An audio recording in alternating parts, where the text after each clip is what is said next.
6. Return. That is, on the 23rd of Sivan, the annual fast for the defection and idolatry of Jeroboam, who made Israel to sin.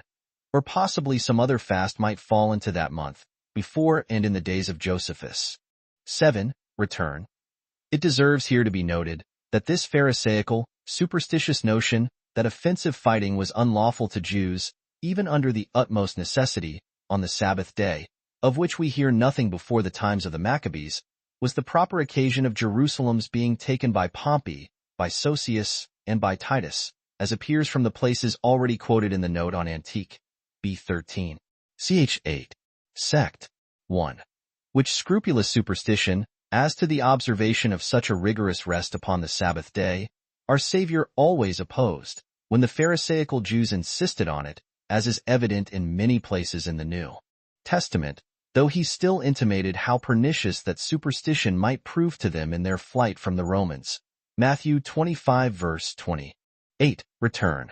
This is fully confirmed by the testimony of Cicero, who says, in his oration for Flavius, that Gnaeus Pompeius, when he was conqueror, and had taken Jerusalem, did not touch anything belonging to that temple. 9. Return.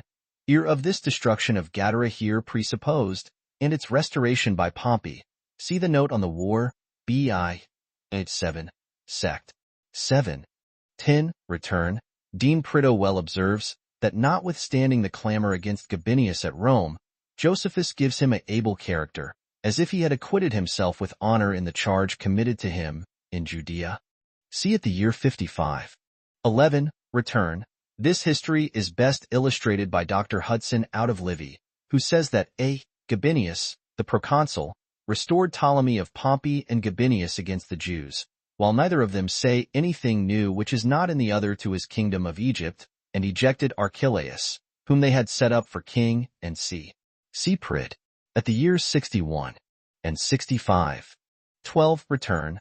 Dr. Hudson observes that the name of this wife of Antipater in Josephus was Cypros, as a Hebrew termination, but not Cyprus, the Greek name for Venus, as some critics were ready to correct it. 13. Return.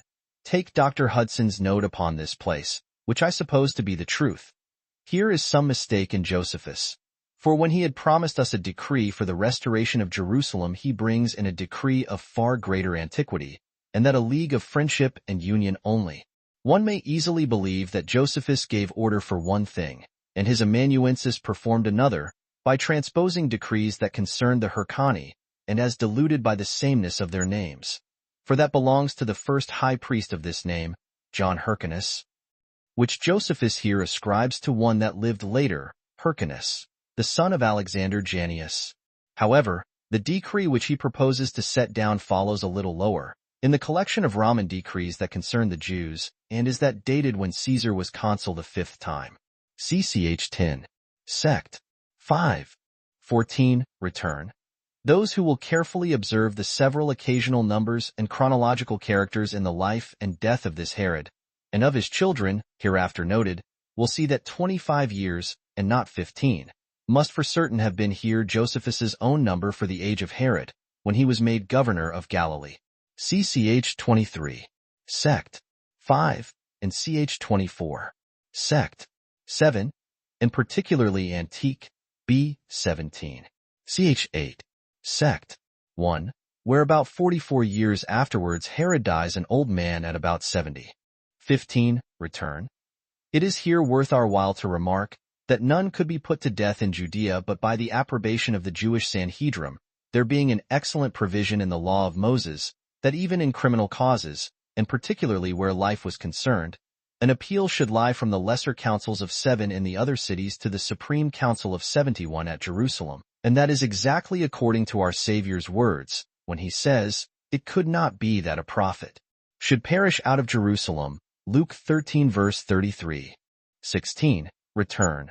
This account, as Rieland observes, is confirmed by the Talmudists, who call this Samias, Simeon, the son of Shattach.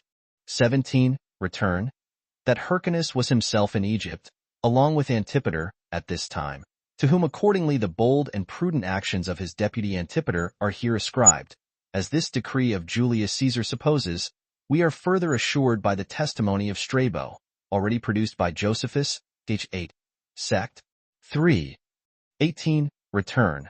Dr. Hudson justly supposes that the Roman imperators, or generals of armies, meant both here and sect. 2. Who gave testimony to Hyrcanus's and the Jews' faithfulness and goodwill to the Romans before the Senate and people of Rome, were principally Pompey, Scaurus, and Gabinius, of all whom Josephus had already given us the history, so far as the Jews were concerned with them. 19. Return. We have here a most remarkable and authentic attestation of the citizens of Pergamus that Abraham was the father of all the Hebrews, that their own ancestors were, in the oldest times, the friends of those Hebrews, and that the public arts of their city, then extant, confirmed the same, which evidence is too strong to be evaded by our present ignorance of the particular occasion of such ancient friendship and alliance between those people. See the like full evidence of the kindred of the Lacedaemonians and the Jews, and that became they were both of the posterity of Abraham, by a public epistle of those people to the Jews, preserved in the first book of the Maccabees, 12:1923, and thence by Josephus, Antiquities, B12, ch. 4 sect. 10. Both which authentic records are highly valuable. It is also well worthy of observation, what Moses Corinensis, the principal Armenian historian, informs us of, page 83, that Arsaces, who raised the Parthian Empire, was of the seed of Abraham by Chetura, and that thereby was accomplished that prediction which said, Kings of nations shall proceed from thee, Genesis 17 verse 6. 20. Return. If we compare Josephus's promise in sect. 1. To produce all the public decrees of the Romans in favor of the Jews, with his excuse here for omitting many of them, we may observe, that when he came to transcribe all those decrees he had collected, he found them so numerous, that he thought he should too much tire his readers if he had attempted it, which he thought a sufficient apology for his omitting the rest of them. Yet do those by him produced afford such a strong confirmation to his history, and give such great light to even the Roman antiquities themselves, that I believe the curious are not a little sorry for such his omissions. 21. Return. For Marcus, this president of Syria, sent as successor to Sextus Caesar, the Roman historians require us to read Marcus and Josephus, and this perpetually, both in these antiquities, and in his history of the wars, as the learned generally agree. 22. Return. In this and the following chapters the reader will easily remark how truly Gronovius observes, in his notes on the Roman decrees in favor of the Jews, that their rights and privileges were commonly purchased of the Romans with money. Many examples of this sort, both as to the Romans and others in authority, will occur in our Josephus, both now and hereafter, and need not be taken particular notice of on the several occasions in these notes. Accordingly, the chief captain confesses to St. Paul that with a great sum he had obtained his freedom, Acts 22 verse 28. As had St. Paul's ancestors, very probably, purchased the like freedom for their family by money, as the same author justly concludes also. 23. Return. This clause plainly alludes to that well-known but unusual and very long darkness of the sun which happened upon the murder of Julius Caesar by Brutus and Cassius, which is greatly taken notice of by Virgil, Pliny, and other Roman authors. See Virgil's Georgics, B.I. just before the end, and Pliny's Nat History B.I.L.s. 33. 24. Return. We may here take notice that espousals alone were of old esteemed a sufficient foundation for affinity, Hyrcanus being here called father-in-law to Herod because his granddaughter Miriam was betrothed to him, although the marriage was not completed till 4 years afterwards. See Matthew 1 verse 16. 25. Return. This law of Moses, that the priests were to be without blemish, as to all the parts of their bodies, is in Leviticus 21:17-24. 26. Return. Concerning the chronology of Herod, and the time when he was first made king at Rome, and concerning the time when he began his second reign, without a rival, upon the conquest and slaughter of Antigonus, both principally derived from this and the 2 next chapters in Josephus, see the note on sect. 6, and ch. 15. Sect. 10. 27. Return. This grievous want of water at Masada, till the place had like to have been taken by the Parthians, mentioned both here, and of the war, B.I.H. 15, sect. 1, is an indication that it was now summer time. 28. Return. This affirmation of Antigonus, spoken in the days of Herod, and in a manner to his face, that he was an Idumean, i.e. a half-Jew, seems to me of much greater authority than that pretense of his favorite and flatterer Nicholas of Damascus, that he derived his pedigree from Jews as far backward as the Babylonish captivity, sect. 3. Accordingly, Josephus always esteems him an Idumean, though he says his father Antipater was of the same people with the Jews, h8. Sect. 1. And by birth a Jew, Antique, bxx.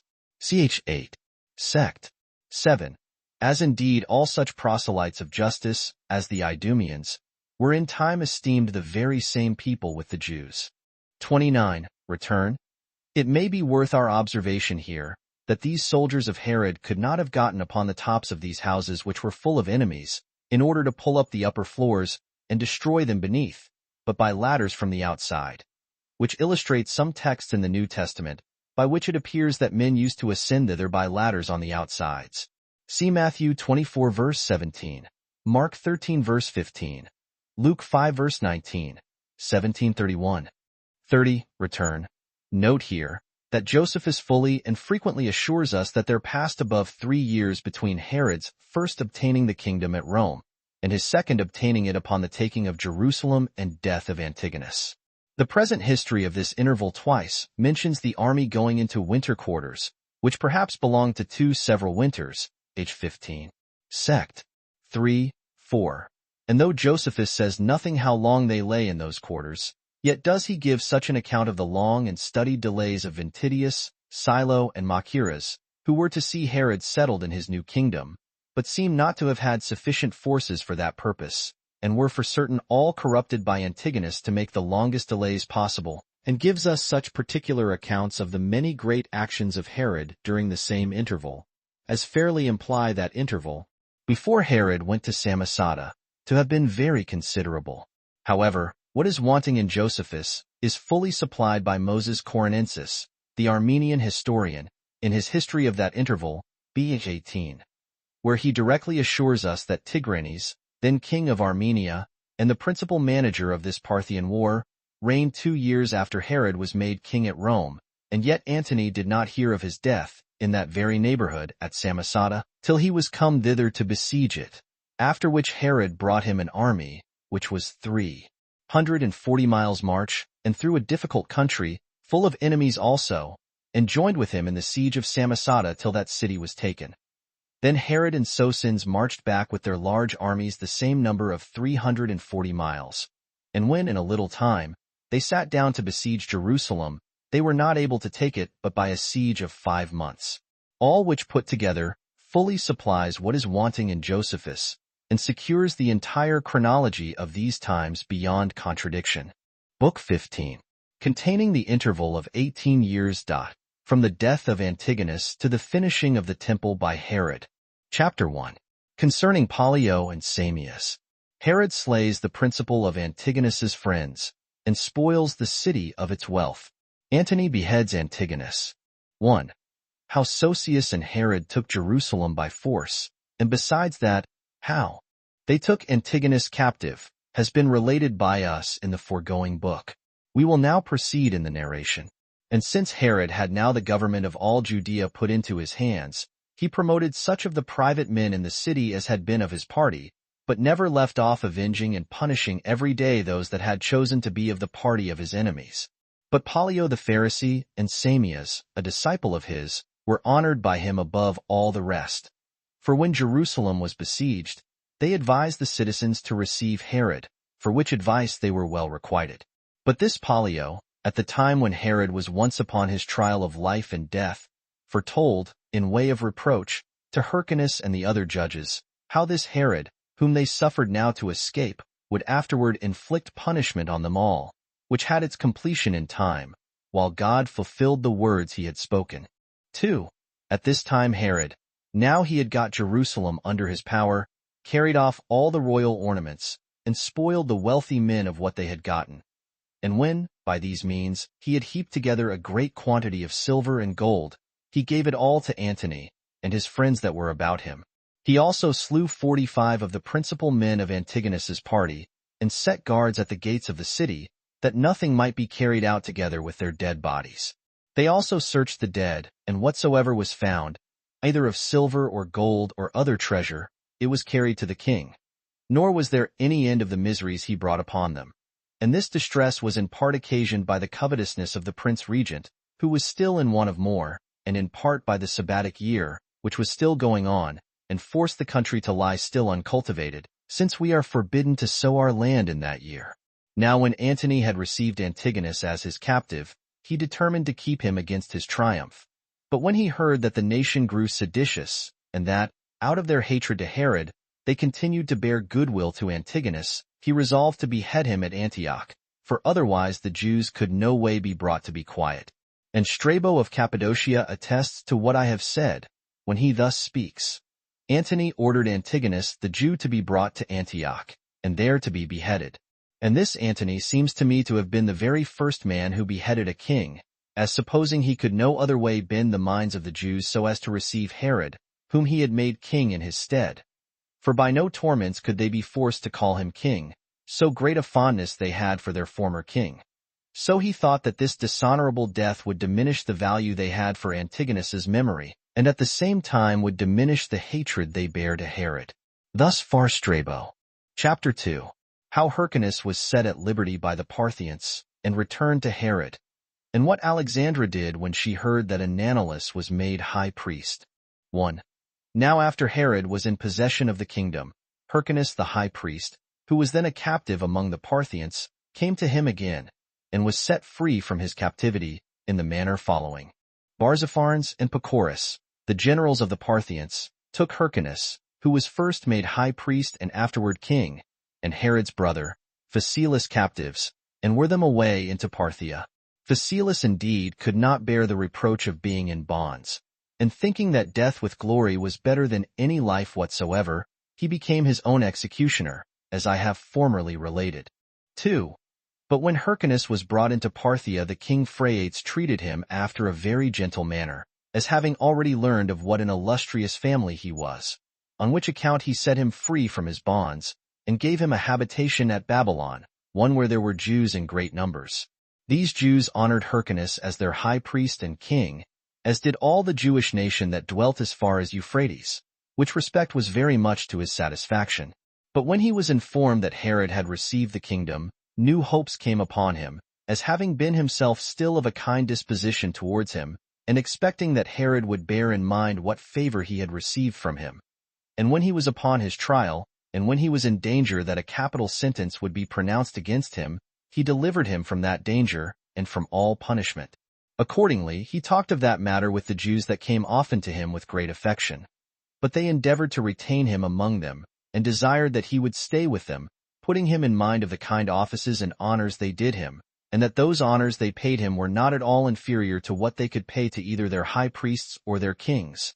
And what was a greater motive to determine him, they said, was this, that he could not have those dignities in Judea, because of that maim in his body, which had been inflicted on him by Antigonus, and that kings do not use to requite men for those kindnesses which they received when they were private persons, the height of their fortune making usually no small changes in them.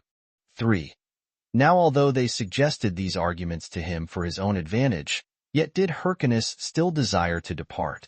Herod also wrote to him, and persuaded him to desire of Phraates, and the Jews that were there, that they should not grudge him the royal authority, which he should have jointly with himself, for that now was the proper time for himself to make him amends for the favors he had received from him, as having been brought up by him, and saved by him also, as well as for Hyrcanus to receive it.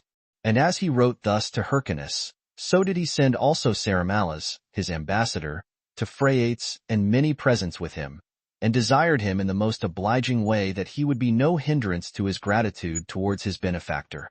But this zeal of Herod's did not flow from that principle, but because he had been made governor of that country without having any just claim to it, he was afraid, and that upon reasons good enough of a change in his condition, and so made what haste he could to get Hyrcanus into his power, or indeed to put him quite out of the way, which last thing he compassed afterward.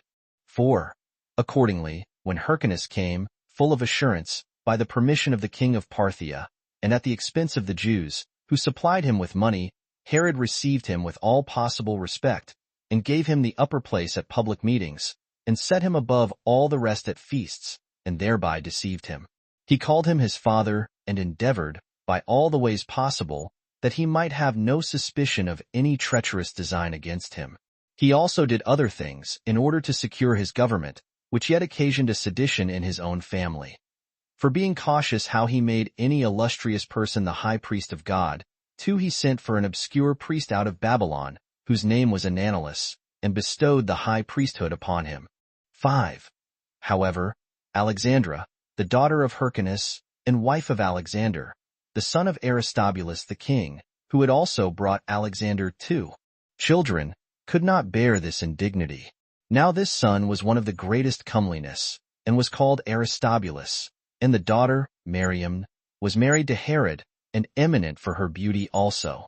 This Alexandra was much disturbed, and took this indignity offered to her son exceeding ill, that while he was alive, anyone else should be sent for to have the dignity of the high priesthood conferred upon him. Accordingly, she wrote to Cleopatra, a musician assisting her in taking care to have her letters carried, to desire her intercession with Antony, in order to gain the high priesthood for her son. 6.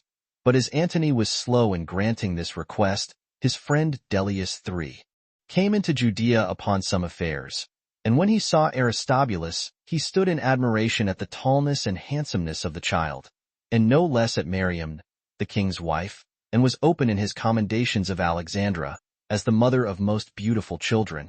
And when she came to discourse with him, he persuaded her to get pictures drawn of them both, and to send them to Antony, for that when he saw them, he would deny her nothing that she should ask. Accordingly, Alexandra was elevated with these words of his, and sent the pictures to Antony. Dellius also talked extravagantly, and said that these children seemed not derived from men, but from some god or other. His design in doing so was to entice Antony into lewd pleasures with them, who was ashamed to send for the damsel, as being the wife of Herod, and avoided it, because of the reproaches he should have from Cleopatra on that account. But he sent, in the most decent manner he could, for the young man, but added this withal, unless he thought it hard upon him so to do. When this letter was brought to Herod, he did not think it safe for him to send one so handsome as was Aristobulus, in the prime of his life, for he was 16 years of age, and of so noble a family, and particularly not to Antony, the principal man among the Romans, and one that would abuse him in his amours, and besides, one that openly indulged himself in such pleasures as his power allowed him without control. He therefore wrote back to him, that if this boy should only go out of the country, all would be in a state of war and uproar, because the Jews were in hopes of a change in the government, and to have another king over them. 7. When Herod had thus excused himself to Antony, he resolved that he would not entirely permit the child or Alexandra to be treated dishonorably, but his wife Miriam lay vehemently at him to restore the high priesthood to her brother, and he judged it was for his advantage so to do, because if he once had that dignity, he could not go out of the country. So he called his friends together, and told them that Alexandra privately conspired against his royal authority, and endeavored, by the means of Cleopatra, so to bring it about, that he might be deprived of the government, and that by Antony's means this youth might have the management of public affairs in his stead, and that this procedure of hers was unjust, since she would at the same time deprive her daughter of the dignity she now had, and would bring disturbances upon the kingdom, for which he had taken a great deal of pains, and had gotten it with extraordinary hazards, that yet, while he well remembered her wicked practices, he would not leave off doing what was right himself, but would even now give the youth the high priesthood, and that he formerly set up Ananias, because Aristobulus was then so very young a child.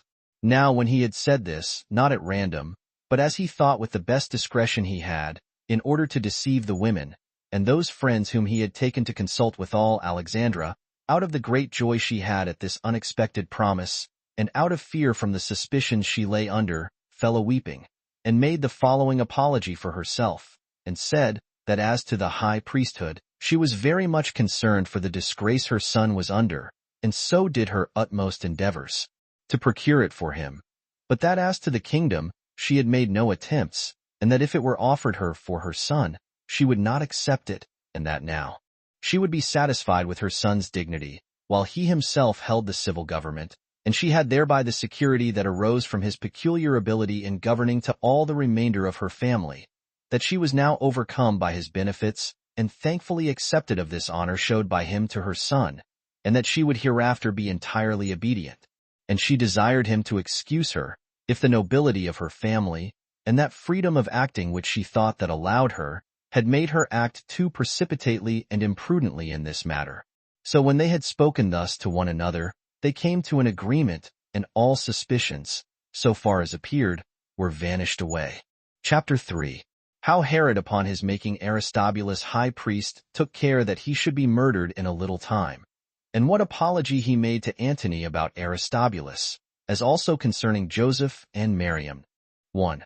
So King Herod immediately took the high priesthood away from Antiquities, who, as we said before, was not of this country, but one of those Jews that had been carried captive beyond Euphrates. For there were not a few 10,000s of this people that had been carried captives, and dwelt about Babylonia, whence Antiquities came. He was one of the stock of the high priests four, and had been of old a particular friend of Herod. And when he was first made king, he conferred that dignity upon him, and now put him out of it again, in order to quiet the troubles in his family, though what he did was plainly unlawful, for at no other time of old was anyone that had once been in that dignity deprived of it. It was Antiochus Epiphanes who first brake that law, and deprived Jesus, and made his brother Onias high priest in his stead. Aristobulus was the second that did so, and took that dignity from his brother Hyrcanus. And this Herod was the third, who took that high office away from Antiquities, and gave it to this young man, Aristobulus, in his stead. 2. And now Herod seemed to have healed the divisions in his family, yet was he not without suspicion, as is frequently the case, of people seeming to be reconciled to one another, but thought that, as Alexandra had already made attempts tending to innovations, so did he fear that she would go on therein, if she found a fit opportunity for so doing. So he gave a command that she should dwell in the palace, and meddle with no public affairs. Her guards also were so careful, that nothing she did in private life every day was concealed. All these hardships put her out of patience, by little, and she began to hate Herod. For as she had the pride of a woman to the utmost degree, she had great indignation at this suspicious guard that was about her, as desirous rather to undergo anything that could befall her, than to be deprived of her liberty of speech, and under the notion of an honorary guard, to live in a state of slavery and terror. She therefore sent to Cleopatra, and made a long complaint of the circumstances she was in, and entreated her to do her utmost for her assistance. Cleopatra hereupon advised her to take her son with her, and come away immediately to her into Egypt. This advice pleased her, and she had this contrivance for getting away. She got 2 coffins made, as if they were to carry away 2 dead bodies, and put herself into one, and her son into the other, and gave orders to such of her servants as knew of her intentions to carry them away in the night time. Now their road was to be thence to the seaside, and there was a ship ready to carry them into Egypt.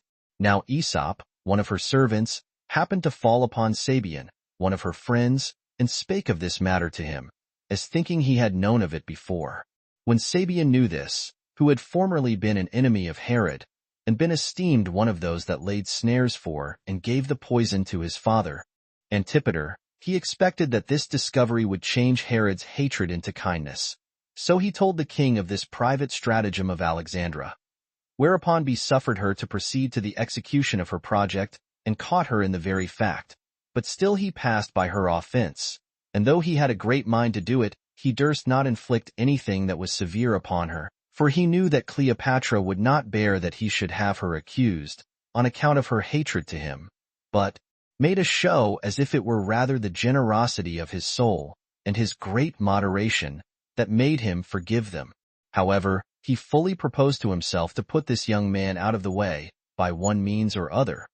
But he thought he might in probability be better concealed in doing it, if he did it not presently, nor immediately after what had lately happened.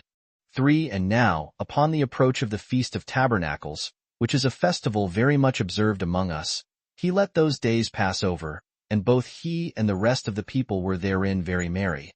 Yet did the envy which at this time arose in him cause him to make haste to do what he was about, and provoke him to it.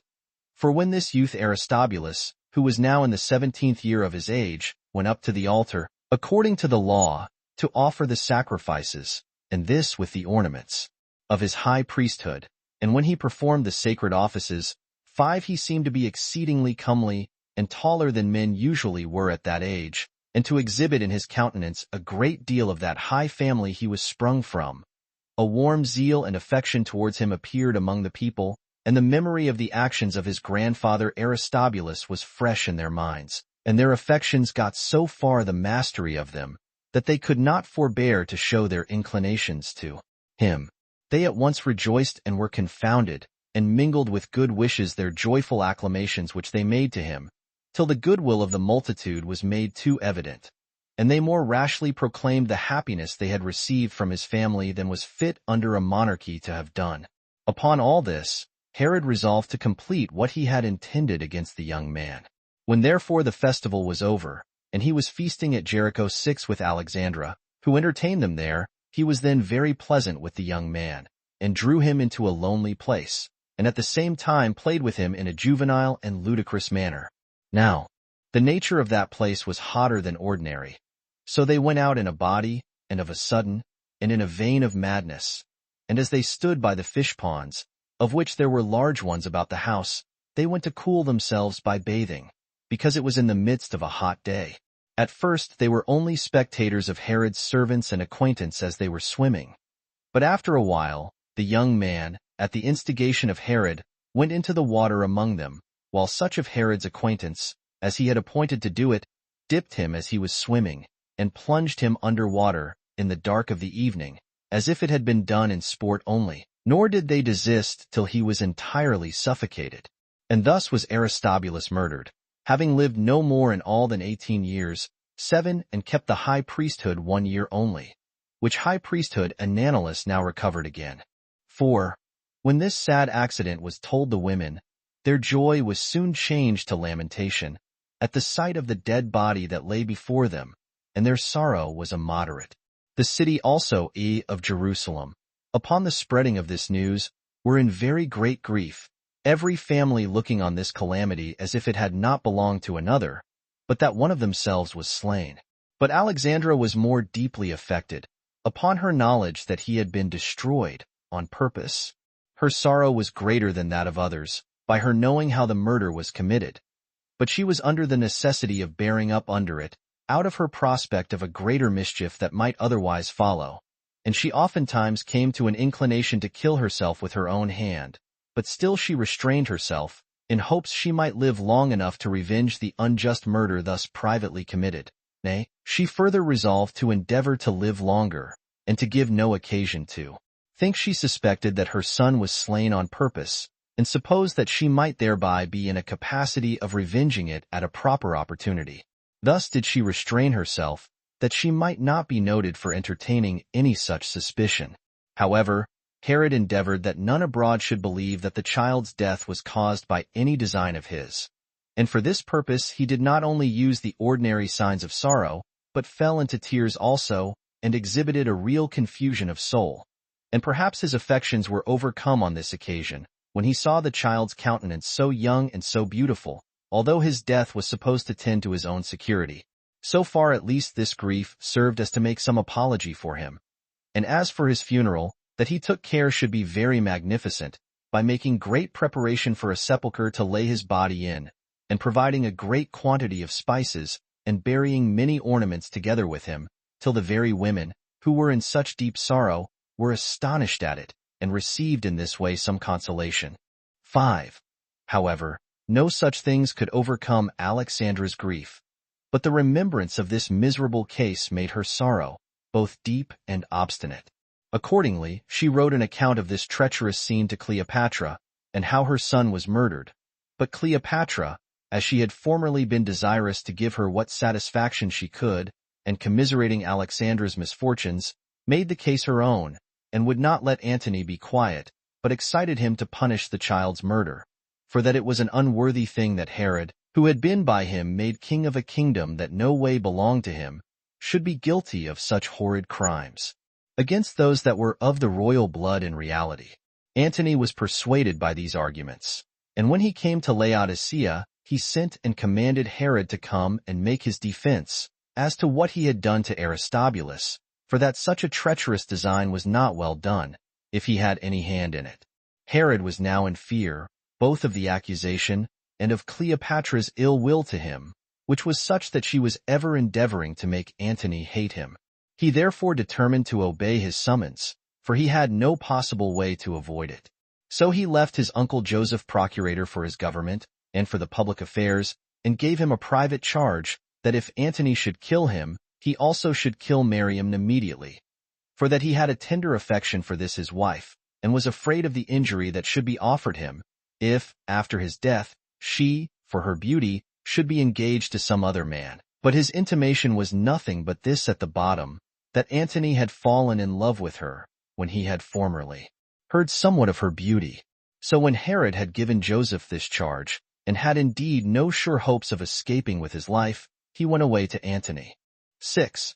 But as Joseph was administering the public affairs of the kingdom, and for that reason was very frequently with Miriam, both because his business required it, and because of the respects he ought to pay to the queen, he frequently let himself into discourses about Herod's kindness and great affection towards her.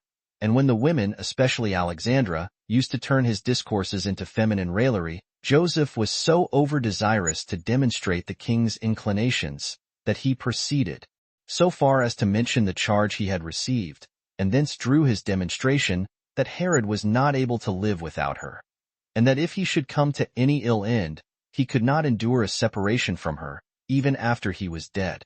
Thus spake Joseph.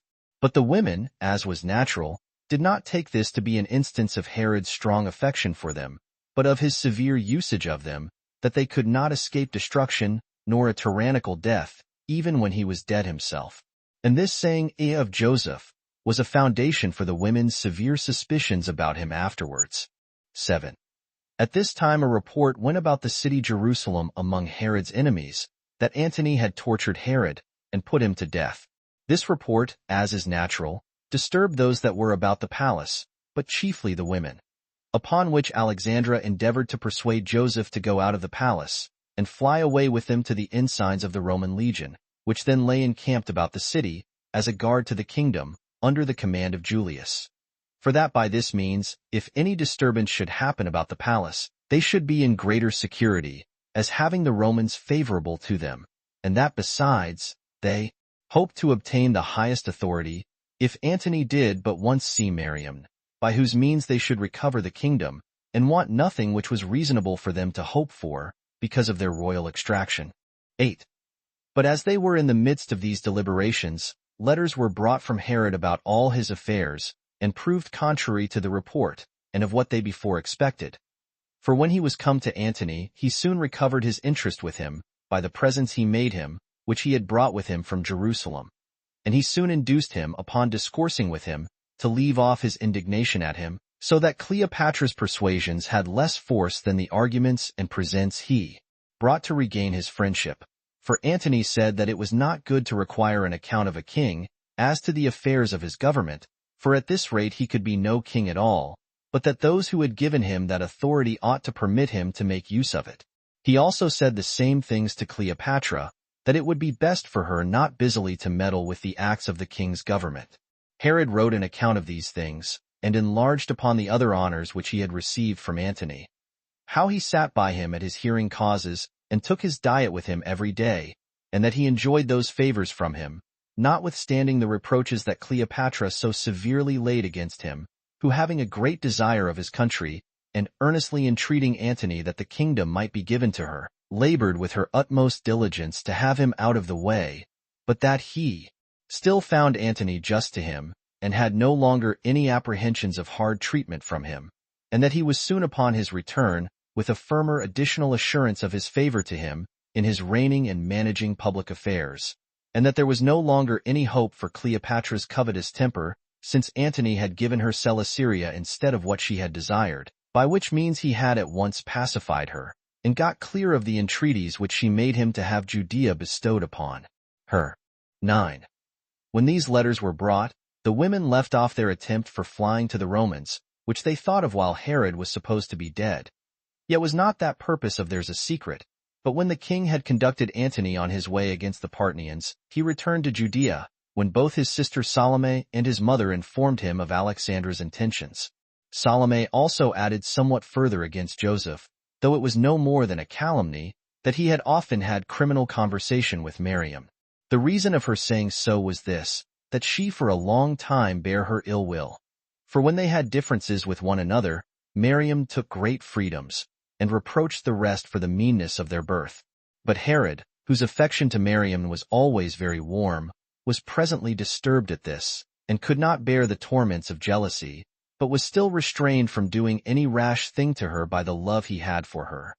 Yet did his vehement affection and jealousy together make him ask Miriam by herself about this matter of Joseph, but she denied it upon her oath, and said all that an innocent woman could possibly say in her own defense, so that by little and little the king was prevailed upon to drop the suspicion, and left off his anger at her. And being overcome with his passion for his wife, he made an apology to her for having seemed to believe what he had heard about her, and returned her a great many acknowledgments of her modest behavior, and professed the extraordinary affection and kindness he had for her, till at last, as is usual between lovers, they both fell into tears, and embraced one another with a most tender affection. But as the king gave more and more assurances of his belief of her fidelity, and endeavored to draw her to a like confidence in him, Miriam said, "Yet was not that command thou gavest, that if any harm came to thee from Antony, I, who had been no occasion of it, should perish with thee, a sign of thy love to me?" When these words were fallen from her, the king was shocked at them, and presently let her go out of his arms, and cried out, and tore his hair with his own hands, and said, that now he had an evident demonstration that Joseph had had criminal conversation with his wife, for that he would never have uttered what he had told him alone by himself, unless there had been such a great familiarity and firm confidence between them. And while he was in this passion he had like to have killed his wife, but being still overborne by his love to her, he restrained this his passion, though not without a lasting grief and disquietness of mind. However, he gave order to slay Joseph, without permitting him to come into his sight. And as for Alexandra, he bound her, and kept her in custody, as the cause of all this mischief. Chapter 4.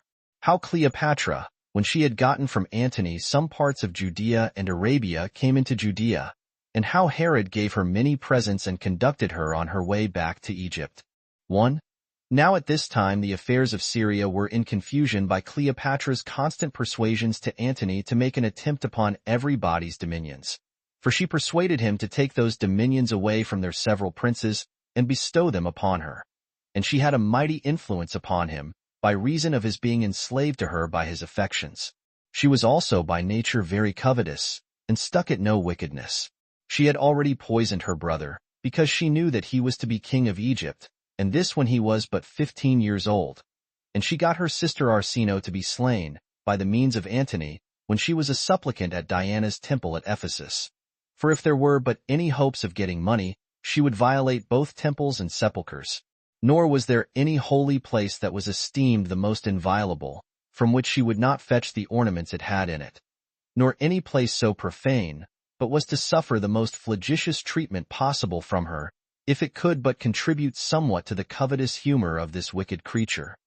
Yet did not all this suffice so extravagant a woman, who was a slave to her lusts, but she still imagined that she wanted everything she could think of, and did her utmost to gain it, for which reason she hurried Antony on perpetually to deprive others of their dominions, and give them to her. And as she went over Syria with him, she contrived to get it into her possession. So he slew Lysanias, the son of Ptolemy, accusing him of his bringing the Parthians upon those countries. She also petitioned Antony to give her Judea and Arabia, and in order thereto, desired him to take these countries away from their present governors. As for Antony, he was so entirely overcome by this woman, that one would not think her conversation only could do it, but that he was some way or other bewitched to do whatsoever she would have him. Yet did the grossest parts of her injustice make him so ashamed, that he would not always hearken to her to do those flagrant enormities she would have persuaded him to, that therefore he might not totally deny her, nor, by doing everything which she enjoined him, appear openly to be an ill man, he took some parts of each of those countries away from their former governors, and gave them to her. Thus he gave her the cities that were within the river Eleutherus, as far as Egypt, excepting Tyre and Sidon, which he knew to have been free cities from their ancestors, although she pressed him very often to bestow those on her also. 2. When Cleopatra had obtained thus much, and had accompanied Antony in his expedition to Armenia as far as Euphrates, she returned back, and came to Apamea and Damascus, and passed on to Judea, where Herod met her, and farmed of her parts of Arabia, and those revenues that came to her from the region about Jericho. This country bears that balsam, which is the most precious drug that is there, and grows there alone. The place bears also palm trees, both many in number, and those excellent in their kind. When she was there, and was very often with Herod, she endeavored to have criminal conversation with the king. Nor did she affect secrecy in the indulgence of such sort of pleasures, and perhaps she had in some measure a passion of love to him. Or rather, what is most probable, she laid a treacherous snare for him, by aiming to obtain such adulterous conversation from him. However, upon the whole, she seemed overcome with love to him. Now Herod had a great while borne no goodwill to Cleopatra, as knowing that she was a woman irksome to all, and at that time he thought her particularly worthy of his hatred, if this attempt proceeded out of lust. He had also thought of preventing her intrigues, by putting her to death, if such were her endeavors. However, he refused to comply with her proposals, and called a council of his friends to consult with them whether he should not kill her. Now he had her in his power, for that he should thereby deliver all those from a multitude of evils to whom she was already become irksome, and was expected to be still so for the time to come, and that this very thing would be much for the advantage of Antony himself, since she would certainly not be faithful to him, in case any such season or necessity should come upon him as that he should stand in need of her fidelity. But when he thought to follow this advice, his friends would not let him, and told him that, in the first place, it was not right to attempt so great a thing, and run himself thereby into the utmost danger. And they laid hard at him, and begged of him to undertake nothing rashly, for that Antony would never bear it, no, not though anyone should evidently lay before his eyes that it was for his own advantage, and that the appearance of depriving him of her conversation, by this violent and treacherous method, would probably set his affections more on a flame than before. Nor did it appear that he could offer anything of tolerable weight in his defense, this attempt being against such a woman as was of the highest dignity of any of her sex at that time in the world. And as to any advantage to be expected from such an undertaking, if any such could be supposed in this case, it would appear to deserve condemnation, on account of the insolence he must take upon him in doing it, which considerations made it very plain that in so doing he would find his government filled with mischief, both great and lasting, both to himself and his posterity, whereas it was still in his power to reject that wickedness she would persuade him to, and to come off honorably at the same time. So by thus affrighting Herod, and representing to him the hazard he must, in all probability, run by this undertaking, they restrained him from it. So he treated Cleopatra kindly, and made her presents, and conducted her on her way to Egypt. 3. But Antony subdued Armenia, and sent Artabazus, the son of Tigranes, in bonds, with his children and procurators, to Egypt, and made a present of them, and of all the royal ornaments which he had taken out of that kingdom, to Cleopatra. And Artaxias, the eldest of his sons, who had escaped at that time, took the kingdom of Armenia, who yet was ejected by Archelaus and Nero Caesar, when they restored Tigranes, his younger brother, to that kingdom. But this happened a good while afterward. 4. But then, as to the tributes which Herod was to pay Cleopatra for that country which Antony had given her, he acted fairly with her, as deeming it not safe for him to afford any cause for Cleopatra to hate him. As for the king of Arabia, whose tribute Herod had undertaken to pay her, for some time indeed he paid him as much as came to 200 talents, but he afterwards became very niggardly and slow in his payments, and could hardly be brought to pay some parts of it, and was not willing to pay even them without some deductions. Chapter 5. How Herod made war with the king of Arabia, and after they had fought many battles, at length conquered him, and was chosen by the Arabs to be governor of that nation. As also concerning a great earthquake. 1. Hereupon Herod held himself ready to go against the king of Arabia, because of his ingratitude to him, and because, after all, he would do nothing that was just to him, although Herod made the Roman war an occasion of delaying his own.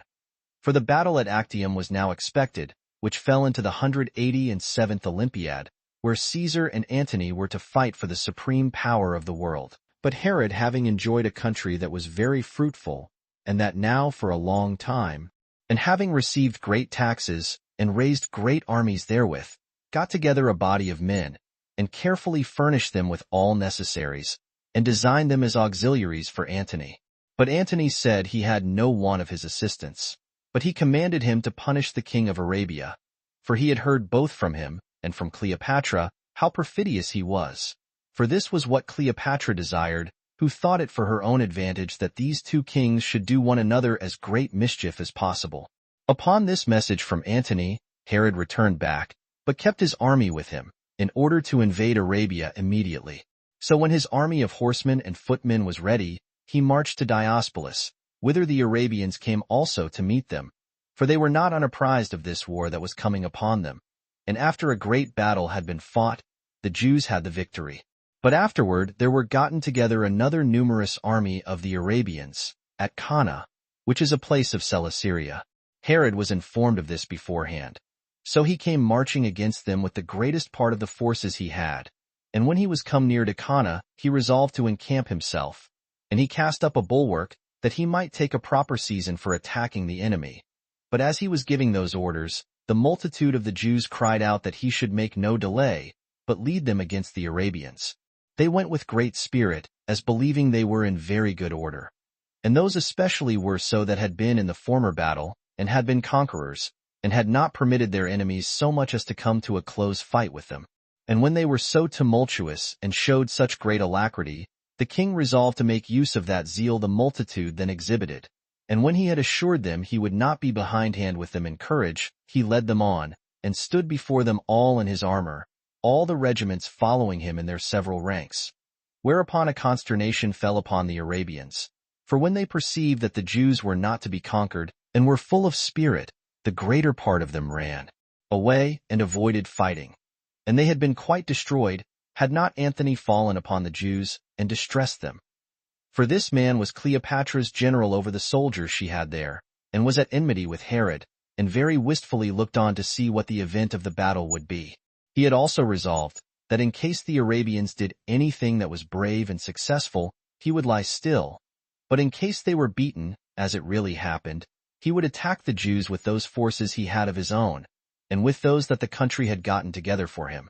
So he fell upon the Jews unexpectedly, when they were fatigued, and thought they had already vanquished the enemy, and made a great slaughter of them.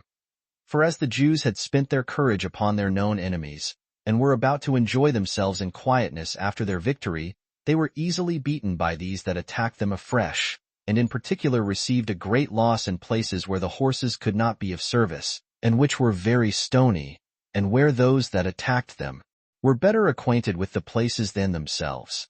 And when the Jews had suffered this loss, the Arabians raised their spirits after their defeat, and returning back again, slew those that were already put to flight.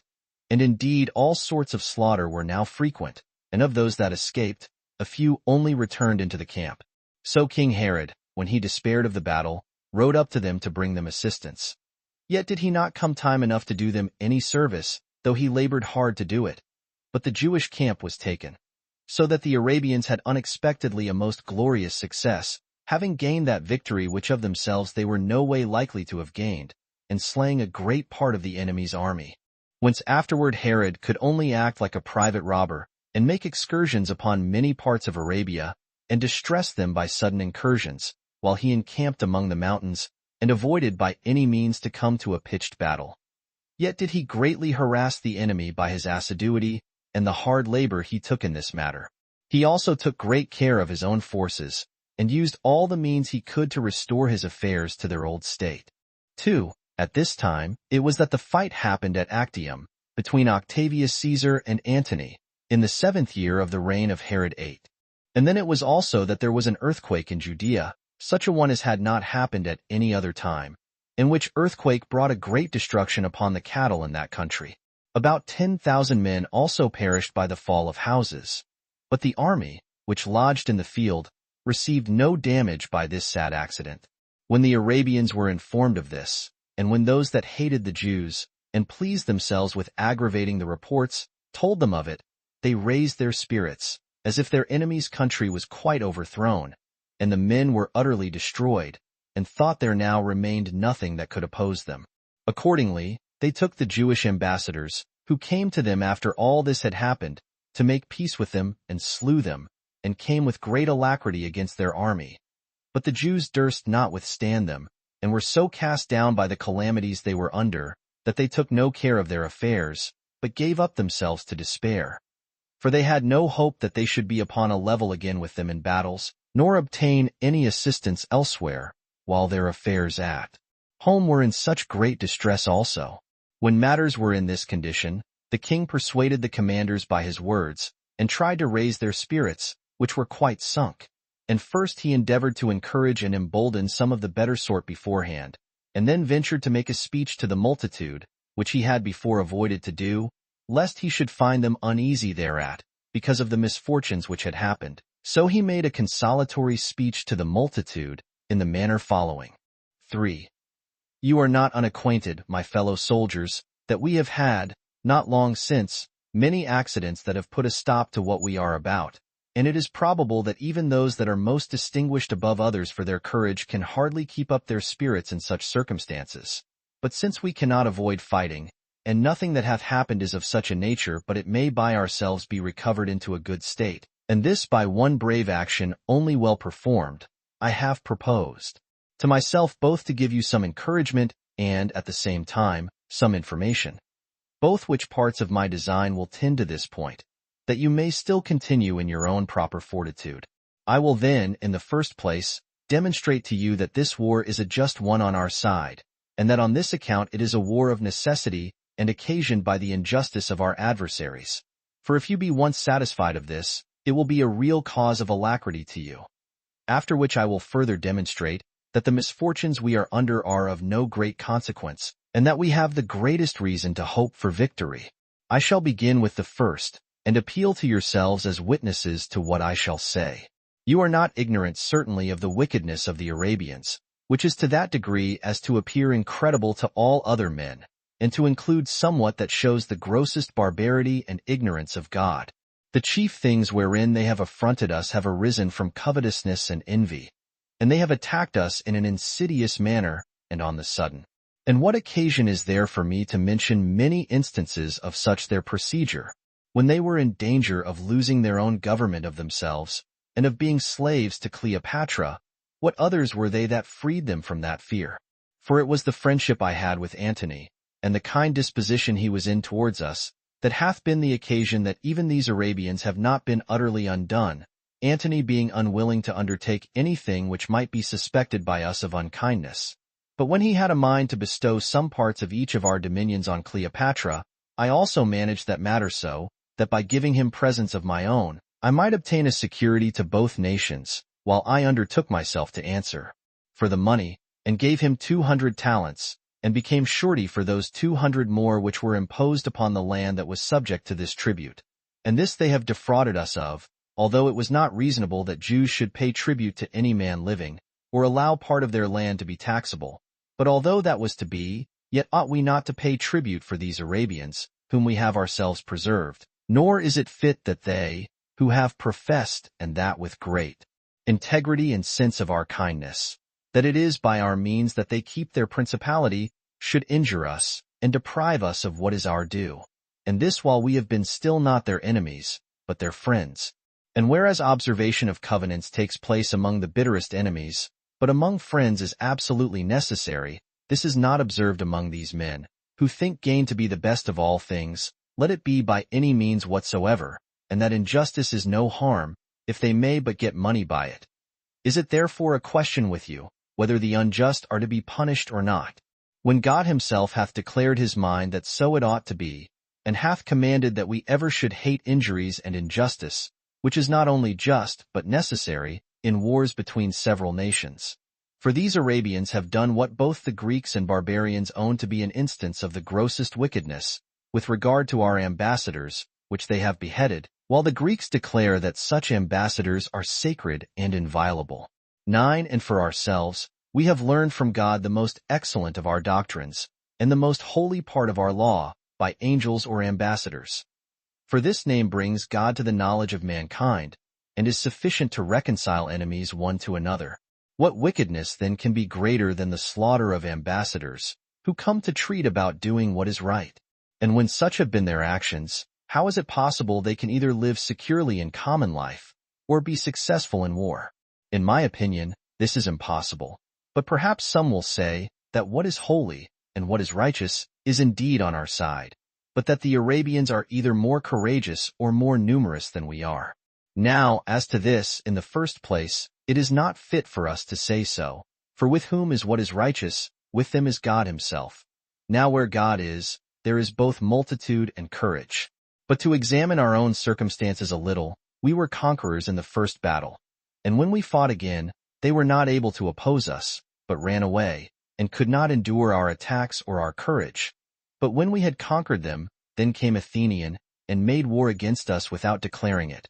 And pray, is this an instance of their manhood? Or is it not a second instance of their wickedness and treachery? Why are we therefore of less courage, on account of that which ought to inspire us with stronger hopes? And why are we terrified at these, who, when they fight upon the level, are continually beaten, and when they seem to be conquerors, they gain it by wickedness? And if we suppose that anyone should deem them to be men of real courage, will not he be excited by that very consideration to do his utmost against them? For true valor is not shown by fighting against weak persons, but in being able to overcome the most hardy. But then if the distresses we are ourselves under, and the miseries that have come by the earthquake, hath affrighted anyone, let him consider, in the first place, that this very thing will deceive the Arabians, by their supposal that what hath befallen us is greater than it really is. Moreover, it is not right that the same thing that emboldens them should discourage us. For these men, you see, do not derive their alacrity from any advantageous virtue of their own, but from their hope, as to us, that we are quite cast down by our misfortunes. But when we boldly march against them, we shall soon pull down their insolent conceit of themselves, and shall gain this by attacking them, that they will not be so insolent when we come to the battle. For our distresses are not so great, nor is what hath happened all indication of the anger of God against us, as some imagine. For such things are accidental and adversities that come in the usual course of things. And if we allow that this was done by the will of God, we must allow that it is now over by his will also, and that he is satisfied with what hath already happened. For had he been willing to afflict us still more thereby, he had not changed his mind so soon. And as for the war we are engaged in, he hath himself demonstrated that he is willing it should go on, and that he knows it to be a just war. For while some of the people in the country have perished, all you who were in arms have suffered nothing, but are all preserved alive.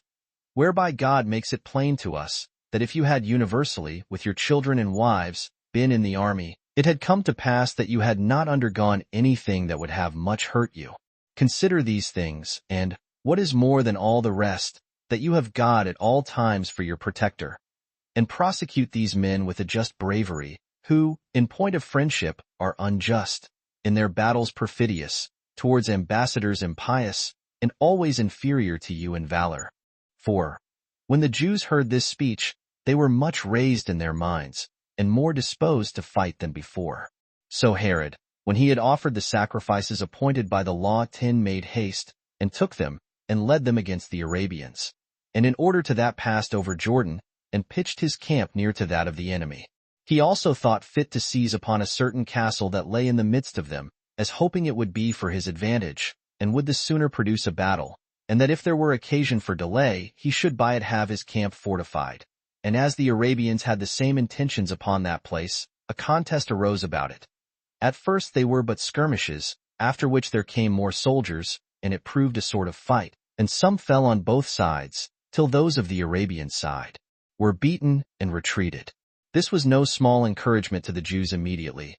And when Herod observed that the enemy's army was disposed to anything rather than to come to an engagement, he ventured boldly to attempt the bulwark itself, and to pull it to pieces, and so to get nearer to their camp, in order to fight them. For when they were forced out of their trenches, they went out in disorder, and had not the least alacrity, or hope of victory. Yet did they fight hand to hand, because they were more in number. Then the Jews, and because they were in such a disposition of war that they were under a necessity of coming on boldly. So they came to a terrible battle, while not a few fell on each side. However, at length the Arabians fled, and so great a slaughter was made upon their being routed, that they were not only killed by their enemies, but became the authors of their own deaths also, and were trodden down by the multitude, and the great current of people in disorder, and were destroyed by their own armor. So 5,000 men lay dead upon the spot, while the rest of the multitude soon ran within the bulwark for safety, but had no firm hope of safety, by reason of their want of necessaries, and especially of water. The Jews pursued them, but could not get in with them, but sat round about the bulwark, and watched any assistance that would get into them, and prevented any there, that had a mind to it, from running away. 5. When the Arabians were in these circumstances, they sent ambassadors to Herod in the first place, to propose terms of accommodation, and after that to offer him, so pressing was their thirst upon them, to undergo whatsoever he pleased, if he would free them from their present distress. But he would admit of no ambassadors, of no price of redemption, nor of any other moderate terms whatever, being very desirous to revenge those unjust actions which they had been guilty of towards his nation. So they were necessitated by other motives, and particularly by their thirst, to come out and deliver themselves up to him, to be carried away captives. And in 5 days' time the number of 4,000 were taken prisoners, while all the rest resolved to make a sally upon their enemies, and to fight it out with them, choosing rather, if so it must be, to die therein, than to perish gradually and ingloriously. When they had taken this resolution, they came out of their trenches, but could no way sustain the fight, being too much disabled, both in mind and body, and having not room to exert themselves, and thought it an advantage to be killed, and a misery to survive. So at the first onset there fell about 7,000 of them, after which stroke they let all the courage they had put on before fall, and stood amazed at Herod's warlike spirit under his own calamities. So for the future they yielded, and made him ruler of their nation. Whereupon he was greatly elevated at so seasonable a success, and returned home, taking great authority upon him, on account of so bold and glorious an expedition as he had made. Chapter 6. How Herod slew Hyrcanus and then hasted away to Caesar, and obtained the kingdom from him also, and how a little time afterward he entertained Caesar in a most honorable manner. 1. Herod's other affairs were now very prosperous, and he was not to be easily assaulted on any side. Yet did there come upon him a danger that would hazard his entire dominions, after Antony had been beaten at the battle of Actium by Caesar Octavian. For at that time both Herod's enemies and friends despaired of his affairs, for it was not probable that he would remain without punishment, who had showed so much friendship for Antony. So it happened that his friends despaired, and had no hopes of his escape. But for his enemies, they all outwardly appeared to be troubled at his case, but were privately very glad of it, as hoping to obtain a change for the better. As for Herod himself, he saw that there was no one of royal dignity left but Hyrcanus, and therefore he thought it would be for his advantage not to suffer him to be an obstacle in his way any longer. For that in case he himself survived, and escaped the danger he was in, he thought it the safest way to put it out of the power of such a man to make any attempt against him, at such junctures of affairs, as was more worthy of the kingdom than himself, and in case he should be slain by Caesar, his envy prompted him to desire to slay him that would otherwise be king after him. 2. While Herod had these things in his mind, there was a certain occasion afforded him. For Hyrcanus was of so mild a temper, both then and at other times, that he desired not to meddle with public affairs, nor to concern himself with innovations, but left all to fortune, and contented himself with what that afforded him. But Alexandra, his daughter, was a lover of strife, and was exceeding desirous of a change of the government, and spake to her father not to bear for ever Herod's injurious treatment of their family, but to anticipate their future hopes, as he safely might, and desired him to write about these matters to Malchus, who was then governor of Arabia, to receive them, and to secure them from Herod. For that if they went away, and Herod's affairs proved to be as it was likely they would be, by reason of Caesar's enmity to him, they should then be the only persons that could take the government, and this, both on account of the royal family they were of, and on account of the good disposition of the multitude to them. While she used these persuasions, Hyrcanus put off her suit, but as she showed that she was a woman, and a contentious woman too, and would not desist either night or day, but would always be speaking to him about these matters, and about Herod's treacherous designs, she at last prevailed with him to entrust Dositheus, one of his friends, with a letter, wherein his resolution was declared, and he desired the Arabian governor to send to him some horsemen, who should receive him, and conduct him to the lake Asphaltites, which is from the bounds of Jerusalem 300 furlongs. And he did therefore trust Dositheus with this letter, because he was a careful attendant on him, and on Alexandra, and had no small occasions to bear ill will to Herod. For he was a kinsman of one Joseph, whom he had slain, and a brother of those that were formerly slain at Tyre by Antony. Yet could not these motives induce Dositheus to serve Hyrcanus in this affair. For, preferring the hopes he had from the present king to those he had from him, he gave Herod the letter. So he took his kindness in good part, and bid him besides do what he had already done, that is, go on in serving him, by rolling up the epistle and sealing it again, and delivering it to Malchus, and then to bring back his letter in answer to it. For it would be much better if he could know Malchus's intentions also. And when Dositheus was very ready to serve him in this point also, the Arabian governor returned back for answer that he would receive Hyrcanus, and all that should come with him, and even all the Jews that were of his party, that he would, moreover, send forces sufficient to secure them in their journey, and that he should be in no want of anything he should desire. Now as soon as Herod had received this letter, he immediately sent for Hyrcanus, and questioned him about the league he had made with Malchus. And when he denied it, he showed his letter to the Sanhedrim, and put the man to death immediately. 3. And this account we give the reader, as it is contained in the commentaries of King Herod. But other historians do not agree with them, for they suppose that Herod did not find, but rather make, this an occasion for thus putting him to death, and that by treacherously laying a snare for him. For thus do they write, that Herod and he were once at a treat, and that Herod had given no occasion to suspect that he was displeased at him, but put this question to Hyrcanus, whether he had received any letters from Malchus? And when he answered that he had received letters, but those of salutation only, and when he asked further, whether he had not received any presents from him, and when he had replied that he had received no more than 4 horses to ride on, which Malchus had sent him, they pretended that Herod charged these upon him as the crimes of bribery and treason, and gave order that he should be led away and slain. And in order to demonstrate that he had been guilty of no offense, when he was thus brought to his end, they alleged how mild his temper had been, and that even in his youth he had never given any demonstration of boldness or rashness, and that the case was the same when he came to be king, but that he even then committed the management of the greatest part of public affairs to Antipater, and that he was now above 80 years old, and knew that Herod's government was in a secure state. He also came over Euphrates, and left those who greatly honored him beyond that river, though he were to be entirely under Herod's government, and that it was a most incredible thing that he should enterprise anything by way of innovation, and not at all agreeable to his temper, but that this was a plot of Herod's contrivance. 4. And this was the fate of Hyrcanus, and thus did he end his life, after he had endured various and manifold turns of fortune in his lifetime. For he was made high priest of the Jewish nation in the beginning of his mother Alexandra's reign, who held the government 9 years. And when, after his mother's death, he took the kingdom himself, and held it 3 months, he lost it, by the means of his brother Aristobulus. He was then restored by Pompey, and received all sorts of honor from him, and enjoyed them 40 years. But when he was again deprived by Antigonus, and was maimed in his body, he was made a captive by the Parthians, and thence returned home again after some time, on account of the hopes that Herod had given him, none of which came to pass according to his expectation, but he still conflicted with many misfortunes through the whole course of his life. And, what was the heaviest calamity of all?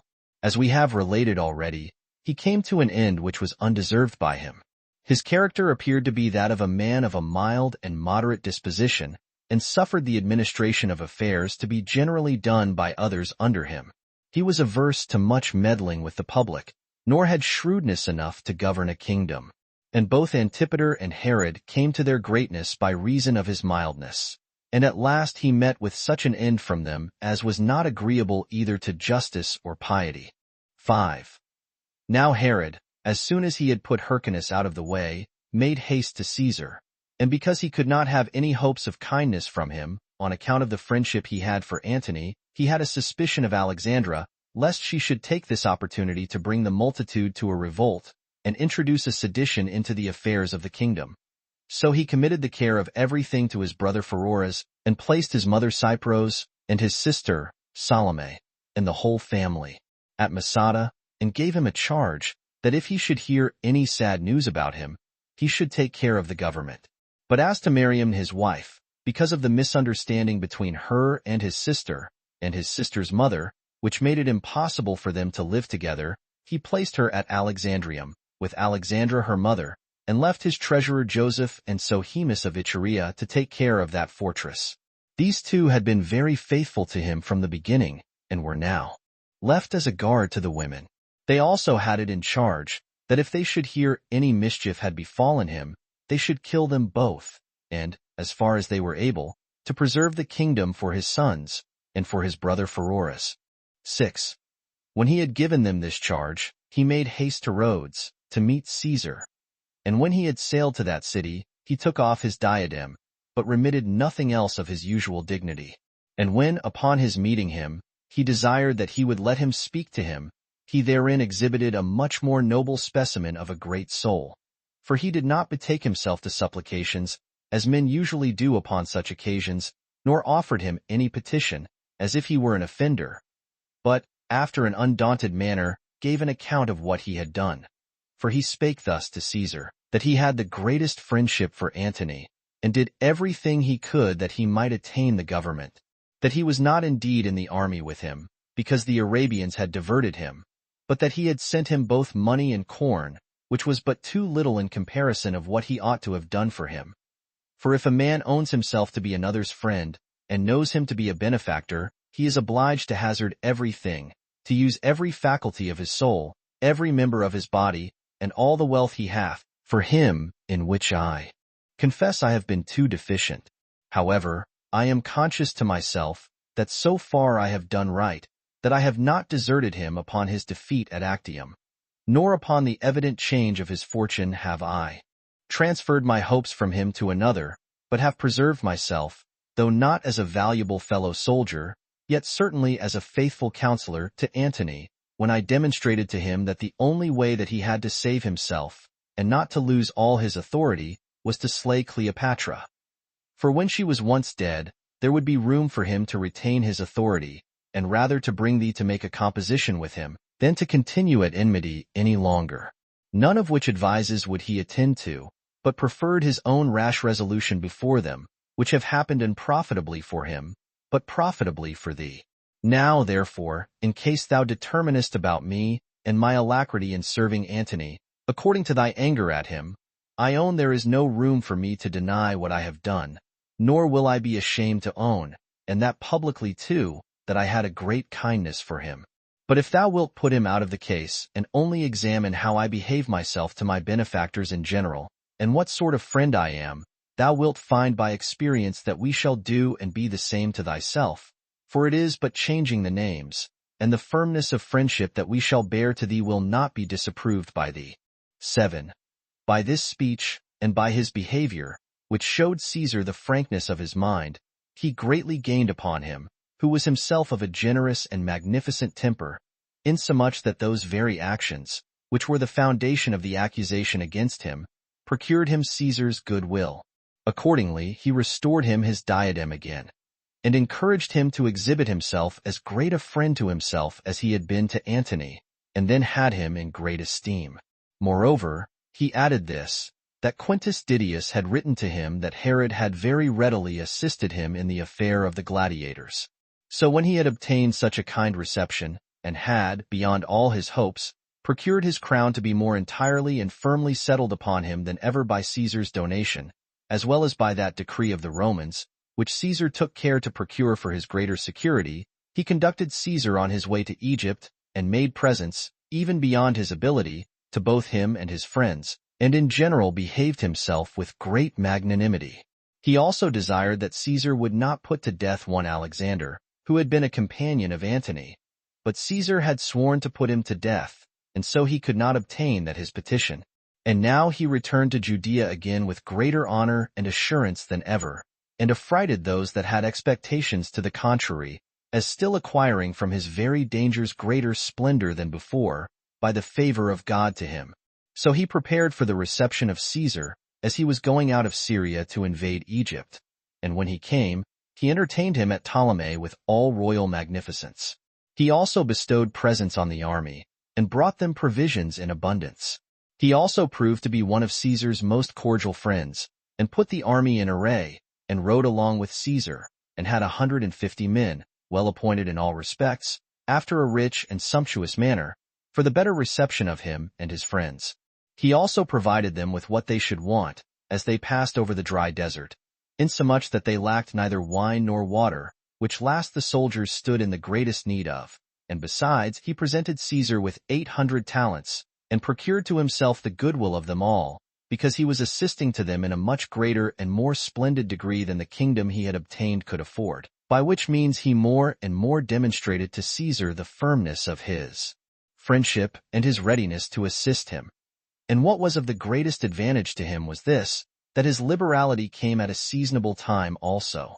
And when they returned again out of Egypt, his assistances were no way inferior to the good offices he had formerly done them. Chapter 7. How Herod slew Sohemus and Miriam, and afterward Alexandra and Costobarus, and his most intimate friends, and at last the sons of Babas also. One, however, when he came into his kingdom again, he found his house all in disorder, and his wife Miriam and her mother Alexandra very uneasy. For as they supposed, what was easy to be supposed, that they were not put into that fortress Alexandrium, for the security of their persons, but as into a garrison for their imprisonment, and that they had no power over anything, either of others or of their own affairs, they were very uneasy. And Miriam, supposing that the king's love to her was but hypocritical and rather pretended, as advantageous to himself than real, she looked upon it as fallacious. She also was grieved that he would not allow her any hopes of surviving him, if he should come to any harm himself.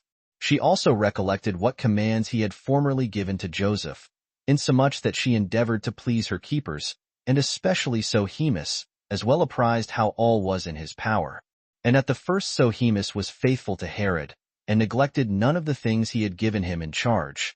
But when the women, by kind words and liberal presents, had gained his affections over to them, he was by degrees overcome, and at length discovered to them all the king's injunctions, and this on that account principally, that he did not so much as hope he would come back with the same authority he had before, so that he thought he should both escape any danger from him, and supposed that he did hereby much gratify the women, who were likely not to be overlooked in the settling of the government.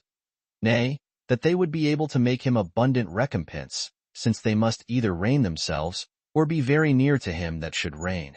He had a further ground of hope also, that though Herod should have all the success he could wish for, and should return again, he could not contradict his wife in what she desired, for he knew that the king's fondness for his wife was inexpressible.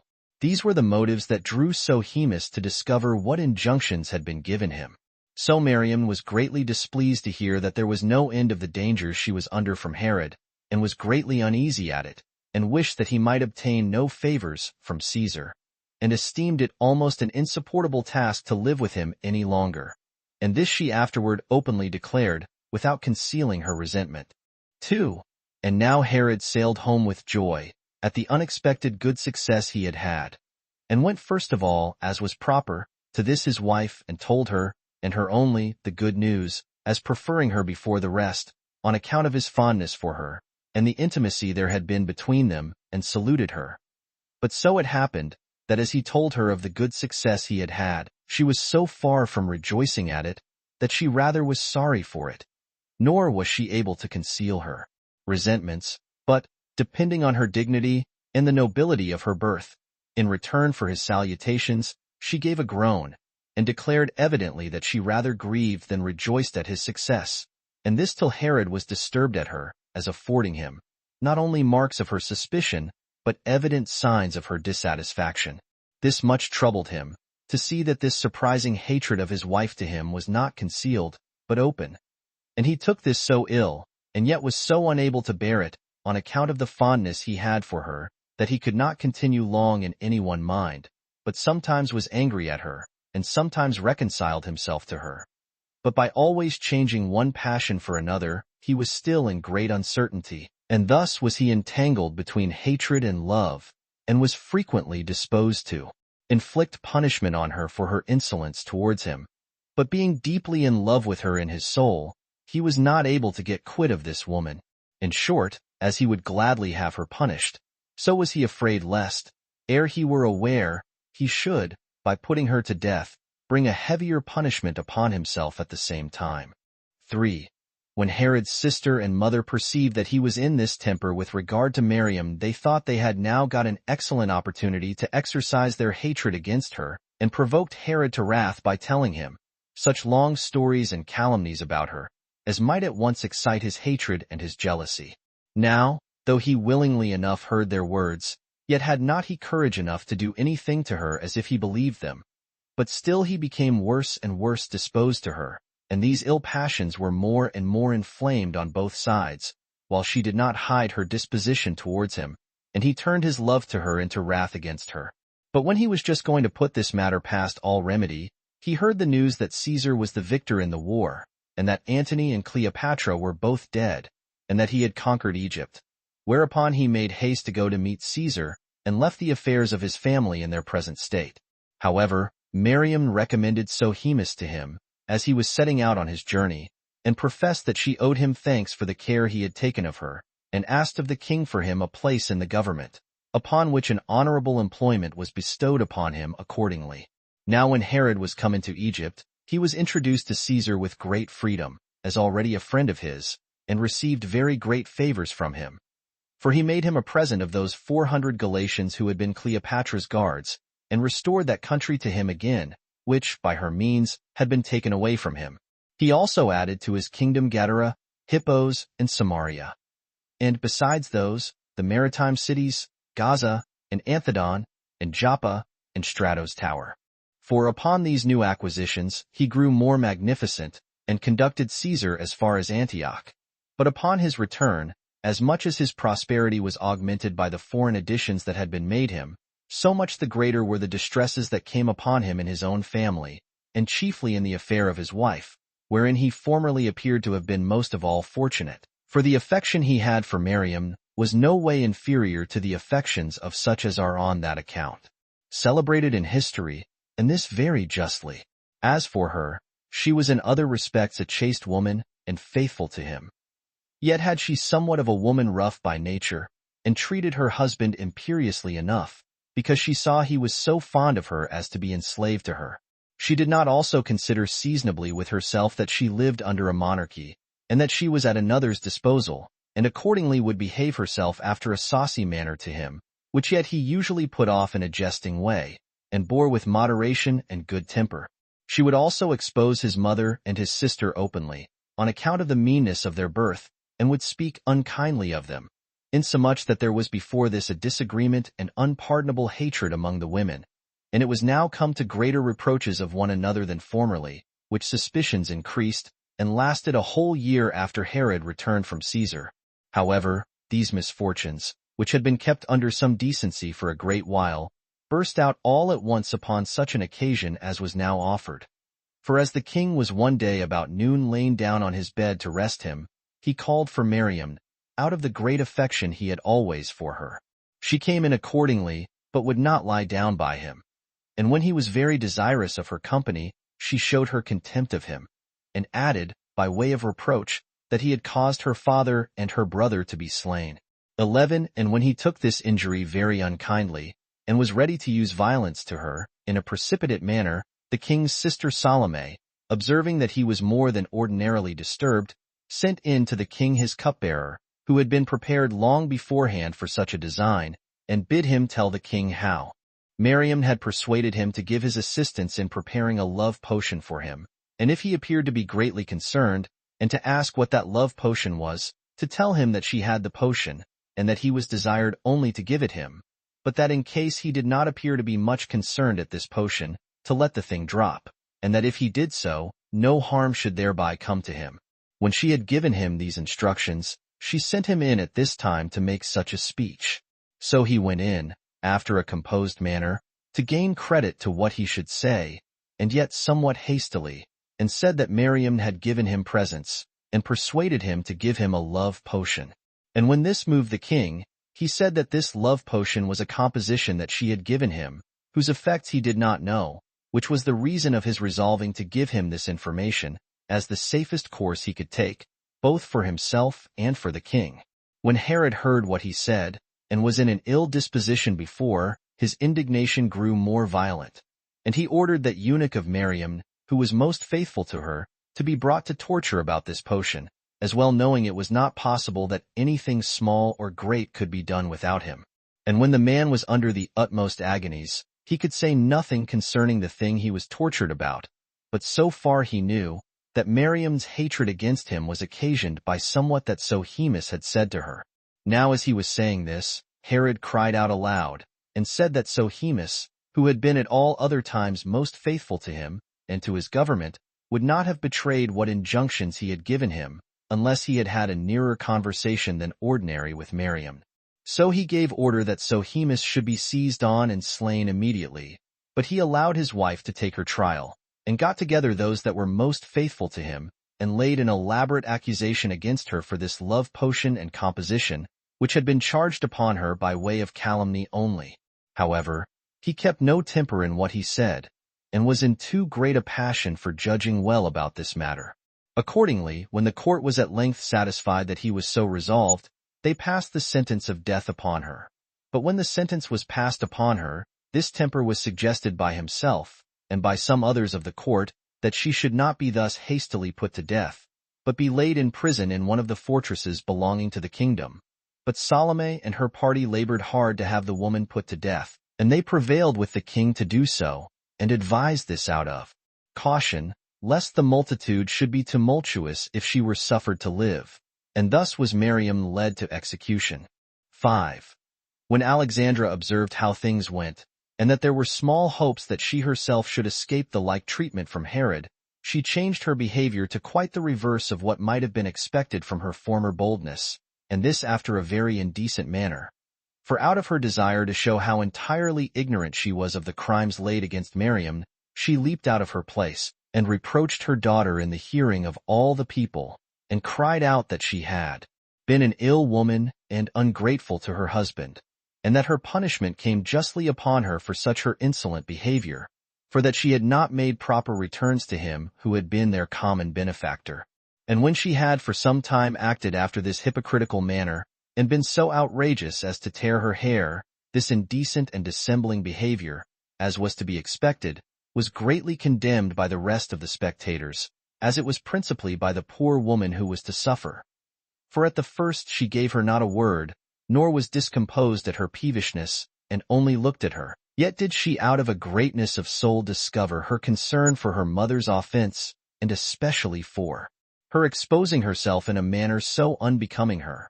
But as for herself, she went to her death with an unshaken firmness of mind, and without changing the color of her face, and thereby evidently discovered the nobility of her descent to the spectators, even in the last moments of her life.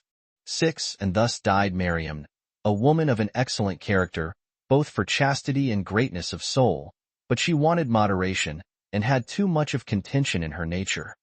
Yet had she all that can be said in the beauty of her body, and her majestic appearance in conversation.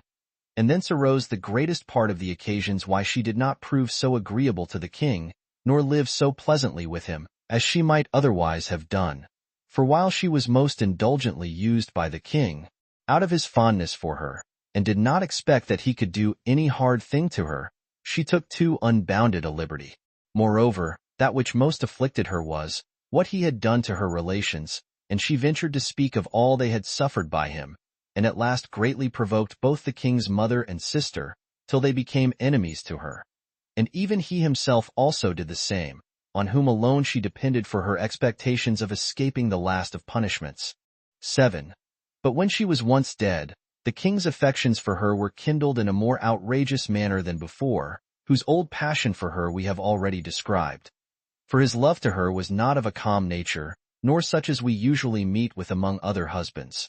for at its commencement it was of an enthusiastic kind, nor was it by their long cohabitation and free conversation together brought under his power to manage.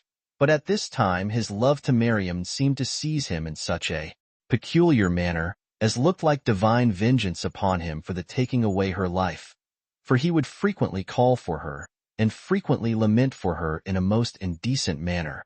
Moreover, he bethought him of everything he could make use of to divert his mind from thinking of her, and contrived feasts and assemblies for that purpose, but nothing would suffice. He therefore laid aside the administration of public affairs, and was so far conquered by his passion, that he would order his servants to call for Miriam, as if she were still alive, and could still hear them. And when he was in this way, there arose a pestilential disease, and carried off the greatest part of the multitude, and of his best and most esteemed friends, and made all men suspect that this was brought upon them by the anger of God, for the injustice that had been done to Miriam. This circumstance affected the king still more, till at length he forced himself to go into desert places, and there, under pretense of going a-hunting, bitterly afflicted himself. Yet had he not borne his grief there many days before he fell into a most dangerous distemper himself. He had an inflammation upon him, and a pain in the hinder part of his head, joined with madness. And for the remedies that were used, they did him no good at all, but proved contrary to his case, and so at length brought him to despair. All the physicians also that were about him, partly because the medicines they brought for his recovery could not at all conquer the disease, and partly because his diet could be no other than what his disease inclined him to, desired him to eat whatever he had a mind to, and so left the small hopes they had of his recovery in the power of that diet, and committed him to fortune. And thus did his distemper go on, while he was at Samaria, now called Sebaste. 8. Now Alexandra abode at this time at Jerusalem, and being informed what condition Herod was in, she endeavored to get possession of the fortified places that were about the city, which were two, the one belonging to the city itself, the other belonging to the temple. And those that could get them into their hands had the whole nation under their power, for without the command of them it was not possible to offer their sacrifices. And to think of leaving on those sacrifices is to every Jew plainly impossible, who are still more ready to lose their lives than to leave off that divine worship which they have been wont to pay unto God. Alexandra, therefore, discoursed with those that had the keeping of these strongholds, that it was proper for them to deliver the same to her, and to Herod's sons, lest, upon his death, any other person should seize upon the government, and that upon his recovery none could keep them more safely for him than those of his own family. These words were not by them at all taken in good part, and as they had been in former times faithful to Herod, they resolved to continue so more than ever, both because they hated Alexandra, and because they thought it a sort of impiety to despair of Herod's recovery while he was yet alive, for they had been his old friends, and one of them, whose name was Achiabus, was his cousin german. They sent messengers therefore to acquaint him with Alexandra's design. So he made no longer delay, but gave orders to have her slain. Yet was it still with difficulty, and after he had endured great pain, that he got clear of his distemper. He was still sorely afflicted, both in mind and body, and made very uneasy, and readier than ever upon all occasions to inflict punishment upon those that fell under his hand. He also slew the most intimate of his friends, Costobarus, and Lysimachus, and Cadius, who was also called Antipater, as also Dositheus, and that upon the following occasion. 9. Costobarus was an Idumean by birth, and one of principal dignity among them, and one whose ancestors had been priests to the Cos, whom the Idumeans had formerly esteemed as a god. But after Hyrcanus had made a change in their political government, and made them receive the Jewish customs and law, Herod made Costobarus governor of Idumea and Gaza, and gave him his sister Salome to wife. And this was upon the slaughter of his uncle Joseph, who had that government before, as we have related already. When Costobarus had gotten to be so highly advanced, it pleased him and was more than he hoped for, and he was more and more puffed up by his good success, and in a little while he exceeded all bounds, and did not think fit to obey what Herod, as their ruler, commanded him, or that the Idumeans should make use of the Jewish customs, or be subject to them. He therefore sent to Cleopatra, and informed her that the Idumeans had been always under his progenitors, and that for the same reason it was but just that she should desire that country for him of Antony, for that he was ready to transfer his friendship to her. And this he did, not because he was better pleased to be under Cleopatra's government, but because he thought that, upon the diminution of Herod's power, it would not be difficult for him to obtain himself the entire government over the Idumeans and somewhat more also. For he raised his hopes still higher, as having no small pretenses, both by his birth and by these riches which he had gotten by his constant attention to filthy lucre, and accordingly it was not a small matter that he aimed at. So Cleopatra desired this country of Antony, but failed of her purpose. An account of this was brought to Herod, who was thereupon ready to kill Costobarus. Yet, upon the entreaties of his sister and mother, he forgave him, and vouchsafed to pardon him entirely, though he still had a suspicion of him afterward for this his attempt. 10. But some time afterward, when Salome happened to quarrel with Costobarus, she sent him a bill of divorce 12 and dissolved her marriage with him, though this was not according to the Jewish laws.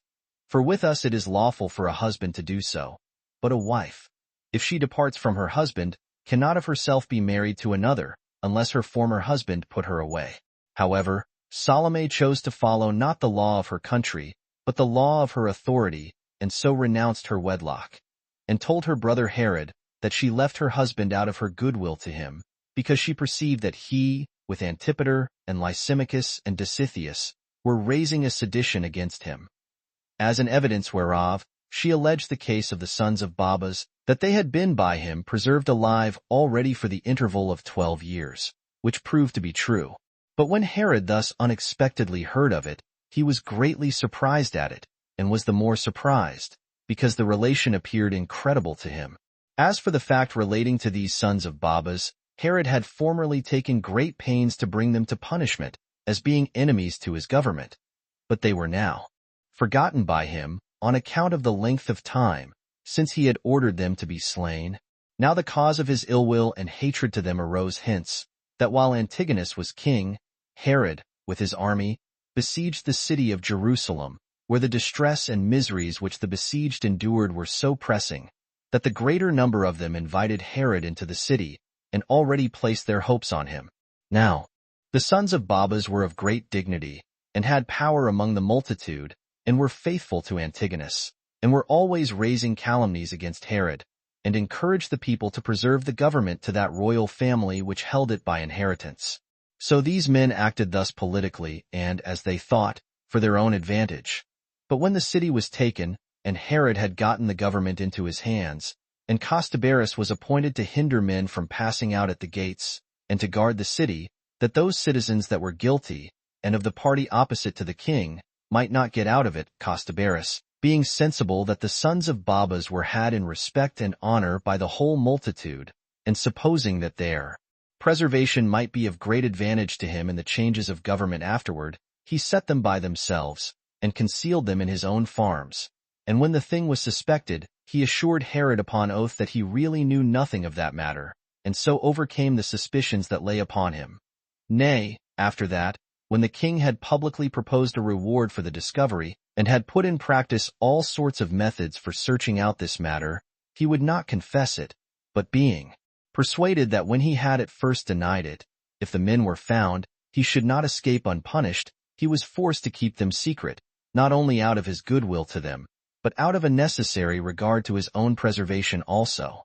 But when the king knew the thing, by his sister's information, he sent men to the places where he had the intimation they were concealed, and ordered both them, and those that were accused as guilty with them, to be slain, insomuch that there were now none at all left of the kindred of Hyrcanus, and the kingdom was entirely in Herod's own power, and there was nobody remaining of such dignity as could put a stop to what he did against the Jewish laws. Chapter 8. How 10 men of the citizens of Jerusalem made a conspiracy against Herod, for the foreign practices he had introduced, which was a transgression of the laws of their country, concerning the building of Sebaste and Caesarea, and other edifices of Herod. 1.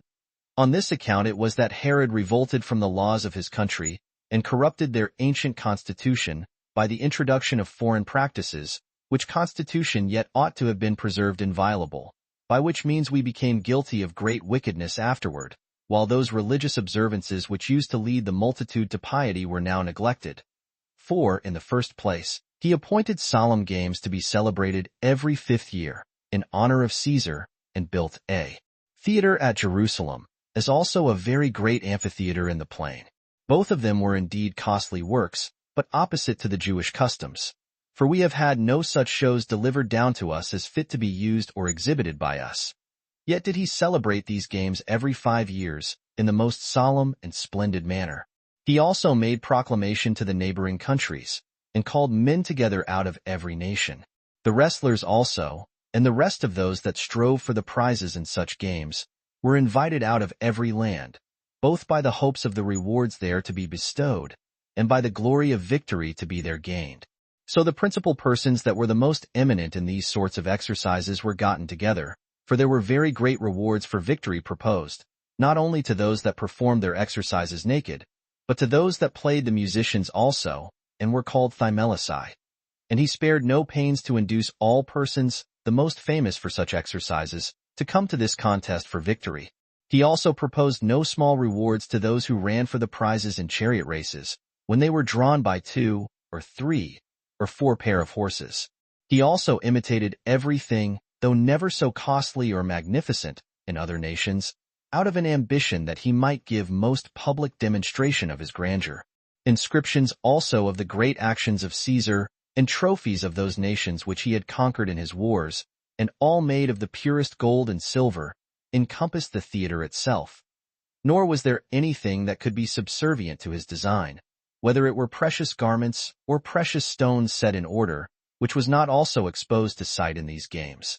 He had also made a great preparation of wild beasts, and of lions themselves in great abundance, and of such other beasts as were either of uncommon strength, or of such a sort as were rarely seen. These were prepared either to fight with one another, or that men who were condemned to death were to fight with them. And truly foreigners were greatly surprised and delighted at the vastness of the expenses here exhibited, and at the great dangers that were here seen. But to natural Jews, this was no better than a dissolution of those customs for which they had so great a veneration.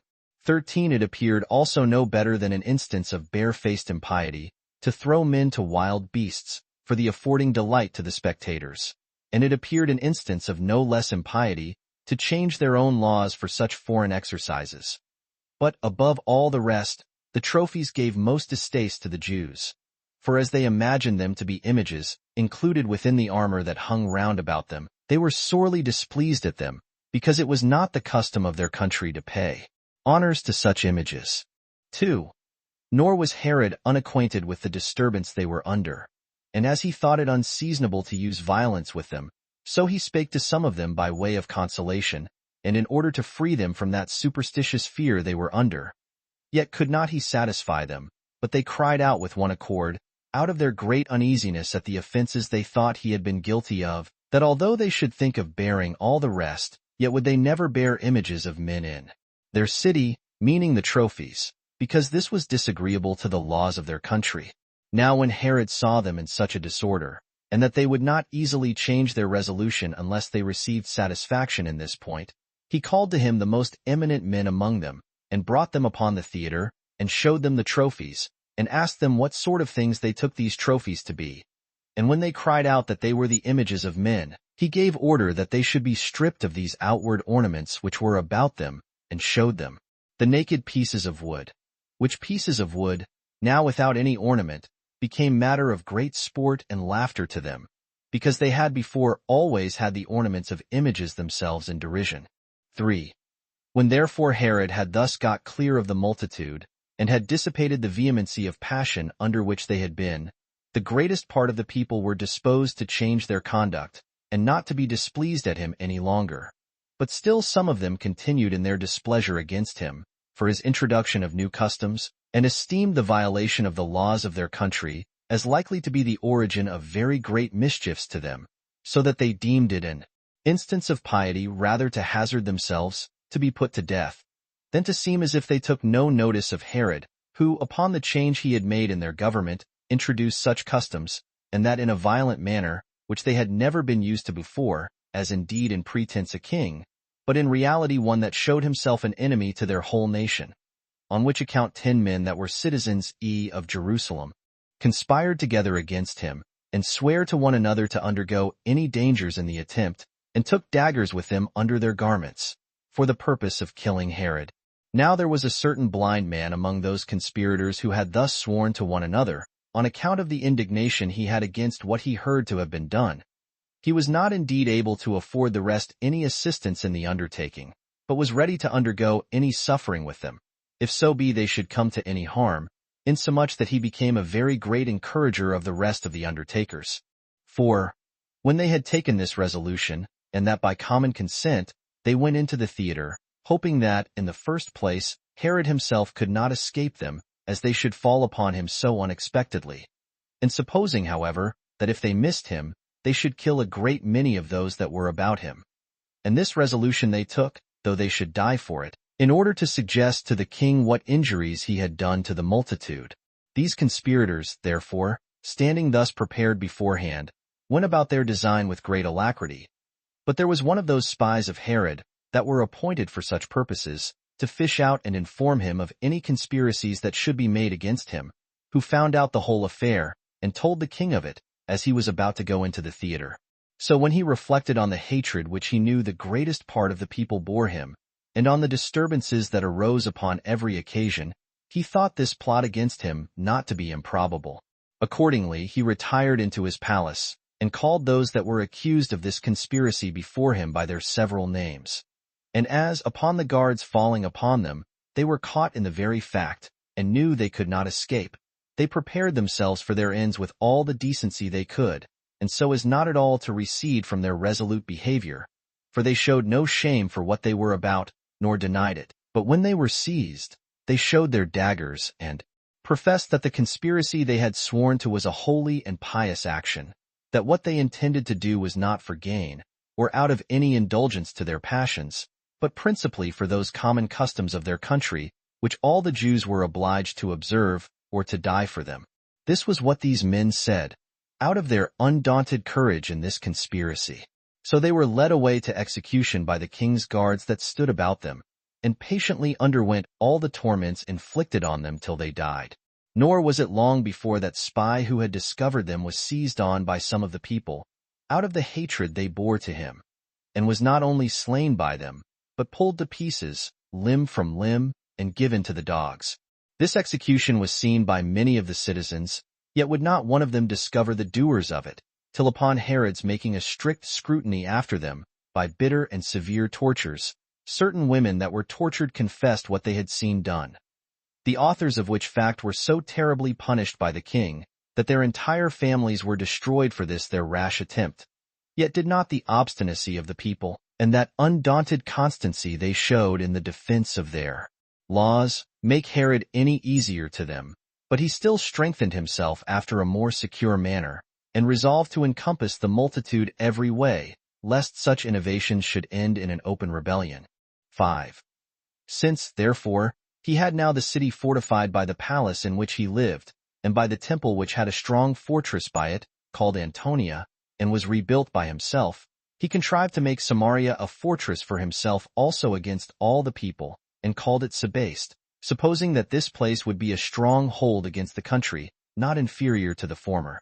So he fortified that place, which was a day's journey distant from Jerusalem, and which would be useful to him in common, to keep both the country and the city in awe. He also built another fortress for the whole nation. It was of old called Strato's Tower, but was by him named Caesarea. Moreover, he chose out some select horsemen, and placed them in the great plain, and built, for them, a place in Galilee, called Gaba with Hezebonitis, in Perea. And these were the places which he particularly built, while he always was inventing somewhat further for his own security, and encompassing the whole nation with guards, that they might by no means get from under his power, nor fall into tumults, which they did continually upon any small commotion. And that if they did make any commotions, he might know of it, while some of his spies might be upon them from the neighborhood, and might both be able to know what they were attempting and to prevent it. And when he went about building the wall of Samaria, he contrived to bring thither many of those that had been assisting to him in his wars, and many of the people in that neighborhood also, whom he made fellow citizens with the rest. This he did out of an ambitious desire of building a temple, and out of a desire to make the city more eminent than it had been before, but principally because he contrived that it might at once be for his own security and a monument of his magnificence. He also changed its name and called it Sebaste. Moreover, he parted the adjoining country, which was excellent in its kind, among the inhabitants of Samaria, that they might be in a happy condition upon their first coming to inhabit. Besides all which, he encompassed the city with a wall of great strength, and made use of the acclivity of the place for making its fortifications stronger. Nor was the compass of the place made now so small as it had been before, but was such as rendered it not inferior to the most famous cities, for it was 20 furlongs in circumference. Now within, and about the middle of it, he built a sacred place, of 1.5 furlongs in circuit, and adorned it with all sorts of decorations, and therein erected a temple, which was illustrious on account of both its largeness and beauty. And as to the several parts of the city, he adorned them with decorations of all sorts also. And as to what was necessary to provide for his own security, he made the walls very strong for that purpose, and made it for the greatest part a citadel. And as to the elegance of the building, it was taken care of also, that he might leave monuments of the fineness of his taste, and of his beneficence, to future ages. Chapter 9. Concerning the famine that happened in Judea and Syria, and how Herod, after he had married another wife, rebuilt Caesarea and other Grecian cities. 1. Now on this very year, which was the 13th year of the reign of Herod, very great calamities came upon the country. Whether they were derived from the anger of God, or whether this misery returns again naturally in certain periods of time. 14:4.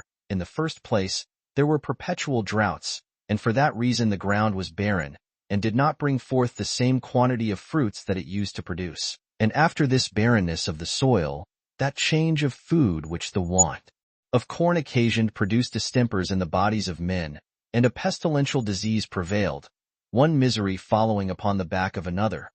And these circumstances, that they were destitute both of methods of cure and of food, made the pestilential distemper, which began after a violent manner, the more lasting. The destruction of men also after such a manner deprived those that survived of all their courage, because they had no way to provide remedies sufficient for the distresses they were in. When therefore the fruits of that year were spoiled, and whatsoever they had laid up beforehand was spent, there was no foundation of hope for relief remaining, but the misery, contrary to what they expected, still increased upon them. And this not only on that year, while they had nothing for themselves left at the end of it, but what seed they had sown perished also, by reason of the ground not yielding its fruits on the second year. 15. This distress they were in made them also, out of necessity, to eat many things that did not use to be eaten. Nor was the king himself free from this distress any more than other men, as being deprived of that tribute he used to have from the fruits of the ground, and having already expended what money he had, in his liberality to those whose cities he had built. Nor had he any people that were worthy of his assistance, since this miserable state of things had procured him the hatred of his subjects. For it is a constant rule, that misfortunes are still laid to the account of those that govern. 2. In these circumstances he considered with himself how to procure some seasonable help, but this was a hard thing to be done, while their neighbors had no food to sell them, and their money also was gone, had it been possible to purchase a little food at a great price. However, he thought it his best way, by all means, not to leave off his endeavors to assist his people. So he cut off the rich furniture that was in his palace, both of silver and gold, insomuch that he did not spare the finest vessels he had, or those that were made with the most elaborate skill of the artificers, but sent the money to Petronius, who had been made prefect of Egypt by Caesar, and as not a few had already fled to him under their necessities, and as he was particularly a friend to Herod, and desirous to have his subjects preserved, he gave leave to them in the first place to export corn, and assisted them every way, both in purchasing and exporting the same, so that he was the principal, if not the only person, who afforded them what help they had. And Herod, taking care the people should understand that this help came from himself, did thereby not only remove the ill opinion of those that formerly hated him, but gave them the greatest demonstration possible of his goodwill to them, and care of them. 4. In the first place, as for those who were able to provide their own food, he distributed to them their proportion of corn in the exactest manner. But for those many that were not able, either by reason of their old age or any other infirmity, to provide food for themselves, he made this provision for them. The bakers should make their bread ready for them. He also took care that they might not be hurt by the dangers of winter, since they were in great want of clothing also, by reason of the utter destruction and consumption of their sheep and goats, till they had no wool to make use of, nor anything else to cover themselves withal. And when he had procured these things for his own subjects, he went further, in order to provide necessaries for their neighbors, and gave seed to the Syrians, which thing turned greatly to his own advantage also, this charitable assistance being afforded most seasonably to their fruitful soil, so that every one had now a plentiful provision of food. Upon the whole, when the harvest of the land was approaching, he sent no fewer than 50,000 men, whom he had sustained, into the country, by which means he both repaired the afflicted condition of his own kingdom with great generosity and diligence, and lightened the afflictions of his neighbors, who were under the same calamities. For there was nobody who had been in want that was left destitute of a suitable assistance by him. Nay, further, there were neither any people, nor any cities, nor any private men, who were to make provision for the multitudes, and on that account were in want of support, and had recourse to him, but received what they stood in need of, insomuch that it appeared upon a computation, that the number of cori of wheat, of 10 Attic medimni apiece, that were given to foreigners, amounted to 10,000, and the number that was given in his own kingdom was about 4,000. Now it happened that this care of his and this seasonable benefaction had such influence on the Jews, and was so cried up among other nations, as to wipe off that old hatred which his violation of some of their customs, during his reign, had procured him among all the nation, and that this liberality of his assistance in this their greatest necessity was full satisfaction for all that he had done of that nature, as it also procured him great fame among foreigners. And it looked as if these calamities that afflicted his land, to a degree plainly incredible, came in order to raise his glory, and to be to his great advantage. For the greatness of his liberality in these distresses, which he now demonstrated beyond all expectation, did so change the disposition of the multitude towards him, that they were ready to suppose he had been from the beginning not such a one as they had found him to be by experience, but such a one as the care he had taken of them in supplying their necessities proved him now to be. 3. About this time it was that he sent 500 chosen men out of the guards of his body as auxiliaries to Caesar, whom Aelius Gallus 16 led to the Red Sea, and who were of great service to him there. When therefore his affairs were thus improved, and were again in a flourishing condition, he built himself a palace in the upper city, raising the rooms to a very great height, and adorning them with the most costly furniture of gold, and marble scats and beds. And these were so large that they could contain very many companies of men. These apartments were also of distinct magnitudes, and had particular names given them. For one apartment was called Caesar's, another Agrippa's. He also fell in love again, and married another wife, not suffering his reason to hinder him from living as he pleased. The occasion of this his marriage was as follows. There was one Simon, a citizen of Jerusalem, the son of one Boethus, a citizen of Alexandria, and a priest of great note there. This man had a daughter, who was esteemed the most beautiful woman of that time. And when the people of Jerusalem began to speak much in her commendation, it happened that Herod was much affected with what was said of her. And when he saw the damsel, he was smitten with her beauty. Yet did he entirely reject the thoughts of using his authority to abuse her, as believing, what was the truth, that by so doing he should be stigmatized for violence and tyranny. So he thought it best to take the damsel to wife. And while Simon was of a dignity too inferior to be allied to him, but still too considerable to be despised, he governed his inclinations after the most prudent manner, by augmenting the dignity of the family, and making them more honorable.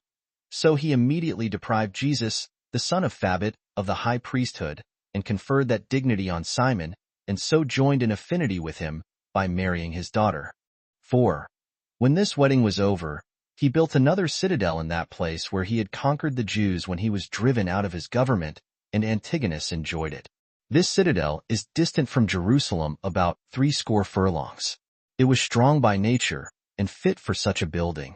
It is a sort of a moderate hill, raised to a further height by the hand of man, till it was of the shape of a woman's breast. It is encompassed with circular towers, and hath a straight ascent up to it, which ascent is composed of steps of polished stones, in number 200. Within it are royal and very rich apartments, of a structure that provided both for security and for beauty.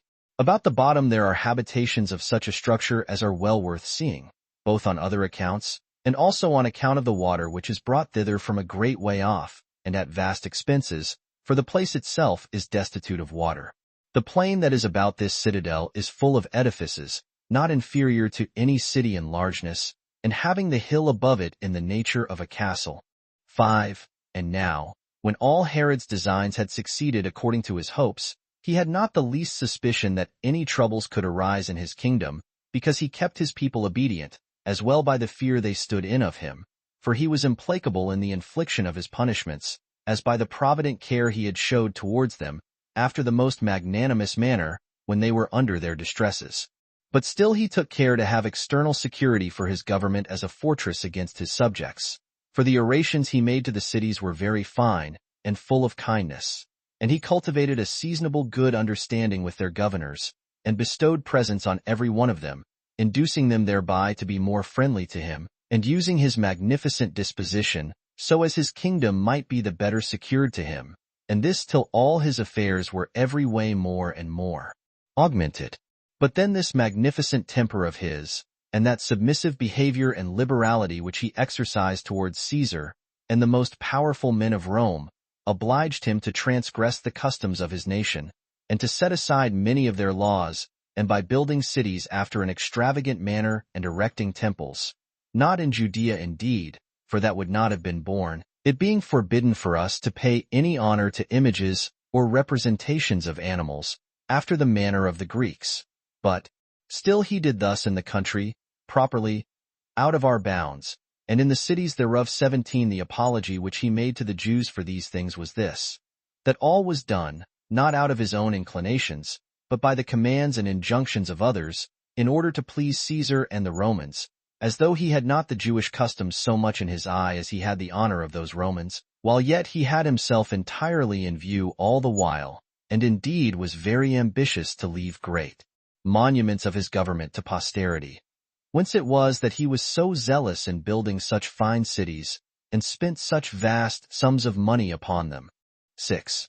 Now upon his observation of a place near the sea, which was very proper for containing a city, and was before called Strato's Tower, he set about getting a plan for a magnificent city there, and erected many edifices with great diligence all over it, and this of white stone. He also adorned it with most sumptuous palaces and large edifices for containing the people. And what was the greatest and most laborious work of all, he adorned it with a haven that was always free from the waves of the sea. Its largeness was not less than the Permum at Athens, and had towards the city a double station for the ships. It was of excellent workmanship, and this was the more remarkable for its being built in a place that of itself was not suitable to such noble structures, but was to be brought to perfection by materials from other places, and at very great expenses. This city is situate in Phoenicia, in the passage by sea to Egypt, between Joppa and Dora, which are lesser maritime cities, and not fit for havens, on account of the impetuous south winds that beat upon them, which rolling the sands that come from the sea against the shores, do not admit of ships lying in their station. But the merchants are generally there forced to ride at their anchors in the sea itself. So Herod endeavored to rectify this inconvenience, and laid out such a compass towards the land as might be sufficient for a haven, wherein the great ships might lie in safety. And this he effected by letting down vast stones of above 50 feet in length, not less than 18 in breadth, and 9 in depth, into 20 fathom deep. And as some were lesser, so were others bigger than those dimensions. This mole which he built by the seaside was 200 feet wide, the half of which was opposed to the current of the waves, so as to keep off those waves which were to break upon them, and so was called Prosomatia, or the first breaker of the waves. But the other half had upon it a wall with several towers, the largest of which was named Drusus, and was a work of very great excellence, and had its name from Drusus, the son-in-law of Caesar, who died young. There were also a great number of arches where the mariners dwelt. There was also before them a quay, or landing place, which ran round the entire haven, and was a most agreeable walk to such as had a mind to that exercise. But the entrance or mouth of the port was made on the north quarter, on which side was the stillest of the winds of all in this place. and the basis of the whole circuit on the left hand, as you enter the port, supported a round turret, which was made very strong, in order to resist the greatest waves. While on the right hand, as you enter, stood two vast stones, and those each of them larger than the turret, which were over against them. These stood upright and were joined together. Now there were edifices all along the circular haven, made of the politest stone, with a certain elevation, whereon was erected a temple that was seen a great way off by those that were sailing for that haven, and had in it two statues, the one of Rome, the other of Caesar. The city itself was called Caesarea, which was also itself built of fine materials, and was of a fine structure. Nay, the very subterranean vaults and cellars had no less of architecture bestowed on them than had the buildings above ground. Some of these vaults carried things at even distances to the haven and to the sea, but one of them ran obliquely, and bound all the rest together, that both the rain and the filth of the citizens were together carried off with ease, and the sea itself, upon the flux of the tide from without, came into the city, and washed it all clean. Herod also built therein a theater of stone, and on the south quarter, behind the port, an amphitheater also, capable of holding a vast number of men, and conveniently situated for a prospect to the sea. So this city was thus finished in 12 years, 18 during which time the king did not fail to go on both with the work, and to pay the charges that were necessary. Chapter 10. How Herod sent his sons to Rome. How also he was accused by Zenodorus and the Gadarens, but was cleared of what they accused him of, and withal gained to himself the goodwill of Caesar. Concerning the Pharisees, the Essenes, and Manahem. 1. When Herod was engaged in such matters, and when he had already re-edified Sebaste, Samaria, he resolved to send his sons Alexander and Aristobulus to Rome, to enjoy the company of Caesar, who, when they came thither, lodged at the house of Pollio, 19, who was very fond of Herod's friendship, and they had leave to lodge in Caesar's own palace, for he received these sons of Herod with all humanity, and gave Herod leave to give his kingdom to which of his sons he pleased.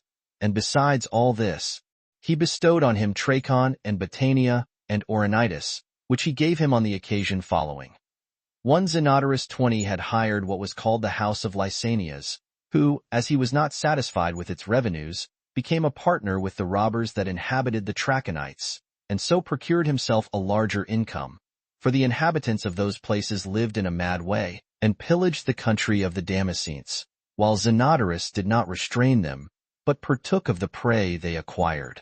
Now as the neighboring people were hereby great sufferers, they complained to Varro, who was then president of Syria, and entreated him to write to Caesar about this injustice of Zenodorus. When these matters were laid before Caesar, he wrote back to Varro to destroy those nests of robbers, and to give the land to Herod, that so by his care the neighboring countries might be no longer disturbed with these doings of the Trachonites. For it was not an easy firing to restrain them, since this way of robbery had been their usual practice, and they had no other way to get their living, because they had neither any city of their own, nor lands in their possession, but only some receptacles and dens in the earth, and there they and their cattle lived in common together. However, they had made contrivances to get pools of water, and laid up corn in granaries for themselves, and were able to make great resistance, by issuing out on the sudden against any that attacked them. For the entrances of their caves were narrow, in which but one could come in at a time, and the places within incredibly large, and made very wide, but the ground over their habitations was not very high, but rather on a plain, while the rocks are altogether hard and difficult to be entered upon, unless any one gets into the plain road by the guidance of another, for these roads are not straight, but have several revolutions. But when these men are hindered from their wicked preying upon their neighbors, their custom is to prey one upon another, insomuch that no sort of injustice comes amiss to them.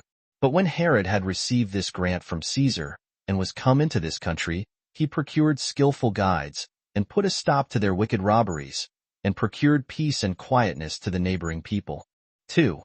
Hereupon Zenodorus was grieved, in the first place, because his principality was taken away from him, and still more so, because he envied Herod, who had gotten it.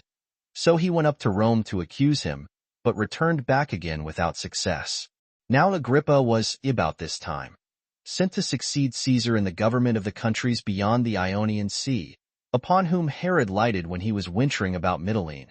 for he had been his particular friend and companion, and then returned into Judea again. However, some of the Gadarens came to Agrippa and accused Herod, whom he sent back bound to the king without giving them the hearing. But still the Arabians, who of old bare ill will to Herod's government, were nettled, and at that time attempted to raise a sedition in his dominions, and, as they thought, upon a more justifiable occasion. For Zenodorus, despairing already of success as to his own affairs, prevented his enemies by selling to those Arabians a part of his principality, called Auranitis, for the value of 50 talents. But as this was included in the donations of Caesar, they contested the point with Herod, as unjustly deprived of what they had bought. Sometimes they did this by making incursions upon him, and sometimes by attempting force against him, and sometimes by going to law with him.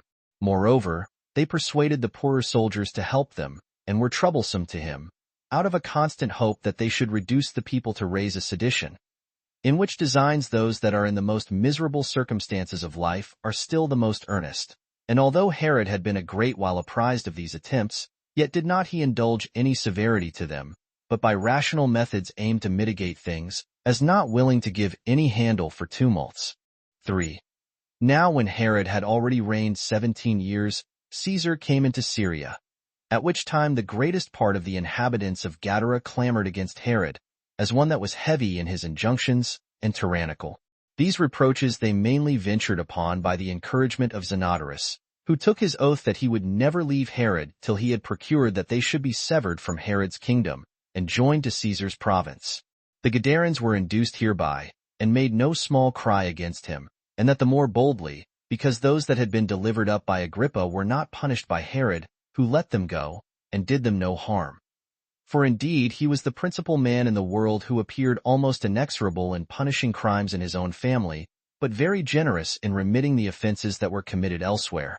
And while they accused Herod of injuries and plunderings and subversions of temples, he stood unconcerned and was ready to make his defense. However, Caesar gave him his right hand, and remitted nothing of his kindness to him, upon this disturbance by the multitude. And indeed these things were alleged the first day, but the hearing proceeded no further. For as the Gadarens saw the inclination of Caesar and of his assessors, and expected, as they had reason to do, that they should be delivered up to the king, some of them, out of a dread of the torments they might undergo, cut their own throats in the night time, and some of them threw themselves down precipices, and others of them cast themselves into the river, and destroyed themselves of their own accord, which accident seemed a sufficient condemnation of the rashness and crimes they had been guilty of. Whereupon Caesar made no longer delay, but cleared Herod from the crimes he was accused of. Another happy accident there was, which was a further great advantage to Herod at this time. For Zenodorus's belly burst, and a great quantity of blood issued from him in his sickness, and he thereby departed this life at Antioch in Syria. So Caesar bestowed his country, which was no small one, upon Herod. It lay between Trachon and Galilee, and contained Elatha, and Paneas, and the country round about. He also made him one of the procurators of Syria, and commanded that they should do everything with his approbation. And in short, he arrived at that pitch of felicity, that whereas there were but 2 men that governed the vast Roman Empire, first Caesar, and then Agrippa, who was his principal favorite, Caesar preferred no one to Herod besides Agrippa, and Agrippa made no one his greater friend than Herod besides Caesar. And when he had acquired such freedom, he begged of Caesar a tetrarchy 21 for his brother Pheroras, while he did himself bestow upon him a revenue of 100 talents out of his own kingdom, that in case he came to any harm himself, his brother might be in safety, and that his sons might not have dominion over him. So when he had conducted Caesar to the sea, and was returned home, he built him a most beautiful temple, of the whitest stone, in Zenodorus's country, near the place called Panlor. This is a very fine cave in a mountain, under which there is a great cavity in the earth, and the cavern is abrupt, and prodigiously deep, and full of a still water. Over it hangs a vast mountain, and under the caverns arise the springs of the river Jordan. Herod adorned this place, which was already a very remarkable one, still further by the erection of this temple, which he dedicated to Caesar. 4. At which time Herod released to his subjects the 3rd part of their taxes, under pretense indeed of relieving them, after the dearth they had had.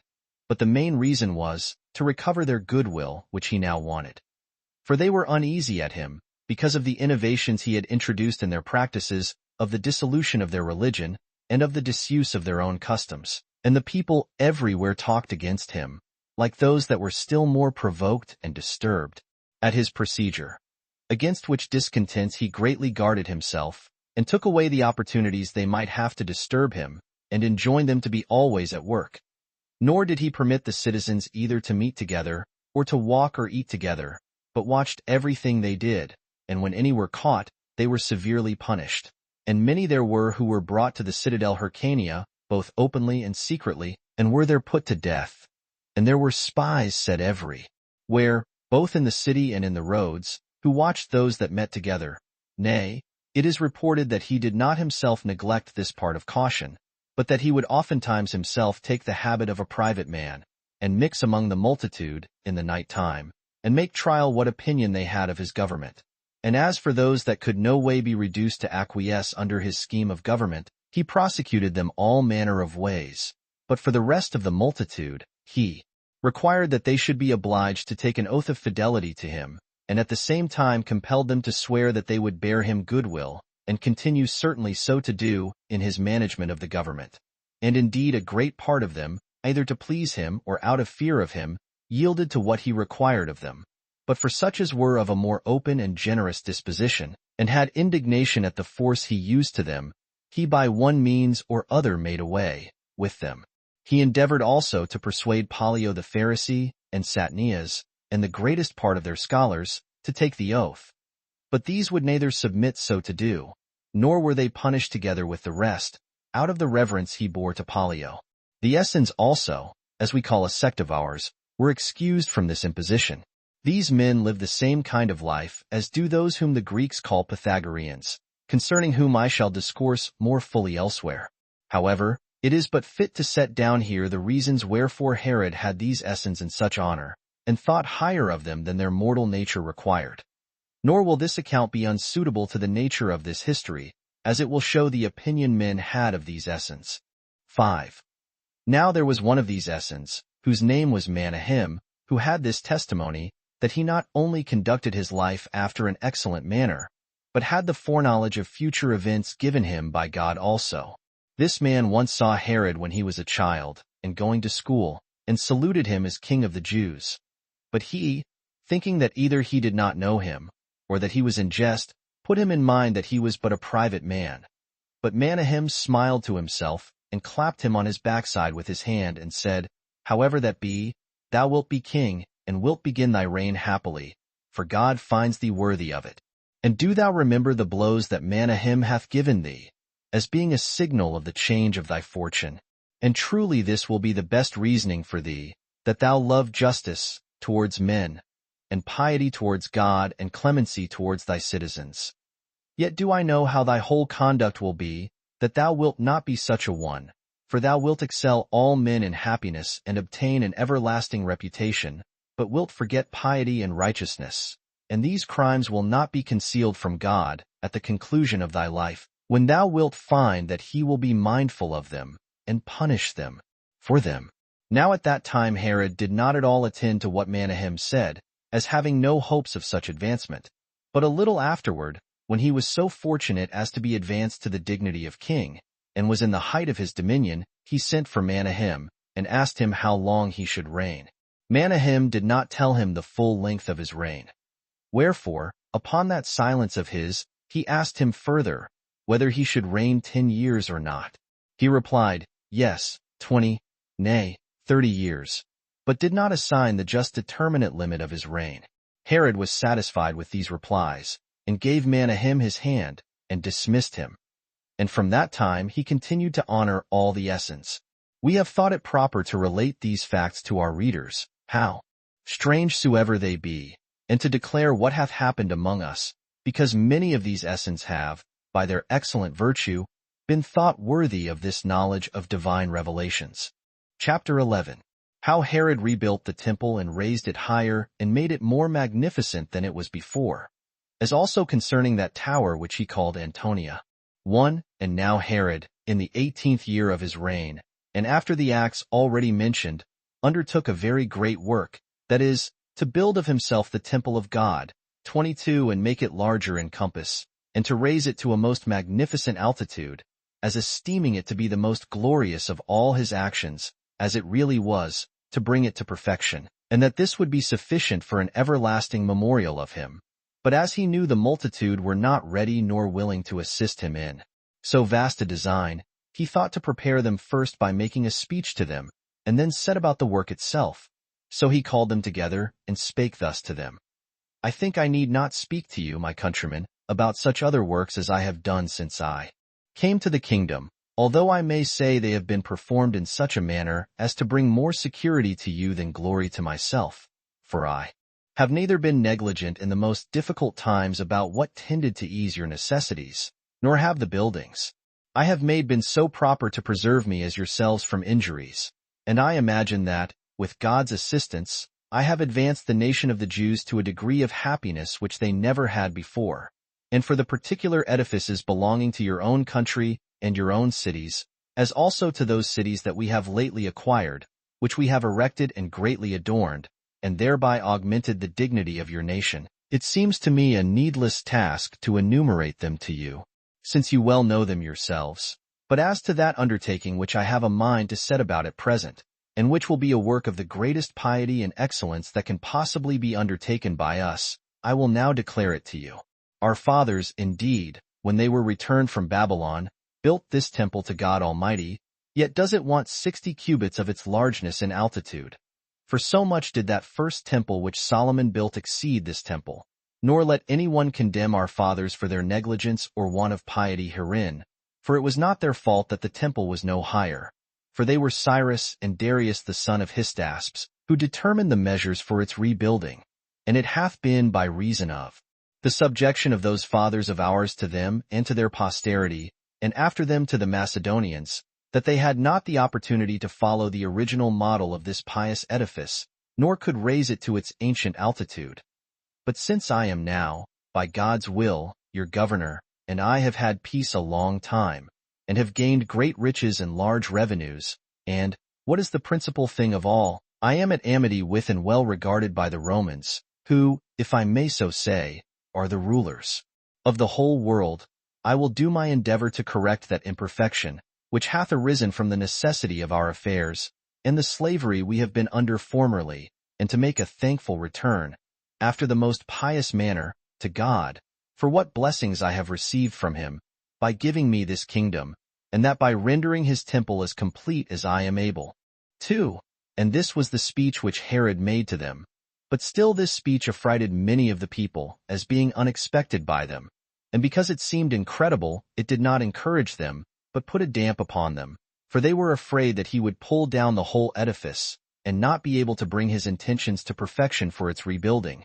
And this danger appeared to them to be very great, and the vastness of the undertaking to be such as could hardly be accomplished. But while they were in this disposition, the king encouraged them, and told them he would not pull down their temple till all things were gotten ready for building it up entirely again. And as he promised them this beforehand, so he did not break his word with them, but got ready 1,000 wagons, that were to bring stones for the building, and chose out 10,000 of the most skillful workmen, and bought 1,000 sacerdotal garments for as many of the priests, and had some of them taught the arts of stonecutters, and others of carpenters, and then began to build. But this not till everything was well prepared for the work. 3. So Herod took away the old foundations, and laid others, and erected the temple upon them, being in length 100 cubits, and in height 20 additional cubits, which, 20. Upon the sinking of their foundations 23 fell down. And this part it was that we resolved to raise again in the days of Nero. Now the temple was built of stones that were white and strong, and each of their length was 25 cubits, their height was 8, and their breadth about 12. And the whole structure, as also the structure of the royal cloister, was on each side much lower, but the middle was much higher, till they were visible to those that dwelt in the country for a great many furlongs, but chiefly to such as lived over against them, and those that approached to them. The temple had doors also at the entrance, and lintels over them, of the same height with the temple itself. They were adorned with embroidered veils, with their flowers of purple and pillars interwoven. And over these, but under the crownwork, was spread out a golden vine, with its branches hanging down from a great height, the largeness and fine workmanship of which was a surprising sight to the spectators, to see what vast materials there were, and with what great skill the workmanship was done. He also encompassed the entire temple with very large cloisters, contriving them to be in a due proportion thereto. And he laid out larger sums of money upon them than had been done before him, till it seemed that no one else had so greatly adorned the temple as he had done. There was a large wall to both the cloisters, which wall was itself the most prodigious work that was ever heard of by man. The hill was a rocky ascent, that declined by degrees towards the east parts of the city, till it came to an elevated level. This hill it was which Solomon, who was the first of our kings, by divine revelation, encompassed with a wall. It was of excellent workmanship upwards, and round the top of it. He also built a wall below, beginning at the bottom, which was encompassed by a deep valley.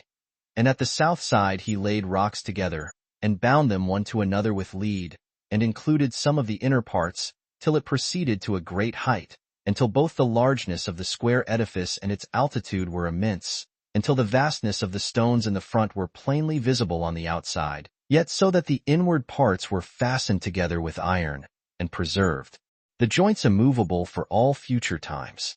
When this work, for the foundation, was done in this manner, and joined together as part of the hill itself to the very top of it, he wrought it all into one outward surface, and filled up the hollow places which were about the wall, and made it a level on the external upper surface, and a smooth level also. This hill was walled all round, and encompassed 4 furlongs, the distance of each angle containing in length a furlong. But within this wall, and on the very top of all, there ran another wall of stone also, having on the east quarter a double cloister, of the same length with the wall, in the midst of which was the temple itself. This cloister looked to the gates of the temple, and it had been adorned by many kings in former times. And round about the entire temple were fixed the spoils taken from barbarous nations. All these had been dedicated to the temple by Herod, with the addition of those he had taken from the Arabians. 4. Now on the north side of the temple was built a citadel, whose walls were square and strong, and of extraordinary firmness. This citadel was built by the kings of the Asamonean race, who were also high priests before Herod, and they called it the Tower, in which were reposed the vestments of the high priest, which the high priest only put on at the time when he was to offer sacrifice. These vestments King Herod kept in that place, and after his death they were under the power of the Romans until the time of Tiberius Caesar, under whose reign Vitellius, the president of Syria, when he once came to Jerusalem, and had been most magnificently received by the multitude, he had a mind to make them some requital for the kindness they had shown him. So, upon their petition to have those holy vestments in their own power, he wrote about them to Tiberius Caesar, who granted his request. And this their power over the sacerdotal vestments continued with the Jews till the death of King Agrippa. But after that, Cassius Longinus, who was president of Syria, and Cuspius Fadus, who was procurator of Judea, enjoined the Jews to reposit those vestments in the Tower of Antonia, for that they ought to have them in their power, as they formerly had. However, the Jews sent ambassadors to Claudius Caesar, to intercede with him for them, upon whose coming, King Agrippa, Jr., being then at Rome, asked for and obtained the power over them from the emperor, who gave command to Vitellius, who was then commander in Syria, to give it them accordingly. Before that time they were kept under the seal of the high priest, and of the treasurers of the temple, which treasurers, the day before a festival, went up to the Roman captain of the temple guards, and viewed their own seal, and received the vestments, and again, when the festival was over, they brought it to the same place, and showed the captain of the temple guards their seal, which corresponded with his seal, and reposed them there. And that these things were so, the afflictions that happened to us afterwards, about them, are sufficient evidence.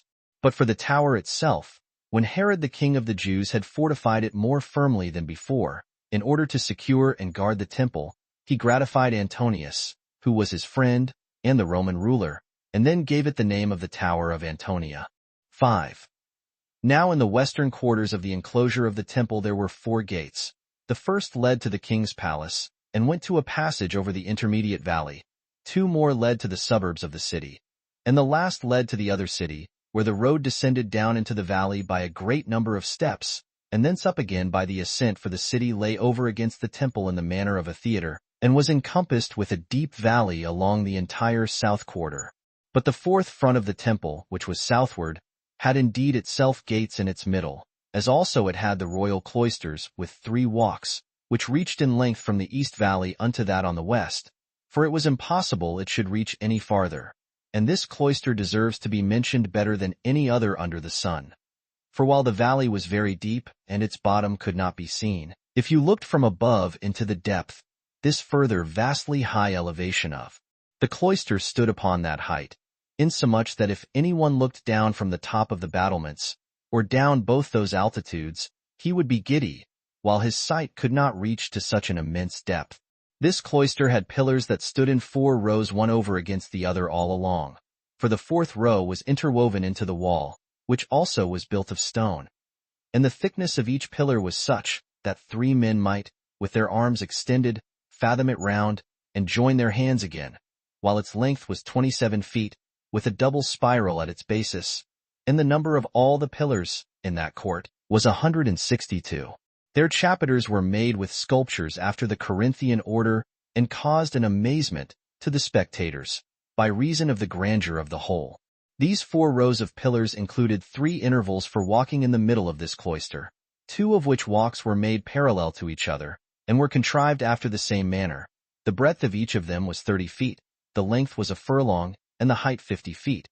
But the breadth of the middle part of the cloister was 1.5 of the other, and the height was double, for it was much higher than those on each side. But the roofs were adorned with deep sculptures in wood, representing many sorts of figures.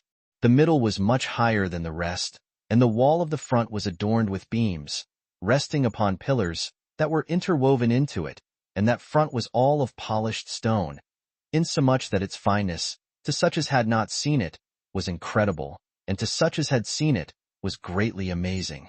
Thus was the first enclosure, in the midst of which, and not far from it, was the second, to be gone up to by a few steps. This was encompassed by a stone wall for a partition, with an inscription, which forbade any foreigner to go in under pain of death.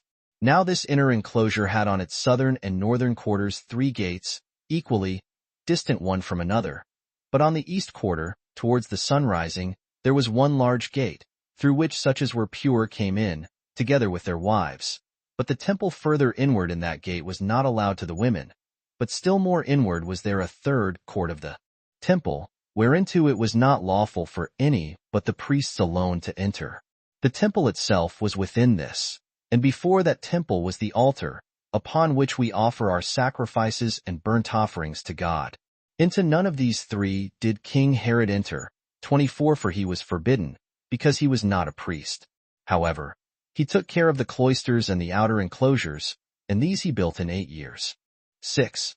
But the temple itself was built by the priests in 1 year and 6 months, upon which all the people were full of joy, and presently they returned thanks in the first place to God, and in the next place, for the alacrity the king had showed. They feasted and celebrated this rebuilding of the temple, and for the king he sacrificed 300 oxen to God, as did the rest every one according to his ability, the number of which sacrifices is not possible to set down, for it cannot be that we should truly relate it. For at the same time with this celebration for the work about the temple fell also the day of the king's inauguration, which he kept of an old custom as a festival, and it now coincided with the other, which coincidence of them both made the festival most illustrious. 7. There was also an occult passage built for the king. It led from Antonia to the inner temple at its eastern gate, over which he also erected for himself a tower, that he might have the opportunity of a subterraneous ascent to the temple, in order to guard against any sedition which might be made by the people against their kings. It is also reported, 25, that during the time that the temple was building, it did not rain in the daytime, but that the showers fell in the nights, so that the work was not hindered. And this our fathers have delivered to us. Nor is it incredible, if anyone have regard to the manifestations of God. And thus was performed the work of the rebuilding of the temple. Footnotes. 1. Return. The city here called Babylon by Josephus seems to be one which was built by some of the Seleucidae upon the Tigris, which long after the utter desolation of old Babylon was commonly so called, and I. suppose not far from Seleucia, just as the latter adjoining city Baghdad has been and is often called by the same old name of Babylon till this very day. 2. Return. Here we have an eminent example of Herod's worldly and profane politics, when by the abuse of his unlawful and usurped power, to make whom he pleased high priest, in the person of Ananias, he occasioned such disturbances in his kingdom and in his own family, as suffered him to enjoy no lasting peace or tranquillity ever afterward. And such is frequently the effect of profane court politics about matters of religion in other ages and nations.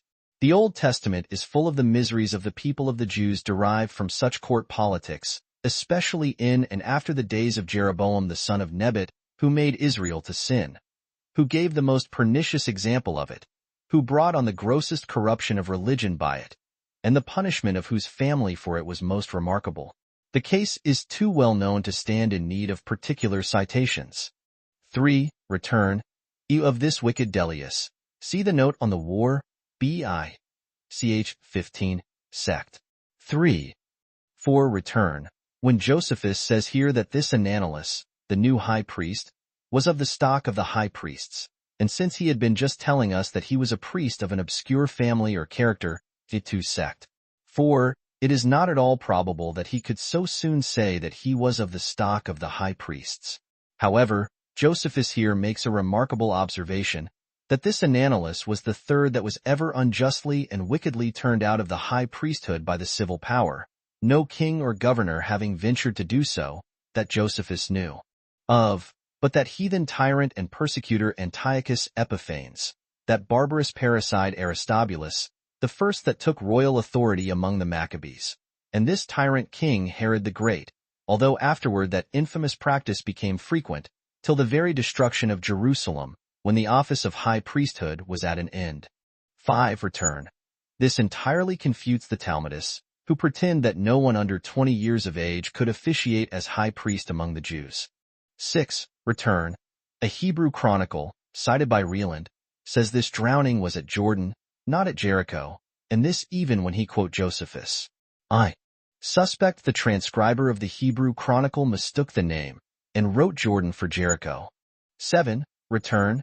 The reading of one of Josephus's Greek misses seems here to be right, that Aristobulus was not 18 years old when he was drowned, for he was not 17 when he was made high priest, ch. 2 sect. 6. Ch. 3 sect. 3. And he continued in that office but 1 year, as in the place before us. 8. Return.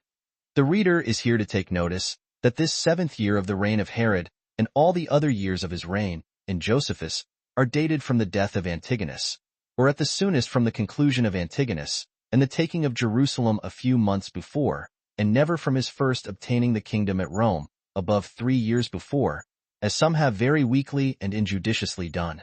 9. Return. Herod says here, that as ambassadors were sacred when they carried messages to others, so did the laws of the Jews derive a sacred authority by being delivered from God by angels, or divine ambassadors, which is St. Paul's expression about the same laws, Galatians 3 verse 19, Hebrews 2, 2. 10. Return. This piece of religion, the supplicating God with sacrifices, by Herod, before he went to this fight with the Arabians, taken notice of also in the first book of the war. 19. Sect. 5. Is worth remarking, because it is the only example of this nature, so far as I remember, that Josephus ever mentions in all his large and particular accounts of this Herod. And it was when he had been in mighty distress, and discouraged by a great defeat of his former army, and by a very great earthquake in Judea, such times of affliction making men most religious. Nor was he disappointed of his hopes here, but immediately gained a most signal victory over the Arabians, while they who just before had been so great victors, and so much elevated upon the earthquake in Judea as to venture to slay the Jewish ambassadors, were now under a strange consternation, and hardly able to fight at all. 11. Return. Whereas Miriam is here represented as reproaching Herod with the murder of her father, Alexander, as well as her brother, Aristobulus, while it was her grandfather Hyrcanus, and not her father Alexander, whom he caused to be slain, as Josephus himself informs us, 6. Sect. 2. We must either take Zanars's reading, which is here grandfather, rightly, or else we must, as before, sect. 1. Allow a slip of Josephus's pen or memory in the place before us. 12. Return. Here is a plain example of a Jewish lady giving a bill of divorce to her husband, though in the days of Josephus it was not esteemed lawful for a woman so to do. See the like among the Parthians, Antique, B. 18. Ch. 9. Sect. 6. However, the Christian law, when it allowed divorce for adultery, Matthew 5 verse 32, allowed the innocent wife to divorce her guilty husband, as well as the innocent husband to divorce his guilty wife, as we learn from the Shepherd of Hermas, Mand. B. 4, and from the second apology of Justin Martyr, where a persecution was brought upon the Christians upon such a divorce, and I think the Roman laws permitted it at that time, as well as the laws of Christianity. Now, this Babas, who was one of the race of the Asamoneans or Maccabees, as the latter end of this section informs us, is related by the Jews, as Dr. Hudson here remarks, to have been so eminently religious in the Jewish way, that, except the day following the 10th of Tisri, the great day of atonement, when he seems to have supposed all his sins entirely forgiven, he used every day of the whole year to offer a sacrifice for his sins of ignorance, or such as he supposed he had been guilty of, but did not distinctly remember. See somewhat like it of Agrippa the Great, Antique, B. 19. Ch. 3. Sect. 3. And Job 1 verses 4 and 5. 13. Return.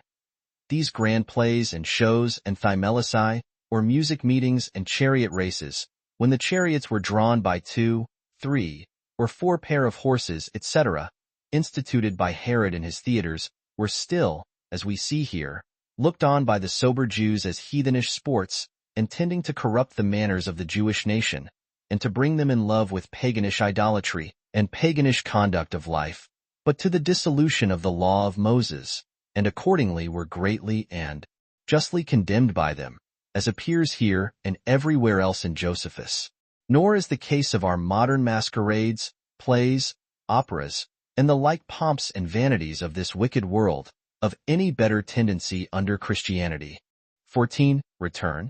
Here we have an eminent example of the language of Josephus in his writing to Gentiles, different from that when he wrote to Jews. In his writing to whom he still derives all such judgments from the anger of God, but because he knew many of the Gentiles thought they might naturally come in certain periods, he complies with them in the following sentence. See the note on the war. B.I. Ch. 33. Sect. 2. 15. Return. This famine for 2 years that affected Judea and Syria, the 13th mid-14th years of Herod, which are the 23rd and 24th years before the Christian era, seems to have been more terrible during this time than was that in the days of Jacob, Genesis 41, 42. And what makes the comparison the more remarkable is this, that now, as well as then, the relief they had was from Egypt also. Then from Joseph the governor of Egypt, under Pharaoh king of Egypt, and now from Petronius the prefect of Egypt, under Augustus the Roman emperor. See almost the like case, Antique, BXX. Ch. 2. Sect. 6. It is also well worth our observation here, that these 2 years were a sabbatic year, and a year of jubilee, for which Providence, during the theocracy, used to provide a triple crop beforehand, but became now, when the Jews had forfeited that blessing, the greatest years of famine to them ever since the days of Ahab, 1 Kings 17, 18, 16, return. This Aelius Gallus seems to be no other than that Aelius Lagus whom Dio speaks of as conducting an expedition that was about this time made into Arabia Felix, according to Batarius, who is here cited by Spanheim. See a full account of this expedition in Prideaux, at the years 23 and 24. 17. Return. One may here take notice that how tyrannical and extravagant soever Herod were in himself, and in his Grecian cities, as to those plays, and shows, and temples for idolatry, mentioned above, Sich 8, Sect. 1 and here also. Yet durst even he introduce very few of them into the cities of the Jews, who, as Josephus here notes, would not even then have borne them. So zealous were they still for many of the laws of Moses, even under so tyrannical a government as this was of Herod the Great. Which tyrannical government puts me naturally in mind of Dean Prideaux's honest reflection upon the like ambition after such tyrannical power in Pompey and Caesar. One of these, says he, at the year 60, could not bear an equal, nor the other a superior. And through this ambition's humor and thirst after more power in these two men, the whole Roman Empire being divided into two opposite factions, there was produced hereby the most destructive war that ever afflicted it, and the like folly too much reigns in all other places. Could about 30 men be persuaded to live at home in peace, without enterprising upon the rights of each other, for the vain glory of conquest and the enlargement of power, the whole world might be at quiet. But their ambition, their follies, and their humor, leading them constantly to encroach upon and quarrel with each other, they involve all that are under them in the mischiefs thereof, and many thousands are they which yearly perish by it, so that it may almost raise a doubt, whether the benefit which the world receives from government be sufficient to make amends for the calamities which it suffers from the follies, mistakes, and real administrations of those that manage it. 18. Return. Caesarea being here said to be rebuilt and adorned in 12 years, and soon afterwards in 10 years, Antique, B. 16. Ch. 5. Sect. 1. There must be a mistake in one of the places as to the true number, but in which of them it is hard positively to determine. 19. Return. This Pollio, with whom Herod's sons lived at Rome, was not Pollio the Pharisee, already mentioned by Josephus. 1. Sect. 1. And again presently after this, ch. 10. Sect. 4. But asinine Pollio, the Roman, as Spanheim here observes. 20. Return. The character of this Synodorus is so like that of a famous robber of the same name in Strabo, and that about this very country, and about this very time also, that I think Dr. Hudson hardly needed to have put a overlaps to his determination that they were the same. 21. Return. A tetrarchy properly and originally denoted the fourth part of an entire kingdom or country, and a tetrarch one that was ruler of such a fourth part, which always implies somewhat less extent of dominion and power than belonged to a kingdom and to a king. 22. Return.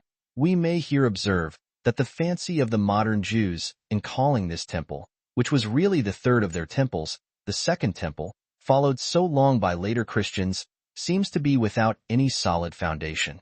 The reason why the Christians here followed the Jews is because of the prophecy of Haggai, 2 hours 69 minutes, which they expound of the Messiah's coming to the second or Zorobabel's temple, of which they suppose this of Herod to be only a continuation, which is meant, I think, of his coming to the fourth and last temple, of that future, largest, and most glorious one, described by Ezekiel. Whence I take the former notion, how general soever, to be a great mistake. See lit. Acharap. Of Prof. Page 2. 23. Return. Some of our modern students in architecture have made a strange blunder here, when they imagine that Josephus affirms the entire foundations of the temple or holy house sunk down into the rocky mountain on which it stood no less than 20 cubits, whereas he is clear that they were the foundations of the additional 20 cubits only above the 100, made perhaps weak on purpose, and only for show and grandeur that sunk or fell down, as Dr. Hudson rightly understands him. Nor is the thing itself possible in the other sense. Agrippa's preparation for building the inner parts of the temple 20 cubits higher, History of the War, B.V., Ch. 1, Sect. 5. Must in all probability refer to this matter, since Josephus says here, that this which had fallen down was designed to be raised up again under Nero, under whom Agrippa made that preparation. But what Josephus says presently, that Solomon was the first king of the Jews, appears by the parallel place, Antique, B. XX. Ch. 9. Sect. 7, and other places, to be meant only the first of David's posterity, and the first builder of the temple. 24. Return. Into none of these three did King Herod enter, i.e. 1. Not into the court of the priests, 2. Nor into the holy house itself, 3. Nor into the separate place belonging to the altar, as the words following imply. For none but priests, or their attendants the Levites, might come into any of them. See Antique, B. 16. Ch. 4. Sect. 6. When Herod goes into the temple, and makes a speech in it to the people, but that could only be into the court of Israel, whither the people could come to hear him. 25. Return. This tradition which Josephus here mentions, as delivered down from fathers to their children, of this particular remarkable circumstance relating to the building of Herod's temple is a demonstration that such its building was a known thing in Judea at this time. He was born about 46 years after it is related to have been finished, and might himself have seen and spoken with some of the builders themselves, and with a great number of those that had seen it building. The doubt therefore about the truth of this history of the pulling down and rebuilding this temple by Herod, which some weak people have indulged, was not then much greater than it soon may be, whether or not our St. Paul's Church in London was burnt down in the fire of London, AD 1666, and rebuilt by Sir Christopher Wren a little afterward. Book 16, containing the interval of 12 years from the finishing of the temple by Herod to the death of Alexander and Aristobulus. Chapter 1. A law of Herod's about thieves. Salome and Pheroras calumniate Alexander and Aristobulus upon their return from Rome, for whom yet Herod provides wives. 1. As King Herod was very zealous in the administration of his entire government, and desirous to put a stop to particular acts of injustice which were done by criminals about the city and country, he made a law, no way like our original laws, and which he enacted of himself, to expose housebreakers to be ejected out of his kingdom, which punishment was not only grievous to be borne by the offenders, but contained in it a dissolution of the customs of our forefathers. For this slavery to foreigners, and such as did not live after the manner of Jews, and this necessity that they were under to do whatsoever such men should command, was an offense against our religious settlement, rather than a punishment to such as were found to have offended, such a punishment being avoided in our original laws. For those laws ordain that the thief shall restore fourfold, and that if he have not so much, he shall be sold indeed, but not to foreigners, nor so that he be under perpetual slavery, for he must have been released after 6 years. But this law, thus enacted in order to introduce a severe and illegal punishment, seemed to be a piece of insolence of Herod, when he did not act as a king, but as a tyrant, and thus contemptuously, and without any regard to his subjects, did he venture to introduce such a punishment. Now this penalty, thus brought into practice, was like Herod's other actions, and became a part of his accusation, and an occasion of the hatred he lay under. 2. Now at this time it was that he sailed to Italy, as very desirous to meet with Caesar, and to see his sons who lived at Rome, and Caesar was not only very obliging to him in other respects, but delivered him his sons again, that he might take them home with him, as having already completed themselves in the sciences. But as soon as the young men were come from Italy, the multitude were very desirous to see them, and they became conspicuous among them all, as adorned with great blessings of fortune, and having the countenances of persons of royal dignity. So they soon appeared to be the objects of envy to Salome, the king's sister, and to such as had raised calumnies against Miriam. For they were suspicious that when these came to the government, they should be punished for the wickedness they had been guilty of against their mother. So they made this very fear of theirs a motive to raise calumnies against them also. They gave it out that they were not pleased with their father's company, because he had put their mother to death, as if it were not agreeable to piety to appear to converse with their mother's murderer. Now, by carrying these stories, that had indeed a true foundation in the fact, but were only built on probabilities as to the present accusation, they were able to do them mischief, and to make Herod take away that kindness from his sons which he had before borne to them. For they did not say these things to him openly, but scattered abroad such words among the rest of the multitude, from which words, when carried to Herod, he was induced at last to hate them, and which natural affection itself, even in length of time, was not able to overcome. Yet was the king at that time in a condition to prefer the natural affection of a father before all the suspicions and calumnies his sons lay under. So he respected them as he ought to do, and married them to wives, now they were of an age suitable thereto. To Aristobulus he gave for a wife Bernice, Salome's daughter, and to Alexander, Glaphyra, the daughter of Archelaus, king of Cappadocia. Chapter 2. How Herod twice sailed to Agrippa, and how upon the complaint in Ionia against the Greeks Agrippa confirmed the laws to them. 1. When Herod had dispatched these affairs, and he understood that Marcus Agrippa had sailed again out of Italy into Asia, he made haste to him, and besought him to come to him into his kingdom, and to partake of what he might justly expect from one that had been his guest, and was his friend. This request he greatly pressed, And to it Agrippa agreed, and came into Judea. Whereupon Herod omitted nothing that might please him. He entertained him in his new-built cities, and showed him the edifices he had built, and provided all sorts of the best and most costly dainties for him and his friends, and that at Sebaste and Caesarea, about that port that he had built, and at the fortresses which he had erected at great expenses, Alexandrium, and Herodium, and Hyrcania. He also conducted him to the city Jerusalem, where all the people met him in their festival garments, and received him with acclamations. Agrippa also offered a hecatomb of sacrifices to God, and feasted the people, without omitting any of the greatest dainties that could be gotten. He also took so much pleasure there, that he abode many days with them, and would willingly have stayed longer, but that the season of the year made him make haste away. For as winter was coming on, he thought it not safe to go to sea later, and yet he was of necessity to return again to Ionia. 2. So Agrippa went away, when Herod had bestowed on him, and on the principal of those that were with him, many presents. But King Herod, when he had passed the winter in his own dominions, made haste to get to him again in the spring, when he knew he designed to go to a campaign at the Bosphorus. So when he had sailed by Rhodes and by Kos, he touched at Lesbos, as thinking he should have overtaken Agrippa there. But he was taken short here by a north wind, which hindered his ship from going to the shore. So he continued many days at Chius, and there he kindly treated a great many that came to him, and obliged them by giving them royal gifts. And when he saw that the portico of the city was fallen down, which as it was overthrown in the Mithridatic war, and was very large and fine building, so was it not so easy to rebuild that as it was the rest, yet did he furnish a sum not only large enough for that purpose, but what was more than sufficient to finish the building, and ordered them not to overlook that portico, but to rebuild it quickly, that so the city might recover its proper ornaments. And when the high winds were laid, he sailed to Mytilene, and thence to Byzantium. And when he heard that Agrippa was sailed beyond the Cyanean rocks, he made all the haste possible to overtake him, and came up with him about Sinope, in Pontus.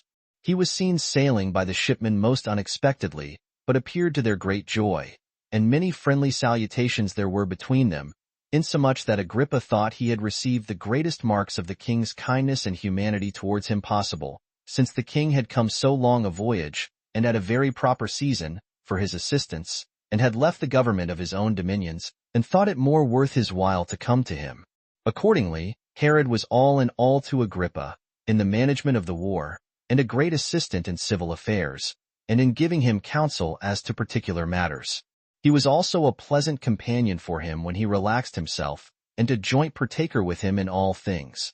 Ill troubles because of his kindness, and in prosperity because of the respect Agrippa had for him. Now as soon as those affairs of Pontus were finished, for whose sake Agrippa was sent thither, they did not think fit to return by sea, but passed through Paphlagonia and Cappadocia. They then traveled thence over great Phrygia, and came to Ephesus, and then they sailed from Ephesus to Samos. And indeed the king bestowed a great many benefits on every city that he came to, according as they stood in need of them. For as for those that wanted either money or kind treatment, he was not wanting to them, but he supplied the former himself out of his own expenses. He also became an intercessor with Agrippa for all such as sought after his favor, and he brought things so about, that the petitioners failed in none of their suits to him, Agrippa being himself of a good disposition, and of great generosity, and ready to grant all such requests as might be advantageous to the petitioners, provided they were not to the detriment of others. The inclination of the king was of great weight also, and still excited Agrippa, who was himself ready to do good. For he made a reconciliation between the people of Ilium, at whom he was angry, and paid what money the people of Chius owed Caesar's procurators, and discharged them of their tributes, and helped all others, according as their several necessities required. 3. But now, when Agrippa and Herod were in Ionia, a great multitude of Jews, who dwelt in their cities, came to them, and laying hold of the opportunity and the liberty now given them, laid before them the injuries which they suffered, while they were not permitted to use their own laws, but were compelled to prosecute their lawsuits, by the ill usage of the judges upon their holy days, and were deprived of the money they used to lay up at Jerusalem, and were forced into the army, and upon such other offices as obliged them to spend their sacred money, from which burdens they always used to be freed by the Romans, who had still permitted them to live according to their own laws.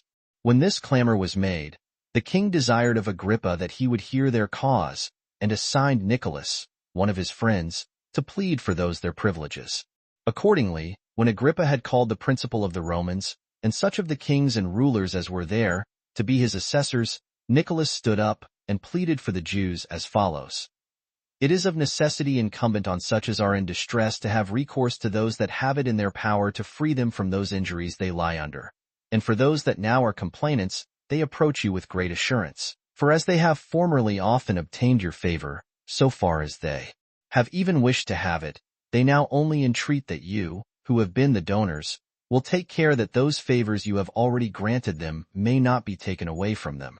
We have received these favors from you, who alone have power to grant them, but have them taken from us by such as are no greater than ourselves, and by such as we know are as much subjects as we are. And certainly, if we have been vouchsafed great favors, it is to our commendation who have obtained them, as having been found deserving of such great favors. And if those favors be but small ones, it would be barbarous for the donors not to confirm them to us. And for those that are the hindrance of the Jews, and use them reproachfully, it is evident that they affront both the receivers, while they will not allow those to be worthy men to whom their excellent rulers themselves have borne their testimony, and the donors, while they desire those favors already granted may be abrogated. Now if anyone should ask these Gentiles themselves, which of the two things they would choose to part with, their lives, or the customs of their forefathers, their solemnities, their sacrifices, their festivals, which they celebrated in honor of those they supposed to be gods, I know very well that they would choose to suffer anything whatsoever rather than a dissolution of any of the customs of their forefathers. For a great many of them have rather chosen to go to war on that account, as very solicitous not to transgress in those matters. And indeed we take an estimate of that happiness which all mankind do now enjoy by your means from this very thing, that we are allowed every one to worship as our own institutions require, and yet to live in peace. And although they would not be thus treated themselves, yet do they endeavor to compel others to comply with them, as if it were not as great an instance of impiety profanely to dissolve the religious solemnities of any others, as to be negligent in the observation of their own, towards their gods. And let us now consider the one of these practices. Is there any people, or city, or community of men, to whom your government and the Roman power does not appear to be the greatest blessing? Is there any one that can desire to make void the favors they have granted? No one is certainly so mad. For there are no men but such as have been partakers of their favors, both public and private. And indeed those that take away what you have granted can have no assurance but every one of their own grants made them by you may be taken from them also, which grants of yours can yet never be sufficiently valued. For if they consider the old governments under kings, together with your present government, besides the great number of benefits which this government hath bestowed on them, in order to their happiness, this is instead of all the rest, that they appear to be no longer in a state of slavery, but of freedom. Now the privileges we desire, even when we are in the best circumstances, are not such as deserve to be envied, for we are indeed in a prosperous state by your means, but this is only in common with others, and it is no more than this which we desire, to preserve our religion without any prohibition, which as it appears not in itself a privilege to be envied us, so it is for the advantage of those that grant it to us. For if the divinity delights in being honored, it must delight in those that permit them to be honored. And there are none of our customs which are inhuman, but all tending to piety and devoted to the preservation of justice. Nor do we conceal those injunctions of ours by which we govern our lives, they being memorials of piety, and of a friendly conversation among men. And the seventh day we set apart from labor. It is dedicated to the learning of our customs and laws, one we thinking it proper to reflect on them, as well as on any good thing else, in order to our avoiding of sin. If anyone therefore examine into our observances, he will find they are good in themselves, and that they are ancient also, though some think otherwise, insomuch that those who have received them cannot easily be brought to depart from them. Out of that honor they pay to the length of time they have religiously enjoyed them and observed them. Now our adversaries take these our privileges away in the way of injustice. They violently seize upon that money of ours which is owed to God, and called sacred money, and this openly, after a sacrilegious manner. and they impose tributes upon us, and bring us before tribunals on holy days, and then require other like debts of us, not because the contracts require it, and for their own advantage, but because they would put an affront on our religion, of which they are conscious as well as we, and have indulged themselves in an unjust, and to them involuntary, hatred. For your government over all is one, tending to the establishing of benevolence and abolishing of ill will among such as are disposed to it.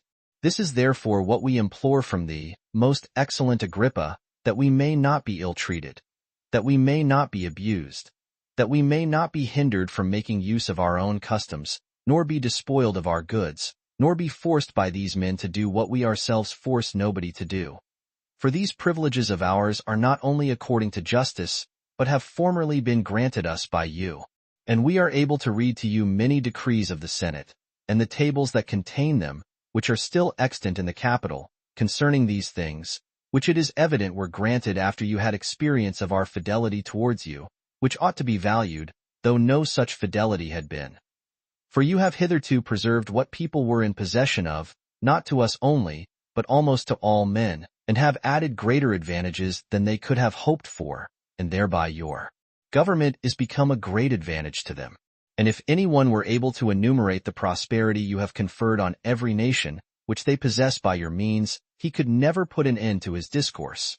But that we may demonstrate that we are not unworthy of all those advantages we have obtained, it will be sufficient for us, to say nothing of other things, but to speak freely of this king who now governs us, and is now one of thy assessors.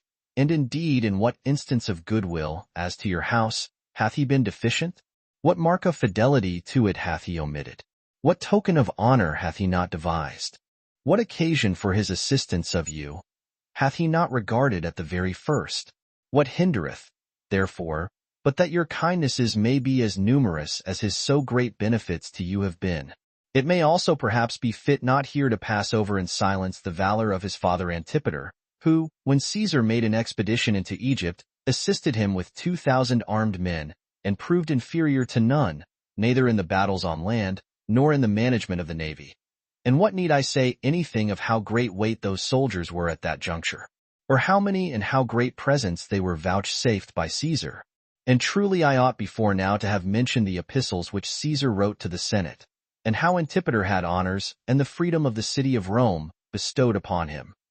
For these are demonstrations both that we have received these favors by our own deserts, and do on that account petition thee for thy confirmation of them, from whom we had reason to hope for them, though they had not been given us before, both out of regard to our king's disposition towards you, and your disposition towards him. And further, we have been informed by those Jews that were there with what kindness thou camest into our country, and how thou offeredst the most perfect sacrifices to God, and honoredst him with remarkable vows, and how thou gavest the people a feast, and acceptedst of their own hospitable presents to thee. We ought to esteem all these kind entertainments made both by our nation and to our city, to a man who is the ruler and manager of so much of the public affairs, as indications of that friendship which thou hast returned to the Jewish nation, and which hath been procured them by the family of Herod. So we put thee in mind of these things in the presence of the king now, sitting by thee, and make our request for no more but this, that what you have given us yourselves you will not see taken away by others from us. 4. When Nicholas had made this speech, there was no opposition made to it by the Greeks, for this was not an inquiry made, as in a court of justice, but an intercession to prevent violence to be offered to the Jews any longer. Nor did the Greeks make any defense of themselves, or deny what it was supposed they had done. Their pretense was no more than this, that while the Jews inhabited in their country, they were entirely unjust to them, in not joining in their worship, but they demonstrated their generosity in this, that though they worshipped according to their institutions, they did nothing that ought to grieve them. So when Agrippa perceived that they had been oppressed by violence, he made this answer, that, on account of Herod's goodwill and friendship, he was ready to grant the Jews whatsoever they should ask him, and that their requests seemed to him in themselves just, and that if they requested anything further, he should not scruple to grant it them, provided they were no way to the detriment of the Roman government, but that while their request was no more than this, that what privileges they had already given them might not be abrogated. He confirmed this to them, that they might continue in the observation of their own customs, without anyone offering them the least injury. And when he had said thus, he dissolved the assembly. Upon which Herod stood up and saluted him, and gave him thanks for the kind disposition he showed to them. Agrippa also took this in a very obliging manner, and saluted him again, and embraced him in his arms, after which he went away from Lesbos. But the king determined to sail from Samos to his own country, and when he had taken his leave of Agrippa, he pursued his voyage, and landed at Caesarea in a few days' time, as having favorable winds, from whence he went to Jerusalem, and there gathered all the people together to an assembly, not a few being there out of the country also. So he came to them, and gave them a particular account of all his journey, and of the affairs of all the Jews in Asia, how by his means they would live without injurious treatment for the time to come. He also told them of the entire good fortune he had met with, and how he had administered the government, and had not neglected anything which was for their advantage. And as he was very joyful, he now remitted to them the fourth part of their taxes for the last year. Accordingly, they were so pleased with his favor and speech to them, that they went their ways with great gladness, and wished the king all manner of happiness. Chapter 3. How great disturbances arose in Herod's family on his preferring Antipater, his eldest son, before the rest, till Alexander took that injury very heinously. 1. But now the affairs in Herod's family were in more and more disorder, and became more severe upon him, by the hatred of Salome to the young men, Alexander and Aristobulus, which descended as it were by inheritance, from their mother Miriam. And as she had fully succeeded against their mother, so she proceeded to that degree of madness and insolence, as to endeavor that none of her posterity might be left alive, who might have it in their power to revenge her death. The young men had also somewhat of a bold and uneasy disposition towards their father, occasioned by the remembrance of what their mother had unjustly suffered, and by their own affectation of dominion. The old grudge was also renewed, and they cast reproaches on Salome and Pheroras, who requited the young men with malicious designs, and actually laid treacherous snares for them. Now as for this hatred, it was equal on both sides, but the manner of exerting that hatred was different. For as for the young men, they were rash, reproaching and affronting the others openly, and were inexperienced enough to think it the most generous to declare their minds in that undaunted manner. But the others did not take that method, but made use of calumnies after a subtle and a spiteful manner, still provoking the young men, and imagining that their boldness might in time turn to the offering violence to their father. For inasmuch as they were not ashamed of the pretended crimes of their mother, nor thought she suffered justly, these supposed that might at length exceed all bounds, and induce them to think they ought to be avenged on their father, though it were by dispatching him with their own hands. At length it came to this, that the whole city was full of their discourses, and, as is usual in such contests, the unskilfulness of the young men was pitted. But the contrivance of Salome was too hard for them, and what imputations she laid upon them came to be believed, by means of their own conduct. For they who were so deeply affected with the death of their mother, that while they said both she and themselves were in a miserable case, they vehemently complained of her pitiable end, which, indeed, was truly such, and said that they were themselves in a pitiable case also, because they were forced to live with those that had been her murderers, and to be partakers with them. 2. These disorders increased greatly, and the king's absence abroad had afforded a fit opportunity for that increase. But as soon as Herod was returned, and had made the forementioned speech to the multitude, Pheroras and Salome let fill words immediately as if he were in great danger, and as if the young men openly threatened that they would not spare him any longer, but revenge their mother's death upon him. They also added another circumstance, that their hopes were fixed on Archelaus, the king of Cappadocia, that they should be able by his means to come to Caesar, and accuse their father. Upon hearing such things, Herod was immediately disturbed, and indeed was the more astonished, because the same things were related to him by some others also. He then called to mind his former calamity, and considered that the disorders in his family had hindered him from enjoying any comfort from those that were dearest to him or from his wife whom he loved so well, and suspecting that his future troubles would soon be heavier and greater than those that were past, he was in great confusion of mind. For divine providence had in reality conferred upon him a great many outward advantages for his happiness, even beyond his hopes, but the troubles he had at home were such as he never expected to have met with, and rendered him unfortunate.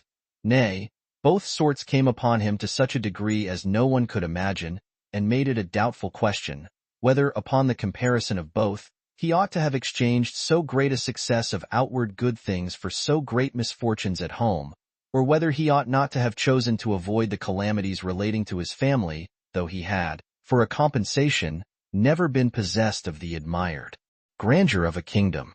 3. As he was thus disturbed and afflicted, in order to depress these young men, he brought to court another of his sons, that was born to him when he was a private man. His name was Antipater.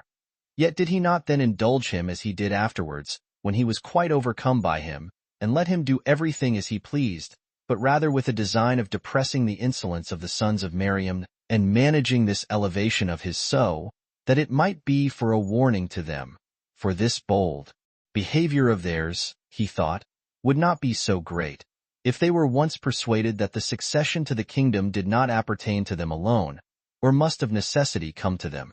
So he introduced Antipater as their antagonist, and imagined that he made a good provision for discouraging their pride, and that after this was done to the young men, there might be a proper season for expecting these to be of a better disposition.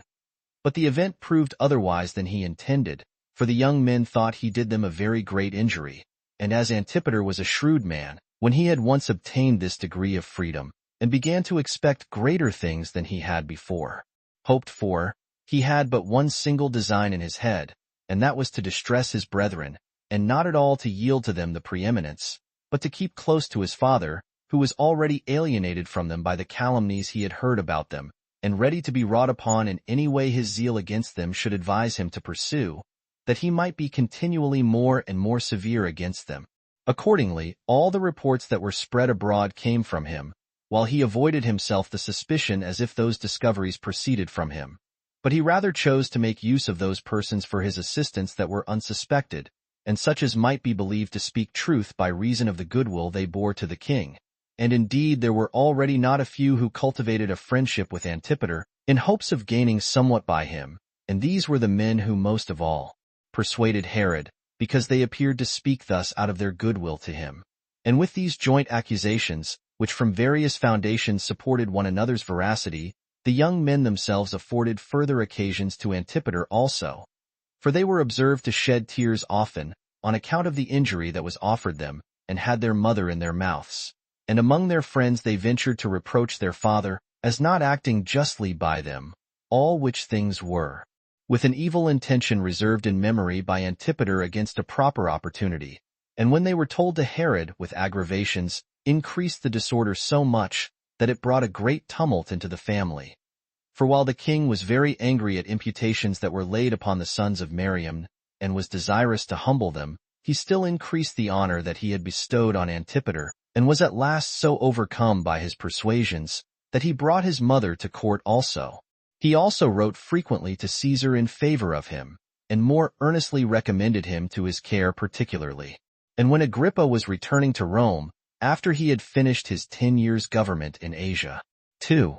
Herod sailed from Judea, and when he met with him, he had none with him but Antipater, whom he delivered to Agrippa, that he might take him along with him, together with many presents, that so he might become Caesar's friend, insomuch that things already looked as if he had all his father's favor, and that the young men were already entirely rejected from any hopes of the kingdom. Chapter 4. How during Antipater's abode at Rome, Herod brought Alexander and Aristobulus before Caesar and accused them. Alexander's defense of himself before Caesar and reconciliation to his father. 1. And now what happened during Antipater's absence augmented the honor to which he had been promoted, and his apparent eminence above his brethren. For he had made a great figure in Rome, because Herod had sent recommendations of him to all his friends there. Only he was grieved that he was not at home, nor had proper opportunities of perpetually calumniating his brethren, and his chief fear was, lest his father should alter his mind, and entertain a more favorable opinion of the sons of Miriam.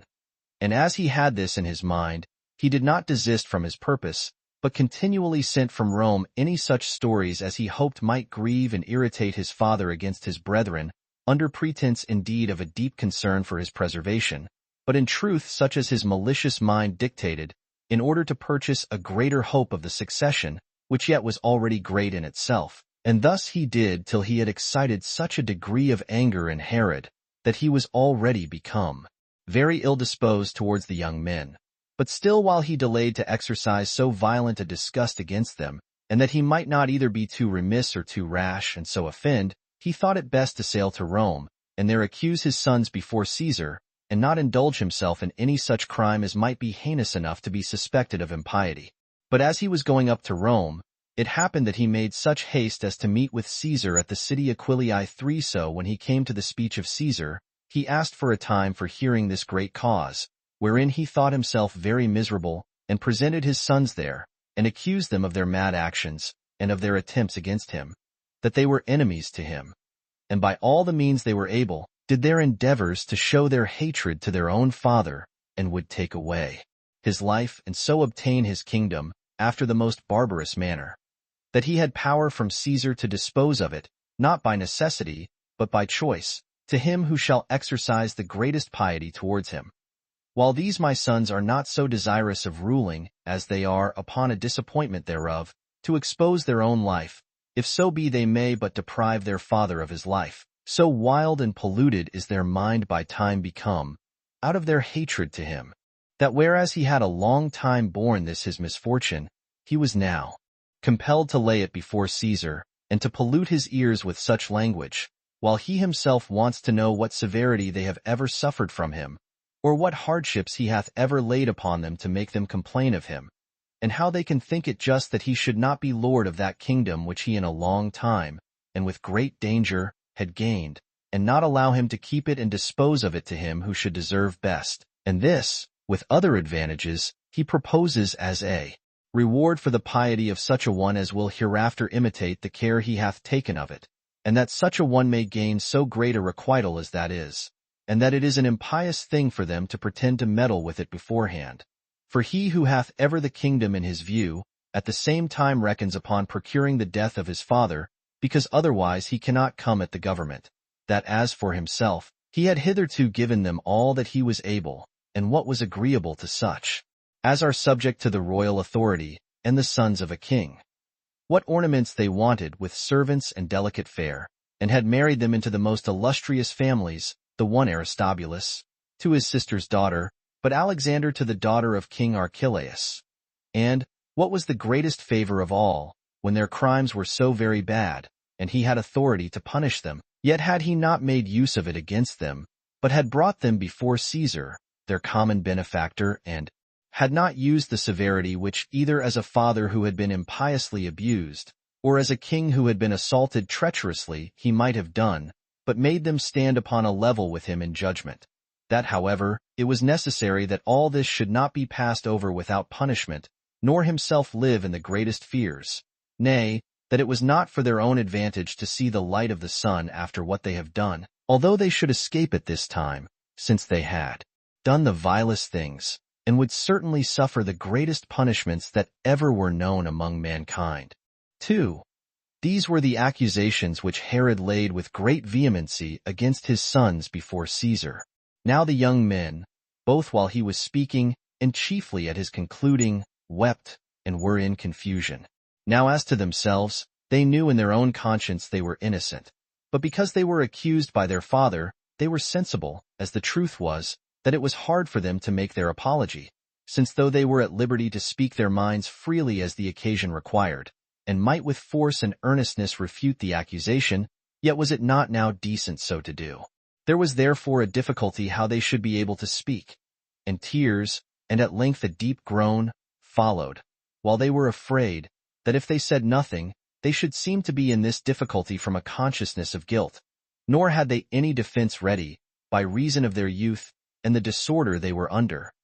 Yet was not Caesar unapprised, when he looked upon them in the confusion they were in, that their delay to make their defense did not arise from any consciousness of great enormities, but from their unskilfulness and modesty. They were also commiserated by those that were there in particular, and they moved their father's affections in earnest, till he had much ado to conceal them. 3. But when they saw there was a kind disposition arisen both in him and in Caesar, and that every one of the rest did either shed tears, or at least did all grieve with them. The one of them, whose name was Alexander, called to his father, and attempted to answer his accusation, and said, O father, the benevolence thou hast showed to us is evident, even in this very judicial procedure. For hadst thou had any pernicious intentions about us, thou hadst not produced us here before the common Savior of all, for it was in thy power, both as a king and as a father, to punish the guilty. But by thus bringing us to Rome, and making Caesar himself a witness to what is done, thou intimatest that thou intendest to save us. For no one that hath a design to slay a man will bring him to the temples and to the altars. Yet are our circumstances still worse, for we cannot endure to live ourselves any longer, if it be believed that we have injured such a father.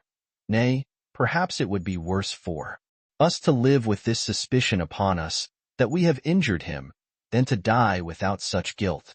And if our open defense may be taken to be true, we shall be happy, both in pacifying thee, and in escaping the danger we are in.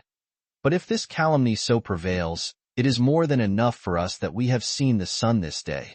Which why should we see, if this suspicion be fixed upon us? Now it is easy to say of young men, that they desire to reign, and to say further, that this evil proceeds from the case of our unhappy mother. This is abundantly sufficient to produce our present misfortune out of the former. But consider well, whether such an accusation does not suit all such young men, and may not be said of them all promiscuously. For nothing can hinder him that reigns if he have children, and their mother be dead. But the father may have a suspicion upon all his sons, as intending some treachery to him. But a suspicion is not sufficient to prove such an impious practice. Now let any man say, whether we have actually and insolently attempted any such thing, whereby actions otherwise incredible used to be made credible. Can any body prove that poison hath been prepared? Or prove a conspiracy of our equals, or the corruption of servants, or letters written against thee? Though indeed there are none of those things, but have sometimes been pretended by way of calumny, when they were never done. For a royal family that is at variance with itself is a terrible thing, and that which thou callest a reward of piety often becomes, among very wicked men, such a foundation of hope, as makes them leave no sort of mischief untried. Nor does any one lay any wicked practices to our charge. But as to calumnies by hearsay, how can he put an end to them, who will not hear what we have to say? Have we talked with too great freedom? Yes, but not against thee, for that would be unjust, but against those that never conceal anything that is spoken to them. Hath either of us lamented our mother? Yes, but not because she is dead, but because she was evil spoken of by those that had no reason so to do. Are we desirous of that dominion which we know our Father is possessed of? For what reason can we do so? If we already have royal honors, as we have, should not we labor in vain? And if we have them not, yet are not we in hopes of them? Or supposing that we had killed thee, could we expect to obtain thy kingdom? While neither the earth would let us tread upon it, nor the sea let us sail upon it, after such an action as that. Nay, the religion of all your subjects, and the piety of the whole nation, would have prohibited parricides from assuming the government, and from entering into that most holy temple which was built by thee for. But suppose we had made light of other dangers, can any murderer go off unpunished while Caesar is alive? We are thy sons, and not so impious or so thoughtless as that comes to, though perhaps more unfortunate than is convenient for thee. But in case thou neither findest any causes of complaint, nor any treacherous designs, what sufficient evidence hast thou to make such a wickedness of ours credible? Our mother is dead indeed, but then what befell her might be an instruction to us to caution, and not an incitement to wickedness. We are willing to make a larger apology for ourselves, but actions never done do not admit of discourse. Nay, we will make this agreement with thee, and that before Caesar, the Lord of all, who is now a mediator between us, if thou, O Father, canst bring thyself, by the evidence of truth, to have a mind free from suspicion concerning us, let us live, though even then we shall live in an unhappy way, for to be accused of great acts of wickedness, though falsely, is a terrible thing. But if thou hast any fear remaining, continue thou on in thy pious life. We will give this reason for our own conduct. Our life is not so desirable to us as to desire to have it, if it tend to the harm of our Father who gave it us. For, When Alexander had thus spoken, Caesar, who did not before believe so gross a calumny, was still more moved by it, and looked intently upon Herod, and perceived he was a little confounded. The persons there present were under an anxiety about the young men, and the fame that was spread abroad made the king hated, for the very incredibility of the calumny, and the commiseration of the flower of youth, the beauty of body, which were in the young men, pleaded for assistance, and the more so on this account, that Alexander had made their defense with dexterity and prudence. Nay, they did not themselves any longer continue in their former countenances, which had been bedewed with tears, and cast downwards to the ground, but now there arose in them hope of the best. And the king himself appeared not to have had foundation enough to build such an accusation upon, he having no real evidence wherewith to correct them. Indeed, he wanted some apology for making the accusation. But Caesar, after some delay, said that although the young men were thoroughly innocent of that for which they were calumniated, yet had they been so far to blame, that they had not demeaned themselves towards their father so as to prevent that suspicion which was spread abroad concerning them. He also exhorted Herod to lay all such suspicions aside, and to be reconciled to his sons, for that it was not just to give any credit to such reports concerning his own children, and that this repentance on both sides might still heal those breaches that had happened between them, and might improve that their goodwill to one another, whereby those on both sides, excusing the rashness of their suspicions, might resolve to bear a greater degree of affection towards each other than they had before. After Caesar had given them this admonition, he beckoned to the young men. When therefore they were disposed to fall down to make intercession to their father, he took them up and embraced them, as they were in tears, and took each of them distinctly in his arms, till not one of those that were present, whether freeman or slave, but was deeply affected with what they saw. 5. Then did they return thanks to Caesar, and went away together. And with them went Antipater, with an hypocritical pretense that he rejoiced at this reconciliation. And in the last days they were with Caesar. Herod made him a present of 300 talents, as he was then exhibiting shows and largesses to the people of Rome. And Caesar made him a present of half the revenue of the copper mines in Cyprus, and committed the care of the other half to him, and honored him with other gifts and incomes. And as to his own kingdom, he left it in his own power to appoint which of his sons he pleased for his successor, or to distribute it in parts to every one, that the dignity might thereby come to them all. And when Herod was disposed to make such a settlement immediately, Caesar said he would not give him leave to deprive himself, while he was alive, of the power over his kingdom, or over his sons. 6. After this, Herod returned to Judea again. But during his absence no small part of his dominion about Trachon had revolted, whom yet the commanders he left there had vanquished, and compelled to a submission again. Now as Herod was sailing with his sons, and was come over against Cilicia, to the island, Eleusa, which hath now changed its name for Sebaste, he met with Archelaus, king of Cappadocia, who received him kindly, as rejoicing that he was reconciled to his sons, and that the accusation against Alexander, who had married his daughter, was at an end.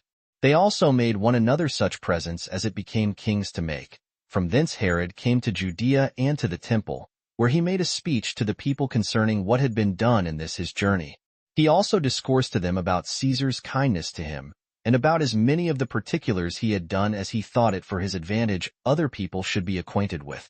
At last he turned his speech to the admonition of his sons, and exhorted those that lived at court and the multitude to concord, and informed them that his sons were to reign after him, Antipater first, and then Alexander and Aristobulus, the sons of Miriam. But he desired that at present they should all have regard to himself, and esteem him king and lord of all, since he was not yet hindered by old age, but was in that period of life when he must be the most skillful in governing, and that he was not deficient in other arts of management that might enable him to govern the kingdom well, and to rule over his children also. He further told the rulers under him, and the soldiery, that in case they would look upon him alone, their life would be led in a peaceable manner, and they would make one another happy. And when he had said this, he dismissed the assembly, which speech was acceptable to the greatest part of the audience, but not so to them all, for the contention among his sons, and the hopes he had given them, occasioned thoughts and desires of innovations among them. Chapter 5. How Herod celebrated the games that were to return every 5th year upon the building of Caesarea, and how he built and adorned many other places after a magnificent manner, and did many other actions gloriously. 1. About this time it was that Caesarea Sebaste, which he had built, was finished. The entire building being accomplished, in the 10th year, the solemnity of it fell into the 28th year of Herod's reign, and into the 192nd Olympiad. There was accordingly a great festival and most sumptuous preparations made presently, in order to its dedication. For he had appointed a contention in music, and games to be performed naked. He had also gotten ready a great number of those that fight single combats, and of beasts for the like purpose, horse races also, and the most chargeable of such sports and shows as used to be exhibited at Rome and in other places. He consecrated this combat to Caesar, and ordered it to be celebrated every 5th year.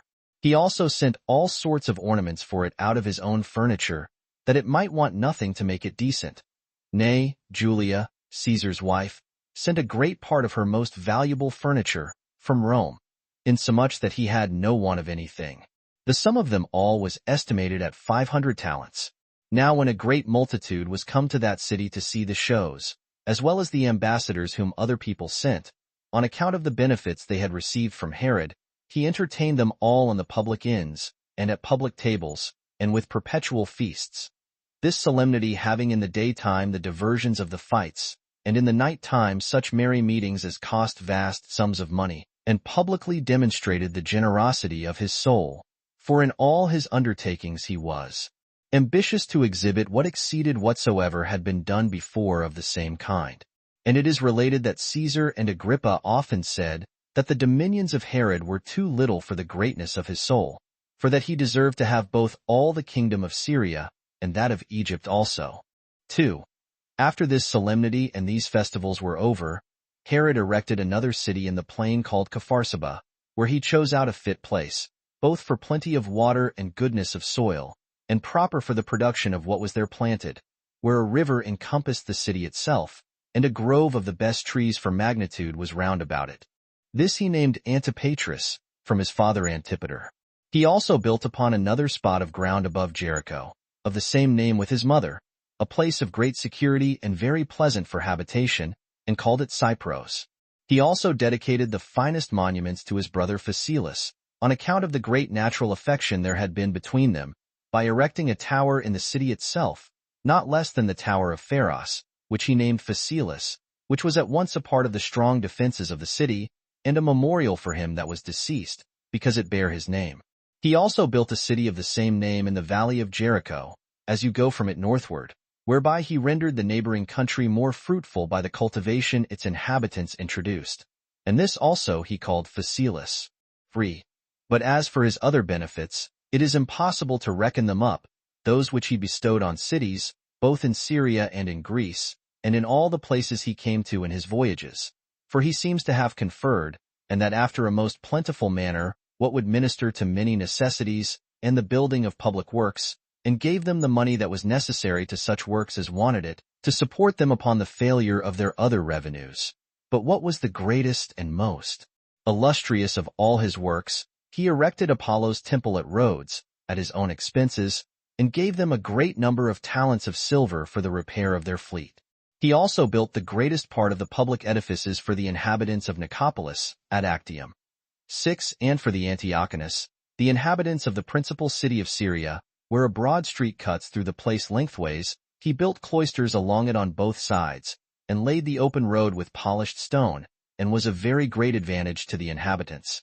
And as to the Olympic games, which were in a very low condition, by reason of the failure of their revenues, he recovered their reputation, and appointed revenues for their maintenance, and made that solemn meeting more venerable, as to the sacrifices and other ornaments.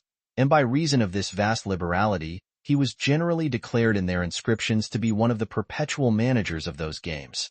For now some there are who stand amazed at the diversity of Herod's nature and purposes. For when we have respect to his magnificence, and the benefits which he bestowed on all mankind, there is no possibility for even those that had the least respect for him to deny, or not openly to confess, that he had a nature vastly beneficent. But when anyone looks upon the punishments he inflicted and the injuries he did, not only to his subjects, but to his nearest relations, and takes notice of his severe and unrelenting disposition there, he will be forced to allow that he was brutish and a stranger to all humanity, insomuch that these men suppose his nature to be different, and sometimes at contradiction with itself. But I am myself of another opinion, and imagine that the occasion of both these sort of actions was one and the same. For being a man ambitious of honor, and quite overcome by that passion, he was induced to be magnificent, wherever there appeared any hopes of a future memorial, or of reputation at present, and as his expenses were beyond his abilities, he was necessitated to be harsh to his subjects, for the persons on whom he expended his money were so many, that they made him a very bad procurer of it, and because he was conscious that he was hated by those under him, for the injuries he did them, he thought it not an easy thing to amend his offenses, for that it was inconvenient for his revenue. He therefore strove on the other side to make their ill will an occasion of his gains. As to his own court, therefore, if anyone was not very obsequious to him in his language, and would not confess himself to be his slave, or but seemed to think of any innovation in his government, he was not able to contain himself, but prosecuted his very kindred and friends, and punished them as if they were enemies, and this wickedness he undertook out of a desire that he might be himself alone honored. Now for this, my assertion about that passion of his, we have the greatest evidence, by what he did to honor Caesar and Agrippa, and his other friends.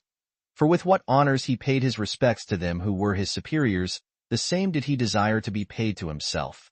And what he thought the most excellent present he could make another, he discovered an inclination to have the like presented to himself. But now, the Jewish nation is by their law a stranger to all such things, and accustomed to prefer righteousness to glory. For which reason that nation was not agreeable to him, because it was out of their power to flatter the king's ambition with statues or temples, or any other such performances. And this seems to me to have been at once the occasion of Herod's crimes as to his own courtiers and counselors, and of his benefactions as to foreigners, and those that had no relation to him. Chapter 6. An embassage in Cyrene and Asia to Caesar, concerning the complaints they had to make against the Greeks, with copies of the epistles which Caesar and Agrippa wrote to the cities for them. 1. Now the cities ill-treated the Jews in Asia, and all those also of the same nation which lived in Libya, which joins to Cyrene, while the former kings had given them equal privileges with the other citizens. But the Greeks affronted them at this time, and that so far as to take away their sacred money, and to do them mischief on other particular occasions. When therefore they were thus afflicted, and found no end of their barbarous treatment they met with among the Greeks, they sent ambassadors to Caesar on those accounts, who gave them the same privileges as they had before, and sent letters to the same purpose to the governors of the provinces, copies of which I subjoin here, as testimonials of the ancient favorable disposition the Roman emperors had towards us. 2. Caesar Augustus, high priest and tribune of the people, ordains thus: Since the nation of the Jews hath been found grateful to the Roman people, not only at this time, but in time past also, and chiefly Hyrcanus the high priest, under my father Caesar the emperor, it seemed good to me and my counselors, according to the sentence and oath of the people of Rome, that the Jews have liberty to make use of their own customs, according to the law of their forefathers, as they made use of them under Hyrcanus, the high priest of the Almighty God, and that their sacred money be not touched, but be sent to Jerusalem, and that it be committed to the care of the receivers at Jerusalem, and that they be not obliged to go before any judge on the Sabbath day, nor on the day of the preparation to it, after the 9th hour. 8. But if anyone be caught stealing their holy books, or their sacred money, whether it be out of the synagogue or public school, he shall be deemed a sacrilegious person, and his goods shall be brought into the public treasury of the Romans. And I give order that the testimonial which they have given me, on account of my regard to that piety which I exercise toward all mankind, and out of regard to Caius Marcus Censorinus, together with the present decree, be proposed in that most eminent place which hath been consecrated to me by the community of Asia at Ancyra. And if any one transgress any part of what is above decreed, he shall be severely punished. This was inscribed upon a pillar in the temple of Caesar. 3. Caesar to Norbanus Flaccus sendeth greeting. Let those Jews, how many soever they be, who have been used, according to their ancient custom, to send their sacred money to Jerusalem, do the same freely. These were the decrees of Caesar. 4. Agrippa also did himself right after the manner following, on behalf of the Jews. Agrippa, to the magistrates, senate, and people of the Ephesians, sendeth greeting. I will that the care and custody of the sacred money that is carried to the temple at Jerusalem be left to the Jews of Asia, to do with it according to their ancient custom, and that such as steal that sacred money of the Jews, and fly to a sanctuary, shall be taken thence and delivered to the Jews, by the same law that sacrilegious persons are taken thence. I have also written to Silvanus the praetor, that no one compel the Jews to come before a judge on the Sabbath day. 5. Marcus Agrippa to the magistrates, senate, and people of Cyrene, sendeth greeting. The Jews of Cyrene have interceded with me for the performance of what Augustus sent orders about to Flavius, the then praetor of Libya, and to the other procurators of that province, that the sacred money may be sent to Jerusalem freely, as hath been their custom from their forefathers, they complaining that they are abused by certain informers, and under pretense of taxes which were not due, are hindered from sending them, which I command to be restored without any diminution or disturbance, given to them. And if any of that sacred money in the cities be taken from their proper receivers, I further enjoin, that the same be exactly returned to the Jews in that place. 6. Caius Norbanus Flaccus, proconsul, to the magistrates of the Sardians, sendeth greeting. Caesar hath written to me, and commanded me not to forbid the Jews, how many soever they be, from assembling together according to the custom of their forefathers, nor from sending their money to Jerusalem. I have therefore written to you, that you may know that both Caesar and I would have you act accordingly. 7. Nor did Julius Antonius, the proconsul, write otherwise. To the magistrates, senate, and people of the Ephesians, sendeth greeting. As I was dispensing justice at Ephesus, on the Ides of February, the Jews that dwell in Asia demonstrated to me that Augustus and Agrippa had permitted them to use their own laws and customs, and to offer those their firstfruits, which every one of them freely offers to the deity on account of piety, and to carry them in a company together to Jerusalem without disturbance. They also petitioned me that I also would confirm what had been granted by Augustus and Agrippa by my own sanction. I would therefore have you take notice, that according to the will of Augustus and Agrippa, I permit them to use and do according to the customs of their forefathers without disturbance. 8. I have been obliged to set down these decree because the present history of our own acts will go generally among the Greeks, and I have hereby demonstrated to them that we have formerly been in great esteem, and have not been prohibited by those governors we were under from keeping any of the laws of our forefathers, nay, that we have been supported by them, while we followed our own religion, and the worship we paid to God. And I frequently make mention of these decrees, in order to reconcile other people to us, and to take away the causes of that hatred which unreasonable men bear to us. As for our customs 9, there is no nation which always makes use of the same, and in every city almost we meet with them different from one another. But natural justice is most agreeable to the advantage of all men equally, both Greeks and barbarians, to which our laws have the greatest regard, and thereby render us, if we abide in them after a pure manner, benevolent and friendly to all men, on which account we have reason to expect the like return from others, and to inform them that they ought not to esteem difference of positive institutions a sufficient cause of alienation, but join with us in the pursuit of virtue and probity, for this belongs to all men in common, and of itself alone is sufficient for the preservation of human life. I now return to the thread of my history. Chapter 7. How, upon Herod's going down into David's sepulchre, the sedition in his family greatly increased. 1. As for Herod, he had spent vast sums about the cities, both without and within his own kingdom. And as he had before heard that Hyrcanus, who had been king before him, had opened David's sepulchre, and taken out of it 3,000 talents of silver, and that there was a much greater number left behind, and indeed enough to suffice all his wants, he had a great while an intention to make the attempt. And at this time he opened that sepulchre by night, and went into it, and endeavored that it should not be at all known in the city, but took only his most faithful friends with him. As for any money, he found none, as Hyrcanus had done, but that furniture of gold, and those precious goods that were laid up there, all which he took away. However, he had a great desire to make a more diligent search, and to go farther in, even as far as the very bodies of David and Solomon, where 2 of his guards were slain by a flame that burst out upon those that went in, as the report was. So he was terribly affrighted, and went out, and built a propitiatory monument of that fright he had been in, and this of white stone, at the mouth of the sepulchre, and that at great expense also. And even Nicholas 10, his historiographer, makes mention of this monument built by Herod, though he does not mention his going down into the sepulchre, as knowing that action to be of ill repute, and many other things he treats of in the same manner in his book, for he wrote in Herod's lifetime, and under his reign, and so as to please him, and as a servant to him, touching upon nothing but what tended to his glory, and openly excusing many of his notorious crimes, and very diligently concealing them.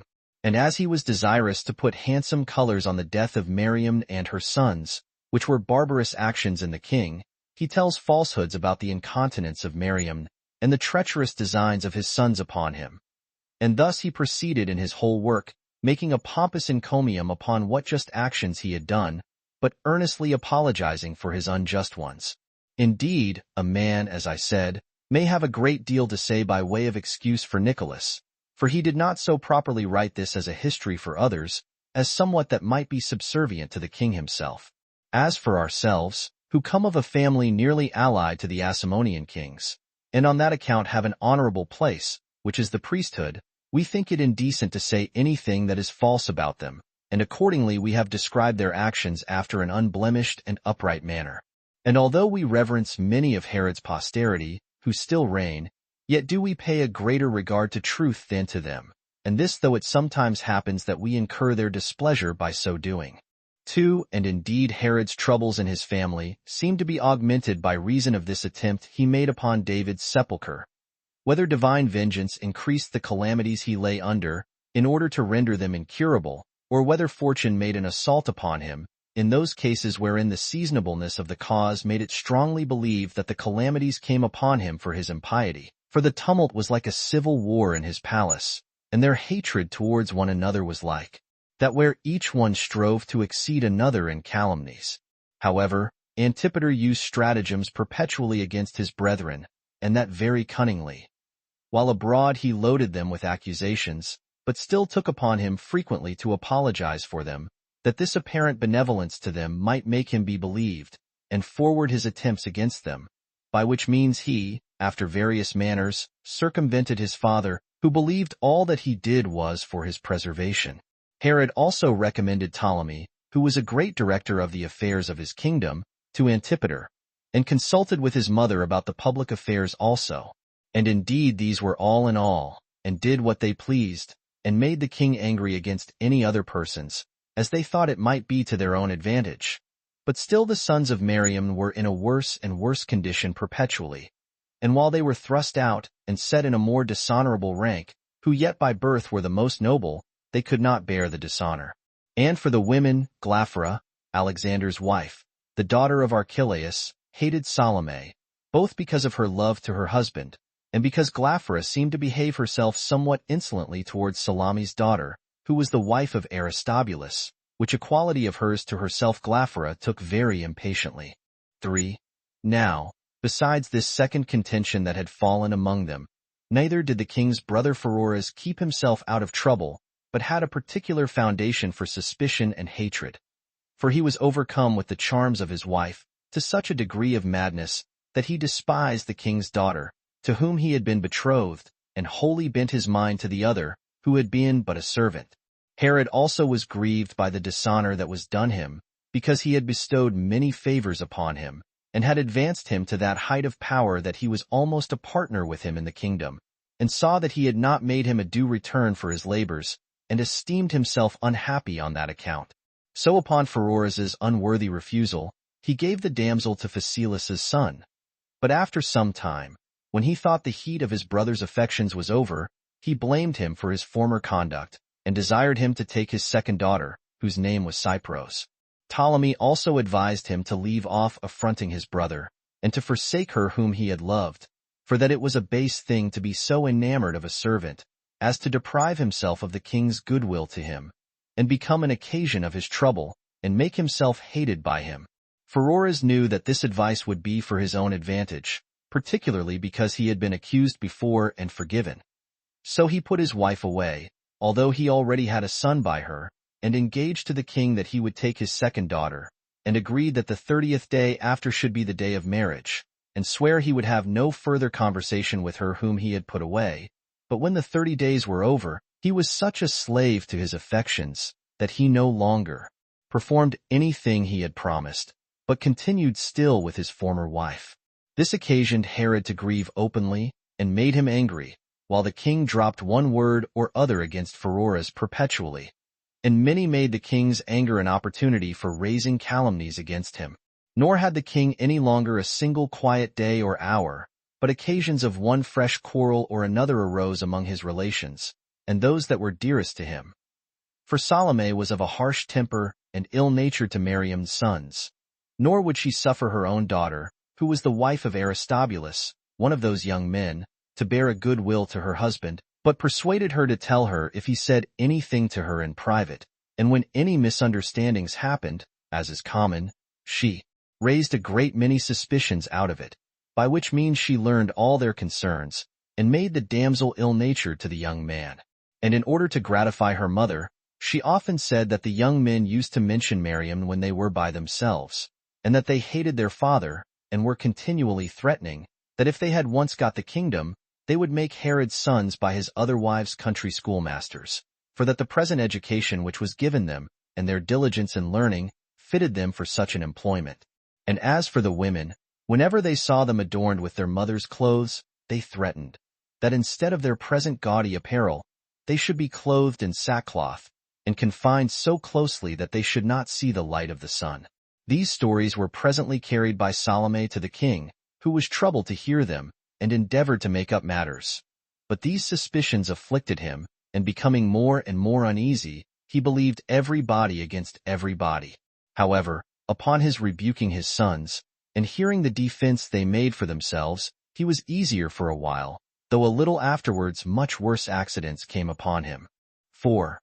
For Pheroras came to Alexander, the husband of Glaphyra, who was the daughter of Archelaus, as we have already told you, and said that he had heard from Salome that Herod has enamored on Glaphyra, and that his passion for her was incurable. When Alexander heard that, he was all on fire, from his youth and jealousy. And he interpreted the instances of Herod's obliging behavior to her, which were very frequent, for the worse, which came from those suspicions he had on account of that word which fell from Pheroras.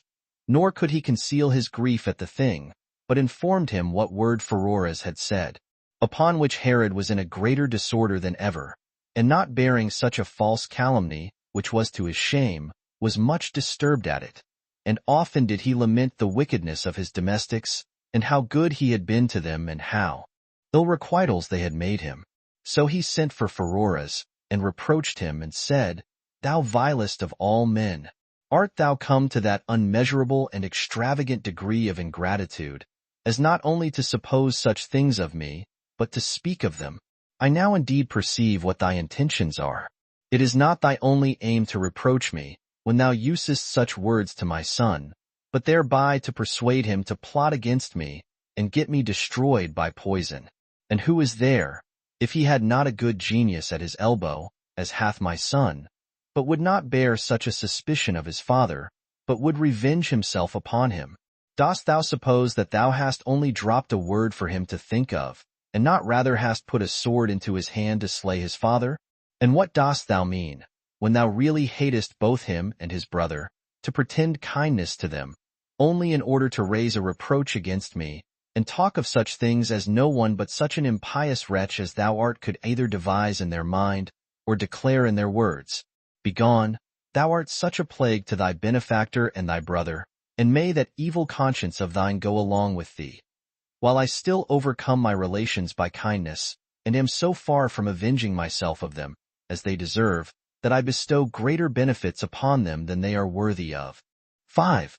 Thus did the king speak. Whereupon Pheroras, who was caught in the very act of his villainy, said that it was Salome who was the framer of this plot, and that the words came from her. But as soon as she heard that, for she was at hand, she cried out, like one that would be believed, that no such thing ever came out of her mouth.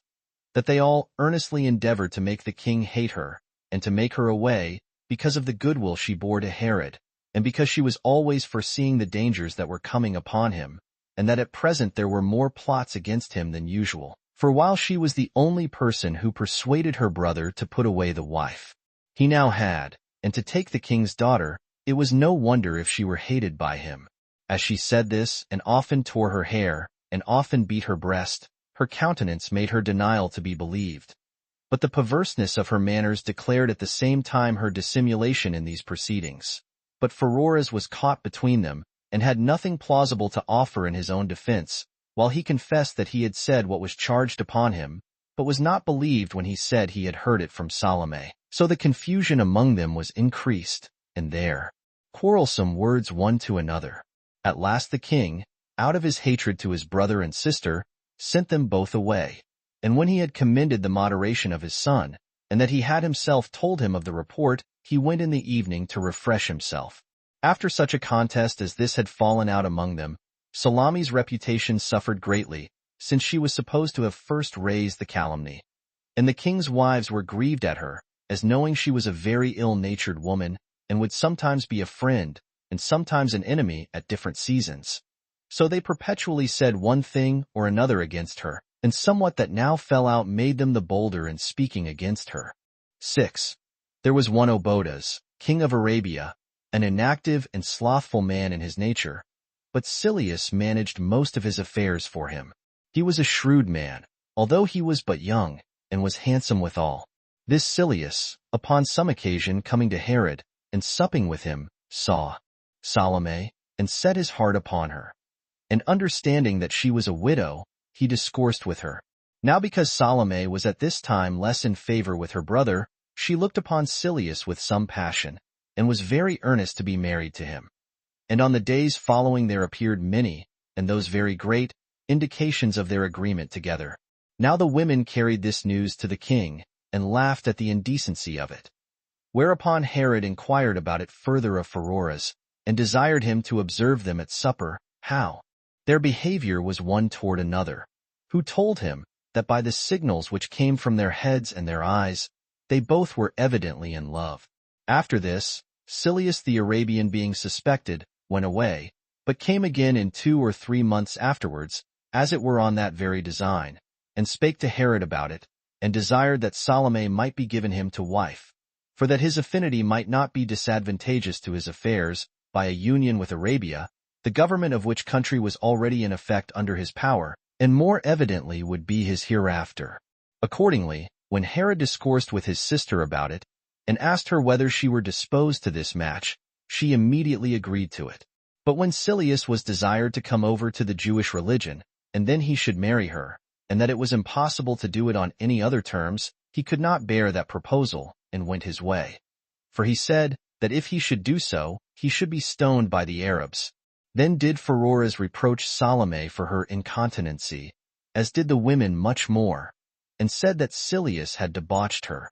As for that damsel which the king had betrothed to his brother Pheroras, but he had not taken her, as I have before related, because he was enamored on his former wife, Salome desired of Herod she might be given to her son by Costobarus, which match he was very willing to, but was dissuaded from it by Pheroras, who pleaded that this young man would not be kind to her, since his father had been slain by him, and that it was more just that his son, who was to be his successor in the tetrarchy, should have her.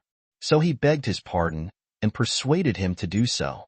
Accordingly the damsel, upon this change of her espousals, was disposal of to this young man, the son of Pheroras, the king giving for her portion 100 talents.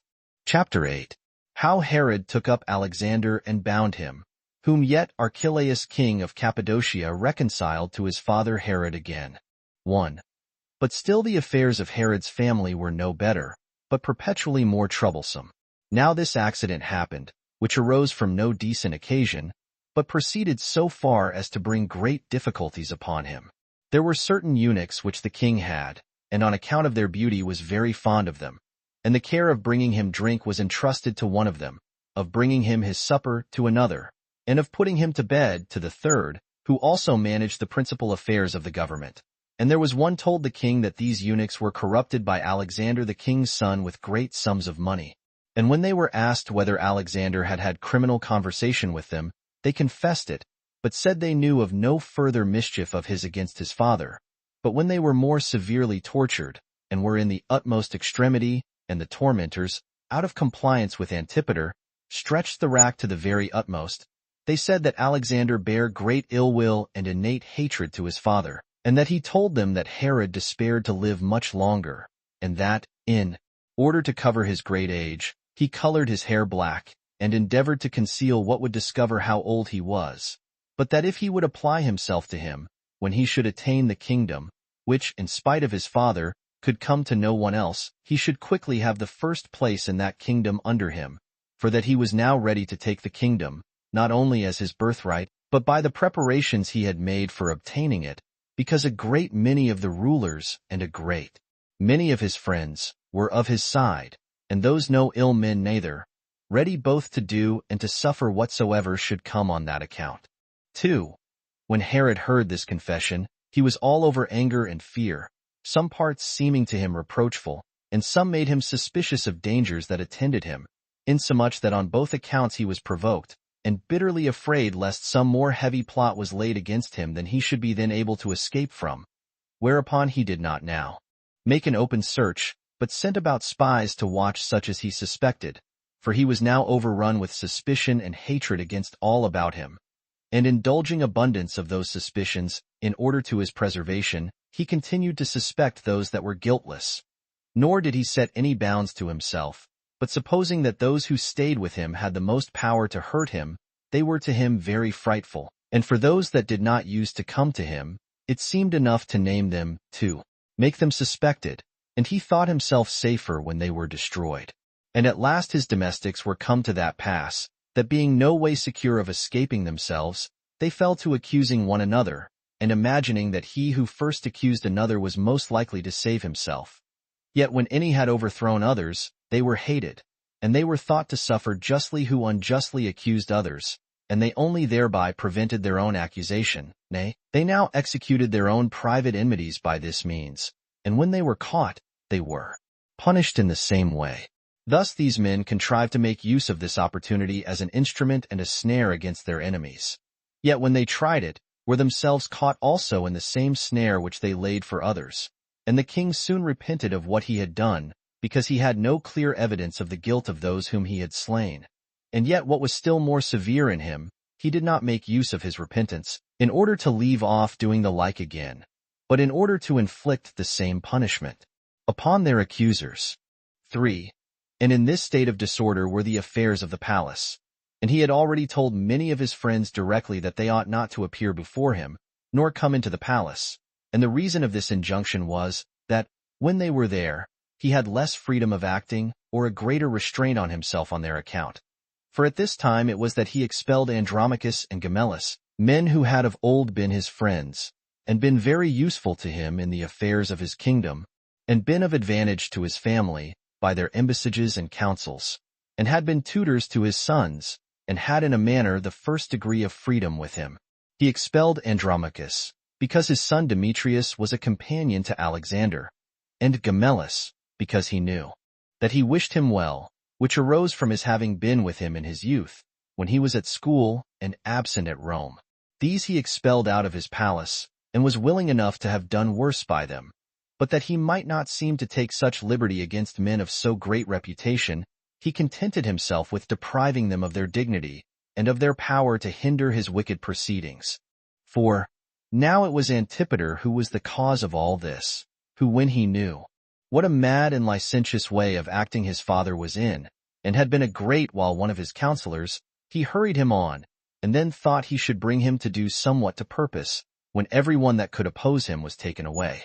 When therefore Andromachus and his friends were driven away, and had no discourse nor freedom with the king any longer, the king, in the first place, examined by torture all whom he thought to be faithful to Alexander, whether they knew of any of his attempts against him. But these died without having anything to say to that matter, which made the king more zealous, after discoveries, when he could not find out what evil proceedings he suspected them of. As for Antipater, he was very sagacious to raise a calumny against those that were really innocent, as if their denial was only their constancy and fidelity to Alexander, and thereupon provoked Herod to discover by the torture of great numbers what attempts were still concealed. Now there was a certain person among the many that were tortured, who said that he knew that the young man had often said that when he was commended as a tall man in his body and a skillful marksman, and that in his other commendable exercises he exceeded all men, these qualifications given him by nature, though good in themselves, were not advantageous to him, because his father was grieved at them and envied him for them, and that when he walked along with his father, he endeavored to depress and shorten himself, that he might not appear too tall, and that when he shot at anything as he was hunting, when his father was by, he missed his mark on purpose, for he knew how ambitious his father was of being superior in such exercises. So when the man was tormented about this saying, and had ease given his body after it, he added, that he had his brother Aristobulus for his assistance, and contrived to lie in wait for their father, as they were hunting, and kill him. And when they had done so, to fly to Rome, and desire to have the kingdom given them. There were also letters of the young man found, written to his brother, wherein he complained that his father did not act justly in giving Antipater a country, whose yearly revenues amounted to 200 talents. Upon these confessions Herod presently thought he had somewhat to depend on, in his own opinion, as to his suspicion about his sons. So he took up Alexander and bound him. Yet did he still continue to be uneasy, and was not quite satisfied of the truth of what he had heard. And when he came to recollect himself, he found that they had only made juvenile complaints and contentions, and that it was an incredible thing, that when his son should have slain him, he should openly go to Rome to beg the kingdom. So he was desirous to have some surer mark of his son's wickedness, and was very solicitous about it, that he might not appear to have condemned him to be put in prison too rashly. So he tortured the principal of Alexander's friends, and put not a few of them to death, without getting any of the things out of them which he suspected. And while Herod was very busy about this matter, and the palace was full of terror and trouble, one of the younger sort, when he was in the utmost agony, confessed that Alexander had sent to his friends at Rome, and desired that he might be quickly invited thither by Caesar, and that he could discover a plot against him, that Mithridates, the king of Parthia, was joined in friendship with his father against the Romans, and that he had a poisonous potion ready prepared at Ascalori. 5. To these accusations Herod gave credit, and enjoyed hereby, in his miserable case, some sort of consolation, in excuse of his rashness, as flattering himself with finding things in so bad a condition. But as for the poisonous potion, which he labored to find, he could find none. As for Alexander, he was very desirous to aggravate the vast misfortunes he was under, so he pretended not to deny the accusations, but punished the rashness of his father with a greater crime of his own. And perhaps he was willing to make his father ashamed of his easy belief of such calumnies. He aimed especially, if he could gain belief to his story, to plague him and his whole kingdom. For he wrote 4 letters, and sent them to him, that he did not need to torture any more persons, for he had plotted against him, and that he had for his partners Pheroras and the most faithful of his friends, and that Salome came in to him by night, and that she lay with him whether he would or not, and that all men were come to be of one mind, to make away with him as soon as they could, and so get clear of the continual fear they were in from him. Among these were accused Ptolemy and Sapinius, who were the most faithful friends to the king. And what more can be said, but that those who before were the most intimate friends were become wild beasts to one another, as if a certain madness had fallen upon them, while there was no room for defense or refutation, in order to the discovery of the truth, but all were at random doomed to destruction. So that some lamented those that were in prison, some those that were put to death, and others lamented that they were in expectation of the same miseries, and a melancholy solitude rendered the kingdom deformed, and quite the reverse to that happy state it was formerly in. Herod's own life also was entirely disturbed, and because he could trust nobody, he was sorely punished by the expectation of further misery. For he often fancied in his imagination that his son had fallen upon him, or stood by him with a sword in his hand. And thus was his mind night and day intent upon this thing, and revolved it over and over, no otherwise than if he were under a distraction. And this was the sad condition Herod was now in. 6. But when Archelaus, king of Cappadocia, heard of the state that Herod was in, and being in great distress about his daughter, and the young man her husband, and grieving with Herod, as with a man that was his friend, on account of so great a disturbance as he was under, he came to Jerusalem on purpose to compose their differences. And when he found Herod in such a temper, he thought it wholly unseasonable to reprove him, or to pretend that he had done anything rashly, for that he should thereby naturally bring him to dispute the point with him, and by still more and more apologizing for himself to be the more irritated. He went, therefore, another way to work, in order to correct the former misfortunes, and appeared angry at the young man, and said that Herod had been so very mild a man, that he had not acted a rash part at all. He also said he would dissolve his daughter's marriage with Alexander, nor could in justice spare his own daughter, if she were conscious of anything, and did not inform Herod of it. When Archelaus appeared to be of this temper, and otherwise than Herod expected or imagined, and, for the main, took Herod's part, and was angry on his account, the king abetted of his harshness, and took occasion from his appearing to have acted justly hitherto, to come by degrees to put on the affection of a father, and was on both sides to be pitied. For when some persons refuted the calumnies that were laid on the young man, he was thrown into a passion. But when Archelaus joined in the accusation, he was dissolved into tears and sorrow after an affectionate manner. Accordingly, he desired that he would not dissolve his son's marriage, and became not so angry as before for his offenses. So when Archelaus had brought him to a more moderate temper, he transferred the calumnies upon his friends, and said it must be owing to them that so young a man, and one unacquainted with malice, was corrupted. And he supposed that there was more reason to suspect the brother than the soft. Upon which Herod was very much displeased at Pheroras, who indeed now had no one that could make a reconciliation between him and his brother. So when he saw that Archelaus had the greatest power with Herod, he betook himself to him in the habit of a mourner, and like one that had all the signs upon him of an undone man. Upon this Archelaus did not overlook the intercession he made to him, nor yet did he undertake to change the king's disposition towards him immediately. And he said that it was better for him to come himself to the king, and confess himself the occasion of all, that this would make the king's anger not to be extravagant towards him, and that then he would be present to assist him. When he had persuaded him to this, he gained his point with both of them. And the calumnies raised against the young man were, beyond all expectation, wiped off. And Archelaus, as soon as he had made the reconciliation, went then away to Cappadocia, having proved at this juncture of time the most acceptable person to Herod in the world, on which account he gave him the richest presents, as tokens of his respects to him, and being on other occasions magnanimous, he esteemed him one of his dearest friends. He also made an agreement with him that he would go to Rome, because he had written to Caesar about these affairs. So they went together as far as Antioch, and there Herod made a reconciliation between Archelaus and Titus, the president of Syria, who had been greatly at variance, and so returned back to Judea. Chapter 9. Concerning the revolt of the Trachonites, how Silius accused Herod before Caesar, and how Herod, when Caesar was angry at him, resolved to send Nicholas to Rome. 1.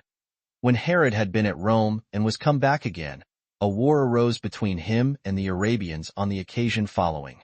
The inhabitants of Trachonitis, after Caesar had taken the country away from Zenodorus and added it to Herod, had not now power to rob, but were forced to plow the land, and to live quietly, which was a thing they did not like. And when they did take that pains, the ground did not produce much fruit for them. However, at the first the king would not permit them to rob, and so they abstained from that unjust way of living upon their neighbors, which procured Herod a great reputation for his care. But when he was sailing to Rome, it was at that time when he went to accuse his son Alexander, and to commit Antipater to Caesar's protection, the Trachonites spread a report as if he were dead, and revolted from his dominion, and betook themselves again to their accustomed way of robbing their neighbors, at which time the king's commanders subdued them during his absence. But about 40 of the principal robbers, being terrified by those that had been taken, left the country, and retired into Arabia, Silius entertaining them, after he had missed of marrying Salome, and gave them a place of strength, in which they dwelt. So they overran not only Judea, but all Celesyria also, and carried off the prey, while Silius afforded them places of protection and quietness during their wicked practices. But when Herod came back from Rome, he perceived that his dominions had greatly suffered by them, and since he could not reach the robbers themselves, because of the secure retreat they had in that country, and which the Arabian government afforded them, and yet being very uneasy at the injuries they had done him, he went all over Trachonitis and slew their relations. Whereupon these robbers were more angry than before, it being a law among them to be avenged on the murderers of their relations by all possible means. So they continued to tear and rend everything under Herod's dominion with impunity.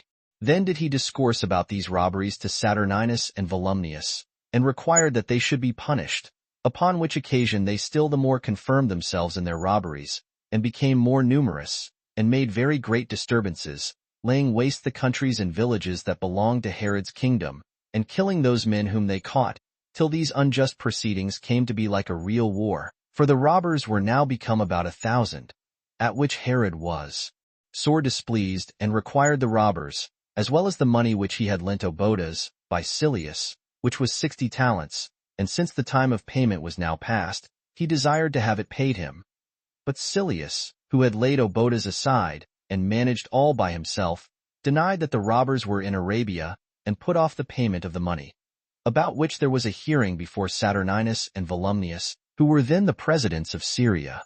11 At last he, by their means, agreed, that within 30 days' time Herod should be paid his money, and that each of them should deliver up the other's subjects reciprocally. Now, as to Herod, there was not one of the other's subjects found in his kingdom, either as doing any injustice, or on any other account, but it was proved that the Arabians had the robbers amongst them. 2. When this day appointed for payment of the money was past, without Silius's performing any part of his agreement, and he was gone to Rome, Herod demanded the payment of the money, and that the robbers that were in Arabia should be delivered up, and, by the permission of Saturninus and Volumnius, executed the judgment himself upon those that were refractory. He took an army that he had, and led it into Arabia, and in 3 days' time marched 7 mansions. And when he came to the garrison wherein the robbers were, he made an assault upon them, and took them all, and demolished the place, which was called Repta, but did no harm to any others. But as the Arabians came to their assistance, under Naseb their captain, there ensued a battle, wherein a few of Herod's soldiers, and Naseb, the captain of the Arabians, and about 20 of his soldiers, fell, while the rest betook themselves to flight. So when he had brought these to punishment, he placed 3,000 Idumeans in Trachonitis, and thereby restrained the robbers that were there. He also sent an account to the captains that were about Phoenicia, and demonstrated that he had done nothing but what he ought to do, in punishing the refractory Arabians, which, upon an exact inquiry, they found to be no more than what was true. 3. However, messengers were hasted away to Silius to Rome, and informed him what had been done, and, as is usual, aggravated everything. Now, Silius had already insinuated himself into the knowledge of Caesar, and was then about the palace. And as soon as he heard of these things, he changed his habit into black and went in, and told Caesar that Arabia was afflicted with war, and that all his kingdom was in great confusion, upon Herod's laying it waste with his army. And he said, with tears in his eyes, that 2,500 of the principal men among the Arabians had been destroyed, and that their captain Nasebus, his familiar friend and kinsman, was slain, and that the riches that were at Repta were carried off, and that Obodas was despised, whose infirm state of body rendered him unfit for war, on which account neither he, nor the Arabian army, were present. When Silius said so, and added invidiously, that he would not himself have come out of the country, unless he had believed that Caesar would have provided that they should all have peace one with another, and that, had he been there, he would have taken care that the war should not have been to Herod's advantage. Caesar was provoked when this was said, and asked no more than this one question, both of Herod's friends that were there, and of his own friends, who were come from Syria, whether Herod had led an army thither? And when they were forced to confess so much, Caesar, without staying to hear for what reason he did it, and how it was done, grew very angry, and wrote to Herod sharply. The sum of his epistle was this, that whereas of old he had used him as his friend, he should now use him as his subject. Silius also wrote an account of this to the Arabians, who were so elevated with it, that they neither delivered up the robbers that had fled to them, nor paid the money that was due. They retained those pastures also which they had hired, and kept them without paying their rent, and all this because the king of the Jews was now in a low condition, by reason of Caesar's anger at him. Those of Trachonitis also made use of this opportunity, and rose up against the Idumean garrison, and followed the same way of robbing with the Arabians, who had pillaged their country, and were more rigid in their unjust proceedings, not only in order to get by it, but by way of revenge also. For, now Herod was forced to bear all this, that confidence of his being quite gone with which Caesar's favor used to inspire him. For Caesar would not admit so much as an embassage from him to make an apology for him. And when they came again, he sent them away without success. So he was cast into sadness and fear. And Silius's circumstances grieved him exceedingly, who was now believed by Caesar, and was present at Rome, nay, sometimes aspiring higher. Now it came to pass that Obodas was dead, and Aeneas, whose name was afterward changed to Aretas, 12 took the government, for Silius endeavored by calumnies to get him turned out of his principality, that he might himself take it, with which design he gave much money to the courtiers, and promised much money to Caesar, who indeed was angry that Aretas had not sent to him first before he took the kingdom. Yet did Aeneas send an epistle and presents to Caesar, and a golden crown, of the weight of many talents. Now that epistle accused Silius as having been a wicked servant, and having killed Obodas by poison, and that while he was alive, he had governed him as he pleased, and had also debauched the wives of the Arabians, and had borrowed money, in order to obtain the dominion for himself. Yet did not Caesar give heed to these accusations, but sent his ambassadors back, without receiving any of his presents. But in the meantime the affairs of Judea and Arabia became worse and worse, partly because of the anarchy they were under, and partly because, as bad as they were, nobody had power to govern them. 4 of the 2 kings, the one was not yet confirmed in his kingdom, and so had not authority sufficient to restrain the evildoers.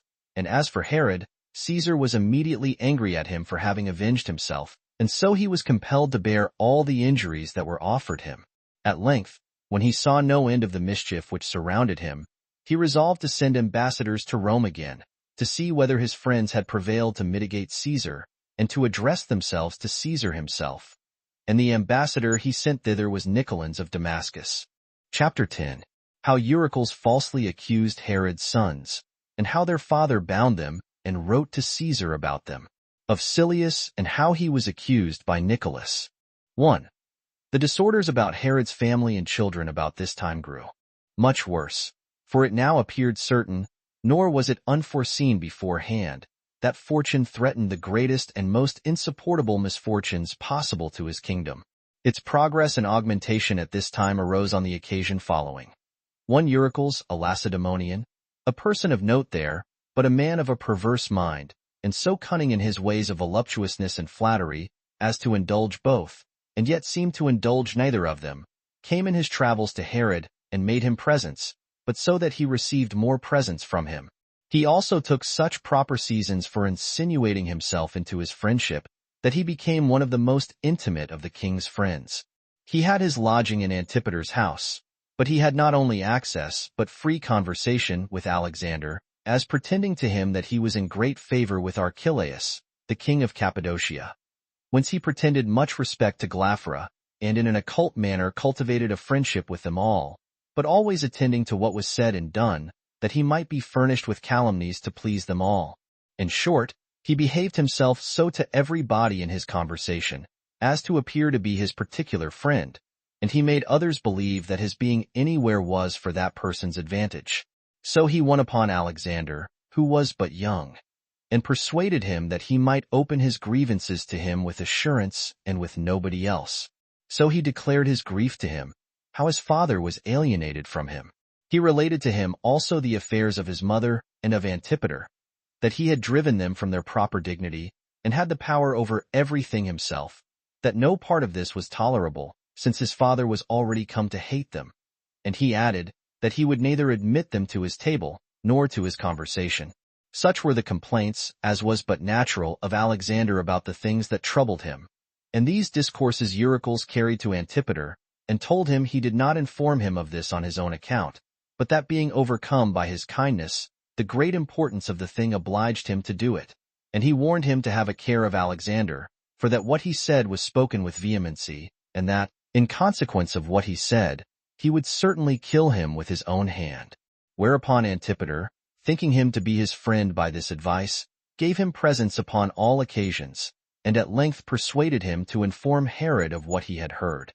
So when he related to the king Alexander's ill temper, as discovered by the words he had heard him speak, he was easily believed by him, and he thereby brought the king to that pass, turning him about by his words and irritating him, till he increased his hatred to him and made him implacable, which he showed at that very time. For he immediately gave Eurycles a present of 50 talents, who, when he had gotten them, went to Archelaus, king of Cappadocia, and commended Alexander before him, and told him that he had been many ways of advantage to him, in making a reconciliation between him and his father. So he got money from him also, and went away, before his pernicious practices were found out. But when Eurycles was returned to Lacedaemon, he did not leave off doing mischief, and so, for his many acts of injustice, he was banished from his own country. 2. But as for the king of the Jews, he was not now in the temper he was in formerly towards Alexander and Aristobulus, when he had been content with the hearing their calumnies when others told him of them.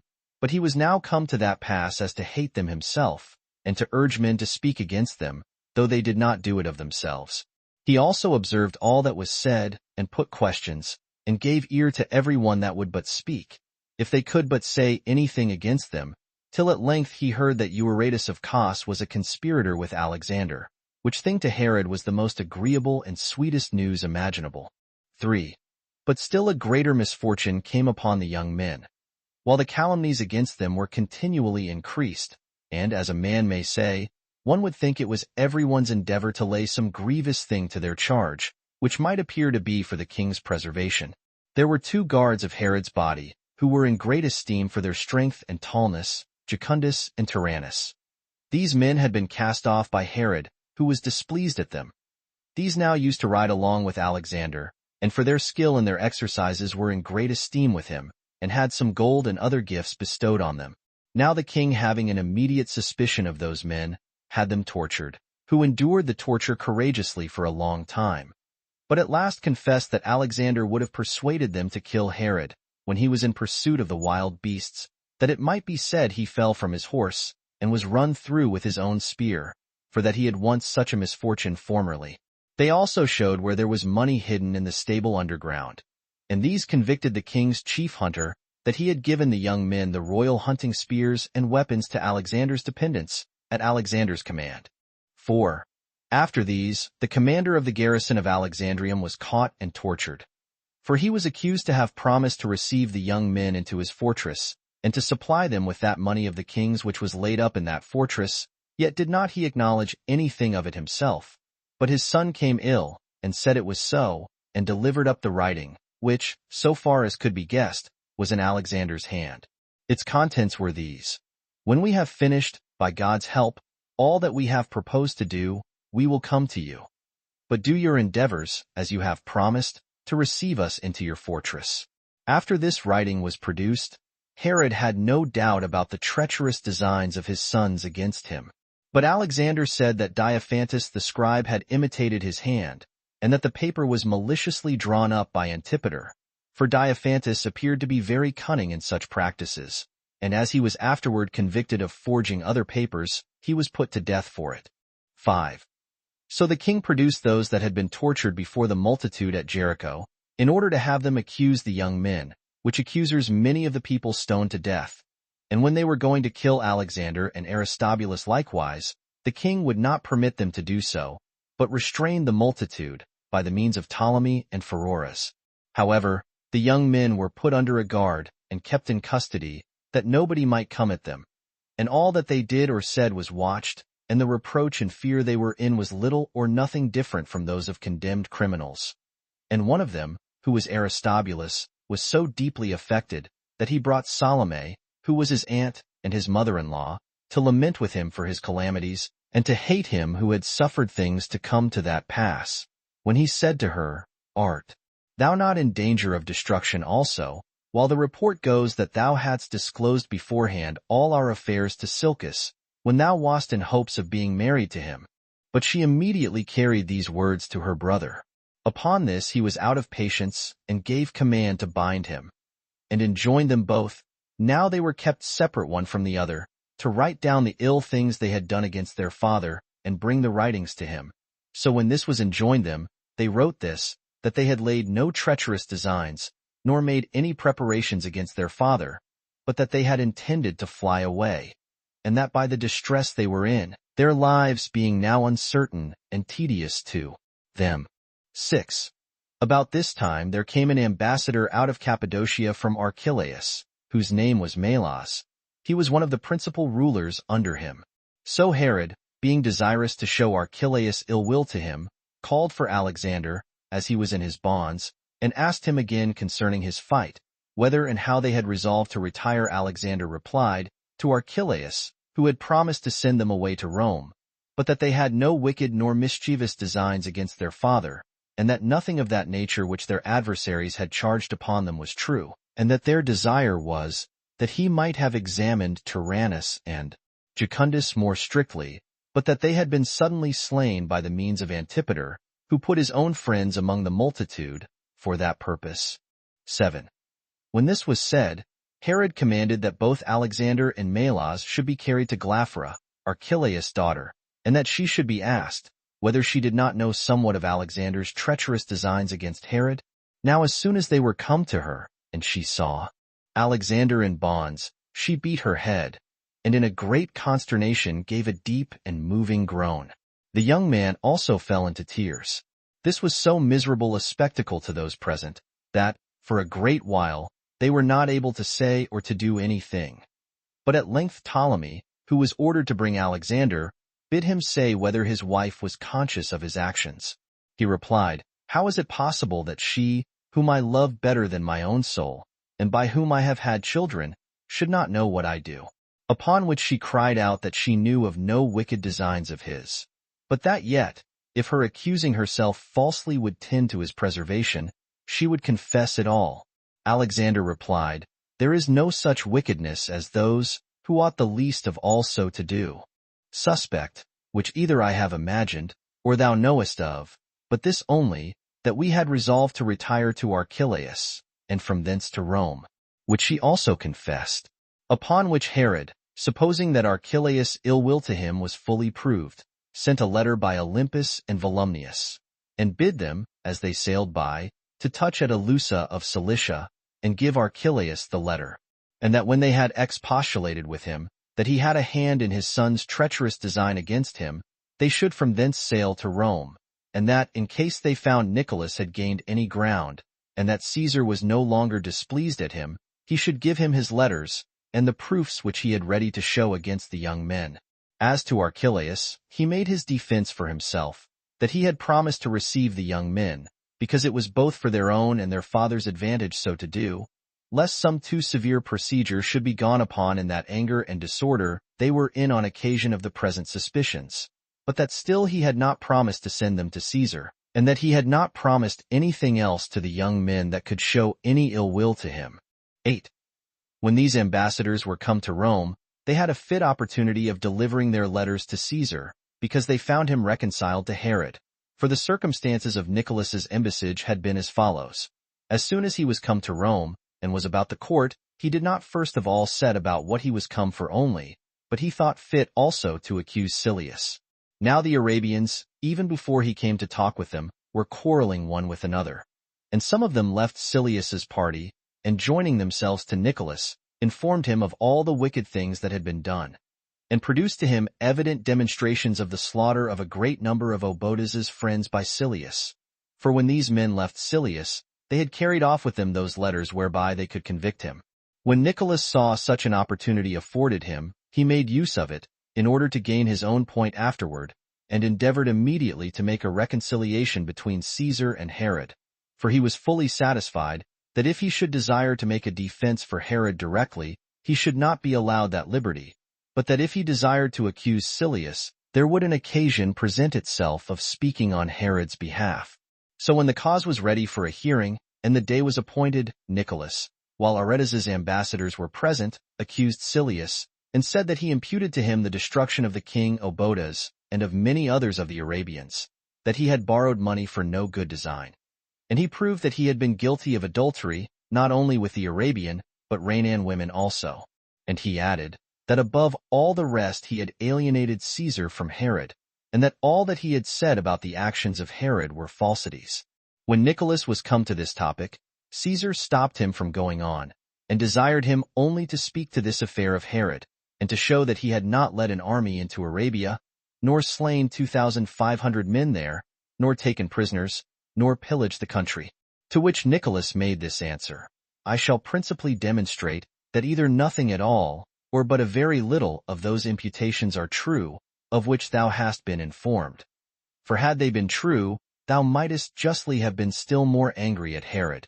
At this strange assertion Caesar was very attentive, and Nicholas said that there was a debt due to Herod of 500 talents, and a bond, wherein it was written, that if the time appointed be lapsed, it should be lawful to make a seizure out of any part of his country. As for the pretended army, he said it was no army, but a party sent out to require the just payment of the money, that this was not sent immediately, nor so soon as the bond allowed, but that Silius had frequently come before Saturninus and Volumnius, the presidents of Syria, and that at last he had sworn at Berytus by thy fortune, 13 that he would certainly pay the money within 30 days, and deliver up the fugitives that were under his dominion.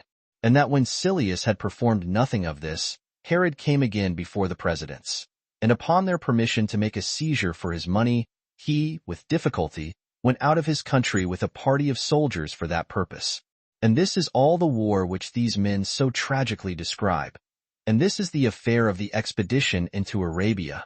And how can this be called a war, when thy presidents permitted it, the covenants allowed it, and it was not executed till thy name, O Caesar, as well as that of the other gods, had been profaned? And now I must speak in order about the captives. There were robbers that dwelt in Trachonitis. At first their number was no more than 40, but they became more afterwards, and they escaped the punishment Herod would have inflicted on them, by making Arabia their refuge. Silius received them, and supported them with food, that they might be mischievous to all mankind, and gave them a country to inhabit, and himself received the gains they made by robbery. Yet did he promise that he would deliver up these men, and that by the same oaths and same time that he sware and fixed for payment of his debt. Nor can he by any means show that any other persons have at this time been taken out of Arabia besides these, and indeed not all these neither, but only so many as could not conceal themselves. And thus does the calumny of the captives, which hath been so odiously represented, appear to be no better than a fiction and a lie, made on purpose to provoke thy indignation. For I venture to affirm that when the forces of the Arabians came upon us, and one or two of Herod's party fell, he then only defended himself, and there fell Nisibis their general, and in all about 25 others, and no more. Whence Silius, by multiplying every single soldier to 100, he reckons the slain to have been 2,500. 9. This provoked Caesar more than ever. So he turned to Silius full of rage, and asked him how many of the Arabians were slain. Hereupon he hesitated, and said he had been imposed upon. The covenants also were read about the money he had borrowed, and the letters of the presidents of Syria, and the complaints of the several cities, so many as had been injured by the robbers.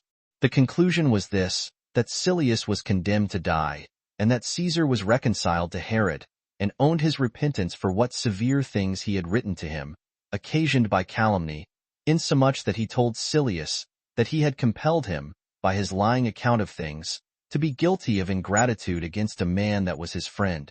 At the last all came to this. Silius was sent away to answer Herod's suit, and to repay the debt that he owed, and after that to be punished with death. But still Caesar was offended with Aretas, that he had taken upon himself the government, without his consent first obtained, for he had determined to bestow Arabia upon Herod, but that the letters he had sent hindered him from so doing. For Olympus and Volumnius, perceiving that Caesar was now become favorable to Herod, thought fit immediately to deliver him the letters they were commanded by Herod to give him concerning his sons. When Caesar had read them, he thought it would not be proper to add another government to him. Now he was old, and in an ill state with relation to his sons, so he admitted Aretas's ambassadors. And after he had just reproved him for his rashness, in not tarrying till he received the kingdom from him, he accepted of his presents, and confirmed him in his government. Chapter 11. How Herod, by permission from Caesar, accused his sons before an assembly of judges at Berytus, and what Tero suffered for using a boundless and military liberty of speech. Concerning also the death of the young men and their burial at Alexandrium. So Caesar was now reconciled to Herod, and wrote thus to him, that he was grieved for him on account of his sons, and that in case they had been guilty of any profane and insolent crimes against him, it would behoove him to punish them as parricides, for which he gave him power accordingly. But if they had only contrived to fly away, he would have him give them an admonition, and not proceed to extremity with them. He also advised him to get an assembly together, and to appoint some place near Berytus, 14, which is a city belonging to the Romans, and to take the presidents of Syria, and Archelaus king of Cappadocia, and as many more as he thought to be illustrious for their friendship to him, and the dignities they were in, and determine what should be done by their approbation. These were the directions that Caesar gave him. Accordingly Herod, when the letter was brought to him, was immediately very glad of Caesar's reconciliation to him, and very glad also that he had a complete authority given him over his sons. And it strangely came about, that whereas before, in his adversity, though he had indeed showed himself severe, yet had he not been very rash nor hasty in procuring the destruction of his sons. He now, in his prosperity, took advantage of this change for the better, and the freedom he now had, to exercise his hatred against them after an unheard of manner. He therefore sent and called as many as he thought fit to this assembly, excepting Archelaus. For as for him, he either hated him, so that he would not invite him, or he thought he would be an obstacle to his designs. 2. When the presidents, and the rest that belonged to the cities, were come to Berytus, he kept his sons in a certain village belonging to Sidon, called Platana, but near to this city, that if they were called, he might produce them, for he did not think fit to bring them before the assembly. And when there were 150 assessors present, Herod came by himself alone, and accused his sons, and that in such a way as if it were not a melancholy accusation, and not made but out of necessity, and upon the misfortunes he was under. Indeed, in such a way as was very indecent for a father to accuse his sons, for he was very vehement and disordered when he came to the demonstration of the crime they were accused of, and gave the greatest signs of passion and barbarity. Nor would he suffer the assessors to consider of the weight of the evidence, but asserted them to be true by his own authority, after a manner most indecent in a father against his sons, and read himself what they themselves had written, wherein there was no confession of any plots or contrivances against him, but only how they had contrived to fly away, and containing withal certain reproaches against him, on account of the ill will he bare them. And when he came to those reproaches, he cried out most of all, and exaggerated what they said, as if they had confessed the design against him, and took his oath that he had rather lose his life than hear such reproachful words. At last he said that he had sufficient authority, both by nature and by Caesar's grant to him, to do what he thought fit. He also added an allegation of a law of their country, which enjoined this, that if parents laid their hands on the head of him that was accused, the standers-by were obliged to cast stones at him, and thereby to slay him. Which though he were ready to do in his own country and kingdom, yet did he wait for their determination. And yet they came thither not so much as judges, to condemn them for such manifest designs against him, whereby he had almost perished by his sons' means, but as persons that had an opportunity of showing their detestation of such practices, and declaring how unworthy a thing it must be in any, even the most remote, to pass over such treacherous designs, without punishment. 3. When the king had said this, and the young men had not been produced to make any defense for themselves, the assessors perceived there was no room for equity and reconciliation, so they confirmed his authority. And in the first place, Saturninus, a person that had been consul, and one of great dignity, pronounced his sentence, but with great moderation and trouble, and said that he condemned Herod's sons, but did not think they should be put to death. He had sons of his own, and to put one's son to death is a greater misfortune than any other that could befall him by their means. After him Saturninus's sons, for he had 3 sons that followed him, and were his legates, pronounced the same sentence with their father. On the contrary, Volumnius's sentence was to inflict death on such as had been so impiously undutiful to their father, and the greatest part of the rest said the same, insomuch that the conclusion seemed to be that the young men were condemned to die. Immediately after this Herod came away from thence, and took his sons to Tyre, where Nicholas met him in his voyage from Rome, of whom he inquired, after he had related to him what had passed at Berytus, what his sentiments were about his sons, and what his friends at Rome thought of that matter. His answer was, that what they had determined to do to thee was impious, and that thou oughtest to keep them in prison. And if thou thinkest anything further necessary, thou mayst indeed so punish them, that thou mayst not appear to indulge thy anger more than to govern thyself by judgment. But if thou inclinest to the milder side, thou mayst absolve them, lest perhaps thy misfortunes be rendered incurable. And this is the opinion of the greatest part of thy friends at Rome also. Whereupon Herod was silent, and in great thoughtfulness, and bid Nicholas sail along with him. For, now as they came to Caesarea, everybody was there talking of Herod's sons, and the kingdom was in suspense, and the people in great expectation of what would become of them. For a terrible fear seized upon all men, lest the ancient disorders of the family should come to a sad conclusion, and they were in great trouble about their sufferings. Nor was it without danger to say any rash thing about this matter, nor even to hear another saying it, but men's pity was forced to be shut up in themselves, which rendered the excess of their sorrow very irksome. But very silent yet was there an old soldier of Herod's, whose name was Tero, who had a son of the same age with Alexander, and his friend, who was so very free as openly to speak out what others silently thought about that matter, and was forced to cry out often among the multitude, and said, in the most unguarded manner, that truth was perished, and justice taken away from men, while lies and ill will prevailed and brought such a mist before public affairs, that the offenders were not able to see the greatest mischiefs that can befall men. And as he was so bold, he seemed not to have kept himself out of danger, by speaking so freely. But the reasonableness of what he said moved men to regard him as having behaved himself with great manhood, and this at a proper time also, for which reason everyone heard what he said with pleasure. And although they first took care of their own safety by keeping silent themselves, yet did they kindly receive the great freedom he took, for the expectation they were in of so great an affliction put a force upon them to speak of Tero whatsoever they pleased. 5. This man had thrust himself into the king's presence with the greatest freedom, and desired to speak with him by himself alone, which the king permitted him to do, where he said this: Since I am not able, O king, to bear up under so great a concern as I am under, I have preferred the use of this bold liberty that I now take, which may be for thy advantage, if thou mind to get any profit by it, before my own safety. Whither is thy understanding gone, and left thy soul empty? Whither is that extraordinary sagacity of thine gone, whereby thou hast performed so many and such glorious actions? Whence comes this solitude and desertion of thy friends and relations, of which I cannot but determine that they are neither thy friends nor relations, while they overlook such horrid wickedness in thy once happy kingdom? Dost not thou perceive what is doing?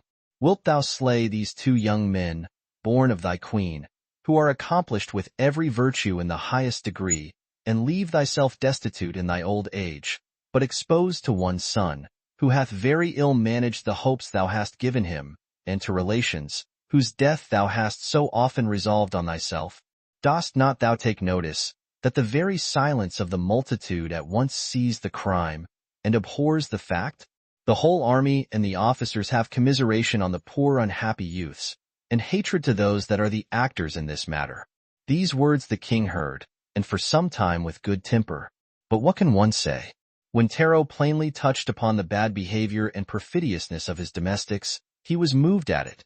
But Tero went on further, and by degrees used an unbounded military freedom of speech, nor was he so well disciplined as to accommodate himself to the time. So Herod was greatly disturbed, and seeming to be rather reproached by this speech, than to be hearing what was for his advantage, while he learned thereby that both the soldiers abhorred the thing he was about, and the officers had indignation at it, he gave order that all whom Tero had named, and Tero himself, should be bound and kept in prison. 6.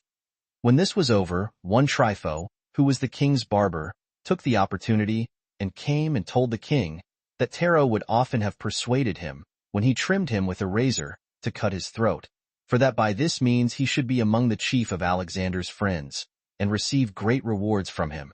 When he had said this, the king gave order that Tero and his son and the barber should be tortured, which was done accordingly. But while Tero bore up himself, his son, seeing his father already in a sad case, and had no hope of deliverance, and perceiving what would be the consequence of his terrible sufferings, said that if the king would free him and his father from these torments for what he should say, he would tell the truth. And when the king had given his word to do so, he said that there was an agreement made that Tero should lay violent hands on the king, because it was easy for him to come when he was alone, and that if, when he had done the thing, he should suffer death for it, as was not unlikely, it would be an act of generosity done in favor of Alexander.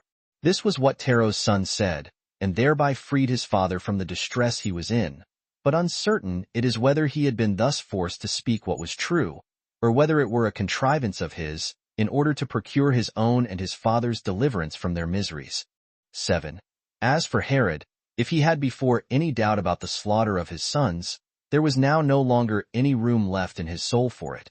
But he had banished away whatsoever might afford him the least suggestion of reasoning better about this matter, so he already made haste to bring his purpose to a conclusion. He also brought out 300 of the officers that were under an accusation, as also Tero and his son, and the barber that accused them before an assembly, and brought an accusation against them all, whom the multitude stoned with whatsoever came to hand, and thereby slew them. Alexander also and Aristobulus were brought to Sebaste, by their father's command, and there strangled. But their dead bodies were in the night time carried to Alexandrium, where their uncle by the mother's side, and the greatest part of their ancestors, had been deposited.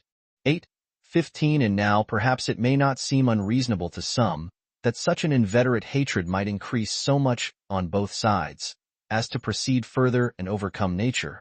But it may justly deserve consideration, whether it be to be laid to the charge of the young men, that they gave such an occasion to their father's anger, and led him to do what he did, and by going on long in the same way put things past remedy, and brought him to use them so unmercifully, or whether it be to be laid to the father's charge that he was so hard-hearted, and so very tender in the desire of government, and of other things that would tend to his glory, that Tay would take no one into a partnership with him, that so whatsoever he would have done himself might continue immovable. Or, indeed, whether fortune have not greater power than all prudent reasonings, whence we are persuaded that human actions are thereby determined beforehand by an inevitable necessity, and we call her fate, because there is nothing which is not done by her. Wherefore I suppose it will be sufficient to compare this notion with that other, which attributes somewhat to ourselves, and renders men not unaccountable for the different conducts of their lives, which notion is no other than the philosophical determination of our ancient law. Accordingly, of the two other causes of this sad event, any body may lay the blame on the young men, who acted by youthful vanity and pride of their royal birth, that they should bear to hear the calumnies that were raised against their father, while certainly they were not equitable judges of the actions of his life, but ill-natured in suspecting and intemperate in speaking of it, and on both accounts easily caught by those that observed them, and revealed them to gain favor, yet cannot their father be thought worthy excuse, as to that horrid impiety which he was guilty of about them, while he ventured, without any certain evidence of their treacherous designs against him, and without any proofs that they had made preparations for such attempt, to kill his own sons, who were of very comely bodies, and the great darlings of other men, and no way deficient in their conduct, whether it were in hunting, or in warlike exercises, or in speaking upon occasional topics of discourse, for in all these they were skillful, and especially Alexander, who was the eldest. For certainly it had been sufficient, even though he had condemned them, to have kept them alive in bonds, or to let them live at a distance from his dominions in banishment, while he was surrounded by the Roman forces, which were a strong security to him, whose help would prevent his suffering anything by a sudden onset, or by open force. But for him to kill them on the sudden, in order to gratify a passion that governed him, was a demonstration of insufferable impiety. He also was guilty of so great a crime in his older age. Nor will the delays that he made, and the length of time in which the thing was done, plead at all for his excuse. For when a man is on a sudden amazed, and in commotion of mind, and then commits a wicked action, although this be a heavy crime, yet is it a thing that frequently happens. But to do it upon deliberation and after frequent attempts, and as frequent puttings off, To undertake it at last and accomplish it was the action of a murderous mind, and such as was not easily moved from that which is evil. And this temper he showed in what he did afterward, when he did not spare those that seemed to be the best beloved of his friends that were left, wherein, though the justice of the punishment caused those that perished to be the less pitied, yet was the barbarity of the man here equal, in that he did not abstain from their slaughter also. But of those persons we shall have occasion to discourse more hereafter. Footnotes 1. Return. We may here observe the ancient practice of the Jews, of dedicating the Sabbath day, not to idleness, but to the learning their sacred rites and religious customs, and to the meditation on the law of Moses, the like to which we meet with elsewhere in Josephus also against Apian, B.I. sect. 22. 2. Return. This interval of 10 years for the duration of Marcus Agrippa's government in Asia seems to be true, and agreeable to the Roman history. See Usher's Annals at AM 3392. 3. Return. Although Herod met Augustus at Aquileia, yet was this accusation of his sons deferred till they came to Rome, as sect. 3. Assures us, and as we are particularly informed in the history of the war, B.I. Ch. 23. Sect. 3. Though what he here says belonged distinctly to Alexander, the elder brother, I mean his being brought to Rome, is here justly extended to both the brothers, and that not only in our copies, but in that of Zanara's also. Nor is there reason to doubt, but they were both at this solemn hearing by Augustus, although the defense was made by Alexander alone, who was the eldest brother, and one that could speak very well. 4. Return. Since some prejudiced men have indulged a wild suspicion, as we have supposed already, Antique, B15. Ch. 11. Sect. 7. That Josephus's history of Herod's rebuilding the temple is no better than a fable, it may not be amiss to take notice of this occasional clause in the speech of Alexander before his father Herod, in his and his brother's vindication, which mentions the temple is known by everybody to have been built by Herod. 5. Return. See John 2 verse 20. See also another speech of Herod's own to the young men that pulled down his golden eagle from the front of the temple, where he takes notice how the building of the temple cost him a vast sum, and that the Asamoneans, in those 125 years they held the government, were not able to perform so great a work, to the honor of God, as this was. Antique, B17. Ch. 6. Sect. 3. 6. Return. Dr. Hudson here gives us the words of Suetonius concerning this Nicopolis, when Augustus rebuilt it, and that the memory of the victory at Actium might be celebrated the more afterward, he built Nicopolis at Actium, and appointed public shows to be there exhibited every 5th year. In August, sect. 18. 7. Return. Augustus here calls Julius Caesar his father, though by birth he was only his uncle, on account of his adoption by him. See the same Antique, B14. Ch. 14. Sect. 4. 8. Return. This is authentic evidence that the Jews, in the days of Augustus, began to prepare for the celebration of the Sabbath at the 9th hour on Friday, as the tradition of the elders did, it seems, then require of them. 9. Return. The remaining part of this chapter is remarkable, as justly distinguishing natural justice, religion, and morality from positive institutions in all countries, and evidently preferring the former before the latter, as did the true prophets of God always under the Old Testament, and Christ and his New. Whence Josephus seems to have been at this time nearer Christianity than were the scribes and Pharisees of his age, who, as we know from the New Testament, were entirely of a different opinion and practice. 10. Return. It is here worth our observation how careful Josephus was as to the discovery of truth in Herod's history, since he would not follow Nicholas of Damascus himself, so great an historian, where there was great reason to suspect that he flattered Herod, which impartiality in history Josephus here solemnly professes, and of which impartiality he has given more demonstrations than almost any historian whomsoever. But as to Herod's taking great wealth out of David's sepulchre, though I cannot prove it, yet do I strongly suspect it from this very history. 11. Return.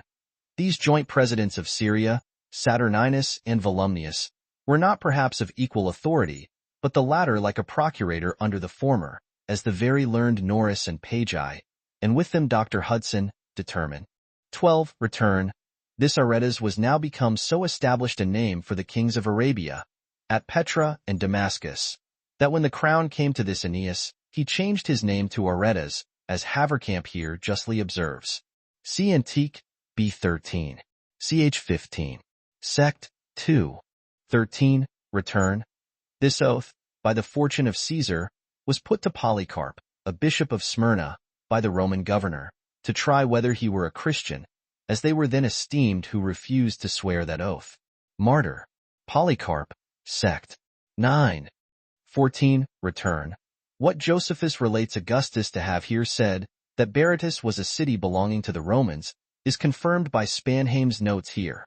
It was, says he, a colony placed there by Augustus, whence Ulpian, de gens. Bell. L. T. 15. The colony of Berytus was rendered famous by the benefits of Caesar, and thence it is that, among the coins of Augustus, we meet with some having this inscription: the happy colony of Augustus at Berytua. 15. Return. The reader is here to note that this 8th section is entirely wanting in the Old Latin version, as Spanheim truly observes. Nor is there any other reason for it, I suppose, than the great difficulty of an exact translation. Book 17, containing the interval of 14 years. From the death of Alexander and Aristobulus to the banishment of Archelaus. Chapter 1. How Antipater was hated by all the nation of the Jews for the slaughter of his brethren, and how, for that reason he got into peculiar favor with his friends at Rome, by giving them many presents, as he did also with Saturninus, the president of Syria, and the governors who were under him, and concerning Herod's wives and children. 1. When Antipater had thus taken off his brethren, and had brought his father into the highest degree of impiety, till he was haunted with furies for what he had done, his hopes did not succeed to his mind, as to the rest of his life.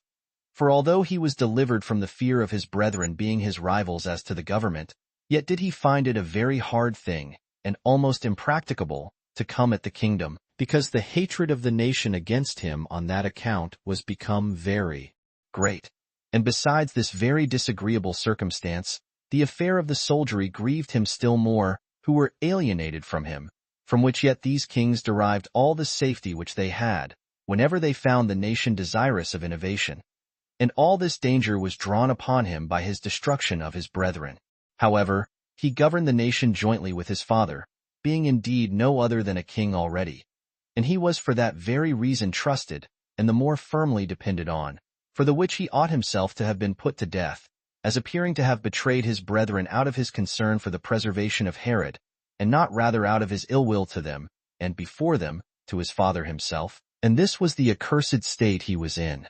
Now all Antipater's contrivances tended to make his way to take off Herod, that he might have nobody to accuse him in the vile practices he was devising, and that Herod might have no refuge, nor any to afford him their assistance, since they must thereby have Antipater for their open enemy, insomuch that the very plots he had laid against his brethren were occasioned by the hatred he bore his father. But at this time he was more than ever set upon the execution of his attempts against Herod, because if he were once dead, the government would now be firmly secured to him. But if he were suffered to live any longer, he should be in danger, upon a discovery of that wickedness of which he had been the contriver, and his father would of necessity then become his enemy. And on this account it was that he became very bountiful to his father's friends, and bestowed great sums on several of them, in order to surprise men with his good deeds, and take off their hatred against him. And he sent great presents to his friends at Rome particularly, to gain their goodwill, and above all to Saturninus, the president of Syria. He also hoped to gain the favor of Saturninus's brother with the large presents he bestowed on him, as also he used the same art to Salome, the king's sister, who had married one of Herod's chief friends. And when he counterfeited friendship to those with whom he conversed, he was very subtle in gaining their belief, and very cunning to hide his hatred against any that he really did hate. But he could not impose upon his aunt, who understood him of a long time, and was a woman not easily to be deluded, especially while she had already used all possible caution in preventing his pernicious designs. Although Antipater's uncle by the mother's side was married to her daughter, and this by his own connivance and management, while she had before been married to Aristobulus, and while Salome's other daughter by that husband was married to the son of Callias, Yet that marriage was no obstacle to her, who knew how wicked he was, in her discovering his designs, as her former kindred to him could not prevent her hatred of him. Now Herod had compelled Salome, while she was in love with Silius the Arabian, and had taken a fondness for him, to marry Alexis, which match was by her submitted to at the instance of Julia, who persuaded Salome not to refuse it, lest she should herself be their open enemy, since Herod had sworn that he would never be friends with Salome, if she would not accept of Alexis for her husband. So she submitted to Julia as being Caesar's wife. And besides that, she advised her to nothing but what was very much for her own advantage. At this time also it was that Herod sent back King Archelaus' daughter, who had been Alexander's wife, to her father, returning the portion he had with her out of his own estate, that there might be no dispute between them about it. 2. Now Herod brought up his son's children with great care. For Alexander had 2 sons by Glaphyra, and Aristobulus had 3 sons by Bernice, Salome's daughter, and 2 daughters. And as his friends were once with him, he presented the children before them. And deploring the hard fortune of his own sons, he prayed that no such ill fortune would befall these who were their children, but that they might improve in virtue, and obtain what they justly deserved, and might make him amends for his care of their education. He also caused them to be betrothed against they should come to the proper age of marriage, the elder of Alexander's sons to Pheroras's daughter, and Antipater's daughter to Aristobulus's eldest son. He also allotted one of Aristobulus's daughters to Antipater's son, and Aristobulus's other daughter to Herod, a son of his own, who was born to him by the high priest's daughter. For it is the ancient practice among us to have many wives at the same time. Now the king made these espousals for the children. Out of commiseration of them now they were fatherless, as endeavoring to render Antipater kind to them by these intermarriages. But Antipater did not fail to bear the same temper of mind to his brother's children which he had borne to his brothers themselves, and his father's concern about them provoked his indignation against them upon this supposal, that they would become greater than ever his brothers had been. While Archelaus, a king, would support his daughter's sons, and Pheroras, a tetrarch, would accept of one of the daughters as a wife to his son. What provoked him also was this, that all the multitude would so commiserate these fatherless children, and so hate him, for making them fatherless, that all would come out, since they were no strangers to his vile disposition towards his brethren.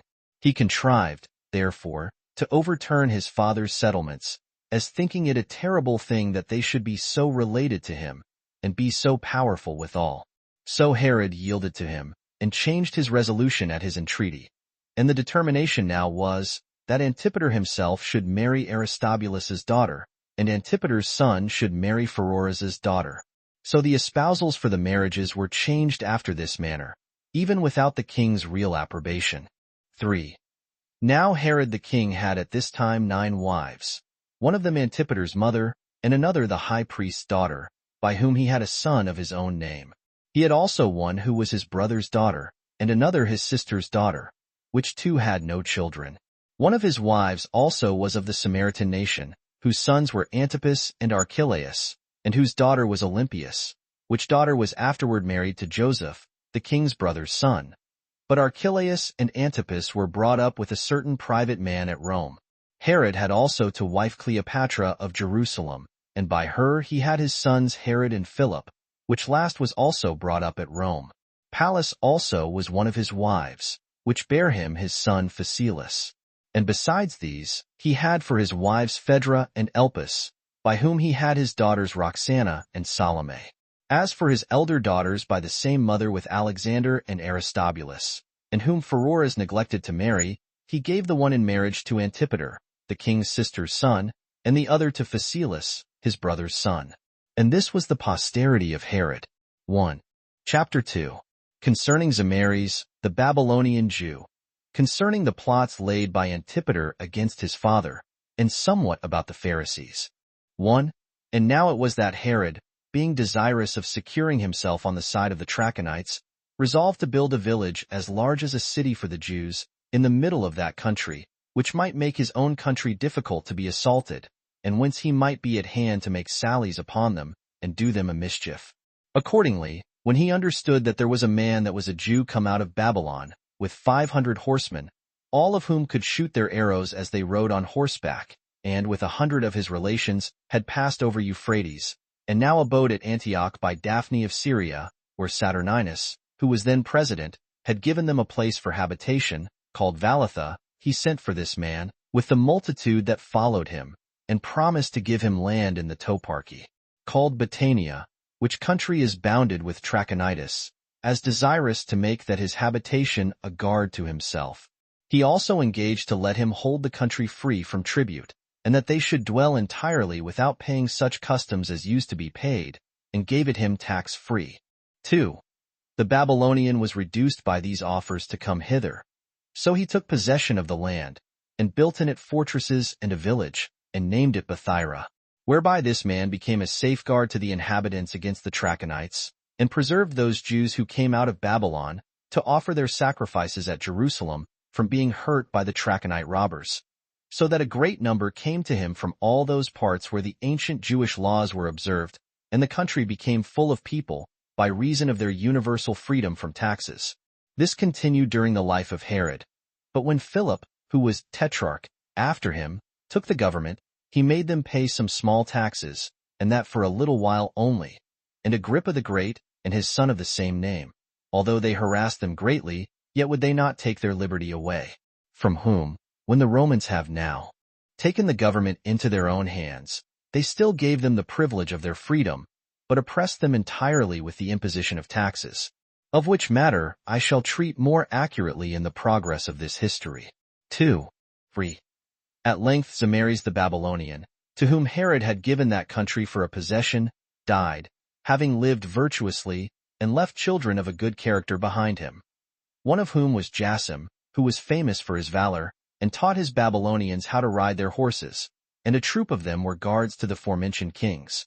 And when Jason was dead in his old age, he left a son, whose name was Philip, one of great strength in his hands, and in other respects also more eminent for his valor than any of his contemporaries, on which account there was a confidence and firm friendship between him and King Agrippa. He had also an army which he maintained as great as that of a king, which he exercised and led wheresoever he had occasion to march. 4. When the affairs of Herod were in the condition I have described, all the public affairs depended upon Antipater, and his power was such that he could do good turns to as many as he pleased, and this by his father's concession, in hopes of his goodwill and fidelity to him. And this till he ventured to use his power still further, because his wicked designs were concealed from his father, and he made him believe everything he said. He was also formidable to all, not so much on account of the power and authority he had, as for the shrewdness of his vile attempts beforehand. But he who principally cultivated a friendship with him was Pheroras, who received the like marks of his friendship, while Antipater had cunningly encompassed him about by a company of women, whom he placed as guards about him. For Pheroras was greatly enslaved to his wife, and to her mother, and to her sister. And this notwithstanding the hatred he bare them for the indignities they had offered to his virgin daughters. Yet did he bear them, and nothing was to be done without the women, who had got this man into their circle, and continued still to assist each other in all things, insomuch that Antipater was entirely addicted to them, both by himself and by his mother. For these 4 women, 3 said all one and the same thing. But the opinions of Pheroras and Antipater were different in some points of no consequence.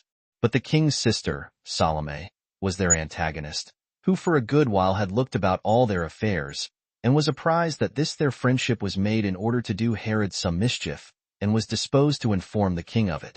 And since these people knew that their friendship was very disagreeable to Herod, as tending to do him a mischief, they contrived that their meetings should not be discovered. So they pretended to hate one another, and to abuse one another when time served, and especially when Herod was present, or when anyone was there that would tell him. But still their intimacy was firmer than ever when they were private. And this was the course they took. But they could not conceal from Salome neither their first contrivance, when they set about these their intentions, nor when they had made some progress in them, but she searched out everything, and, aggravating the relations to her brother, declared to him, as well their secret assemblies and competitions, as their counsels taken in a clandestine manner, which if they were not in order to destroy him, they might well enough have been open and public. But to appearance they are at variance, and speak about one another as if they intended one another a mischief, but agree so well together when they are out of the sight of the multitude. For when they are alone by themselves, they act in concert, and profess that they will never leave off their friendship, but will fight against those from whom they conceal their designs. And thus did she search out these things, and get a perfect knowledge of them, and then told her brother of them, who understood also of himself a great deal of what she said, but still durst not depend upon it, because of the suspicions he had of his sister's calumnies. For there was a certain sect of men that were Jews, who valued themselves highly upon the exact skill they had in the law of their fathers, and made men believe they were highly favored by God, by whom this set of women were inveigled. These are those that are called the sect of the Pharisees, who were in a capacity of greatly opposing kings. A cunning sect they were, and soon elevated to a pitch of open fighting and doing mischief. Accordingly, when all the people of the Jews gave assurance of their goodwill to Caesar, and to the king's government, these very men did not swear, being above 6,000. And when the king imposed a fine upon them, Pheroras's wife paid their fine for them, in order to requite which kindness of hers, since they were believed to have the foreknowledge of things to come by divine inspiration, they foretold how God had decreed that Herod's government should cease, and his posterity should be deprived of it, but that the kingdom should come to her and Pheroras, and to their children. These predictions were not concealed from Salome, but were told the king, as also how they had perverted some persons about the palace itself. So the king slew such of the Pharisees as were principally accused, and Bagoas the eunuch, and one Charis, who exceeded all men of that time in comeliness, and one that was his catamite. He slew also all those of his own family who had consented to what the Pharisees foretold, and for Bagoas he had been puffed up by them, as though he should be named the father and the benefactor of him who, by the prediction, was foretold to be their appointed king. For that this king would have all things in his power, and would enable Bagoas to marry, and to have children of his own body begotten. Chapter 3. Concerning the enmity between Herod and Pheroras, how Herod sent Antipater to Caesar, and of the death of Pheroras. 1. When Herod had punished those Pharisees who had been convicted of the foregoing crimes, he gathered an assembly together of his friends, and accused Pheroras's wife, and ascribing the abuses of the virgins to the impudence of that woman, brought an accusation against her for the dishonor she had brought upon them, that she had studiously introduced a quarrel between him and his brother, and, by her ill temper, had brought them into a state of war, both by her words and actions, that the fines which he had laid had not been paid, and the offenders had escaped punishment by her means, and that nothing which had of late been done had been done without her. For which reason Pheroras would do well, if he would of his own accord, and by his own command, and not at my entreaty, or as following my opinion, put this his wife away, as one that will still be the occasion of war between thee and me. And now, Pheroras, if thou valuest thy relation to me, put this wife of thine away. For by this means thou wilt continue to be a brother to me, and wilt abide in thy love to me. Then said Pheroras, although he was pressed hard by the former words, that as he would not do so unjust a thing as to renounce his brotherly relation to him, so would he not leave off his affection for his wife, that he would rather choose to die than to live, and be deprived of a wife that was so dear unto him. Hereupon Herod put off his anger against Pheroras on these accounts, although he himself thereby underwent a very uneasy punishment. However, he forbade Antipater and his mother to have any conversation with Pheroras, and bid them to take care to avoid the assemblies of the women, which they promised to do, but still got together when occasion served, and both Pheroras and Antipater had their own merry meetings. The report went also, that Antipater had criminal conversation with Pheroras's wife, and that they were brought together by Antipater's mother. 2. But Antipater had now a suspicion of his father, and was afraid that the effects of his hatred to him might increase. So he wrote to his friends at Rome, and bid them to send to Herod, that he would immediately send Antipater to Caesar, which when it was done, Herod sent Antipater thither, and sent most noble presents along with him, as also his testament, wherein Antipater was appointed to be his successor, and that if Antipater should die first, his son, Herod Philip, by the high priest's daughter should succeed. And, together with Antipater, there went to Rome Silius the Arabian, although he had done nothing of all that Caesar had enjoined him. Antipater also accused him of the same crimes of which he had been formerly accused by Herod. Silius was also accused by Aretas, that without his consent he had slain many of the chief of the Arabians at Petra, and particularly Seamus, a man that deserved to be honored by all men, and that he had slain Phabatus, a servant of Caesar. These were the things of which Silius was accused, and that on the occasion following. There was one Corinthus, belonging to Herod, of the guards of the king's body, and one who was greatly trusted by him. Silius had persuaded this man with the offer of a great sum of money to kill Herod, and he had promised to do it. When Phabatus had been made acquainted with this, for Silius had himself told him of it, he informed the king of it, who caught Corinthus and put him to the torture, and thereby got out of him the whole conspiracy. He also caught 2 other Arabians, who were discovered by Corinthus, the one the head of a tribe, and the other a friend to Silius, who both were by the king brought to the torture, and confessed that they were come to encourage Corinthus not to fail of doing what he had undertaken to do, and to assist him with their own hands in the murder, if need should require their assistance. So Saturninus, upon Herod's discovering the whole to him, sent them to Rome. 3. At this time Herod commanded Pheroras, that since he was so obstinate in his affection for his wife, he should retire into his own tetrarchy, which he did very willingly, and swear many oaths that he would not come again till he heard that Herod was dead. And indeed, when, upon a sickness of the king, he was desired to come to him before he died, that he might entrust him with some of his injunctions, he had such a regard to his oath, that he would not come to him. Yet did not Herod so retain his hatred to Pheroras, but remitted of his purpose, not to see him, which he before had, and that for such great causes as have been already mentioned. But as soon as he began to be ill, he came to him, and this without being sent for.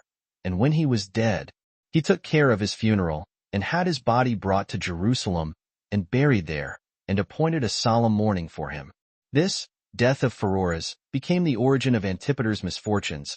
Although he were already sailed for Rome, God now being about to punish him for the murder of his brethren, I will explain the history of this matter very distinctly, that it may be for a warning to mankind, that they take care of conducting their whole lives by the rules of virtue. Chapter 4. Pheroras's wife is accused by his freedmen as guilty of poisoning him, and how Herod, upon examining of the matter by torture, found the poison, but so that it had been prepared for himself by his son Antipater, and upon an inquiry by torture he discovered the dangerous designs of Antipater. 1. As soon as Pheroras was dead, and his funeral was over, 2 of Pheroras's freedmen, who were much esteemed by him, came to Herod, and entreated him not to leave the murder of his brother without avenging it, but to examine into such an unreasonable and unhappy death. When he was moved with these words, for they seemed to him to be true, they said that Pheroras supped with his wife the day before he fell sick, and that a certain potion was brought him in such a sort of food as he was not used to eat, but that when he had eaten, he died of it. That this potion was brought out of Arabia by a woman, under pretense indeed as a love potion, for that was its name, but in reality to kill Pheroras, for that the Arabian women are skillful in making such poisons. And the woman to whom they ascribed this was confessedly a most intimate friend of one of Silius's mistresses, and that both the mother and the sister of Pheroras's wife had been at the places where she lived, and had persuaded her to sell them this potion, and had come back and brought it with them the day before that his supper. Hereupon the king was provoked, and put the women slaves to the torture, and some that were free with them. And as the fact did not yet appear, because none of them would confess it, at length one of them, under the utmost agonies, said no more but this, that she prayed that God would send the like agonies upon Antipater's mother, who had been the occasion of these miseries to all of them. This prayer induced Herod to increase the women's tortures, till thereby all was discovered. Their merry meetings, their secret assemblies, and the disclosing of what he had said to his son alone unto Pheroras's 4 women. Now what Herod had charged Antipater to conceal was the gift of 100 talents to him, not to have any conversation with Pheroras, and what hatred he bore to his father, and that he complained to his mother how very long his father lived, and that he was himself almost an old man, insomuch that if the kingdom should come to him, it would not afford him any great pleasure, and that there were a great many of his brothers or brothers' children, bringing up, that might have hopes of the kingdom as well as himself, all which made his own hopes of it uncertain, for that even now, if he should himself not live, Herod had ordained that the government should be conferred, not on his son, but rather on a brother. He also had accused the king of great barbarity and of the slaughter of his sons, and that it was out of the fear he was under, lest he should do the like to him, that made him contrive this his journey to Rome, and Pheroras contrived to go to his own tetrarchy. 5. 2. These confessions agreed with what his sister had told him, and tended greatly to corroborate her testimony, and to free her from the suspicion of her unfaithfulness to him. So the king, having satisfied himself of the spite which Doris, Antipater's mother, as well as himself, bore to him, took away from her all her fine ornaments, which were worth many talents, and then sent her away, and entered into friendship with Pheroras's women. But he who most of all irritated the king against his son was one Antipater, the procurator of Antipater the king's son, who, when he was tortured, among other things, said that Antipater had prepared a deadly potion and given it to Pheroras, with his desire that he would give it to his father during his absence, and when he was too remote to have the least suspicion cast upon him thereto, relating that Antipholus, one of Antipater's friends, brought that potion out of Egypt, and that it was sent to Pheroras by Vendion, the brother of the mother of Antipater, the king's son, and by that means came to Pheroras's wife, her husband having given it her to keep. And when the king asked her about it, she confessed it, and as she was running to fetch it, she threw herself down from the housetop.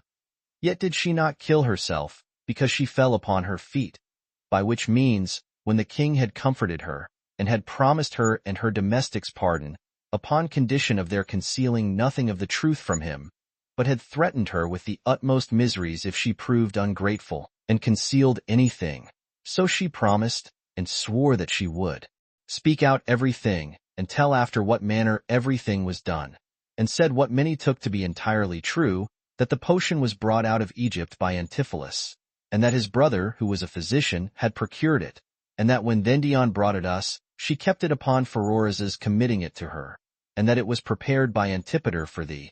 When, therefore, Pheroras was fallen sick, and thou camest to him and tookest care of him, and when he saw the kindness thou hadst for him, his mind was overborne thereby.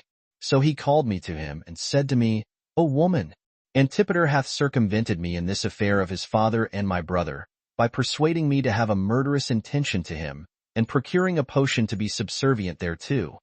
Do thou, therefore, go and fetch my potion, since my brother appears to have still the same virtuous disposition towards me which he had formerly, and I do not expect to live long myself, and that I may not defile my forefathers by the murder of a brother, and burn it before my face. That accordingly she immediately brought it, and did as her husband bade her, and that she burnt the greatest part of the potion, but that a little of it was left, that if the king, after Pheroras's death, should treat her ill, she might poison herself, and thereby get clear of her miseries. Upon her saying thus, she brought out the potion, and the box in which it was, before them all. Nay, there was another brother of Antipholus, and his mother also, who, by the extremity of pain and torture, confessed the same things, and owned the box to be that which had been brought out of Egypt. The high priest's daughter also, who was the king's wife, was accused to have been conscious of all this, and had resolved to conceal it, for which reason Herod divorced her, and blotted her son out of his testament, wherein he had been mentioned as one that was to reign after him. And he took the high priesthood away from his father-in-law, Simeon the son of Boethus, and appointed Matthias the son of Theophilus, who was born at Jerusalem, to be high priest in his room. 3. While this was doing, Bathillus also, Antipater's freedman, came from Rome, and upon the torture, was found to have brought another potion, to give it into the hands of Antipater's mother, and of Pheroras, that if the former potion did not operate upon the king, this at least might carry him off. There came also letters from Herod's friends at Rome, by the approbation and at the suggestion of Antipater, to accuse Archelaus and Philip, as if they calumniated their father on account of the slaughter of Alexander and Aristobulus, and as if they commiserated their deaths, and as if, because they were sent for home, for their father had already recalled them, they concluded they were themselves also to be destroyed. These letters had been procured by great rewards by Antipater's friends, but Antipater himself wrote to his father about them, and laid the heaviest things to their charge. Yet did he entirely excuse them of any guilt, and said they were but young men, and so imputed their words to their youth.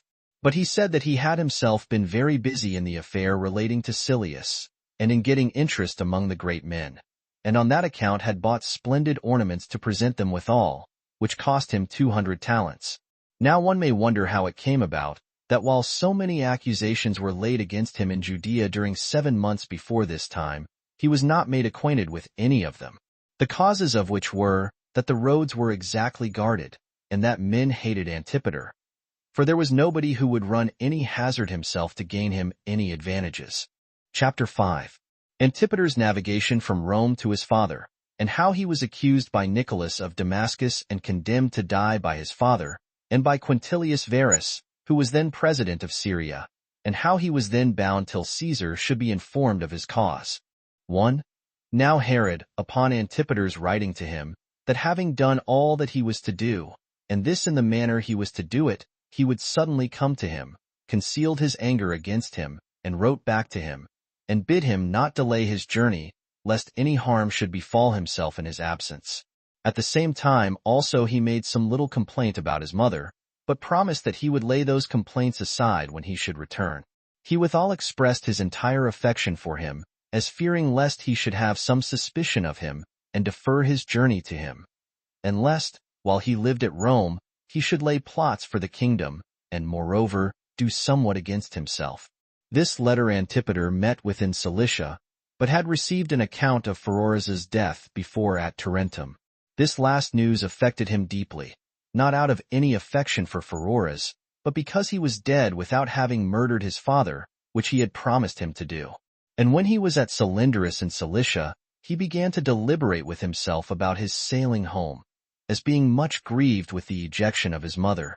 Now, some of his friends advised him that he should tarry a while somewhere, in expectation of further information, but others advised him to sail home without delay, for that if he were once come thither, he would soon put an end to all accusations, and that nothing afforded any weight to his accusers at present but his absence. He was persuaded by these last, and sailed on, and landed at the haven called Sebastus, which Herod had built at vast expenses in honor of Caesar, and called Sebastus. And now was Antipater evidently in a miserable condition, while nobody came to him nor saluted him, as they did at his going away, with good wishes of joyful acclamations. Nor was there now anything to hinder them from entertaining him, on the contrary, with bitter curses, while they supposed he was come to receive his punishment for the murder of his brethren. 2. Now Quintilius Varus was at this time at Jerusalem, being sent to succeed Saturninus as president of Syria, and was come as an assessor to Herod, who had desired his advice in his present affairs. And as they were sitting together, Antipater came upon them, without knowing anything of the matter. So he came into the palace clothed in purple. The porters indeed received him in, but excluded his friends. And now he was in great disorder, and presently understood the condition he was in, while upon his going to salute his father, he was repulsed by him, who called him a murderer of his brethren, and a plotter of destruction against himself, and told him that Varus should be his auditor and his judge the very next day. So he found that what misfortunes he now heard of were already upon him, with the greatness of which he went away in confusion, upon which his mother and his wife met him, which wife was the daughter of Antigonus, who was king of the Jews before Herod, from whom he learned all circumstances which concerned him, and then prepared himself for his trial. 3.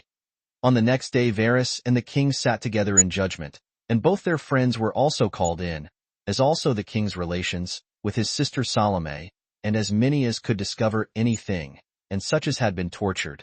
And besides these, some slaves of Antipater's mother, who were taken up a little before Antipater's coming, and brought with them a written letter, the sum of which was this, that he should not come back, because all was come to his father's knowledge, and that Caesar was the only refuge he had left to prevent both his and her delivery into his father's hands.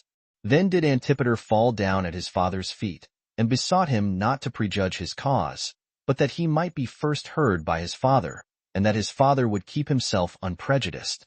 So Herod ordered him to be brought into the midst, and then lamented himself about his children, from whom he had suffered such great misfortunes, and because Antipater fell upon him in his old age.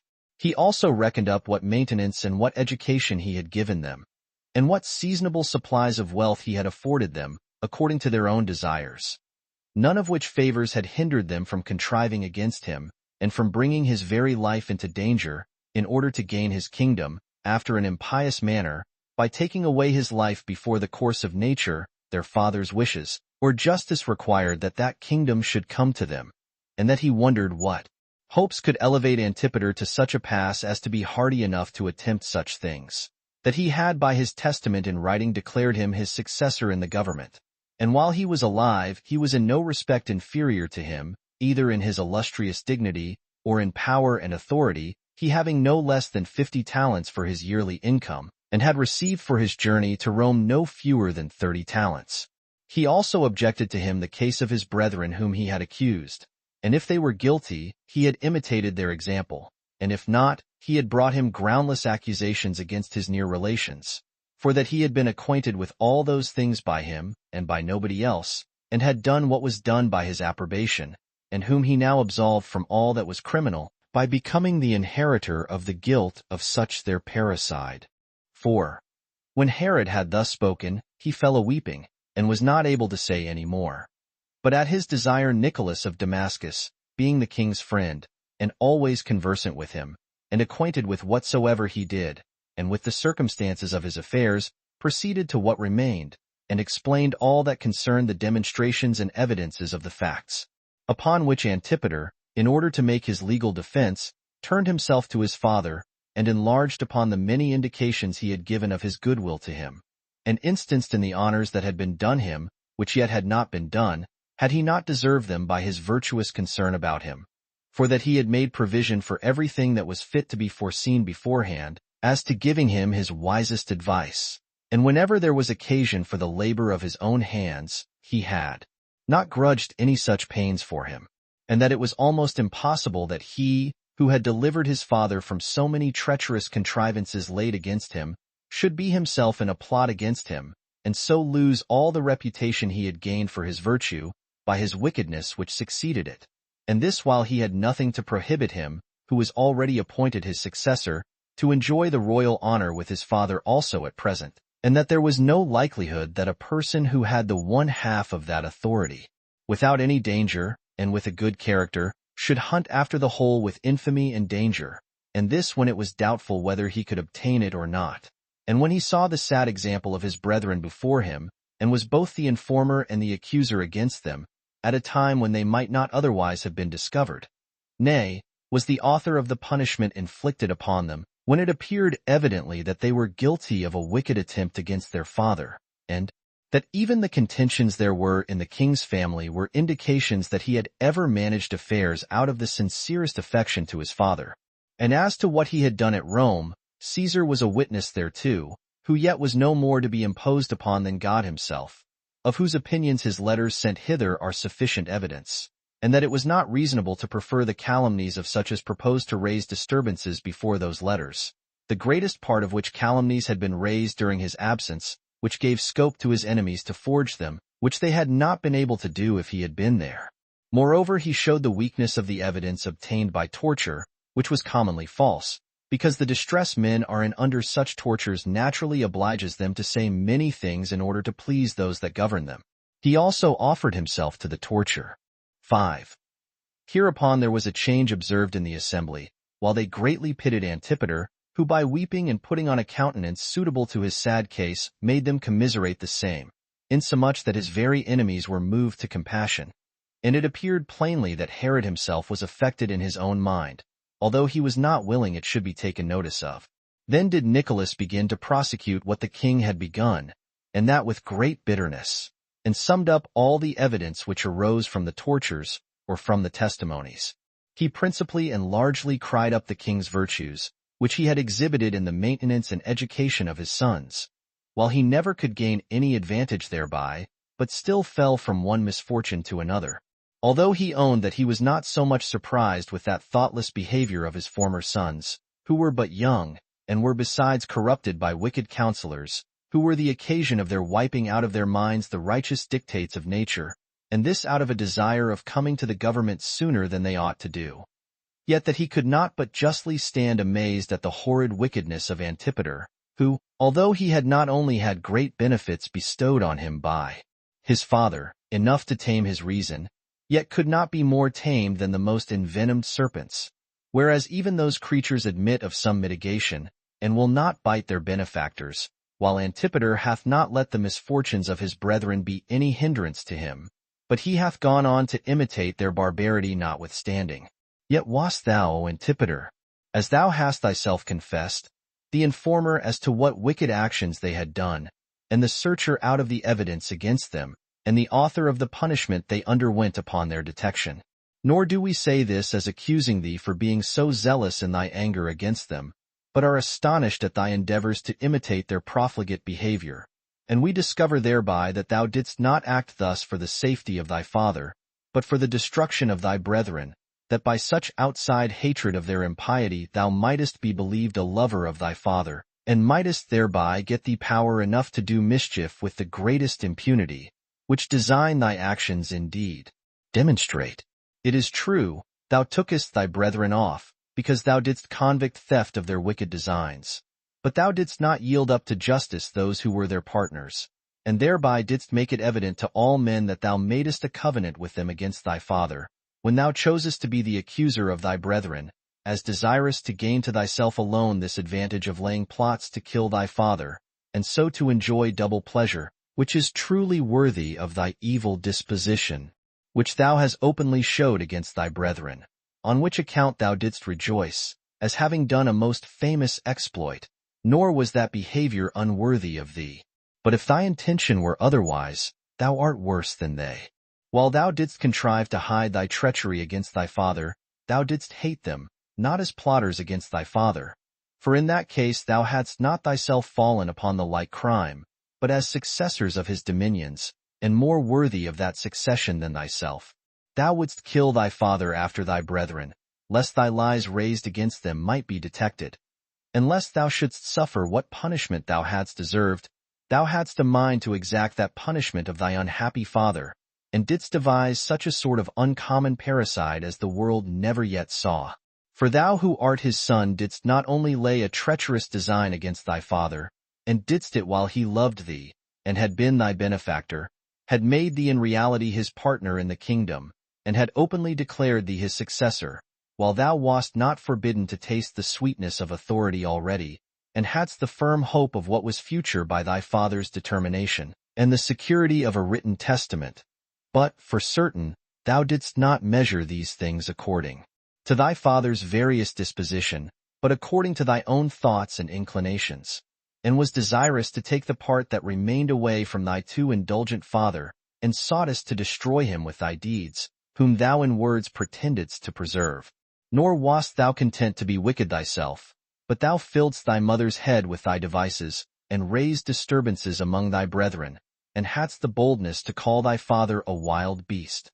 While thou hadst thyself a mind more cruel than any serpent, whence thou sentest out that poison among thy nearest kindred and greatest benefactors, and invitedst them to assist thee and guard thee, and didst hedge thyself in on all sides, by the artifices of both men and women, against an old man, as though that mind of thine was not sufficient of itself to support so great a hatred as thou baredst to him.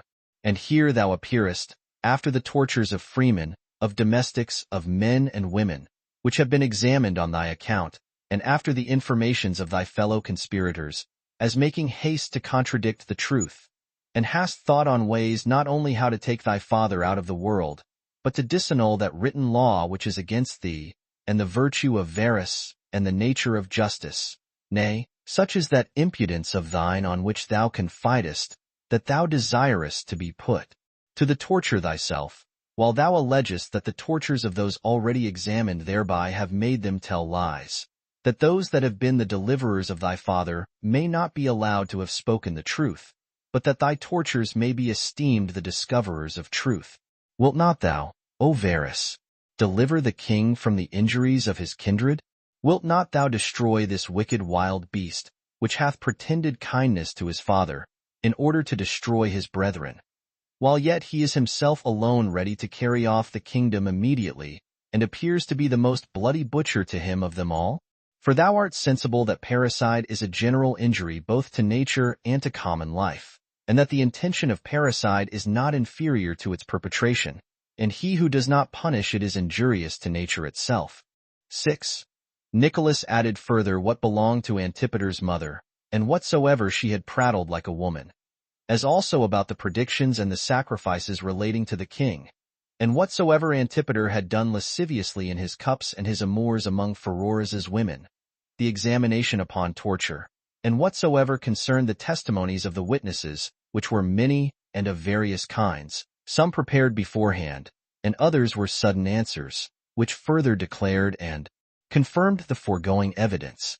For those men who were not acquainted with Antipater's practices, but had concealed them out of fear, when they saw that he was exposed to the accusations of the former witnesses, and that his great good fortune, which had supported him hitherto, had now evidently betrayed him into the hands of his enemies, who were now insatiable in their hatred to him, told all they knew of him, and his ruin was now hastened, not so much by the enmity of those that were his accusers, as by his gross and impudent and wicked contrivances, and by his ill will to his father and his brethren, while he had filled their house with disturbance, and caused them to murder one another, and was neither fair in his hatred nor kind in his friendship, but just so far as served his own turn. Now there were a great number who for a long time beforehand had seen all this, and especially such as were naturally disposed to judge of matters by the rules of virtue, because they were used to determine about affairs without passion, but had been restrained from making any open complaints before. These, upon the leave now given them, produced all that they knew before the public.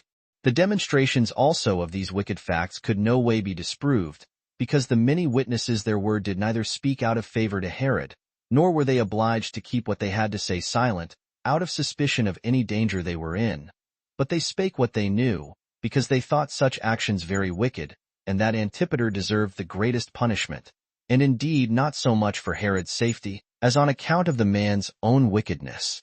Many things were also said, and those by a great number of persons, who were no way obliged to say them, insomuch that Antipater, who used generally to be very shrewd in his lies and impudence, was not able to say one word to the contrary. When Nicholas had left off speaking, and had produced the evidence, Varus bid Antipater to betake himself to the making his defense, if he had prepared anything whereby it might appear that he was not guilty of the crimes he was accused of. For that, as he was himself desirous, so did he know that his father was in like manner desirous also, to have him found entirely innocent. But Antipater fell down on his face, and appealed to God and to all men for testimonials of his innocency, desiring that God would declare, by some evident signals, that he had not laid any plot against his father. This being the usual method of all men destitute of virtue, that when they set about any wicked undertakings, they fall to work according to their own inclinations, as if they believed that God was unconcerned in human affairs. But when once they are found out, and are in danger of undergoing the punishment due to their crimes, they endeavor to overthrow all the evidence against them by appealing to God, which was the very thing which Antipater now did. For whereas he had done everything as if there were no God in the world, when he was on all sides distressed by justice, and when he had no other advantage to expect from any legal proofs, by which he might disprove the accusations laid against him, he impudently abused the majesty of God, and ascribed it to his power that he had been preserved hitherto, and produced before them all what difficulties he had ever undergone in his bold acting for his father's preservation. 7. So when Varus, upon asking Antipater what he had to say for himself, found that he had nothing to say besides his appeal to God, and saw that there was no end of that, he bid them bring the potion before the court, that he might see what virtue still remained in it. And when it was brought, and one that was condemned to die had drank it by Varus's command, he died presently. Then Varus got up, and departed out of the court, and went away the day following to Antioch, where his usual residence was, because that was the palace of the Syrians, upon which Herod laid his son in bonds. But what were Varus's discourses to Herod was not known to the generality, and upon what words it was that he went away, though it was also generally supposed that whatsoever Herod did afterward about his son was done with his approbation. But when Herod had bound his son, he sent letters to Rome to Caesar about him, and such messengers withal as should, by word of mouth, informed Caesar of Antipater's wickedness. Now at this very time there was seized a letter of Antipholus, written to Antipater out of Egypt, for he lived there. And when it was opened by the king, it was found to contain what follows. I have sent thee Acme's letter, and hazarded my own life. For thou knowest that I am in danger from 2 families, if I be discovered. I wish thee good success in thy affair.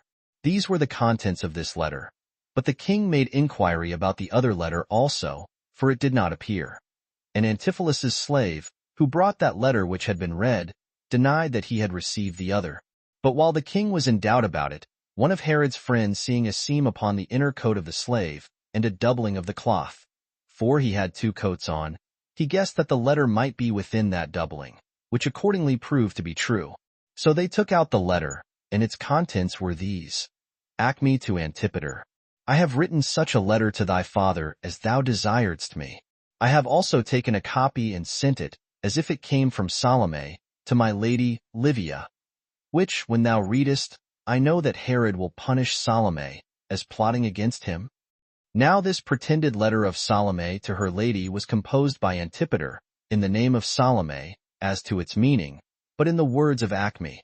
The letter was this: Acme to King Herod. I have done my endeavor that nothing that is done against thee should be concealed from thee. So, upon my finding a letter of Salome written to my lady against thee, I have written out a copy, and sent it to thee, with hazard to myself, but for thy advantage. The reason why she wrote it was this, that she had a mind to be married to Silius. Do thou therefore tear this letter in pieces, that I may not come into danger of my life. Now Acme had written to Antipater himself, and informed him, that, in compliance with his command, she had both herself written to Herod, as if Salome had laid a sudden plot entirely against him, and had herself sent a copy of an epistle, as coming from Salome to her lady. Now Acme was a Jew by birth, and a servant to Julia, Caesar's wife, and did this out of her friendship for Antipater, as having been corrupted by him with a large present of money, to assist in his pernicious designs against his father and his aunt. 8. Hereupon Herod was so amazed at the prodigious wickedness of Antipater, that he was ready to have ordered him to be slain immediately, as a turbulent person in the most important concerns, and as one that had laid a plot not only against himself, but against his sister also, and even corrupted Caesar's own domestics.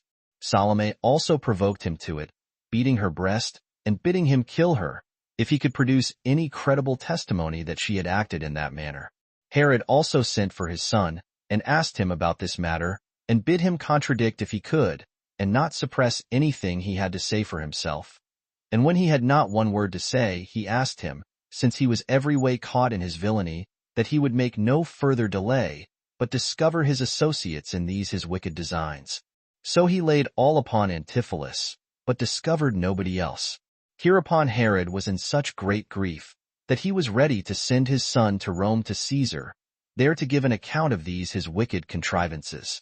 But he soon became afraid, lest he might there, by the assistance of his friends, escape the danger he was in. So he kept him bound as before, and sent more ambassadors and letters to Rome, to accuse his son, and an account of what assistance Acme had given him in his wicked designs, with copies of the epistles before mentioned. Chapter 6. Concerning the disease that Herod fell into and the sedition which the Jews raised thereupon, with the punishment of the seditious. 1. Now Herod's ambassadors made haste to Rome, but sent, as instructed beforehand, what answers they were to make to the questions put to them. They also carried the epistles with them. But Herod now fell into a distemper, and made his will, and bequeathed his kingdom to Antipas, his youngest son. And this out of that hatred to Archelaus and Philip, which the calumnies of Antipater had raised against them. He also bequeathed 1,000 talents to Caesar, and 500 to Julia, Caesar's wife, to Caesar's children, and friends, and freedmen. He also distributed among his sons, and their sons his money, his revenues, and his lands. He also made Salome his sister very rich, because she had continued faithful to him in all his circumstances, and was never so rash as to do him any harm. And as he despaired of recovering, for he was about the 70th year of his age, he grew fierce, and indulged the bitterest anger upon all occasions. The cause whereof was this, that he thought himself despised, and that the nation was pleased with his misfortunes, besides which, he resented a sedition which some of the lower sort of men excited against him, the occasion of which was as follows. 2. There was one Judas, the son of Flavius, and Matthias, the son of Margalothus, two of the most eloquent men among the Jews, and the most celebrated interpreters of the Jewish laws, and men well beloved by the people, because of their education of their youth. For all those that were studious of virtue frequented their lectures every day. These men, when they found that the king's distemper was incurable, excited the young men that they would pull down all those works which the king had erected contrary to the law of their fathers, and thereby obtain the rewards which the law will confer on them for such actions of piety. For that it was truly on account of Herod's rashness in making such things as the law had forbidden, that his other misfortunes and this distemper also, which was so unusual among mankind, and with which he was now afflicted, came upon him. For Herod had caused such things to be made which were contrary to the law, of which he was accused by Judas and Matthias. For the king had erected over the great gate of the temple a large golden eagle of great value, and had dedicated it to the temple. Now the law forbids those that propose to live according to it, to erect images, or representations of any living creature. So these wise men persuaded their scholars to pull down the golden eagle, alleging that although they should incur any danger, which might bring them to their deaths, the virtue of the action now proposed to them would appear much more advantageous to them than the pleasures of life, since they would die for the preservation and observation of the law of their fathers, since they would also acquire an everlasting fame and commendation, since they would be both commended by the present generation, and leave an example of life that would never be forgotten to posterity. Since that common calamity of dying cannot be avoided by our living so as to escape any such dangers, that therefore it is a right thing for those who are in love with a virtuous conduct to wait for that fatal hour by such behavior as may carry them out of the world with praise and honor, and that this will alleviate death to a great degree, thus to come at it by the performance of brave actions, which bring us into danger of it, and at the same time to leave that reputation behind them to their children, and to all their relations, whether they be men or women, which will be of great advantage to them afterward. 3.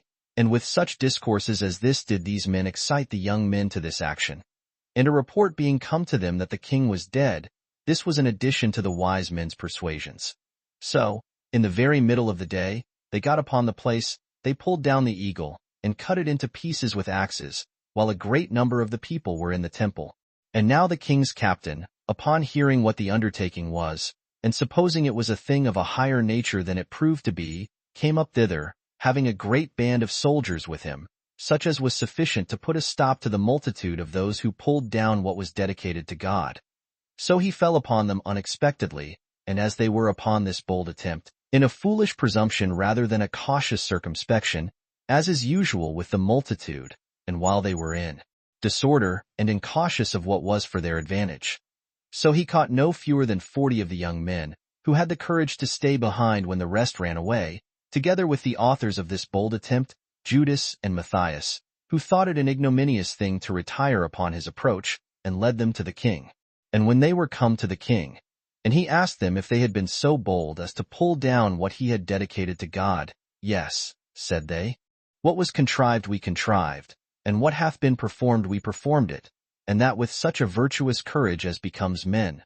For we have given our assistance to those things which were dedicated to the majesty of God, and we have provided for what we have learned by hearing the law, and it ought not to be wondered at, if we esteem those laws which Moses had suggested to him, and were taught him by God, and which he wrote and left behind him, more worthy of observation than thy commands.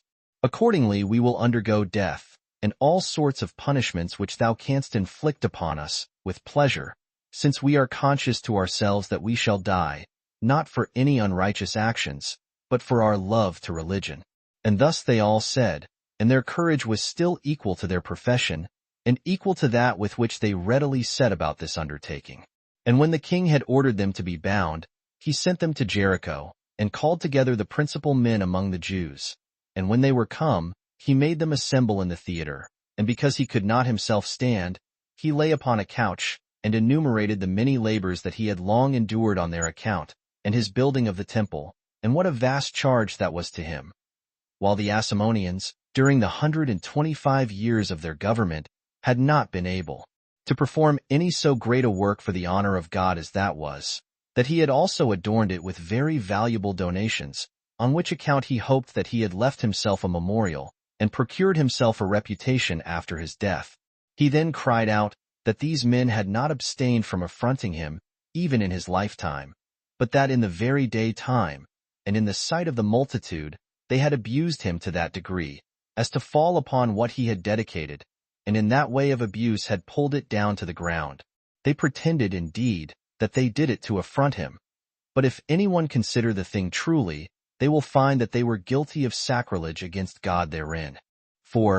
But the people, on account of Herod's barbarous temper, and for fear he should be so cruel and to inflict punishment on them, said what was done without their approbation, and that it seemed to them that the actors might well be punished for what they had done. But as for Herod, he dealt more mildly with others of the assembly. But he deprived Matthias of the high priesthood, as in part an occasion of this action, and made Joser, who was Matthias's wife's brother, high priest in his stead. Now it happened that during the time of the high priesthood of this Matthias, there was another person made high priest for a single day, that very day which the Jews observed as a fast. The occasion was this. This Matthias the high priest, on the night before that day when the fast was to be celebrated, seemed, in a dream, to have conversation with his wife.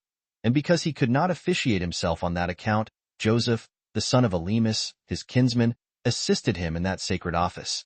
But Herod deprived this Matthias of the high priesthood, and burnt the other Matthias, who had raised the sedition, with his companions, alive. And that very night there was an eclipse of the moon. 8:5. But now Herod's distemper greatly increased upon him after a severe manner, and this by God's judgment upon him for his sins. For a fire glowed in him slowly, which did not so much appear to the touch outwardly, as it augmented his pains inwardly. For it brought upon him a vehement appetite to eating, which he could not avoid to supply with one sort of food or other. His entrails were also exulcerated, and the chief violence of his pain lay on his colon. An aqueous and transparent liquor also had settled itself about his feet, and a like matter afflicted him at the bottom of his belly. Nay, further, his privy member was putrefied and produced worms. And when he sat upright, he had a difficulty of breathing, which was very loathsome, on account of the stench of his breath and the quickness of its returns. He had also convulsions in all parts of his body, which increased his strength to an insufferable degree. It was said by those who pretended to divine, and who were endued with wisdom to foretell such things, that God inflicted this punishment on the king on account of his great impiety. Yet was he still in hopes of recovering, though his affliction seemed greater than anyone could bear. He also sent for physicians, and did not refuse to follow what they prescribed for his assistance, and went beyond the river Jordan, and bathed himself in the warm baths that were at Callirrhoe, which, besides their other general virtues, were also fit to drink, which water runs into the lake called Asphaltyrus. And when the physicians once thought fit to have him bathed in a vessel full of oil, it was supposed that he was just dying. But upon the lamentable cries of his domestics, he revived. And having no longer the least hopes of recovering, he gave order that every soldier should be paid 50 drachmae. And he also gave a great deal to their commanders and to his friends, and came again to Jericho, where he grew so choleric that it brought him to do all things like a madman. And though he were near his death, he contrived the following wicked designs. He commanded that all the principal men of the entire Jewish nation, wheresoever they lived, should be called to him. Accordingly, they were a great number that came, because the whole nation was called, and all men heard of this call, and death was the penalty of such as should despise the epistles that were sent to call them. And now the king was in a wild rage against them all, the innocent as well as those that had afforded ground for accusations. And when they were come, he ordered them to be all shut up in the hippodrome, 9, and sent for his sister Salome, and her husband Alexas, and spake thus to them. I shall die in a little time, so great are my pains, which death ought to be cheerfully borne, and to be welcomed by all men. But what principally troubles me is this, that I shall die without being lamented, and without such mourning as men usually expect at a king's death. For that he was not unacquainted with the temper of the Jews, that his death would be a thing very desirable and exceedingly acceptable to them, because during his lifetime they were ready to revolt from him, and to abuse the donations he had dedicated to God, that it therefore was their business to resolve to afford him some alleviation of his great sorrows on this occasion. For that if they do not refuse him their consent in what he desires, he shall have a great mourning at his funeral, and such as never had any king before him. For then the whole nation would mourn from their very soul, which otherwise would be done in sport and mockery only.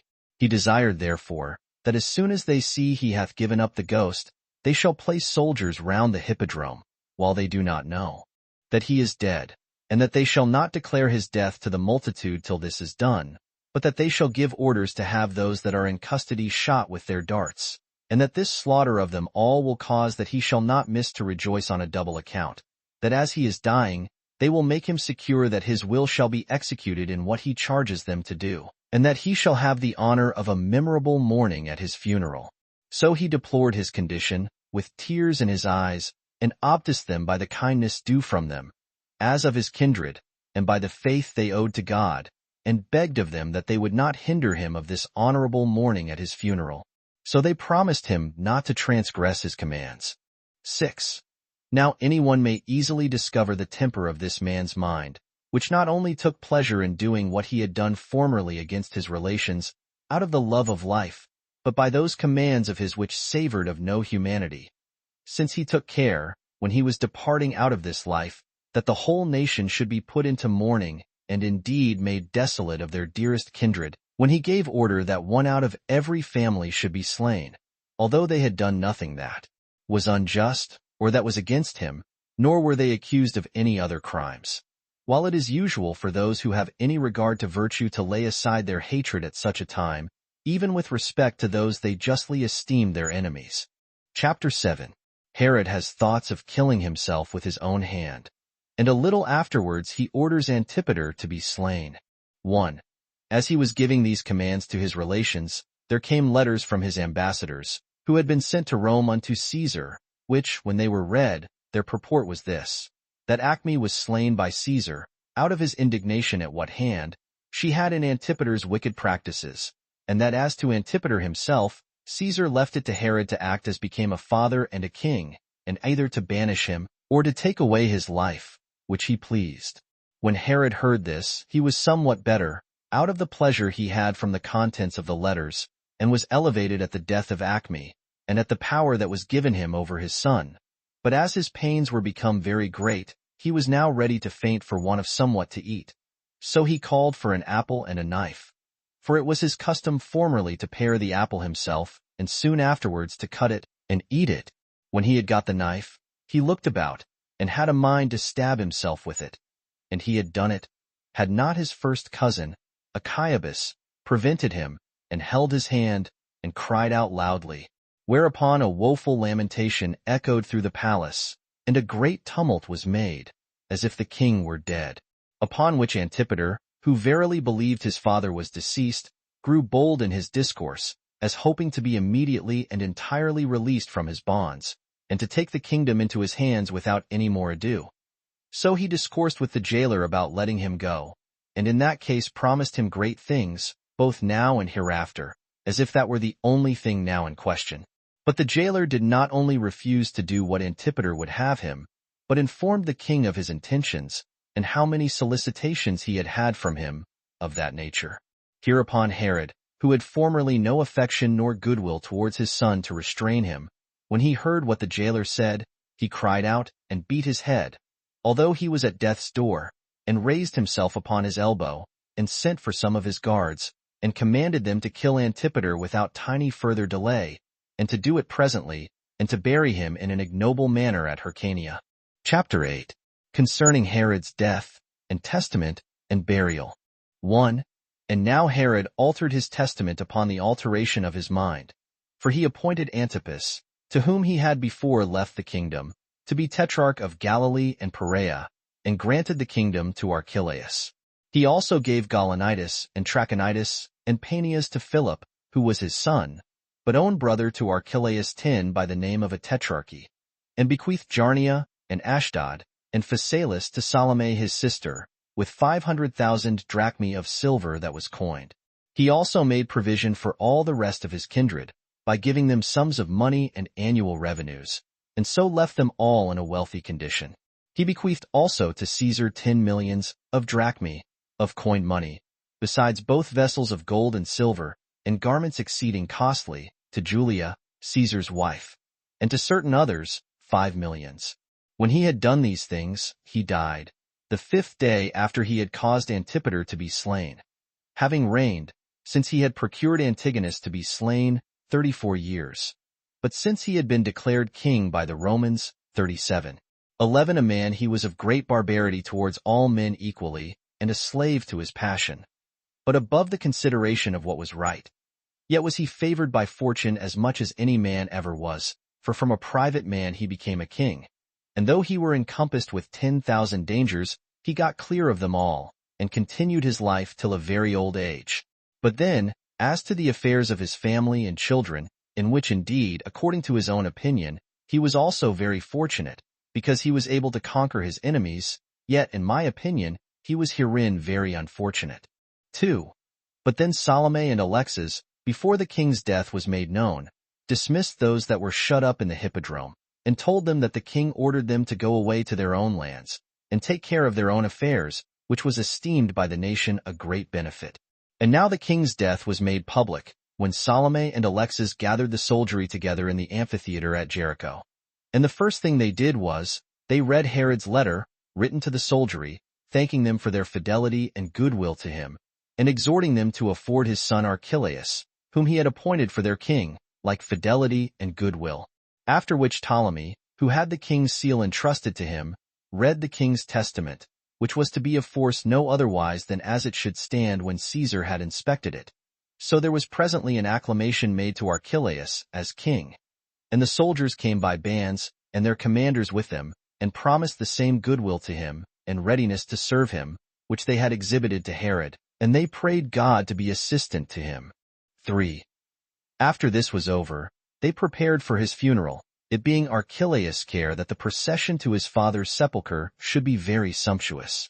Accordingly, he brought out all his ornaments to adorn the pomp of the funeral. The body was carried upon a golden bier, embroidered with very precious stones of great variety, and it was covered over with purple, as well as the body itself. He had a diadem upon his head, and above it a crown of gold. He also had a scepter in his right hand. About the bier were his sons and his numerous relations. Next to these was the soldiery, distinguished according to their several countries and denominations, and they were put into the following order. First of all went his guards, then the band of Thracians, and after them the Germans, and next the band of Galatians, every one in their habiliments of war. And behind these marched the whole army in the same manner as they used to go out to war, and as they used to be put in array by their mustermasters and centurions. These were followed by 500 of his domestics carrying spices. So they went 8 furlongs 12 to Herodium, for there by his own command he was to be buried. And thus did Herod end his life. 4. Now Archelaus paid him so much respect, as to continue his mourning till the 7th day. For so many days are appointed for it by the law of our fathers. And when he had given a treat to the multitude, and left off his motoring, he went up into the temple. He had also acclamations and praises given him, which waysoever he went, everyone striving with the rest who should appear to use the loudest acclamations.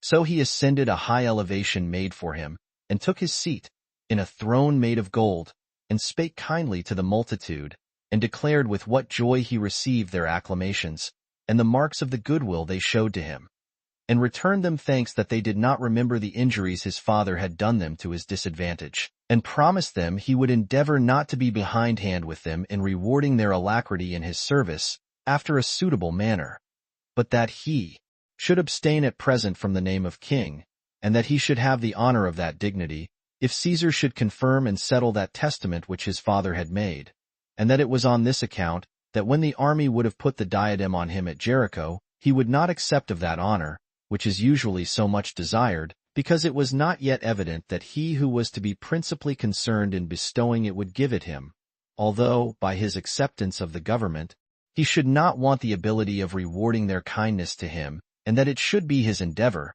as to all things wherein they were concerned, to prove in every respect better than his father. Whereupon the multitude, as it is usual with them, suppose that the first days of those that enter upon such governments declare the intentions of those that accept them. And so by how much Archelaus spake the more gently and civilly to them, by so much did they more highly commend him, and made application to him for the grant of what they desired. Some made a clamor that he would ease them of some of their annual payments. But others desired him to release those that were put into prison by Herod, who were many, and had been put there at several times. Others of them required that he would take away those taxes which had been severely laid upon what was publicly sold and bought. So Archelaus contradicted them in nothing, since he pretended to do all things so as to get the goodwill of the multitude to him, as looking upon that goodwill to be a great step towards his preservation of the government.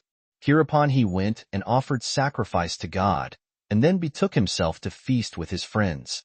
Chapter 9. How the people raised a sedition against Archelaus, and how he sailed to Rome. 1. At this time also it was that some of the Jews got together out of a desire of innovation. They lamented Matthias, and those that were slain with him by Herod, who had not any respect paid them by a funeral mourning, out of the fear men were in of that man. They were those who had been condemned for pulling down the golden eagle. The people made a great clamor and lamentation hereupon, and cast out some reproaches against the king also, as if that tended to alleviate the miseries of the deceased. The people assembled together and desired of Archelaus that, in way of revenge on their account, he would inflict punishment on those who had been honored by Herod, and that, in the first and principal place, he would deprive that high priest whom Herod had made, and would choose one more agreeable to the law and of greater purity to officiate as high priest. This was granted by Archelaus, although he was mightily offended at their importunity, because he proposed to himself to go to Rome immediately to look after Caesar's determination about him. However, he sent the general of his forces to use persuasions, and to tell them that the death which was inflicted on their friends was according to the law, and to represent to them that their petitions about these things were carried to a great height of injury to him, that the time was not now proper for such petitions, but required their unanimity until such time as he should be established in the government by the consent of Caesar, and should then be come back to them, for that he would then consult with them in common concerning the purport of their petitions, but that they ought at present to be quiet, lest they should seem seditious persons. 2. So when the king had suggested these things, and instructed his general in what he was to say, he sent him away to the people, but they made a clamor, and would not give him leave to speak, and put him in danger of his life, and as many more as were desirous to venture upon saying openly anything which might reduce them to a sober mind, and prevent their going on in their present courses, because they had more concern to have all their own wills performed than to yield obedience to their governors, thinking it to be a thing insufferable, that, while Herod was alive, they should lose those that were most dear to them, and that when he was dead, they could not get the actors to be punished. So they went on with their designs after a violent manner, and thought all to be lawful and right which tended to please them, and being unskilful in foreseeing what dangers they incurred. And when they had suspicion of such a thing, yet did the present pleasure they took in the punishment of those they deemed their enemies overweigh all such considerations, and although Archelaus sent many to speak to them, yet they treated them not as messengers sent by him, but as persons that came of their own accord to mitigate their anger, and would not let one of them speak. The sedition also was made by such as were in a great passion, and it was evident that they were proceeding further in seditious practices, by the multitude running so fast upon them. 3. Now, upon the approach of that feast of unleavened bread, which the law of their fathers had appointed for the Jews at this time, which feast is called the Passover 13 and is a memorial of their deliverance out of Egypt, when they offer sacrifices with great alacrity, and when they are required to slay more sacrifices in number than at any other festival, and when an innumerable multitude came thither out of the country, nay, from beyond its limits also, in order to worship God, the seditious lamented Judas and Matthias, those teachers of the laws, and kept together in the temple, and had plenty of food, because these seditious persons were not ashamed to beg it. And as Archelaus was afraid lest some terrible thing should spring up by means of these men's madness, he sent a regiment of armed men, and with them a captain of 1,000, to suppress the violent efforts of the seditious before the whole multitude should be infected with the like madness. and gave them this charge, that if they found any much more openly seditious than others, and more busy in tumultuous practices, they should bring them to him. But those that were seditious on account of those teachers of the law irritated the people by the noise and clamors they used to encourage the people in their designs. So they made an assault upon the soldiers, and came up to them, and stoned the greatest part of them, although some of them ran away wounded, and their captain among them. And when they had thus done, they returned to the sacrifices which were already in their hands. Now Archelaus thought there was no way to preserve the entire government, but by cutting off those who made this attempt upon it. So he sent out the whole army upon them, and sent the horsemen to prevent those that had their tents without the temple from assisting those that were within the temple, and to kill such as ran away from the footmen when they thought themselves out of danger, which horsemen slew 3,000 men, while the rest went to the neighboring mountains. Then did Archelaus order proclamation to be made to them all, that they should retire to their own homes. So they went away, and left the festival, out of fear of somewhat worse which would follow, although they had been so bold by reason of their want of instruction. So Archelaus went down to the sea with his mother, and took with him Nicholas and Ptolemy, and many others of his friends, and left Philip his brother as governor of all things belonging both to his own family and to the public. There went out also with him Salome, Herod's sister, who took with her children, and many of her kindred were with her. Which kindred of hers went, as they pretended, to assist Archelaus in gaining the kingdom, but in reality to oppose him, and chiefly to make loud complaints of what he had done in the temple. But Sabinus, Caesar's steward for Syrian affairs, as he was making haste into Judea to preserve Herod's effects, met with Archelaus at Caesarea. But Varus, president of Syria, came at that time, and restrained him from meddling with them, for he was there as sent for by Archelaus, by the means of Ptolemy. And Sabinus, out of regard to Varus, did neither seize upon any of the castles that were among the Jews, nor did he seal up the treasures in them, but permitted Archelaus to have them, until Caesar should declare his resolution about them. So that, upon this his promise, he tarried still at Caesarea. But after Archelaus was sailed for Rome, and Varus was removed to Antioch, Sabinus went to Jerusalem, and seized on the king's palace. He also sent for the keepers of the garrisons, and for all those that had the charge of Herod's effects, and declared publicly that he should require them to give an account of what they had. And he disposed of the castles in the manner he pleased.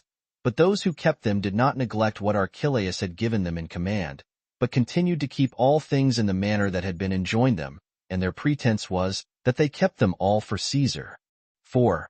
At the same time also did Antipas, another of Herod's sons, sail to Rome, in order to gain the government, being buoyed up by Salome with promises that he should take that government, and that he was a much honester and fitter man than Archelaus for that authority, since Herod had, in his former testament, deemed him the worthiest to be made king, which ought to be esteemed more valid than his latter testament. Antipas also brought with him his mother, and Ptolemy the brother of Nicholas, one that had been Herod's most honored friend, and was now zealous for Antipas. But it was Irenaeus the orator, and one who, on account of his reputation for sagacity, was entrusted with the affairs of the kingdom, who most of all encouraged him to attempt to gain the kingdom, by whose means it was that when some advised him to yield to Archelaus, as to his elder brother, and who had been declared king by their father's last will, he would not submit so to do. And when he was come to Rome, all his relations revolted to him, not out of their goodwill to him, but out of their hatred to Archelaus, though indeed they were most of all desirous of gaining their liberty, and to be put under a Roman governor. But if there were too great an opposition made to that, they thought Antipas preferable to Archelaus, and so joined with him, in order to procure the kingdom for him. Sabinus also, by letters, accused Archelaus to Caesar. 5. Now when Archelaus had sent in his papers to Caesar, wherein he pleaded his right to the kingdom, and his father's testament, with the accounts of Herod's money, and with Ptolemy, who brought Herod's seal, he so expected the event. But when Caesar had read these papers, and Varus's and Sabinus's letters, with the accounts of the money, and what were the annual incomes of the kingdom, and understood that Antipas had also sent letters to lay claim to the kingdom, he summoned his friends together, to know their opinions, and with them Caius, the son of Agrippa, and of Julia his daughter, whom he had adopted, and took him, and made him sit first of all, and desired such as pleased to speak their minds about the affairs now before them. Now Antipater, Salamis' son, a very subtle orator and a bitter enemy to Archelaus, spake first to this purpose, that it was ridiculous in Archelaus to plead now to have the kingdom given him, since he had, in reality, taken already the power over it to himself, before Caesar had granted it to him, and appealed to those bold actions of his, in destroying so many at the Jewish festival. And if the men had acted unjustly, it was but fit the punishing of them should have been reserved to those that were out of the country, but had the power to punish them, and not been executed by a man that, if he pretended to be a king, he did an injury to Caesar, by usurping that authority before it was determined for him by Caesar. But if he owned himself to be a private person, his case was much worse, since he who was putting in for the kingdom could by no means expect to have that power granted him, of which he had already deprived Caesar, by taking it to himself. He also touched sharply upon him, and appealed to his changing the commanders in the army, and his sitting in the royal throne beforehand, and his determination of lawsuits, all done as if he were no other than a king. He appealed also to his concessions to those that petitioned him on a public account, and indeed doing such things, than which he could devise no greater if he had been already settled in the kingdom by Caesar. He also ascribed to him the releasing of the prisoners that were in the hippodrome, and many other things, that either had been certainly done by him, or were believed to be done, and easily might be believed to have been done, because they were of such a nature as to be usually done by young men, and by such as, out of a desire of ruling, seize upon the government too soon. He also charged him with his neglect of the funeral mourning for his father, and with having merry meetings the very night in which he died, and that it was thence the multitude took the handle of raising a tumult.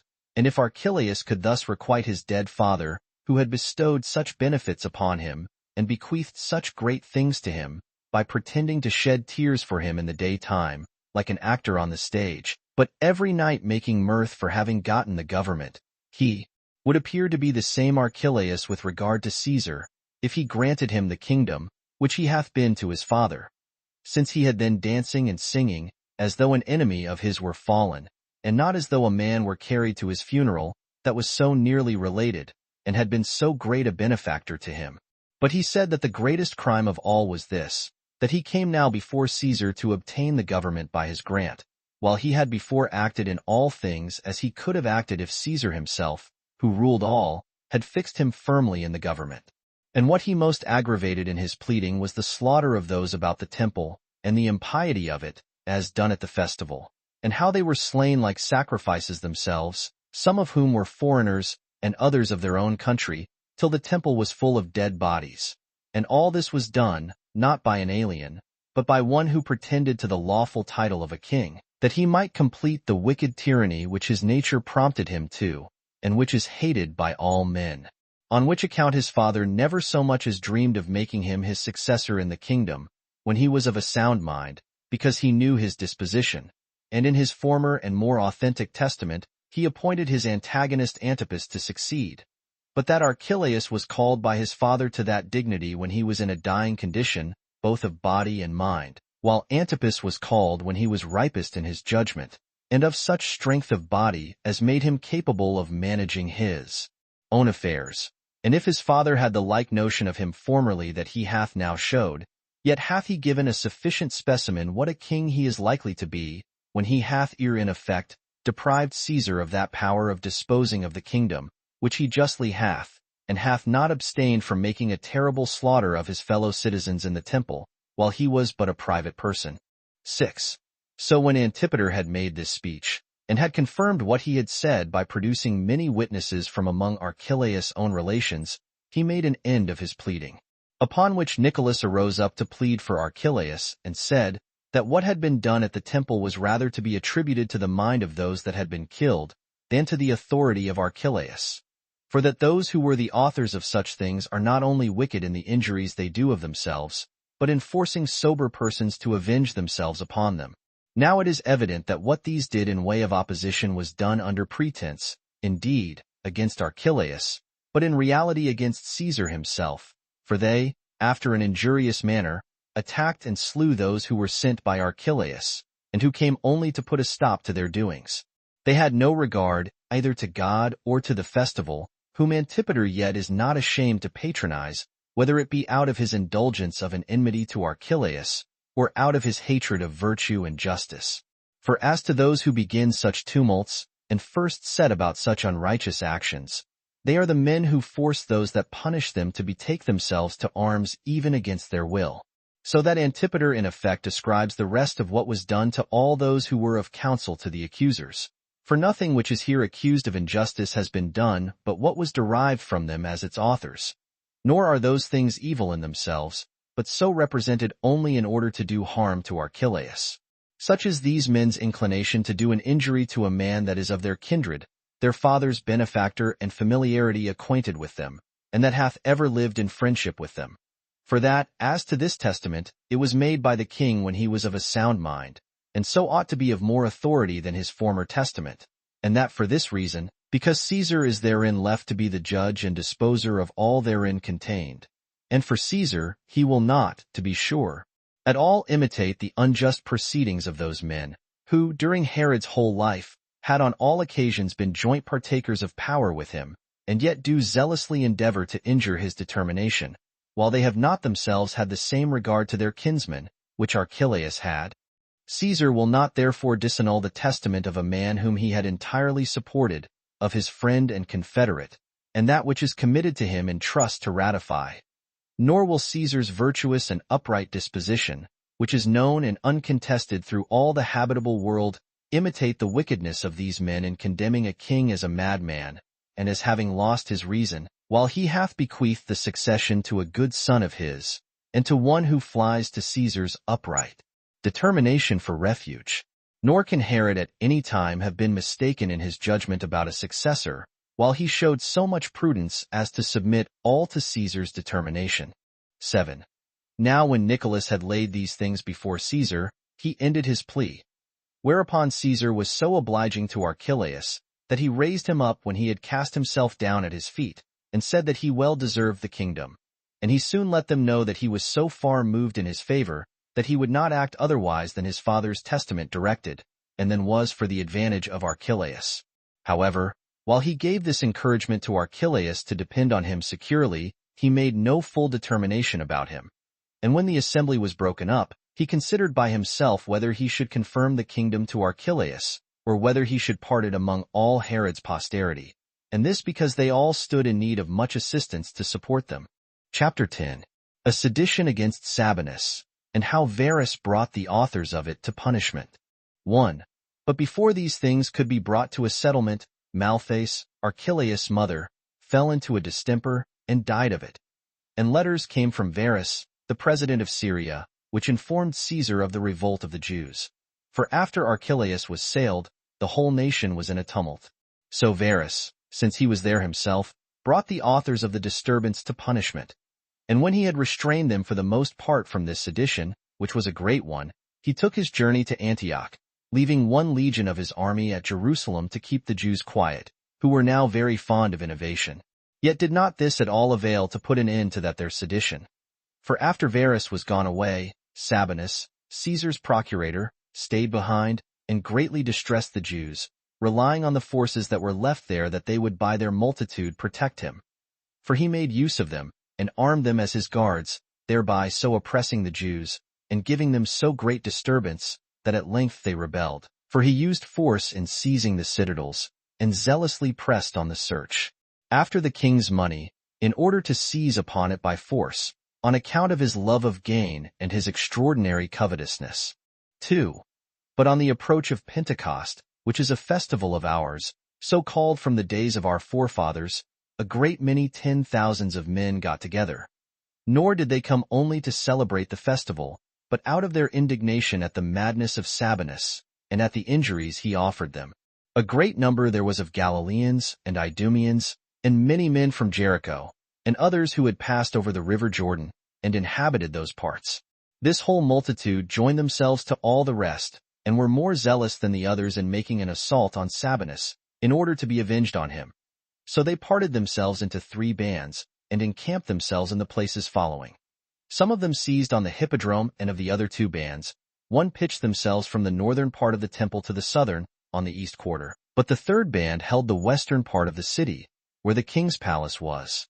Their work tended entirely to besiege the Romans, and to enclose them on all sides.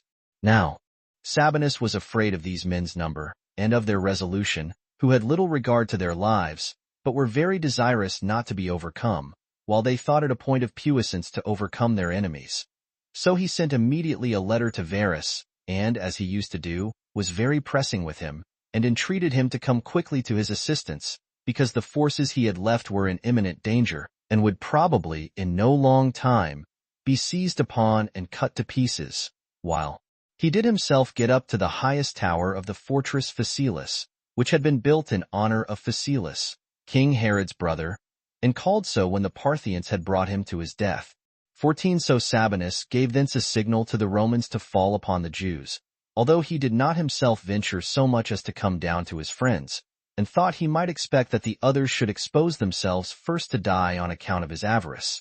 However, the Romans ventured to make a sally out of the place, and a terrible battle ensued, wherein, though it is true the Romans beat their adversaries, yet were not the Jews daunted in their resolutions, even when they had the sight of that terrible slaughter that was made of them.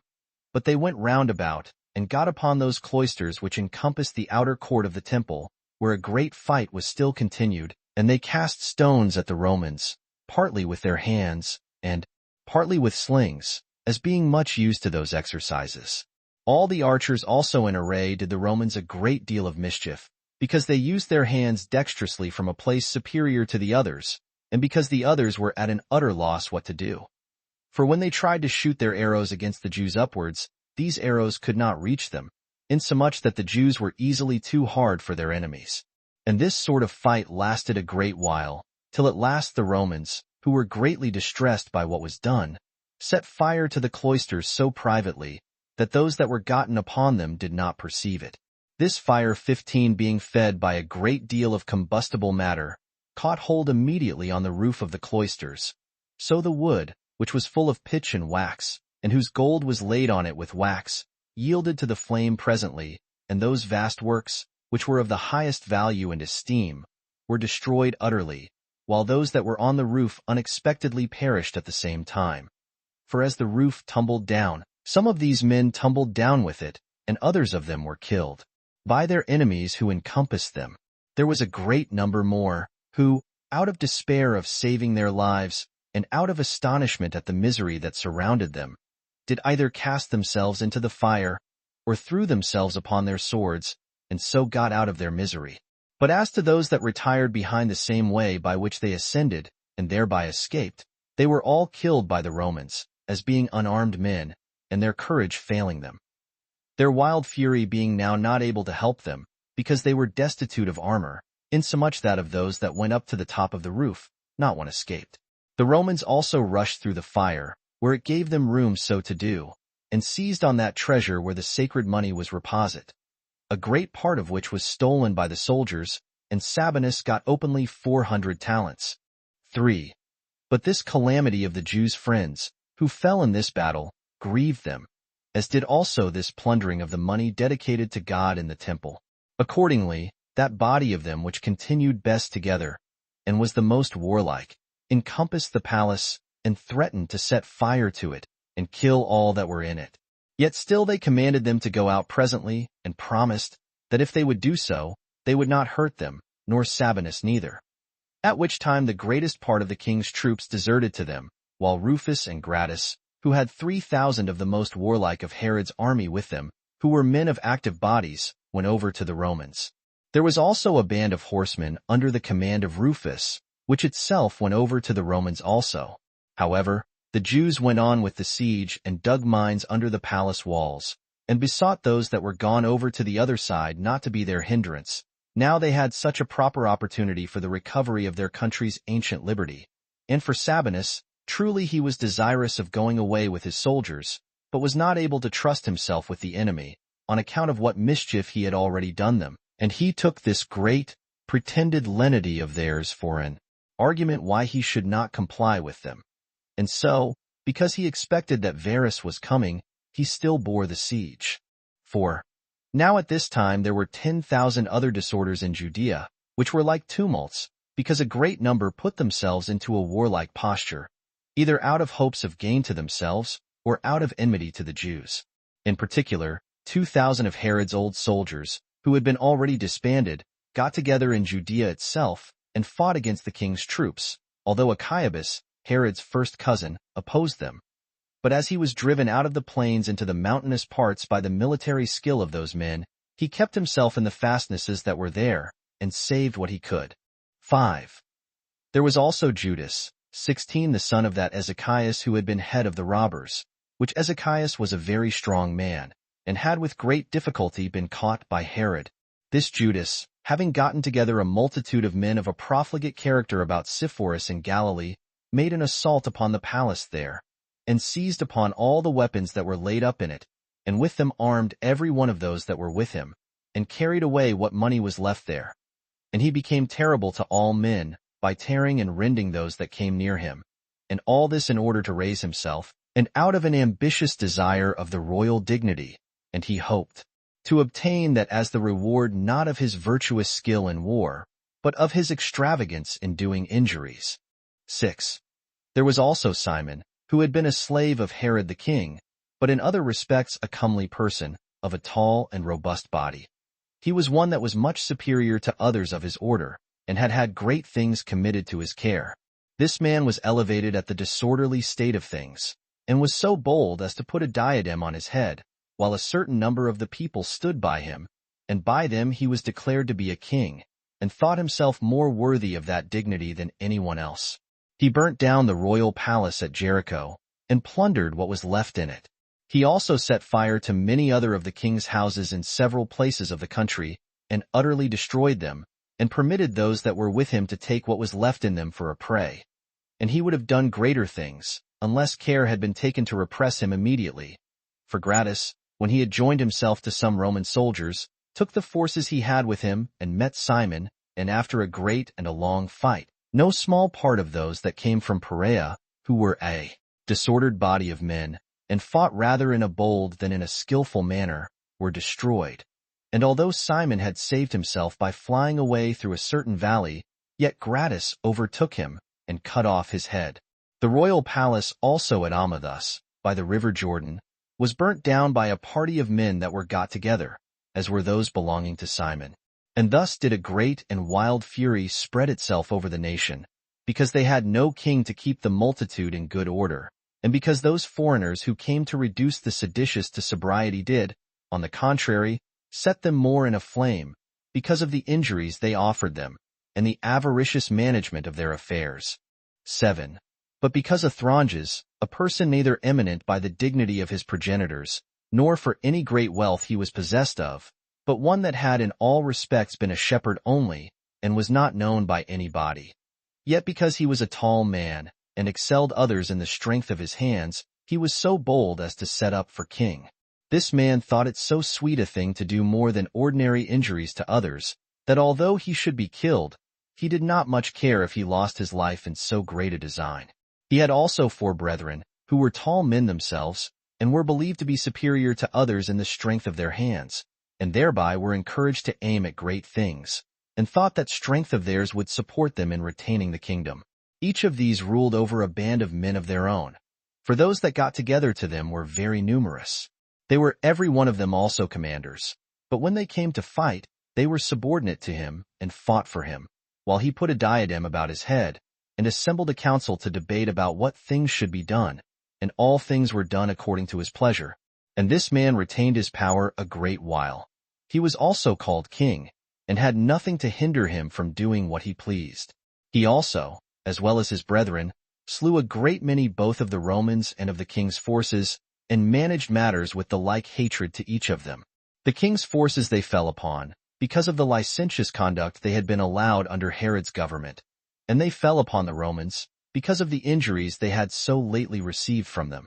But in process of time they grew more cruel to all sorts of men, nor could anyone escape from one or other of these seditions, since they slew some out of the hopes of gain, and others from a mere custom of slaying men. They once attacked a company of Romans at Emmaus, who were bringing corn and weapons to the army, and fell upon Arius, the centurion, who commanded the company, and shot 40 of the best of his foot soldiers.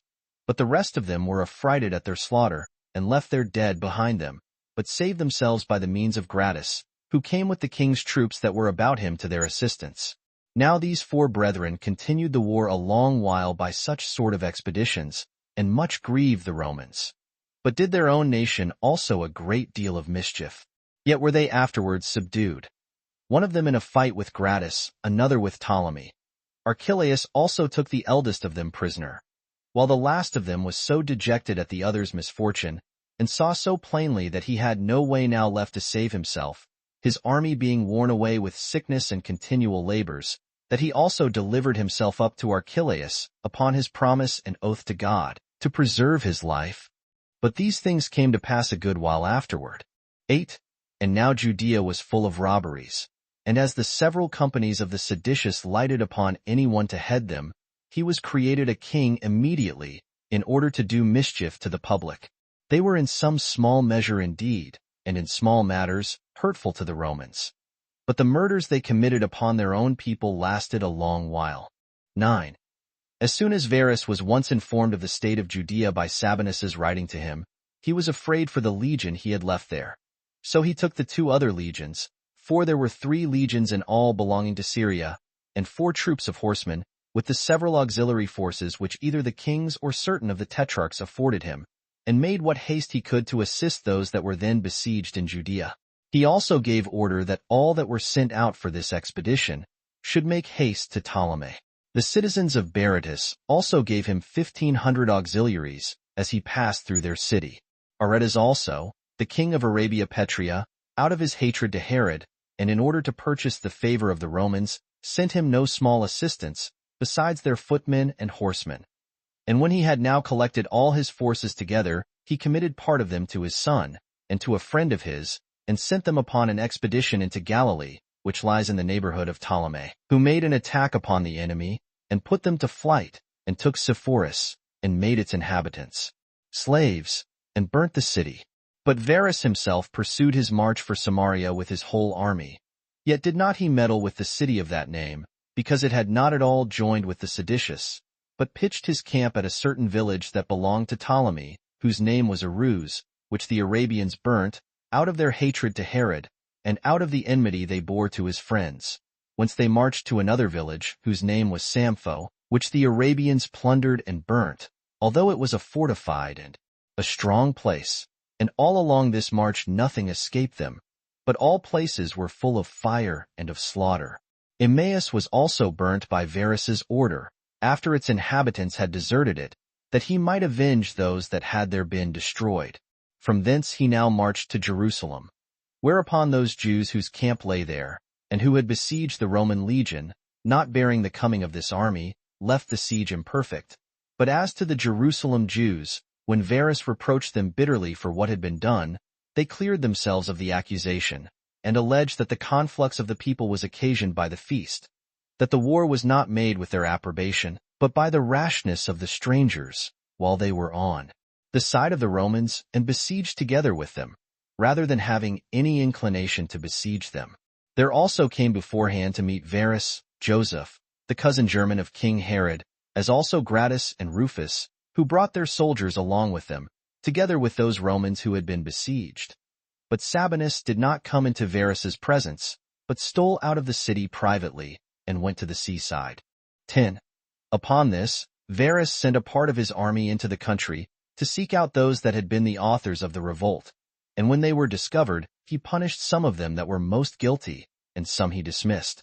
Now the number of those that were crucified on this account were 2,000. After which he disbanded his army, which he found no way useful to him in the affairs he came about.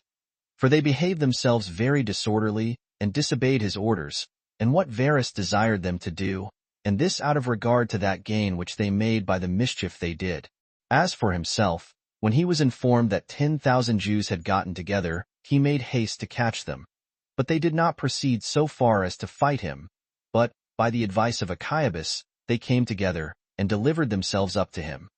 Hereupon Varus forgave the crime of revolting to the multitude, but sent their several commanders to Caesar, many of whom Caesar dismissed. But for the several relations of Herod who had been among these men in this war, they were the only persons whom he punished, who, without the least regard to justice, fought against their own kindred. Chapter 11. An embassage to Caesar, and how Caesar confirmed Herod's testament. 1. So when Varus had settled these affairs, and had placed the former legion at Jerusalem, he returned back to Antioch. But as for Archelaus, he had new sources of trouble come upon him at Rome on the occasions following. For an embassage of the Jews was come to Rome, Varus having permitted the nation to send it, that they might petition for the liberty of living by their own laws. 17 Now the number of the ambassadors that were sent by the authority of the nation were 50, to which they joined above 8,000 of the Jews that were at Rome already. Hereupon Caesar assembled his friends, and the chief men among the Romans, in the temple of Apollo, 18 which he had built at a vast charge. Whither the ambassadors came, and a multitude of the Jews that were there already came with them, as did also Archelaus and his friends. But as for the several kinsmen which Archelaus had, they would not join themselves with him, out of their hatred to him, and yet they thought it too gross a thing for them to assist the ambassadors against him, as, supposing it would be a disgrace to them in Caesar's opinion to think of thus acting in opposition to a man of their own kindred.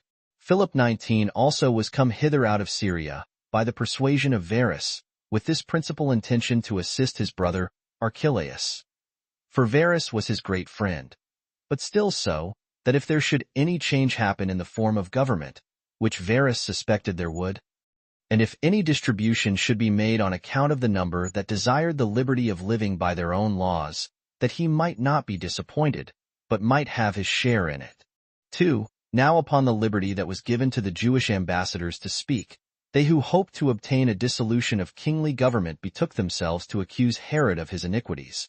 And they declared that he was indeed in name a king, but that he had taken to himself that uncontrollable authority which tyrants exercise over their subjects, and had made use of that authority for the destruction of the Jews, and did not abstain from making many innovations among them besides, according to his own inclinations, and that whereas there were a great many who perished by that destruction he brought upon them, so many indeed as no other history relates, they that survived were far more miserable than those that suffered under him, not only by the anxiety they were in from his looks and disposition towards them, but from the danger their estates were in of being taken away by him, that he did never leave off adorning these cities that lay in their neighborhood, but were inhabited by foreigners.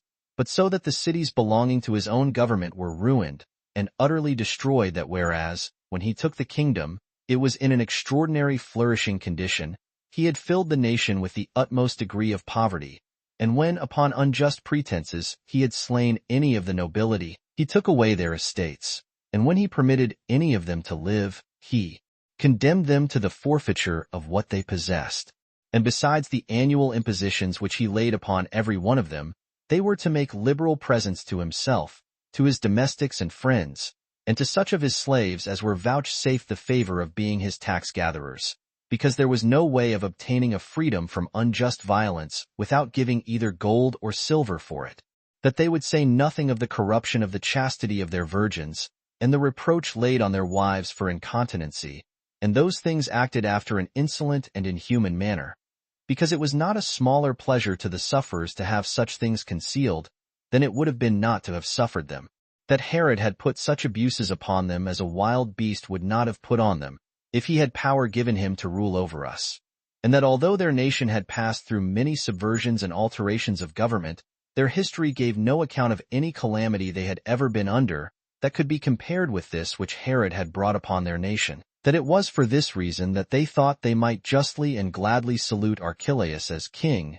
upon this supposition, that whosoever should be set over their kingdom, he would appear more mild to them than Herod had been, and that they had joined with him in the mourning for his father, in order to gratify him, and were ready to oblige him in other points also, if they could meet with any degree of moderation from him, but that he seemed to be afraid lest he should not be deemed Herod's own son, and so, without any delay, he immediately let the nation understand his meaning, and this before his dominion was well established, since the power of disposing of it belonged to Caesar, who could either give it to him or not, as he pleased, that he had given a specimen of his future virtue to his subjects, and with what kind of moderation and good administration he would govern them, by that his first action, which concerned them, his own citizens, and God himself also, when he made the slaughter of 3,000 of his own countrymen at the temple. How then could they avoid the just hatred of him, who, to the rest of his barbarity, hath added this as one of our crimes, that we have opposed and contradicted him in the exercise of his authority. Now the main thing they desired was this, that they might be delivered from kingly and the like forms of government, 20, and might be added to Syria, and be put under the authority of such presidents of theirs as should be sent to them.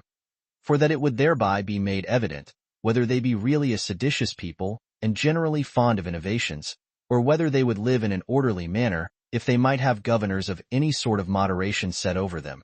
3.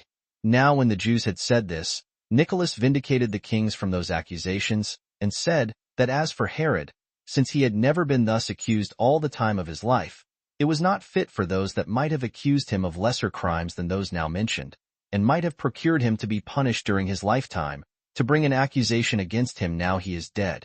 He also attributed the actions of Archelaus to the Jews' injuries to him, who, affecting to govern contrary to the laws, and going about to kill those that would have hindered them from acting unjustly, when they were by him punished for what they had done, made their complaints against him. So he accused them of their attempts for innovation, and of the pleasure they took in sedition, by reason of their not having learned to submit to justice and to the laws, but still desiring to be superior in all things. This was the substance of what Nicholas said. 4. When Caesar had heard these pleadings, he dissolved the assembly. But a few days afterwards he appointed Archelaus, not indeed to be king of the whole country, but ethnarch of the one half of that which had been subject to Herod, and promised to give him the royal dignity hereafter, if he governed his part virtuously. But as for the other half, he divided it into 2 parts, and gave it to 2 other of Herod's sons, to Philip and to Antipas, that Antipas who disputed with Archelaus for the whole kingdom. Now to him it was that Perez and Galilee paid their tribute, which amounted annually to 200 talents, 21, while Batanea, with Trachonitis, as well as Auronitis, with a certain part of what was called the house of Zenodorus, 22 paid the tribute of 100 talents to Philip, but Idumea, and Judea, and the country of Samaria paid tribute to Archelaus, but had now a 4th part of that tribute taken off by the order of Caesar, who decreed them that mitigation, because they did not join in this revolt with the rest of the multitude. There were also certain of the cities which paid tribute to Archelaus, Stratos Tower and Sebaste, with Joppa and Jerusalem. For as to Gaza, and Gadara, and Hippos, they were Grecian cities, which Caesar separated from his government, and added them to the province of Syria. Now the tribute money that came to Archelaus every year from his own dominions amounted to 600 talents. 5. And so much came to Herod's sons from their father's inheritance. But Salome, besides what her brother left her by his testament, which were Jamnia, and Ashdod, and Phasaelis, and 500,000 drachmae of coined silver, Caesar made her a present of a royal habitation at Ascalo. In all, her revenues amounted to 60 talents by the year, and her dwelling house was within Archelaus' government. The rest also of the king's relations received what his testament allotted them. Moreover, Caesar made a present to each of Herod's 2 virgin daughters, besides what their father left them, of 250,000 drachmae of silver, and married them to Pheroras' sons. He also granted all that was bequeathed to himself to the king's sons, which was 1,500 talents, excepting a few of the vessels, which he reserved for himself, and they were acceptable to him, not so much for the great value they were of, as because they were memorials of the king to him. Chapter 12. Concerning a spurious Alexander. 1. When these affairs had been thus settled by Caesar, a certain young man, by birth a Jew, but brought up by a Roman freedman in the city Sidon, engrafted himself into the kindred of Herod, by the resemblance of his countenance, which those that saw him attested to be that of Alexander, the son of Herod, whom he had slain. And this was an incitement to him to endeavor to obtain the government. So he took to him as an assistant a man of his own country, one that was well acquainted with the affairs of the palace, but on other accounts an ill man, and one whose nature made him capable of causing great disturbances to the public, and one that became a teacher of such a mischievous contrivance to the other, and declared himself to be Alexander, and the son of Herod, but stolen away by one of those that were sent to slay him, who in reality slew other men, in order to deceive the spectators, but saved both him and his brother Aristobulus.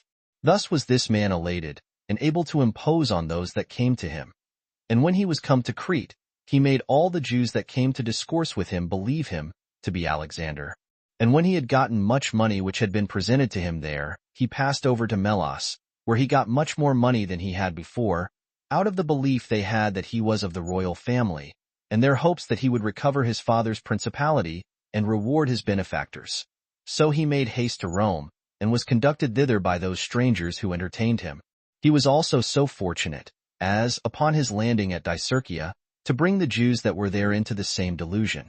And not only other people, but also all those that had been great with Herod, or had a kindness for him, joined themselves to this man as to their king. The cause of it was this, that men were glad of his pretenses, which were seconded by the likeness of his countenance, which made those that had been acquainted with Alexander strongly to believe that he was no other but the very same person, which they also confirmed to others by oath. Insomuch that when the report went about him that he was coming to Rome, the whole multitude of the Jews that were there went out to meet him, ascribing it to divine providence that he has so unexpectedly escaped, and being very joyful on account of his mother's family. And when he was come, he was carried in a royal litter through the streets, and all the ornaments about him were such as kings are adorned withal. And this was at the expense of those that entertained him. The multitude also flocked about him greatly, and made mighty acclamations to him, and nothing was omitted which could be thought suitable to such as had been so unexpectedly preserved. 2. When this thing was told Caesar, he did not believe it, because Herod was not easily to be imposed upon in such affairs as were of great concern to him. Yet, having some suspicion it might be so, he sent one Celadus, a freedman of his, and one that had conversed with the young men themselves, and bade him bring Alexander into his presence. So he brought him, being no more accurate in judging about him than the rest of the multitude. Yet did not he deceive Caesar. For although there was a resemblance between him and Alexander, yet was it not so exact as to impose on such as were prudent and discerning. For this spurious Alexander had his hands rough, by the labors he had been put to, and instead of that softness of body which the other had, and this is derived from his delicate and generous education, this man, for the contrary reason, had a rugged body. When, therefore, Caesar saw how the master and the scholar agreed in this lying story, and in a bold way of talking, he inquired about Aristobulus, and asked what became of him who, it seems, was stolen away together with him, and for what reason it was that he did not come along with him, and endeavor to recover that dominion which was due to his high birth also. And when he said that he had been left in the isle of Crete, for fear of the dangers of the sea, that in case any accident should come to himself, the posterity of Mariam might not utterly perish, but that Aristobulus might survive, and punish those that laid such treacherous designs against them. And when he persevered in his affirmations, and the author of the imposture agreed in supporting it, Caesar took the young man by himself, and said to him, If thou wilt not impose upon me, thou shalt have this for thy reward, that thou shalt escape with thy life. Tell me, then, who thou art, and who it was that had boldness enough to contrive such a cheat as this. For this contrivance is too considerable a piece of villainy to be undertaken by one of thy age. Accordingly, because he had no other way to take, he told Caesar the contrivance, and after what manner and by whom it was laid together. So Caesar, upon observing the spurious Alexander to be a strong active man, and fit to work with his hands, that he might not break his promise to him, put him among those that were to row among the mariners, but slew him that induced him to do what he had done. For as for the people of Melos, he thought them sufficiently punished, in having thrown away so much of their money upon this spurious Alexander. And such was the ignominious conclusion of this bold contrivance about the spurious Alexander. Chapter 13. How Archelaus, upon a second accusation, was banished to Vienna. 1. When Archelaus was entered on his ethnarchy, and was come into Judea, he accused Joser, the son of Boethus, of assisting the seditious, and took away the high priesthood from him, and put Eleazar his brother in his place. He also magnificently rebuilt the royal palace that had been at Jericho, and he diverted half the water with which the village of Nera used to be watered, and drew off that water into the plain, to water those palm trees which he had there planted. He also built a village, and put his own name upon it, and called it Archelaus. Moreover, he transgressed the law of our fathers 23 and married Glaphyra, the daughter of Archelaus, who had been the wife of his brother Alexander, which Alexander had 3 children by her, while it was a thing detestable among the Jews to marry the brother's wife. Nor did this Eleazar abide long in the high priesthood, Jesus, the son of C, being put in his room while he was still living. 2. But in the 10th year of Archelaus' government, both his brethren and the principal men of Judea and Samaria, not being able to bear his barbarous and tyrannical usage of them, accused him before Caesar, and that especially because they knew he had broken the commands of Caesar, which obliged him to behave himself with moderation among them.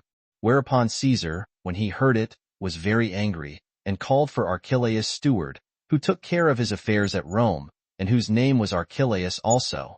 And thinking it beneath him to write to Archelaus, he bid him sail away as soon as possible, and bring him to us. So the man made haste in his voyage, and when he came into Judea, he found Archelaus feasting with his friends. So he told him what Caesar had sent him about, and hastened him away. And when he was come to Rome, Caesar, upon hearing what certain accusers of his had to say, and what reply he could make, both banished him, and appointed Vienna, a city of Gaul, to be the place of his habitation, and took his money away from him. 3. Now, before Archelaus was gone up to Rome upon this message, he related this dream to his friends, that he saw ears of corn, in number 10, full of wheat, perfectly ripe, which ears, as it seemed to him, were devoured by oxen. And when he was awake and gotten up, because the vision appeared to be of great importance to him, he sent for the diviners, whose study was employed about dreams. And while some were of one opinion and some of another, for all their interpretations did not agree, Simon, a man of the sect of the Essens, desired leave to speak his mind freely, and said that the vision denoted a change in the affairs of Archelaus, and that not for the better. That oxen, because that animal takes uneasy pains in his labors, denoted afflictions, and indeed denoted, further, a change of affairs, because that land which is plowed by oxen cannot remain in its former state. And that the ears of corn being 10, determined the like number of years, because an ear of corn grows in 1 year. And that the time of Archelaus' government was over. And thus did this man expound the dream. Now on the 5th day after this dream came first to Archelaus, the other Archelaus, that was sent to Judea by Caesar to call him away, came hither also. 4. The like accident befell Glaphyra his wife, who was the daughter of King Archelaus, who, as I said before, was married, while she was a virgin, to Alexander, the son of Herod, and brother of Archelaus. But since it fell out so that Alexander was slain by his father, she was married to Juba, the king of Libya. And when he was dead, and she lived in widowhood in Cappadocia with her father, Archelaus divorced his former wife Miriam, and married her. So great was his affection for this Glaphyra, who, during her marriage to him, saw the following dream. She thought she saw Alexander standing by her, at which she rejoiced, and embraced him with great affection. But that he complained o her, and said, O Glaphyra, thou provest that saying to be true, which assures us that women are not to be trusted. Didst not thou pledge thy faith to me? And wast not thou married to me when thou wast a virgin? And had we not children between us? Yet hast thou forgotten the affection I bear to thee, out of a desire of a second husband. Nor hast thou been satisfied with that injury thou didst me, but thou hast been so bold as to procure thee a third husband to lie by thee, and in an indecent and imprudent manner hast entered into my house, and hast been married to Archelaus, thy husband and my brother. However, I will not forget thy former kind affection for me, but will set thee free from every such reproachful action, and cause thee to be mine again, as thou once wast. When she had related this to her female companions, in a few days' time she departed this life. 5. Now I did not think these histories improper for the present discourse, both because my discourse now is concerning kings, and otherwise also on account of the advantage hence to be drawn, as well for the confirmation of the immortality of the soul, as of the providence of God over human affairs. I thought them fit to be set down. But if anyone does not believe such relations, let him indeed enjoy his own opinion, but let him not hinder another that would thereby encourage himself in virtue. So Archelaus' country was laid to the province of Syria, and Cyrenius, one that had been consul, was sent by Caesar to take account of people's effects in Syria, and to sell the house of Archelaus. Footnotes. 1. Return. Those who have a mind to know all the family and descendants of Antipater the Idumean, and of Herod the Great, his son, and have a memory to preserve them all distinctly, may consult Josephus, Antique. B. 18. Ch. 5. Sect. 4. And of the War, B.I.Ch. 28. Sect. 4. In Haverkamp's edition, page 336, in Spanheim, pound pages 402 to 405, and Reland, Paleslin. Part 1. Page 178, 176. 2. Return. This is now wanting. 3. Return. Pheroras's wife, and her mother and sister, and Doris, Antipater's mother. 4. Return. His wife, her mother, and sister. 5. Return. It seems to me, by this whole story put together, that Pheroras was not himself poisoned, as is commonly supposed. For Antipater had persuaded him to poison Herod, sect. 1, which would fall to the ground if he were himself poisoned. Nor could the poisoning of Pheroras serve any design that appears now going forward. It was only the supposal of 2 of his freedmen that this love potion, or poison, which they knew was brought to Pheroras's wife, was made use of for poisoning him, whereas it appears to have been brought for her husband to poison Herod withal, as the future examinations demonstrate. 6. Return. That the making of images, without an intention to worship them, was not unlawful to the Jews. See the note on Antique. B8. Ch. 7. Sect. 5. 7. Return. This fact, that one Joseph was made high priest for a single day, on occasion of the action here specified, that befell Matthias, the real high priest, in his sleep, the night before the great day of expiation, is attested to both in the Mishnah and Talmud, as Dr. Hudson here informs us. And indeed, from this fact, thus fully attested, we may confute that pretended rule in the Talmud here mentioned, and endeavored to be excused lay Reland, that the high priest was not suffered to sleep the night before that great day of expiation, which watching would surely rather unfit him for the many important duties he was to perform on that solemn day, than dispose him duly to perform them. Nor do such Talmudical rules, when unsupported by better evidence, much less when contradicted thereby, seem to me of weight enough to deserve that so great a man as Reland should spend his time in endeavors at their vindication. 8. Return.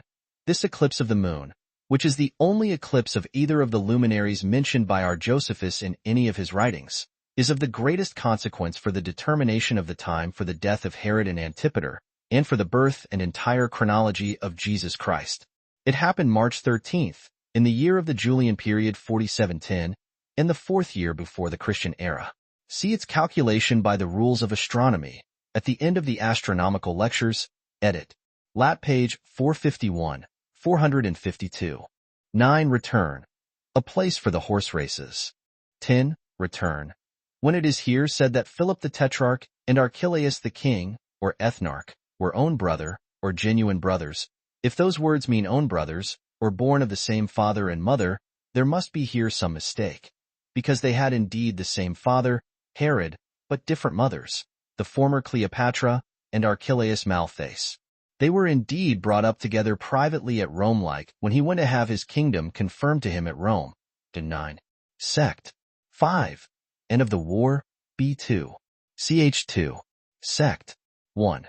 Which intimacy is perhaps all that Josephus intended by the words before us. 11. Return. These numbers of years for Herod's reign, 34 and 37, are the very same with those of the War, B.I. Ch. 33. Sect. 8, and are among the principal chronological characters belonging to the reign or death of Herod. See Harm. Pages 150 to 155. 12. Return. At 8 stadia or furlongs a day, as here, Herod's funeral, conducted to Herodium, which lay at the distance from Jericho, where he died, of 200 stadia or furlongs, of the War, B1. 33. Sect. 9. Must have taken up no less than 25 days. 13. Return. This Passover, when the sedition here mentioned was moved against Archelaus, was not 1, but 13 months after the eclipse of the moon already mentioned. 14. Return. See Antique, B14. Ch. 13. Sect. 10. And of the War, B2. Ch. 12. Sect. 9. 15. Return. These great devastations made about the temple here, and of the war, b2. Ch. 3. Sect. 3. Seem not to have been full reedified in the days of Nero, till whose time there were 18,000 workmen continually employed in rebuilding and repairing that temple, as Josephus informs us, Antique, bxx. Ch. 9. Sect. 7. See the note on that place. 16. Return, unless this Judas, the son of Ezechias, be the same with that Theudas, mentioned Acts 5 verse 36, Josephus must have omitted him. For that other thou alas, whom he afterward mentions, under Fadus the Roman governor, bxx. Ch. 5. Sect. 1. Is much too late to correspond to him that is mentioned in the Acts. The names Theudas, Thaddeus, and Judas differ but little. See Archbishop Usher's Annals at AM 4001. However, since Josephus does not pretend to reckon up the heads of all those 10,000 disorders in Judea, which he tells us were then abroad, see Sect. 4 and 8, the Theudas of the Acts might be at the head of one of those seditions, though not particularly named by him. Thus he informs us here, Sect. 6, and of the war, b2. Ch. 4. Sect. 2, that certain of the seditious came, and burnt the royal palace at Amthus, or Betharamphtha, upon the river Jordan. Perhaps their leader, who is not named by Josephus, might be this Theudas. 17. Return, see of the war, b2. Ch. 2. Sect. 3. 18. Return, see the note, of the war, b2. Ch. 6. Sect. 1. 19. Return, he was tetrarch afterward. 20. Return. If anyone compare that divine prediction concerning the tyrannical power which Jewish kings would exercise over them, if they would be so foolish as to prefer it before their ancient theocracy or aristocracy, 1 Samuel 8 verse 122. Antique, b6. Ch. 4. Sect.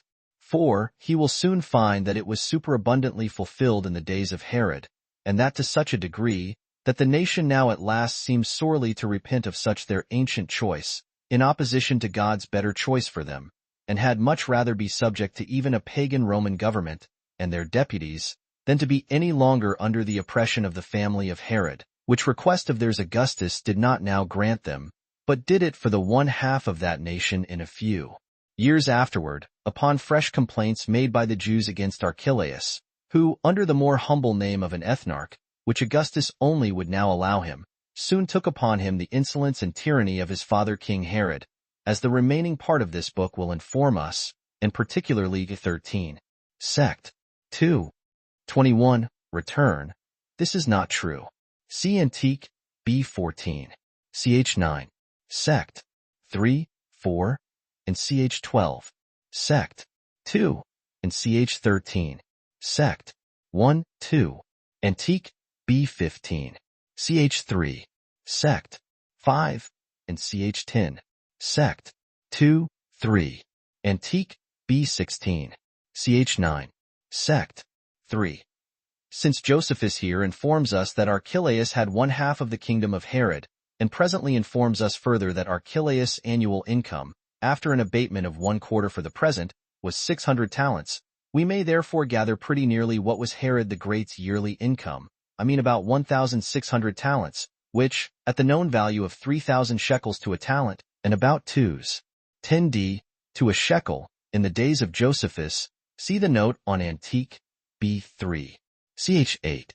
Sect. 2, amounts to 680,000 sterling per annum, which income, though great in itself, bearing no proportion to his vast expenses everywhere visible in Josephus, and to the vast sums he left behind him in his will, Ch. 8. Sect. 1, and Ch. 12. Sect.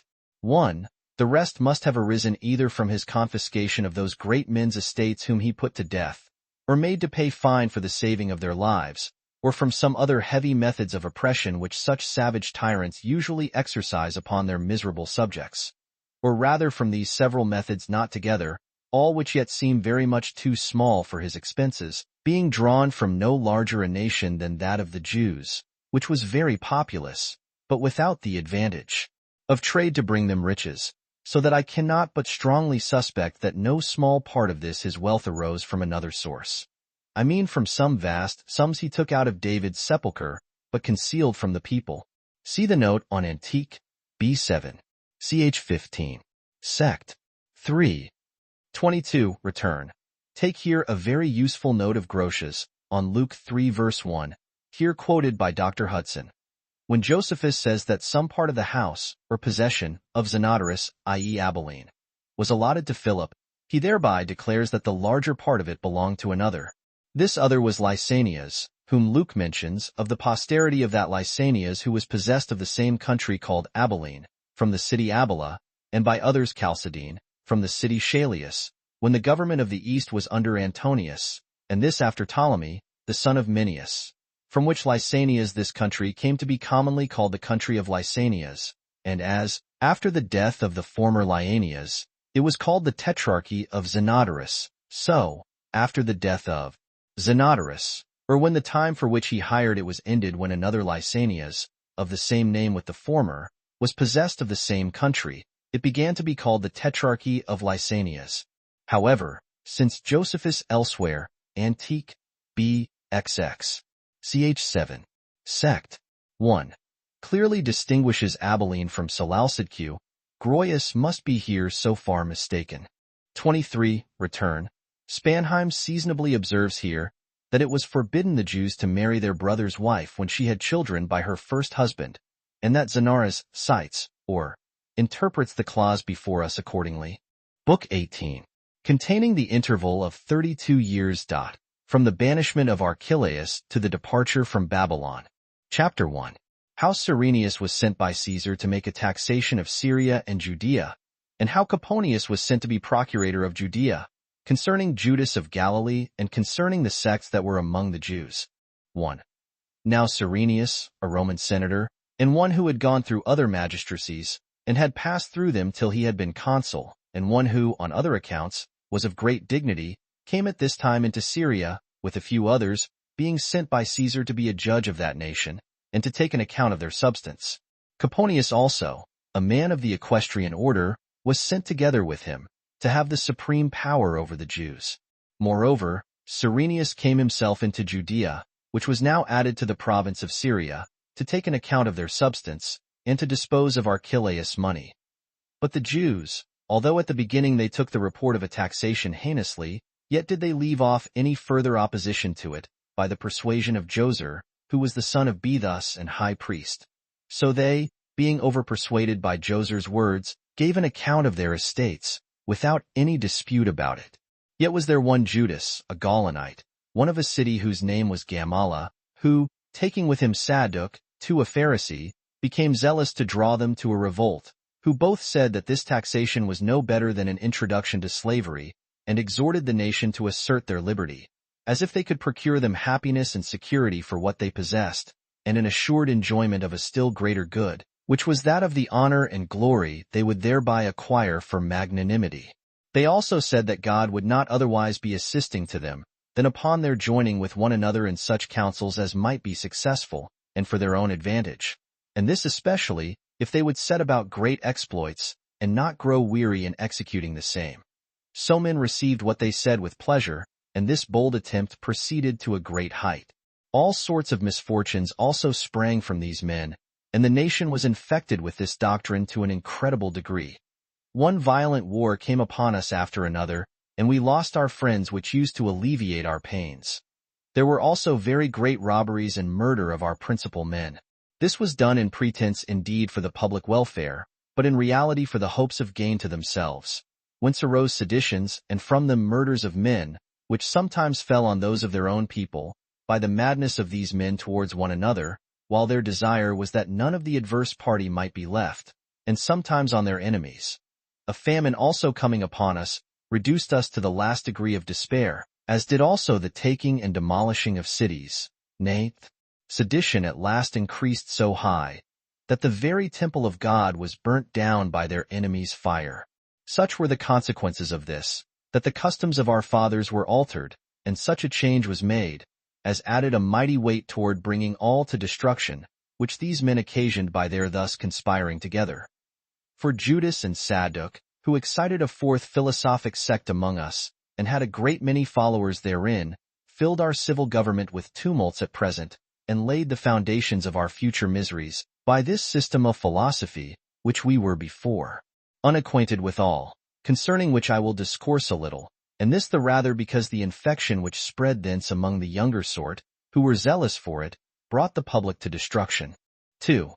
The Jews had for a great while had three sects of philosophy peculiar to themselves, the sect of the Essenes, and the sect of the Sadducees, and the third sort of opinions was that of those called Pharisees, of which sects, although I have already spoken in the second book of the Jewish War, yet will I a little touch upon them now.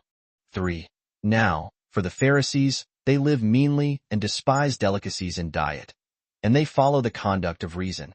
And what that prescribes to them is good for them they do, and they think they ought earnestly to strive to observe reason's dictates for practice.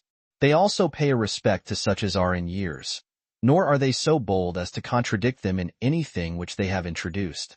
And when they determine that all things are done by fate, they do not take away the freedom from men of acting as they think fit, since their notion is, that it hath pleased God to make a temperament, whereby what he wills is done, but so that the will of man can act virtuously or viciously.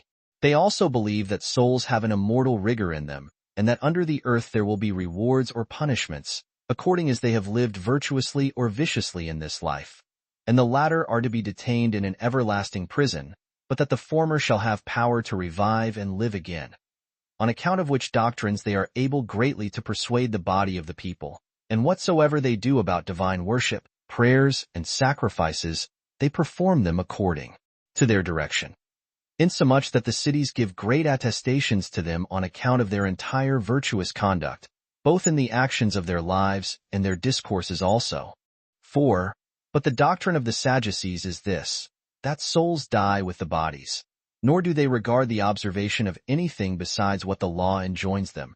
For they think it an instance of virtue to dispute with those teachers of philosophy whom they frequent.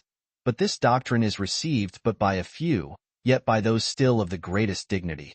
But they are able to do almost nothing of themselves. For when they become magistrates, as they are unwillingly and by force sometimes obliged to be, they addict themselves to the notions of the Pharisees, because the multitude would not otherwise bear them. 5. The doctrine of the Essenes is this, that all things are best ascribed to God. They teach the immortality of souls, and esteem that the rewards of righteousness are to be earnestly striven for. And when they send what they have dedicated to God into the temple, they do not offer sacrifices 3 because they have more pure lustrations of their own, on which account they are excluded from the common court of the temple, but offer their sacrifices themselves. Yet is their course of life better than that of other men, and they entirely addict themselves to husbandry. It also deserves our admiration, how much they exceed all other men that addict themselves to virtue, and this in righteousness, and indeed to such a degree, that as it hath never appeared among any other men, neither Greeks nor barbarians, no, not for a little time, so hath it endured a long while among them. This is demonstrated by that institution of theirs, which will not suffer anything to hinder them from having all things in common, so that a rich man enjoys no more of his own wealth than he who hath nothing at all. There are about 4,000 men that live in this way, and neither marry wives, nor are desirous to keep servants, as thinking the latter tempts men to be unjust, and the former gives the handle to domestic quarrels. But as they live by themselves, they minister one to another. They also appoint certain stewards to receive the incomes of their revenues, and of the fruits of the ground, such as are good men and priests, who are to get their corn and their food ready for them. They none of them differ from others of the Essenes in their way of living, but do the most resemble those Daci who are called Polisti 4, dwellers in cities. 6. But of the fourth sect of Jewish philosophy, Judas the Galilean was the author. These men agree in all other things with the Pharisaic notions, but they have an inviolable attachment to liberty, and say that God is to be their only ruler and Lord. They also do not value dying any kinds of death, nor indeed do they heed the deaths of their relations and friends, nor can any such fear make them call any man Lord. And since this immovable resolution of theirs is well known to a great many, I shall speak no further about that matter. Nor am I afraid that anything I have said of them should be disbelieved, but rather fear, that what I have said is beneath the resolution they show when they undergo pain. And it was in Gessius Florus's time that the nation began to grow, mad with this distemper, who was our procurator, and who occasioned the Jews to go wild with it by the abuse of his authority, and to make them revolt from the Romans. And these are the sects of Jewish philosophy. Chapter 2. How Herod and Philip built several cities in honor of Caesar. Concerning the succession of priests and procurators, as also what befell Phraates and the Parthians. 1. When Cyrenius had now disposed of Archelaus' money, and when the taxings were come to a conclusion, which were made in the 37th year of Caesar's victory over Antony at Actium, he deprived Joser of the high priesthood, which dignity had been conferred on him by the multitude, and he appointed Ananus, the son of Seth, to be high priest, while Herod and Philip had each of them received their own tetrarchy, and settled the affairs thereof. Herod also built a wall about Sepphoris, which is the security of all Galilee, and made it the metropolis of the country. He also built a wall round Betharampha, which was itself a city also, and called it Julius, from the name of the emperor's wife. When Philip also had built Panias, a city at the fountains of Jordan, he named it Caesarea. He also advanced the village Bethsaida, situate at the lake of Gennesareth, unto the dignity of a city, both by the number of inhabitants it contained, and its other grandeur, and called it by the name of Julius, the same name with Caesar's daughter. 2. As Coponius, who we told you was sent along with Cyrenius, was exercising his office of procurator, and governing Judea, the following accidents happened. As the Jews were celebrating the feast of unleavened bread, which we call the Passover, it was customary for the priests to open the temple gates just after midnight. When, therefore, those gates were first opened, some of the Samaritans came privately into Jerusalem and threw about dead men's bodies in the cloisters, on which account the Jews afterward excluded them out of the temple, which they had not used to do at such festivals. And on other accounts also they watched the temple more carefully than they had formerly done. A little after which accident Coponius returned to Rome, and Marcus Ambivius came to be his successor in that government, under whom Salome, the sister of King Herod, died, and left to Julia, Caesar's wife, Jamnia, all its toparchy, and Phasaelis in the plain, and Arehalis, where is a great plantation of palm trees, and their fruit is excellent in its kind. After him came Annius Rufus, under whom died Caesar, the second emperor of the Romans, the duration of whose reign was 57 years, besides 6 months and 2 days, of which time Antonius ruled together with him 14 years. But the duration of his life was 77 years, upon whose death Tiberius Nero, his wife Julia's son, succeeded. He was now the third emperor, and he sent Valerius Gratus to be procurator of Judea, and to succeed Annius Rufus. This man deprived Ananus of the high priesthood, and appointed Ismael, the son of Phabi, to be high priest. He also deprived him in a little time, and ordained Eleazar, the son of Ananus, who had been high priest before, to be high priest, which office, when he had held for a year, Gratus deprived him of it, and gave the high priesthood to Simon, the son of Camathus. And when he had possessed that dignity no longer than a year, Joseph Caiaphas was made his successor. When Gratus had done those things, he went back to Rome, after he had tarried in Judea 11 years, when Pontius Pilate came as his successor. 3. And now Herod the Tetrarch, who was in great favor with Tiberius, built a city of the same name with him, and called it Tiberias. He built it in the best part of Galilee, at the lake of Gennesareth. There are warm baths at a little distance from it, in a village named Emmaus. Strangers came and inhabited this city. A great number of the inhabitants were Galileans also, and many were necessitated by Herod to come thither out of the country belonging to him, and were by force compelled to be its inhabitants. Some of them were persons of condition. He also admitted poor people, such as those that were collected from all parts, to dwell in it. Nay, some of them were not quite freemen, and these he was benefactor to, and made them free in great numbers, but obliged them not to forsake the city, by building them very good houses at his own expenses, and by giving them land also. For he was sensible, that to make this place a habitation was to transgress the Jewish ancient laws, because many sepulchres were to be here taken away, in order to make room for the city Tiberias 5, whereas our laws pronounce that such inhabitants are unclean. For 7 days. 6. 4. About this time died Phraates, king of the Parthians, by the treachery of Phraates his son, upon the occasion following. When Phraates had had legitimate sons of his own, he had also an Italian maidservant, whose name was Thermusa, who had been formerly sent to him by Julius Caesar, among other presents. He first made her his concubine. But he being a great admirer of her beauty, in process of time having a son by her, whose name was Phraates, he made her his legitimate wife, and had a great respect for her. Now she was able to persuade him to do anything that she said, and was earnest in procuring the government of Parthia for her son. But still she saw that her endeavors would not succeed, unless she could contrive how to remove Phraates' legitimate sons out of the kingdom. So she persuaded him to send those his sons as pledges of his fidelity to Rome, and they were sent to Rome accordingly, because it was not easy for him to contradict her commands. Now while Phraates was alone brought up in order to succeed in the government, he thought it very tedious to expect that government by his father's donation as his successor. He therefore formed a treacherous design against his father, by his mother's assistance, with whom, as the report went, he had criminal conversation also. So he was hated for both these vices, while his subjects esteemed this wicked love of his mother to be no way inferior to his parricide. And he was by them, in a sedition, expelled out of the country before he grew too great and died. But as the best sort of Parthians agreed together that it was impossible they should be governed without a king, while also it was their constant practice to choose one of the family of Arsaces, nor did their law allow of any others. And they thought this kingdom had been sufficiently injured already by the marriage with an Italian concubine, and by her issue, they sent ambassadors, and called Oroda, to take the crown, for the multitude would not otherwise have borne them, and though he was accused of very great cruelty, and was of an untractable temper, and prone to wrath, yet still he was one of the family of Arsaces.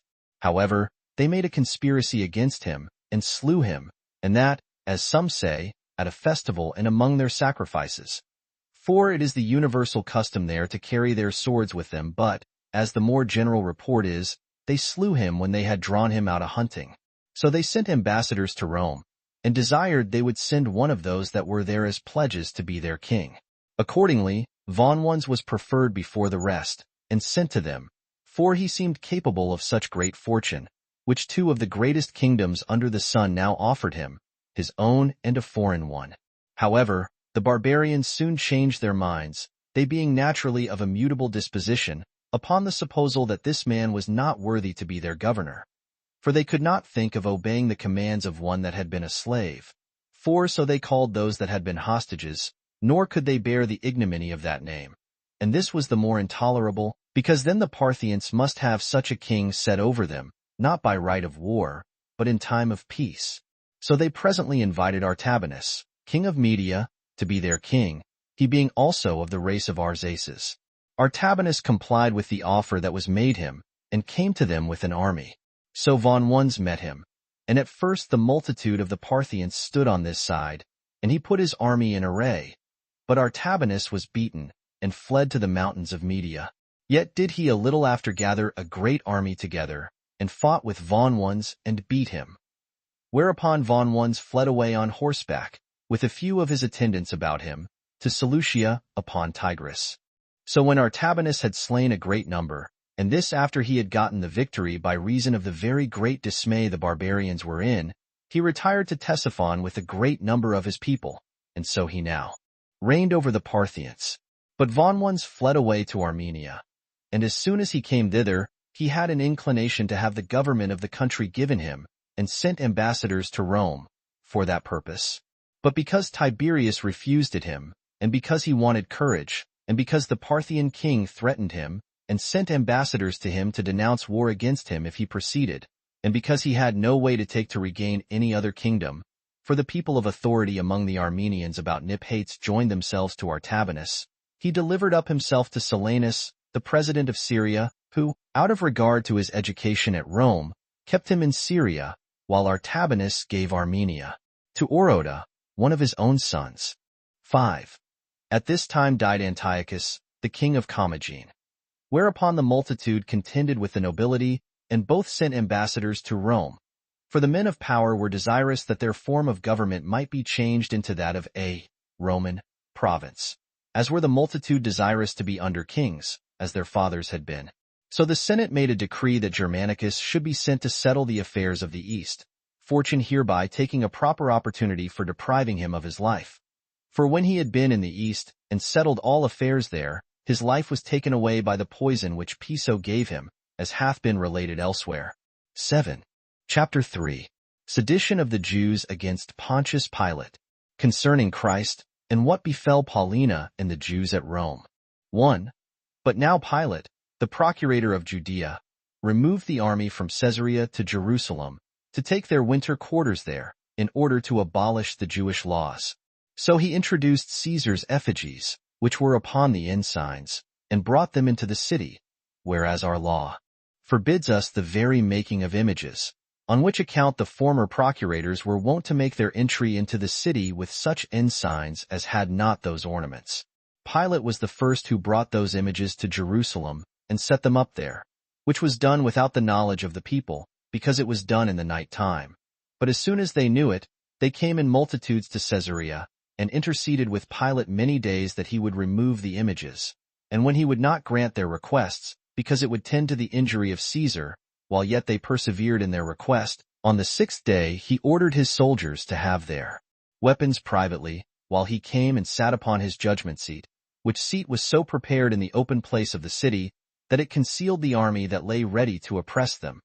And when the Jews petitioned him again, he gave a signal to the soldiers to encompass them routed, and threatened that their punishment should be no less than immediate death, unless they would leave off disturbing him, and go their ways home. But they threw themselves upon the ground, and laid their necks bare, and said they would take their death very willingly, rather than the wisdom of their laws should be transgressed. Upon which Pilate was deeply affected with their firm resolution to keep their laws inviolable, and presently commanded the images to be carried back from Jerusalem to Caesarea. 2. But Pilate undertook to bring a current of water to Jerusalem, and did it with the sacred money, and derived the origin of the stream from the distance of 200 furlongs. However, the Jews were not pleased with what had been done about this water, and many 10,000s of the people got together, and made a clamor against him, and insisted that he should leave off that design. Some of them also used reproaches, and abused the man, as crowds of such people usually do. So he habited a great number of his soldiers in their habit, who carried daggers under their garments, and sent them to a place where they might surround them. So he bid the Jews himself go away.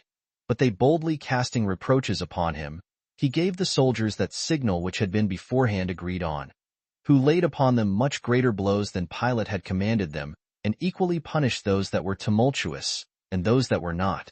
Nor did they spare them in the least.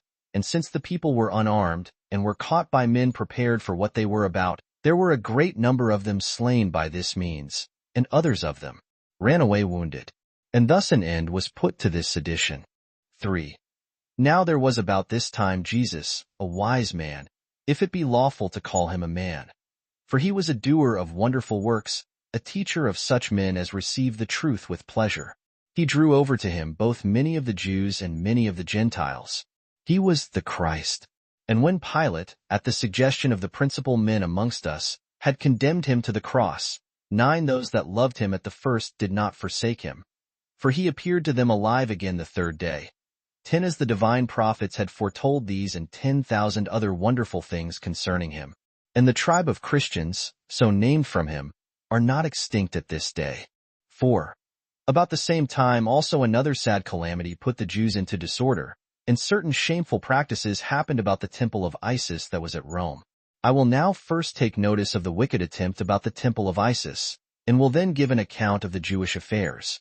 There was at Rome a woman whose name was Paulina, one who, on account of the dignity of her ancestors, and by the regular conduct of a virtuous life, had a great reputation.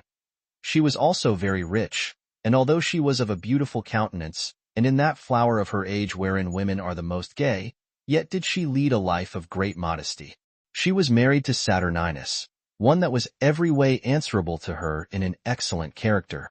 Decius Mundus fell in love with this woman, who was a man very high in the equestrian order, and as she was of too great dignity to be caught by presents, and had already rejected them, though they had been sent in great abundance, he was still more inflamed with love to her, insomuch that he promised to give her 200,000 Attic drachmae for one night's lodging.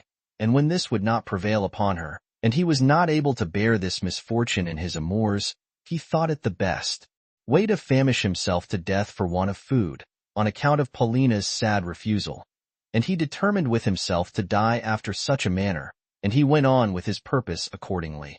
Now Mundus had a freedwoman, who had been made free by his father, whose name was Ide, one skillful in all sorts of mischief. This woman was very much grieved at the young man's resolution to kill himself, for he did not conceal his intentions to destroy himself from others, and came to him, and encouraged him by her discourse, and made him to hope, by some promises she gave him, that he might obtain a night's lodging with Paulina. And when he joyfully hearkened to her entreaty, she said she wanted no more than 50,000 drachmae for the entrapping of the woman. So when she had encouraged the young man, and gotten as much money as she required, she did not take the same methods as had been taken before, because she perceived that the woman was by no means to be tempted by money. But as she knew that she was very much given to the worship of the goddess Isis, she devised the following stratagem. She went to some of Isis's priests, and upon the strongest assurances of concealment, she persuaded them by words, but chiefly by the offer of money, of 25,000 drachmae in hand, and as much more when the thing had taken effect, and told them the passion of the young man, and persuaded them to use all means possible to beguile the woman. So they were drawn in to promise so to do, by that large sum of gold they were to have. Accordingly, the oldest of them went immediately to Paulina, and upon his admittance, he desired to speak with her by herself. When that was granted him, he told her that he was sent by the god Anubis, who was fallen in love with her, and enjoined her to come to him. Upon this, she took the message very kindly, and valued herself greatly upon this condescension of Anubis, and told her husband that she had a message sent her, and was to sup and lie with Anubis. So he agreed to her acceptance of the offer, as fully satisfied with the chastity of his wife. Accordingly, she went to the temple, and after she had supped there, and it was the hour to go to sleep, the priest shut the doors of the temple, when, in the holy part of it, the lights were also put out. Then did Mundus leap out, for he was hidden therein, and did not fail of enjoying her, who was at his service all the night long, as supposing he was the god. And when he was gone away, which was before those priests who knew nothing of this stratagem were stirring, Paulina came early to her husband, and told him how the god Anubis had appeared to her. Among her friends, also, she declared how great a value she put upon this favor, who partly disbelieved the thing, when they reflected on its nature, and partly were amazed at it, as having no pretense for not believing it, when they considered the modesty and the dignity of the person. But now, on the third day after what had been done, Mundus met Paulina, and said, Nay, Paulina, thou hast saved me 200,000 drachmae, which sum thou mightest have added to thy own family. Yet hast thou not failed to be at my service in the manner I invited thee. As for the reproaches thou hast laid upon Mundus, I value not the business of names, but I rejoice in the pleasure I reaped by what I did, while I took to myself the name of Anubis. When he had said this, he went his way. But now she began to come to the sense of the grossness of what she had done, and rent her garments, and told her husband of the horrid nature of this wicked contrivance, and prayed him not to neglect to assist her in this case. So he discovered the fact to the emperor. Whereupon Tiberius inquired into the matter thoroughly by examining the priests about it, and ordered them to be crucified, as well as Ide, who was the occasion of their perdition, and who had contrived the whole matter, which was so injurious to the woman. He also demolished the temple of Isis, and gave order that her statue should be thrown into the river Tiber, while he only banished Mundus, but did no more to him, because he supposed that what crime he had committed was done out of the passion of love. And these were the circumstances which concerned the temple of Isis, and the injuries occasioned by her priests. I now return to the relation of what happened about this time to the Jews at Rome, as I formerly told you I would. 5. There was a man who was a Jew, but had been driven away from his own country by an accusation laid against him for transgressing their laws, and by the fear he was under of punishment for the same, but in all respects a wicked man. He, then living at Rome, professed to instruct men in the wisdom of the laws of Moses. He procured also 3 other men, entirely of the same character with himself, to be his partners. These men persuaded Flavius, a woman of great dignity, and one that had embraced the Jewish religion, to send purple and gold to the temple at Jerusalem. And when they had gotten them, they employed them for their own uses, and spent the money themselves, on which account it was that they at first required it of her. Whereupon Tiberius, who had been informed of the thing by Saturninus, the husband of Fulvia, who desired inquiry might be made about it, ordered all the Jews to be banished out of Rome. At which time the consuls listed 4,000 men out of them, and sent them to the island Sardinia, but punished a greater number of them, who were unwilling to become soldiers, on account of keeping the laws of their forefathers. 11 Thus were these Jews banished out of the city by the wickedness of 4 men. Chapter 4. How the Samaritans made a tumult and Pilate destroyed many of them. How Pilate was accused and what things were done by Vitellius relating to the Jews and the Parthians. 1. But the nation of the Samaritans did not escape without tumults. The man who excited them to it was one who thought lying a thing of little consequence, and who contrived everything so that the multitude might be pleased. So he bid them to get together upon Mount Gerizim, which is by them looked upon as the most holy of all mountains, and assured them that when they were come thither, he would show them those sacred vessels which were laid under that place, because Moses put them there 12, so they came thither armed, and thought the discourse of the man probable. And as they abode at a certain village, which was called Tirathaba, they got the rest together to them, and desired to go up the mountain in a great multitude together. But Pilate prevented their going up, by seizing upon the roads with a great band of horsemen and footmen, who fell upon those that were gotten together in the village. And when it came to an action, some of them they slew, and others of them they put to flight, and took a great many alive, the principal of which, and also the most potent of those that fled away, Pilate ordered to be slain. 2. But when this tumult was appeased, the Samaritan Senate sent an embassy to Vitellius, a man that had been consul, and who was now president of Syria, and accused Pilate of the murder of those that were killed, for that they did not go to Tirathaba in order to revolt from the Romans, but to escape the violence of Pilate. So Vitellius sent Marcellus, a friend of his, to take care of the affairs of Judea, and ordered Pilate to go to Rome, to answer before the emperor to the accusations of the Jews. So Pilate, when he had tarried 10 years in Judea, made haste to Rome, and this in obedience to the orders of Vitellius, which he durst not contradict. But before he could get to Rome, Tiberius was dead. 3. But Vitellius came into Judea, and went up to Jerusalem. It was at the time of that festival which is called the Passover. Vitellius was there magnificently received, and released the inhabitants of Jerusalem from all the taxes upon the fruits that were bought and sold, and gave them leave to have the care of the high priest's vestments, with all their ornaments, and to have them under the custody of the priests in the temple, which power they used to have formerly, although at this time they were laid up in the tower of Antonia, the citadel so called, and that on the occasion following, there was one of the high priests, named Hyrcanus, and as there were many of that name, he was the first of them. This man built a tower near the temple, and when he had so done, he generally dwelt in it, and had these vestments with him, because it was lawful for him alone to put them on, and he had them there reposed when he went down into the city, and took his ordinary garments. The same things were continued to be done by his sons, and by their sons after them. But when Herod came to be king, he rebuilt this tower, which was very conveniently situated, in a magnificent manner. And because he was a friend to Antonius, he called it by the name of Antonia. And as he found these vestments lying there, he retained them in the same place, as believing that while he had them in his custody, the people would make no innovations against him. The like to what Herod did was done by his son Archelaus, who was made king after him. After whom the Romans, when they entered on the government, took possession of these vestments of the high priest, and had them reposed in a stone chamber, under the seal of the priests, and of the keepers of the temple, the captain of the guard lighting a lamp there every day. And 7 days before a festival 13, they were delivered to them by the captain of the guard, when the high priest, having purified them, and made use of them, laid them up again in the same chamber where they had been laid up before, and this the very next day after the feast was over. This was the practice at the 3 yearly festivals, and on the fast day. But Vitellius put those garments into our own power, as in the days of our forefathers, and ordered the captain of the guard not to trouble himself to inquire where they were laid, or when they were to be used, and this he did as an act of kindness, to oblige the nation to him. Besides which, he also deprived Joseph, who was also called Caiaphas, of the high priesthood, and appointed Jonathan the son of Ananus, the former high priest, to succeed him.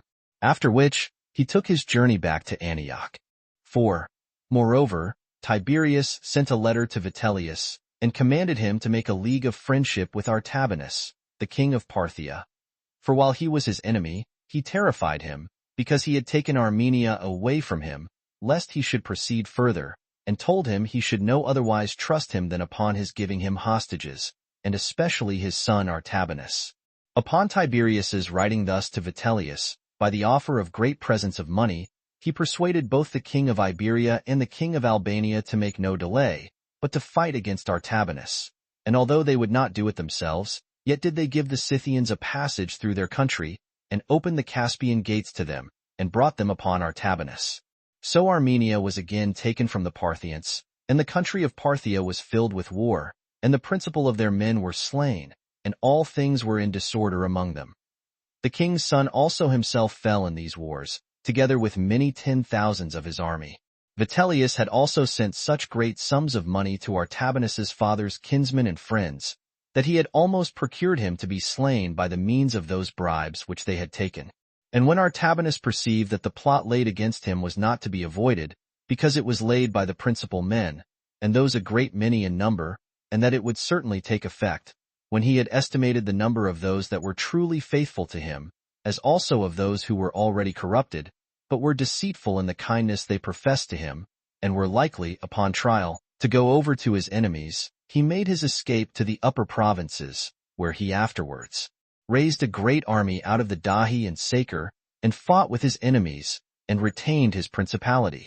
5. When Tiberius had heard of these things, he desired to have a league of friendship made between him and Artabanus.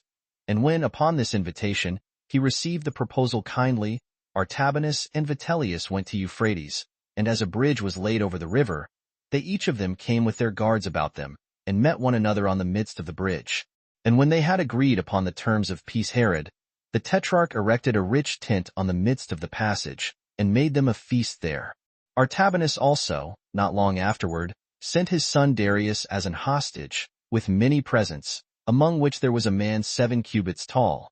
A Jew he was by birth, and his name was Eleazar, who, for his tallness, was called a giant. After which Vitellius went to Antioch, and Artabanus to Babylon. But Herod the tetrarch, being desirous to give Caesar the first information that they had obtained hostages, sent posts with letters, wherein he had accurately described all the particulars, and had left nothing for the consular Vitellius to inform him of.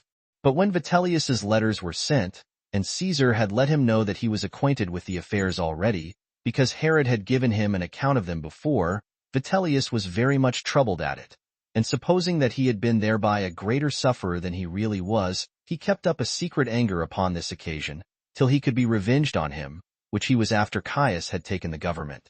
6. About this time it was that Philip, Herod's brother, departed this life, in the 20th year of the reign of Tiberius, 14 after he had been tetrarch of Trachonitis and Gaulonitis, and of the nation of the Batanians also, 37 years. He had showed himself a person of moderation and quietness in the conduct of his life and government. He constantly lived in that country which was subject to him. He used to make his progress with a few chosen friends. His tribunal also, on which he sat in judgment, followed him in his progress. And when anyone met him who wanted his assistance, he made no delay, but had his tribunal set down immediately, wheresoever he happened to be, and sat down upon it, and heard his complaint. He there ordered the guilty that were convicted to be punished, and absolved those that had been accused unjustly.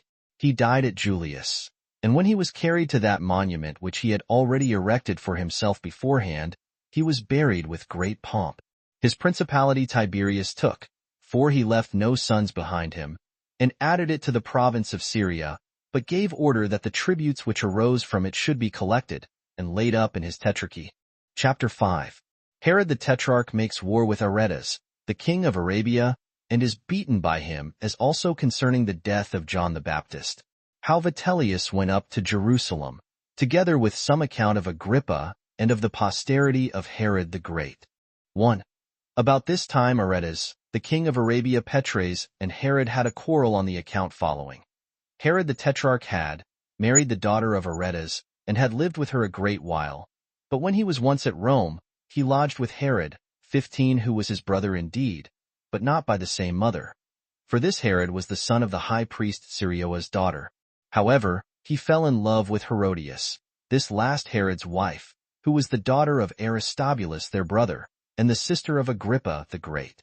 This man ventured to talk to her about a marriage between them, which address, when she admitted, an agreement was made for her to change her habitation and come to him as soon as he should return from Rome. One article of this marriage also was this, that he should divorce Aretas's daughter. So Antipas, when he had made this agreement, sailed to Rome.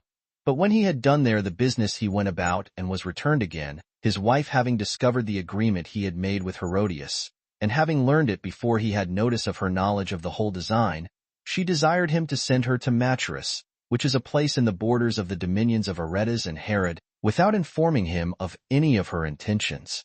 Accordingly Herod sent her thither, as thinking his wife had not perceived anything. Now she had sent a good while before to Machaerus, which was subject to her father, and so all things necessary for her journey were made ready for her by the general of Aretas's army. And by that means she soon came into Arabia, under the conduct of the several generals, who carried her from one to another successively, and she soon came to her father, and told him of Herod's intentions. So Aretas made this the first occasion of his enmity between him and Herod, who had also some quarrel with him about their limits at the country of Gamalitis. So they raised armies on both sides, and prepared for war, and sent their generals to fight instead of themselves. And when they had joined battle, all Herod's army was destroyed by the treachery of some fugitives, who, though they were of the tetrarchy of Philip, joined with Aretas's army.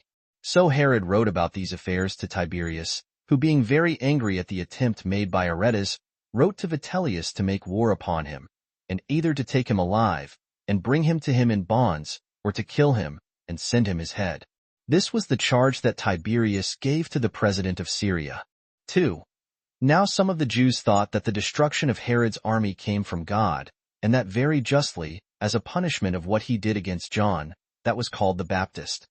For Herod slew him, who was a good man, and commanded the Jews to exercise virtue, both as to righteousness towards one another, and piety towards God, and so to come to baptism.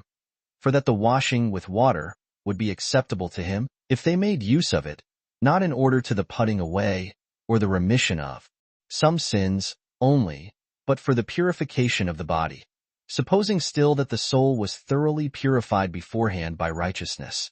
Now when many others came in crowds about him, for they were very greatly moved or pleased, by hearing his words, Herod, who feared lest the great influence John had over the people might put it into his power and inclination to raise a rebellion, for they seemed ready to do anything he should advise, thought it best, by putting him to death, to prevent any mischief he might cause, and not bring himself into difficulties, by sparing a man who might make him repent of it when it would be too late. Accordingly he was sent a prisoner, out of Herod's suspicious temper, to Machaerus, the castle I before mentioned, and was there put to death. Now the Jews had an opinion that the destruction of this army was sent as a punishment upon Herod, and a mark of God's displeasure to him. 3. So Vitellius prepared to make war with Aretas, having with him 2 legions of armed men. He also took with him all those of light armature, and of the horsemen which belonged to them, and were drawn out of those kingdoms which were under the Romans, and made haste for Petra, and came to Ptolemy.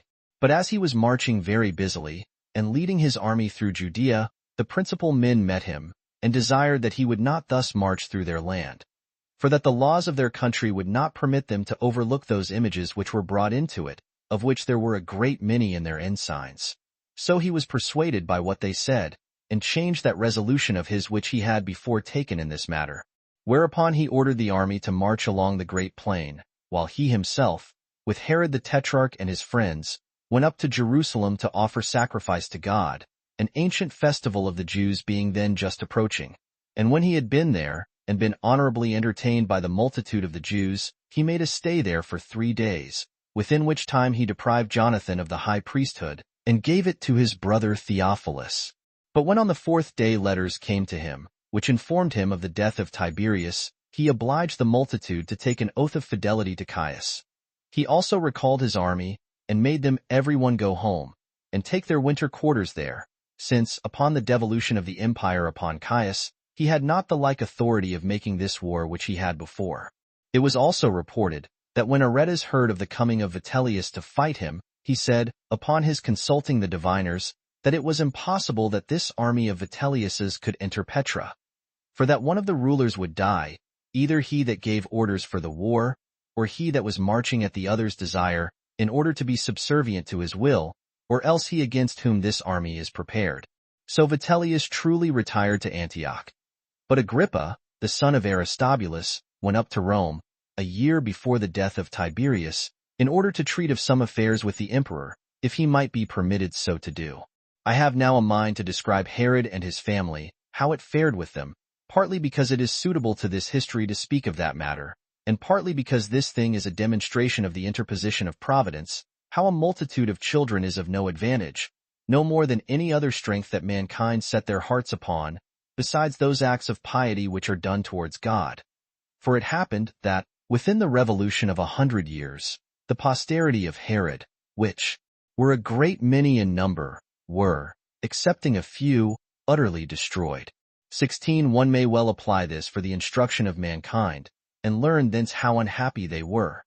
It will also show us the history of Agrippa, who, as he was a person most worthy of admiration, so was he from a private man, beyond all the expectation of those that knew him, advanced to great power and authority. I have said something of them formerly, but I shall now also speak accurately about them. 4. Herod the Great had 2 daughters by Miriam, the granddaughter of Hyrcanus. The one was Salampsio, who was married to Phasaelus, her first cousin, who was himself the son of Phasaelus, Herod's brother, her father making the match. The other was Cypros, who was herself married also to her first cousin Antipater, the son of Salome, Herod's sister. Phasaelus had 5 children by Salampsio: Antipater, Herod, and Alexander, and 2 daughters, Alexandra and Cypros, which last Agrippa, the son of Aristobulus, married. And Timaeus of Cyprus married Alexandra. He was a man of note, but had by her no children. Agrippa had by Cypros 2 sons and 3 daughters, which daughters were named Bernice, Miriam, and Drusius. But the names of the sons were Agrippa and Drusus, of which Drusus died before he came to the years of puberty. But their father, Agrippa, was brought up with his other brethren, Herod and Aristobulus, for these were also the sons of the son of Herod the Great by Bernice. But Bernice was the daughter of Costobarus and of Salome, who was Herod's sister. Aristobulus left these infants when he was slain by his father, together with his brother Alexander, as we have already related. But when they were arrived at years of puberty, this Herod, the brother of Agrippa, married Miriam, the daughter of Olympias, who was the daughter of Herod the king, and of Joseph, the son of Joseph, who was brother to Herod the king, and had by her a son, Aristobulus. But Aristobulus, the third brother of Agrippa, married Jotape, the daughter of Sampsigeramus, king of Amasa. They had a daughter who was deaf, whose name also was Jotape, and these hitherto were the children of the male line. But Herodias, their sister, was married to Herod Philip, the son of Herod the Great, who was born of Miriam, the daughter of Simon the high priest, who had a daughter, Salome. After whose birth Herodias took upon her to confound the laws of our country, and divorced herself from her husband while he was alive, and was married to Herod Antipas, her husband's brother by the father's side. He was tetrarch of Galilee. But her daughter Salome was married to Philip, the son of Herod and tetrarch of Trachonitis, and as he died childless, Aristobulus, the son of Herod, the brother of Agrippa, married her. They had 3 sons, Herod, Agrippa, and Aristobulus. And this was the posterity of Phasaelus and Salampsio. But the daughter of Antipater by Cypros was Cypros, whom Alexas Celsius, the son of Alexas, married. They had a daughter, Cypros. But Herod and Alexander, who, as we told you, were the brothers of Antipater, died childless. As to Alexander, the son of Herod the king, who was slain by his father, he had 2 sons, Alexander and Tigranes, by the daughter of Archelaus, king of Cappadocia. Tigranes, who was king of Armenia, was accused at Rome, and died childless. Alexander had a son of the same name with his brother Tigranes, and was sent to take possession of the kingdom of Armenia by Nero. He had a son, Alexander, who married Jotape, 17, the daughter of Antiochus, the king of Commagena. Vespasian made him king of an island in Cilicia. But these descendants of Alexander, soon after their birth, deserted the Jewish religion and went over to that of the Greeks. But for the rest of the daughters of Herod the king, it happened that they died childless. And as these descendants of Herod, whom we have enumerated, were in being at the same time that Agrippa the Great took the kingdom, and I have now given an account of them, it now remains that I relate the several hard fortunes which befell Agrippa, and how he got clear of them, and was advanced to the greatest height of dignity and power. Chapter 6. Of the navigation of King Agrippa to Rome, to Tiberius Caesar. And now upon his being accused by his own freedmen, he was bound. How?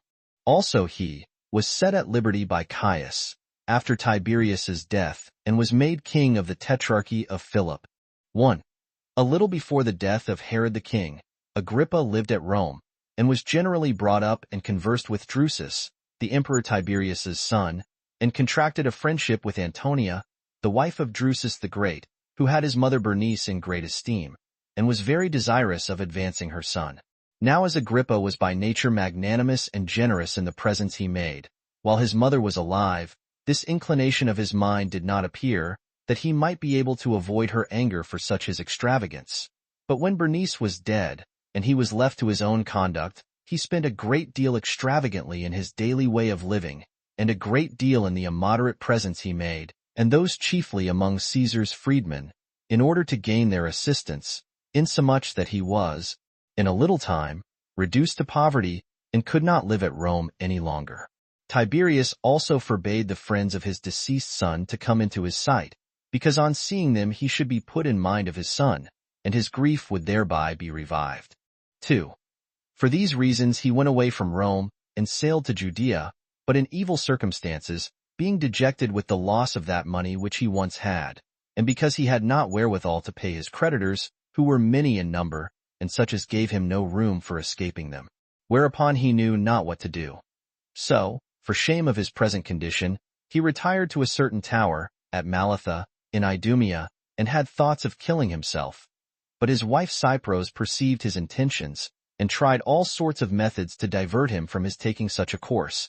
So she sent a letter to his sister Herodias, who was now the wife of Herod the Tetrarch, and let her know Agrippa's present design, and what necessity it was which drove him thereto, and desired her, as a kinswoman of his, to give him her help, and to engage her husband to do the same, since she saw how she alleviated these her husband's troubles all she could, although she had not the like wealth to do it withal.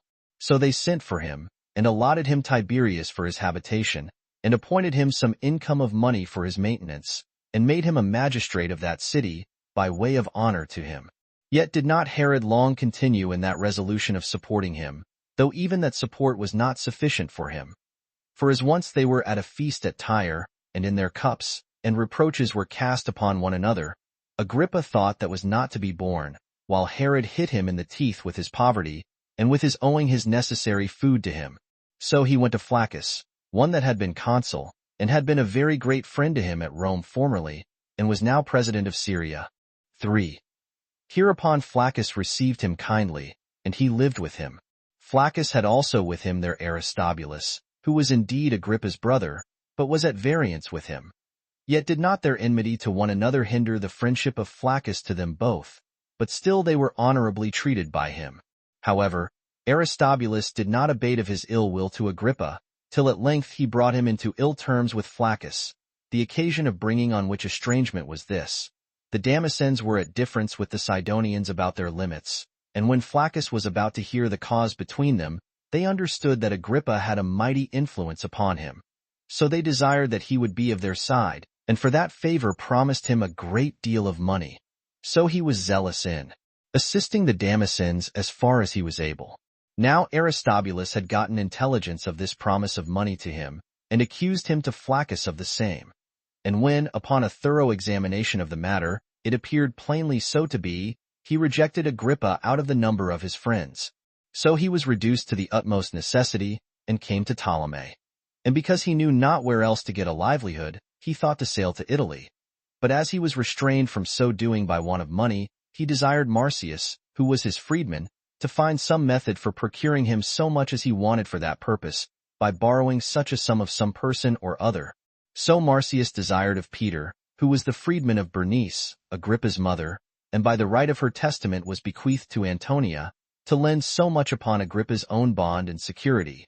But he accused Agrippa of having defrauded him of certain sums of money, and so obliged Marcius, when he made the bond of 20,000 Attic drachmae, to accept of 2,500 drachma as 18 less than what he desired, which the other allowed of, because he could not help it.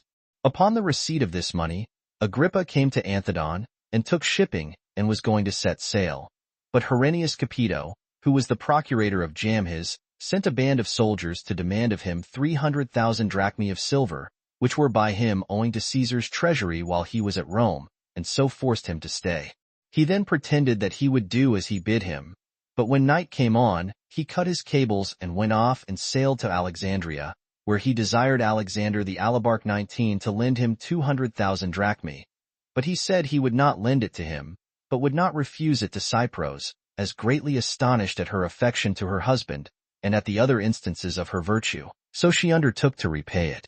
Accordingly, Alexander paid them 5 talents at Alexandria, and promised to pay them the rest of that sum at Dicercia, Puteoli. And this he did out of the fear he was in that Agrippa would soon spend it. So this Cypros set her husband free, and dismissed him to go on with his navigation to Italy, while she and her children departed for Judea. 4. And now Agrippa was come to Puteoli, whence he wrote a letter to Tiberius Caesar, who then lived at Capri, and told him that he was come so far in order to wait on him, and to pay him a visit, and desired that he would give him leave to come over to Caprane. So Tiberius made no difficulty, but wrote to him in an obliging way in other respects, and withal told him he was glad of his safe return, and desired him to come to Capri. And when he was come, he did not fail to treat him as kindly, as he had promised him in his letter to do. But the next day came a letter to Caesar from Herennius Capito, to inform him that Agrippa had borrowed 300,000 drachmae, and not paid at the time appointed. But when it was demanded of him, he ran away like a fugitive, out of the places under his government, and put it out of his power to get the money of him.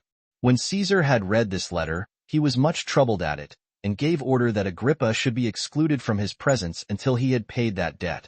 Upon which he was no way daunted at Caesar's anger, but entreated Antonia, the mother of Germanicus, and of Claudius, who was afterwards Caesar himself, to lend him those 300,000 drachmae, that he might not be deprived of Tiberius's friendship. So, out of regard to the memory of Bernice his mother, for those 2 women were very familiar with one another, and out of regard to his and Claudius's education together, she lent him the money. And upon the payment of this debt, there was nothing to hinder Tiberius's friendship to him. After this, Tiberius Caesar recommended to him his grandson, 20, and ordered that he should always accompany him when he went abroad. But upon Agrippa's kind reception by Antonia, he betook him to pay his respects to Caius, who was her grandson, and in very high reputation by reason of the goodwill they bare his father. Now there was one Thallus, a freedman of Caesar, of whom he borrowed 1,000,000 of drachmae, and thence repaid Antonia the debt he owed her, and by sending the overplus and paying his court to Caius, became a person of great authority with him. 5. Now as the friendship which Agrippa had for Caius was come to a great height, there happened some words to pass between them, as they once were in a chariot together, concerning Tiberius, Agrippa praying to God. For they 2 sat by themselves, that Tiberius might soon go off the stage, and leave the government to Caius, who was in every respect more worthy of it. Now Eutychus, who was Agrippa's freedman, and drove his chariot, heard these words, and at that time said nothing of them. But when Agrippa accused him of stealing some garments of his, which was certainly true, he ran away from him. But when he was caught and brought before Piso, who was governor of the city, and the man was asked why he ran away, he replied, that he had somewhat to say to Caesar, that tended to his security and preservation. So Piso bound him, and sent him to Capri. But Tiberius, according to his usual custom, kept him still in bonds, being a delayer of affairs, if ever there was any other king or tyrant that was so. For he did not admit ambassadors quickly, and no successors were dispatched away to governors or procurators of the provinces that had been formerly sent, unless they were dead. whence it was that he was so negligent in hearing the causes of prisoners, insomuch that when he was asked by his friends what was the reason of his delay in such cases, he said that he delayed to hear ambassadors, lest, upon their quick dismission, other ambassadors should be appointed and return upon him, and so he should bring trouble upon himself in their public reception and dismission, that he permitted those governors who had been sent once to their government to stay there a long while, out of regard to the subjects that were under them, for that all governors are naturally disposed to get as much as they can, and that those who are not to fix there, but to stay a short time, and that at an uncertainty when they shall be turned out, do the more severely hurry themselves on to fleece the people, but that if their government be long continued to them, they are at last satiated with the spoils, as having gotten a vast deal, and so become at length less sharp in their pillaging, but that if successors are sent quickly, the poor subjects, who are exposed to them as a prey, will not be able to bear the new ones, while they shall not have the same time allowed them wherein their predecessors had filled themselves, and so grew more unconcerned about getting more. And this because they are removed before they have had time for their oppressions. He gave them an example to show his meaning. A great number of flies came about the sore places of a man that had been wounded, upon which one of the standers-by pitied the man's misfortune, and thinking he was not able to drive those flies away himself, was going to drive them away for him, but he prayed him to let them alone. The other, by way of reply, asked him the reason of such a preposterous proceeding in preventing relief from his present misery, to which he answered, If thou drivest these flies away, thou wilt hurt me worse, for as these are already full of my blood, they do not crowd about me, nor pain me so much as before, but are somewhat more remiss, while the fresh ones that come almost famished, and find me quite tired down already, will be my destruction.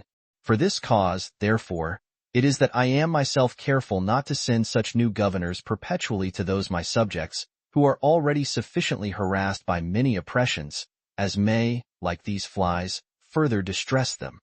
And so, besides their natural desire of gain, may have this additional incitement to it, that they expect to be suddenly deprived of that pleasure which they take in it. And, as a further attestation to what I say of the dilatory nature of Tiberius, I appeal to this his practice itself, for although he was emperor 22 years, he sent in all but 2 procurators to govern the nation of the Jews, Gratus, and his successor in the government, Pilate. Nor was he in one way of acting with respect to the Jews, and in another with respect to the rest of his subjects. He further informed them that even in the hearing of the causes of prisoners he made such delays, because immediate death to those that must be condemned to die would be an alleviation of their present miseries, while those wicked wretches have not deserved any such favor. But I do it, that, by being harassed with the present calamity, they may undergo greater misery. 6. On this account it was that Eutychus could not obtain a bearing, but was kept still in prison. However, some time afterward, Tiberius came from Capri to Tusculanum, which is about 100 furlongs from Rome. Agrippa then desired of Antonia that she would procure a hearing for Eutychus, let the matter whereof he accused him prove what it would.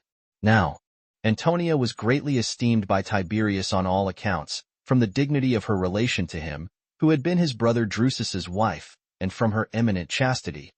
21 For though she was still a young woman, she continued in her widowhood, and refused all other matches, although Augustus had enjoined her to be married to somebody else. Yet did she all along preserve her reputation free from reproach. She had also been the greatest benefactress to Tiberius, when there was a very dangerous plot laid against him by Sejanus, a man who had been her husband's friend, and who had the greatest authority, because he was general of the army, and when many members of the Senate and many of the freedmen joined with him, and the soldiery was corrupted, and the plot was come to a great height. Now Sejanus had certainly gained his point, had not Antonia's boldness been more wisely conducted than Sejanus's malice. For when she had discovered his designs against Tiberius, she wrote him an exact account of the whole, and gave the letter to Pallas, the most faithful of her servants, and sent him to Caprare to Tiberius, who, when he understood it, slew Sejanus and his confederates, so that Tiberius, who had her in great esteem before, now looked upon her with still greater respect, and depended upon her in all things. So when Tiberius was desired by this Antonia to examine Eutychus, he answered, If indeed Eutychus hath falsely accused Agrippa in what he hath said of him, he hath had sufficient punishment by what I have done to him already. But if, upon examination, the accusation appears to be true, let Agrippa have a care, lest, out of desire of punishing his freedmen, he do not rather bring a punishment upon himself. Now when Antonia told Agrippa of this, he was still much more pressing that the matter might be examined into. So Antonia, upon Agrippa's lying hard at her continually to beg this favor, took the following opportunity. As Tiberius lay once at his ease upon his sedan, and was carried about, and Caius, her grandson, and Agrippa were before him after dinner, she walked by the sedan, and desired him to call Eutychus, and have him examined. To which he replied, O Antonia, the gods are my witnesses that I am induced to do what I am going to do, not by my own inclination, but because I am forced to it by thy prayers. When he had said this, he ordered Macro, who succeeded Sejanus, to bring Eutychus to him. Accordingly, without any delay, he was brought. Then Tiberius asked him what he had to say against a man who had given him his liberty. Upon which he said, O my lord, this Caius, and Agrippa with him, were once riding in a chariot, when I sat at their feet. And, among other discourses that passed, Agrippa said to Caius, O that the day would once come when this old fellow will die and name thee for the governor of the habitable earth. For then this Tiberius, his grandson, would be no hindrance, but would be taken off by thee, and that earth would be happy, and I happy also.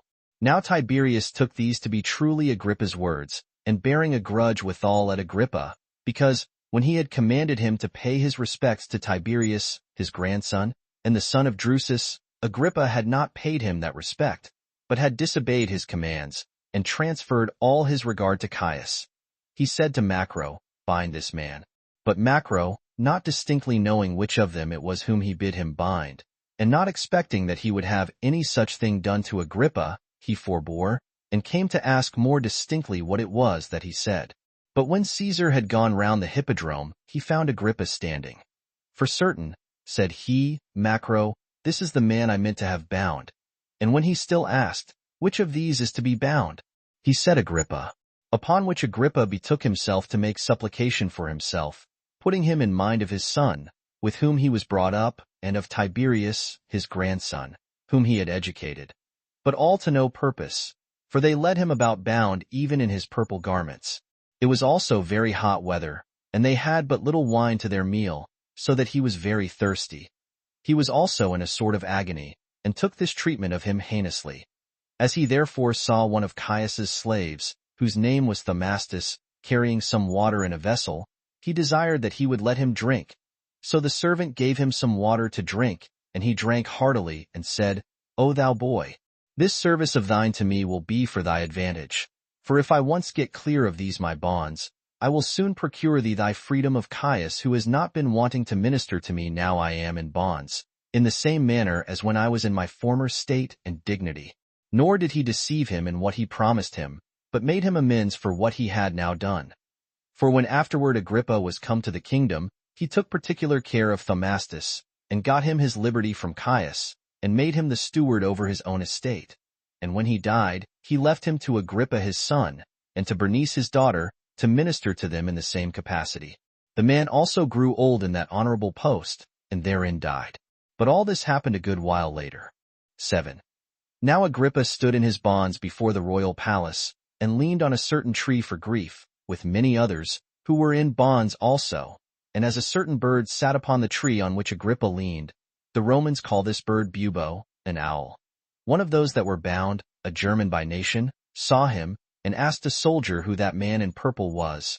And when he was informed that his name was Agrippa, and that he was by nation a Jew, and one of the principal men of that nation, he asked leave of the soldier to whom he was bound, 22, to let him come nearer to him, to speak with him.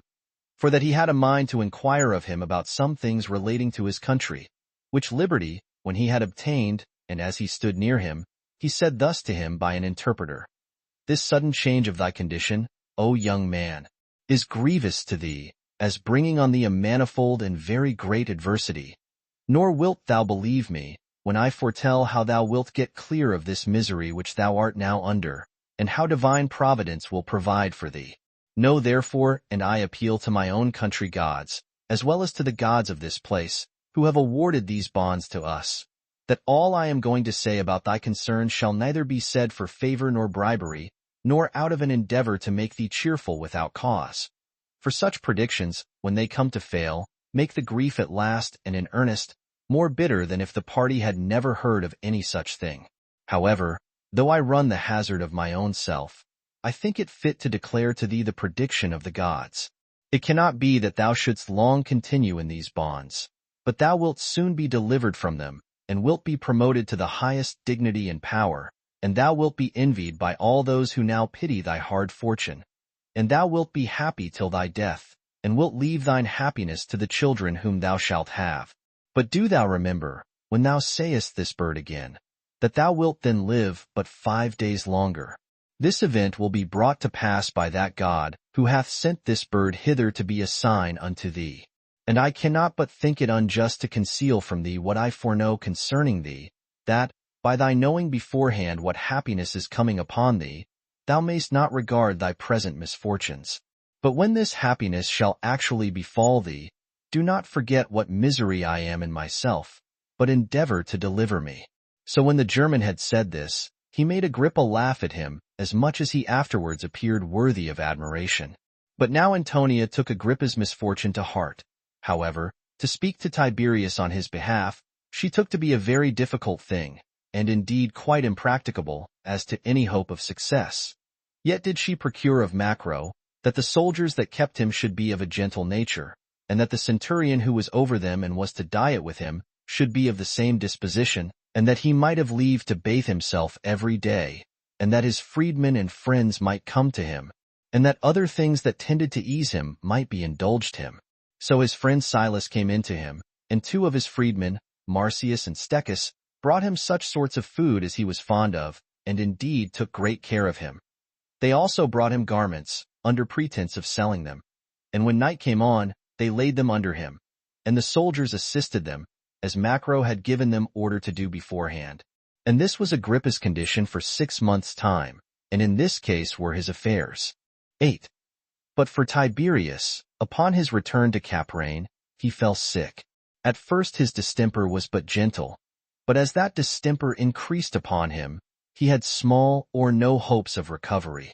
Hereupon he bid Euodus, who was that freedman whom he most of all respected, to bring the children 23 to him, for that he wanted to talk to them before he died. Now he had at present no sons of his own alive, for Drusus, who was his only son, was dead. But Drusus's son Tiberius was still living, whose additional name was Gemellus. There was also living Caius, the son of Germanicus, who was the son 24 of his brother, Drusus. He was now grown up, and had a liberal education, and was well improved by it, and was in esteem and favor with the people, on account of the excellent character of his father Germanicus, who had attained the highest honor among the multitude, by the firmness of his virtuous behavior, by the easiness and agreeableness of his conversing with the multitude, and because the dignity he was in did not hinder his familiarity with them all, as if they were his equals, by which behavior he was not only greatly esteemed by the people and the Senate, but by every one of those nations that were subject to the Romans, some of which were affected when they came to him with the gracefulness of their reception by him, and others were affected in the same manner by the report of the others that had been with him. And upon his death there was a lamentation made by all men, not such a one as was to be made in way of flattery to their rulers, while they did but counterfeit sorrow, but such as was real, while every body grieved at his death, as if they had lost one that was near to them. And truly such had been his easy conversation with men, that it turned greatly to the advantage of his son among all. And among others, the soldiery were so peculiarly affected to him, that they reckoned it an eligible thing, if need were, to die themselves, if he might but attain to the government. 9.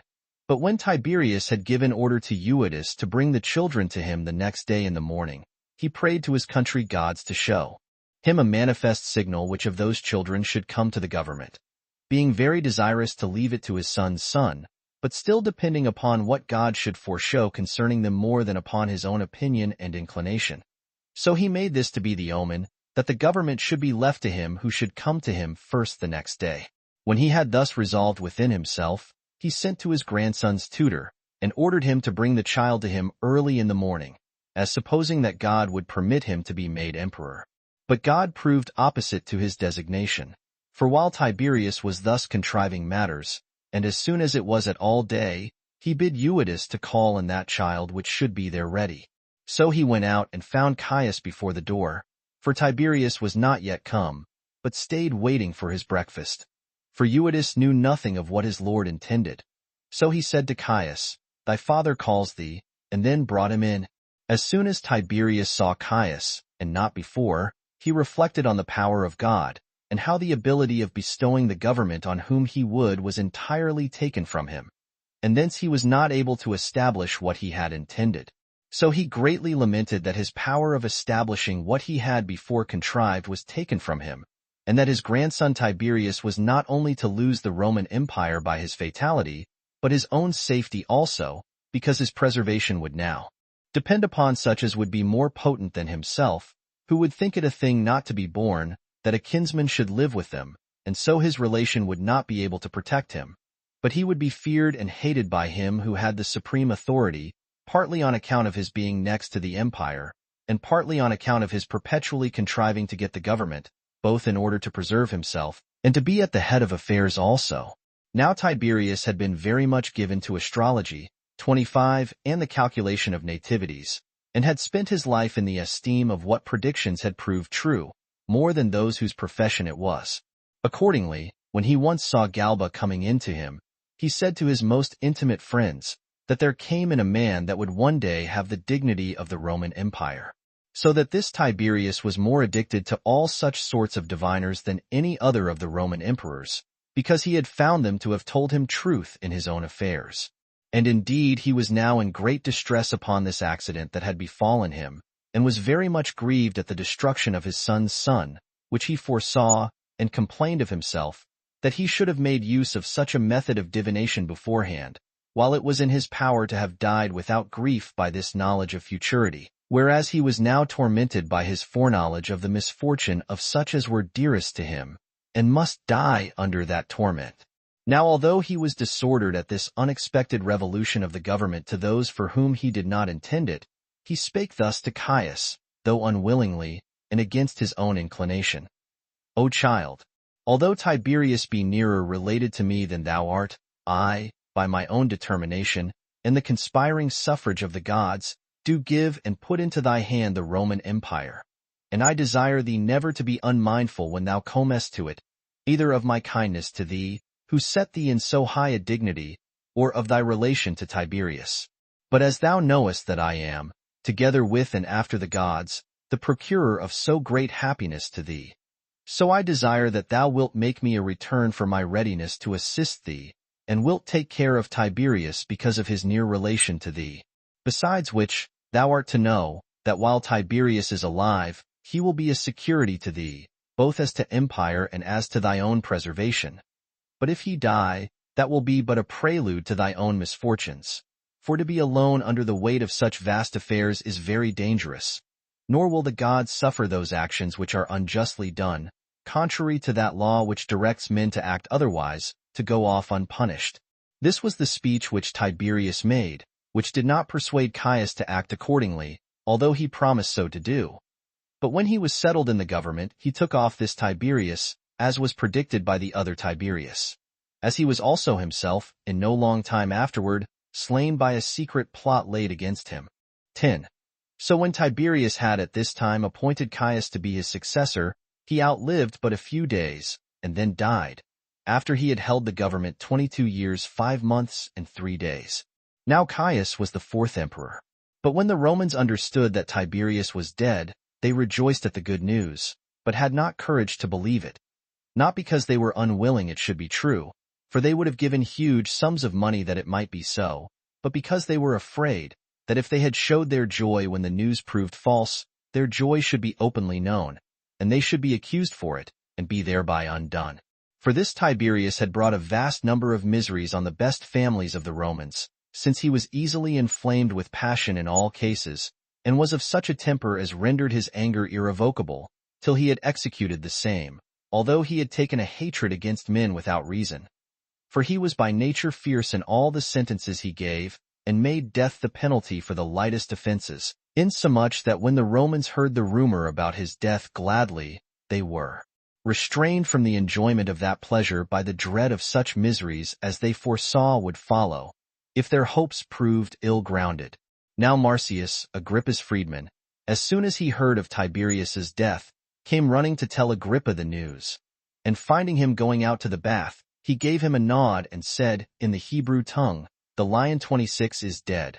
Who, understanding his meaning and being overjoyed at the news, "Nay," said he, "but all sorts of thanks and happiness attend thee for this news of thine. Only I wish that what thou sayest may prove true." Now the centurion who was set to keep Agrippa, when he saw with what haste Marcius came, and what joy Agrippa had from what he said, he had a suspicion that his words implied some great innovation of affairs, and he asked them about what was said. They at first diverted the discourse, but upon his further pressing, Agrippa, without more ado, told him, for he was already become his friend. So he joined with him in that pleasure which this news occasioned, because it would be fortunate to Agrippa, and made him a supper. But as they were feasting, and the cups went about, there came one who said that Tiberius was still alive, and would return to the city in a few days. At which news the centurion was exceedingly troubled, because he had done what might cost him his life, to have treated so joyfully a prisoner, and this upon the news of the death of Caesar. So he thrust Agrippa from the couch whereon he lay, and said, "Dost thou think to cheat me by a lie about the emperor without punishment? And shalt not thou pay for this thy malicious report at the price of thine head?" When he had so said, he ordered Agrippa to be bound again, for he had loosed him before, and kept a severer guard over him than formerly, and in that evil condition was Agrippa that night.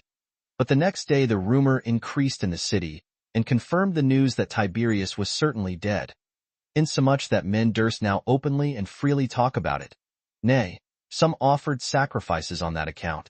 Several letters also came from Caius, one of them to the Senate, which informed them of the death of Tiberius, and of his own entrance on the government. Another to Piso, the governor of the city, which told him the same thing. He also gave order that Agrippa should be removed out of the camp, and go to that house where he lived before he was put in prison, so that he was now out of fear as to his own affairs. For although he was still in custody, yet it was now with ease to his own affairs. Now, as soon as Caius was come to Rome, and had brought Tiberius's dead body with him, and had made a sumptuous funeral for him, according to the laws of his country, he was much disposed to set Agrippa at liberty that very day. But Antonia hindered him, not out of any ill will to the prisoner, but out of regard to decency in Caius, lest that should make men believe that he received the death of Tiberius with pleasure, when he loosed one whom he had bound immediately.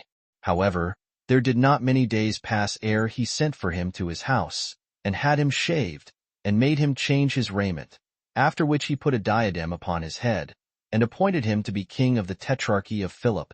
He also gave him the tetrarchy of Lysanias, 27, and changed his iron chain for a golden one of equal weight.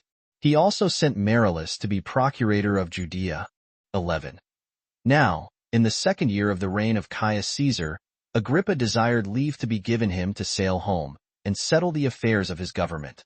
And he promised to return again, when he had put the rest in order, as it ought to be put. So, upon the emperor's permission, he came into his own country, and appeared to them all unexpectedly as asking, and thereby demonstrated to the men that saw him the power of fortune, when they compared his former poverty with his present happy affluence. So some called him a happy man, and others could not well believe that things were so much changed with him for the better. Chapter 7. How Herod the Tetrarch was banished. 1. But Herodias, Agrippa's sister, who now lived as wife to that Herod who was Tetrarch of Galilee and Perez, took this authority of her brother in an envious manner, particularly when she saw that he had a greater dignity bestowed on him than her husband had. Since, when he ran away, it was because he was not able to pay his debts, and now he was come back, he was in a way of dignity, and of great good fortune. She was therefore grieved and much displeased at so great a mutation of his affairs, and chiefly when she saw him marching among the multitude with the usual ensigns of royal authority, she was not able to conceal how miserable she was by reason of the envy she had towards him. But she excited her husband, and desired him that he would sail to Rome, to court honors equal to his. for she said that she could not bear to live any longer, while Agrippa, the son of that Aristobulus who was condemned to die by his father, one that came to her husband in such extreme poverty, that the necessaries of life were forced to be entirely supplied him day by day, and when he fled away from his creditors by sea, he now returned a king. While he was himself the son of a king, and while the near relation he bare to royal authority called upon him to gain the like dignity, he sat still, and was contented with a privater life. But then, Herod, although thou wast formerly not concerned to be in a lower condition than thy father from whom thou wast derived had been, yet do thou now seek after the dignity which thy kinsman hath attained to, and do not thou bear this contempt, that a man who admired thy riches should be in greater honor than thyself, nor suffer his poverty to show itself able to purchase greater things than our abundance. Nor do thou esteem it other than a shameful thing to be inferior to one who the other day lived upon thy charity. But let us go to Rome, and let us spare no pains nor expenses, either of silver or gold, since they cannot be kept for any better use than for the obtaining of a kingdom. 2. But for Herod, he opposed her request at this time, out of the love of ease, and having a suspicion of the trouble he should have at Rome. So he tried to instruct her better. But the more she saw him draw back, the more she pressed him to it, and desired him to leave no stone unturned in order to be king. And at last she left not off till she engaged him, whether he would or not, to be of her sentiments, because he could no otherwise avoid her importunity. So he got all things ready, after as sumptuous a manner as he was able, and spared for nothing, and went up to Rome, and took Herodias along with him. But Agrippa, when he was made sensible of their intentions and preparations, he also prepared to go thither. And as soon as he heard they set sail, he sent Fortunatus, one of his freedmen, to Rome, to carry presents to the emperor and letters against Herod, and to give Caius a particular account of those matters, if he should have any opportunity. This man followed Herod so quick, and had so prosperous a voyage, and came so little after Herod, that while Herod was with Caius, he came himself and delivered his letters. For they both sailed to Dicerchia, and found Caius at Berne, which is itself a little city of Campania, at the distance of about 5 furlongs from Dicerchia. There are in that place royal palaces, with sumptuous apartments, every emperor still endeavoring to outdo his predecessor's magnificence. The place also affords warm baths, that spring out of the ground of their own accord, which are of advantage for the recovery of the health of those that make use of them. And besides, they minister to men's luxury also. Now Caius saluted Herod, for he first met with him, and then looked upon the letters which Agrippa had sent him, and which were written in order to accuse Herod, wherein he accused him, that he had been in confederacy with Sejanus against Tiberius's, and that he was now confederate with Artabanus, the king of Parthia, in opposition to the government of Caius, as a demonstration of which he alleged that he had armor sufficient for 70,000 men ready in his armory. Caius was moved at this information, and asked Herod whether what was said about the armor was true. And when he confessed there was such armor there, for he could not deny the same, the truth of it being too notorious, Caius took that to be a sufficient proof of the accusation that he intended to revolt. So he took away from him his tetrarchy, and gave it by way of addition to Agrippa's kingdom. He also gave Herod's money to Agrippa, and, by way of punishment, awarded him a perpetual banishment and appointed Lyons, a city of Gaul, to be his place of habitation. But when he was informed that Herodias was Agrippa's sister, he made her a present of what money was her own, and told her that it was her brother who prevented her being put under the same calamity with her husband. But she made this reply, "Thou, indeed, O emperor, actest after a magnificent manner, and as becomes thyself in what thou offerest me. But the kindness which I have for my husband hinders me from partaking of the favor of thy gift. For it is not just that I, who have been made a partner in his prosperity, should forsake him in his misfortunes." Hereupon Caius was angry at her, and sent her with Herod into banishment, and gave her estate to Agrippa. And thus did God punish Herodias for her envy at her brother, and Herod also for giving ear to the vain discourses of a woman. Now Caius managed public affairs with great magnanimity during the 1st and 2nd year of his reign, and behaved himself with such moderation that he gained the goodwill of the Romans themselves and of his other subjects. But in process of time, he went beyond the bounds of human nature in his conceit of himself, and by reason of the vastness of his dominions made himself a god, and took upon himself to act in all things to the reproach of the deity itself. Chapter 8. Concerning the embassage of the Jews to Caius. 28. And how Caius sent Petronius into Syria to make war against the Jews, unless they would receive his statue. 1. There was now a tumult arisen at Alexandria, between the Jewish inhabitants and the Greeks, and 3 ambassadors were chosen out of each party that were at variance, who came to Caius. Now one of these ambassadors from the people of Alexandria was Apion, 29, who uttered many blasphemies against the Jews.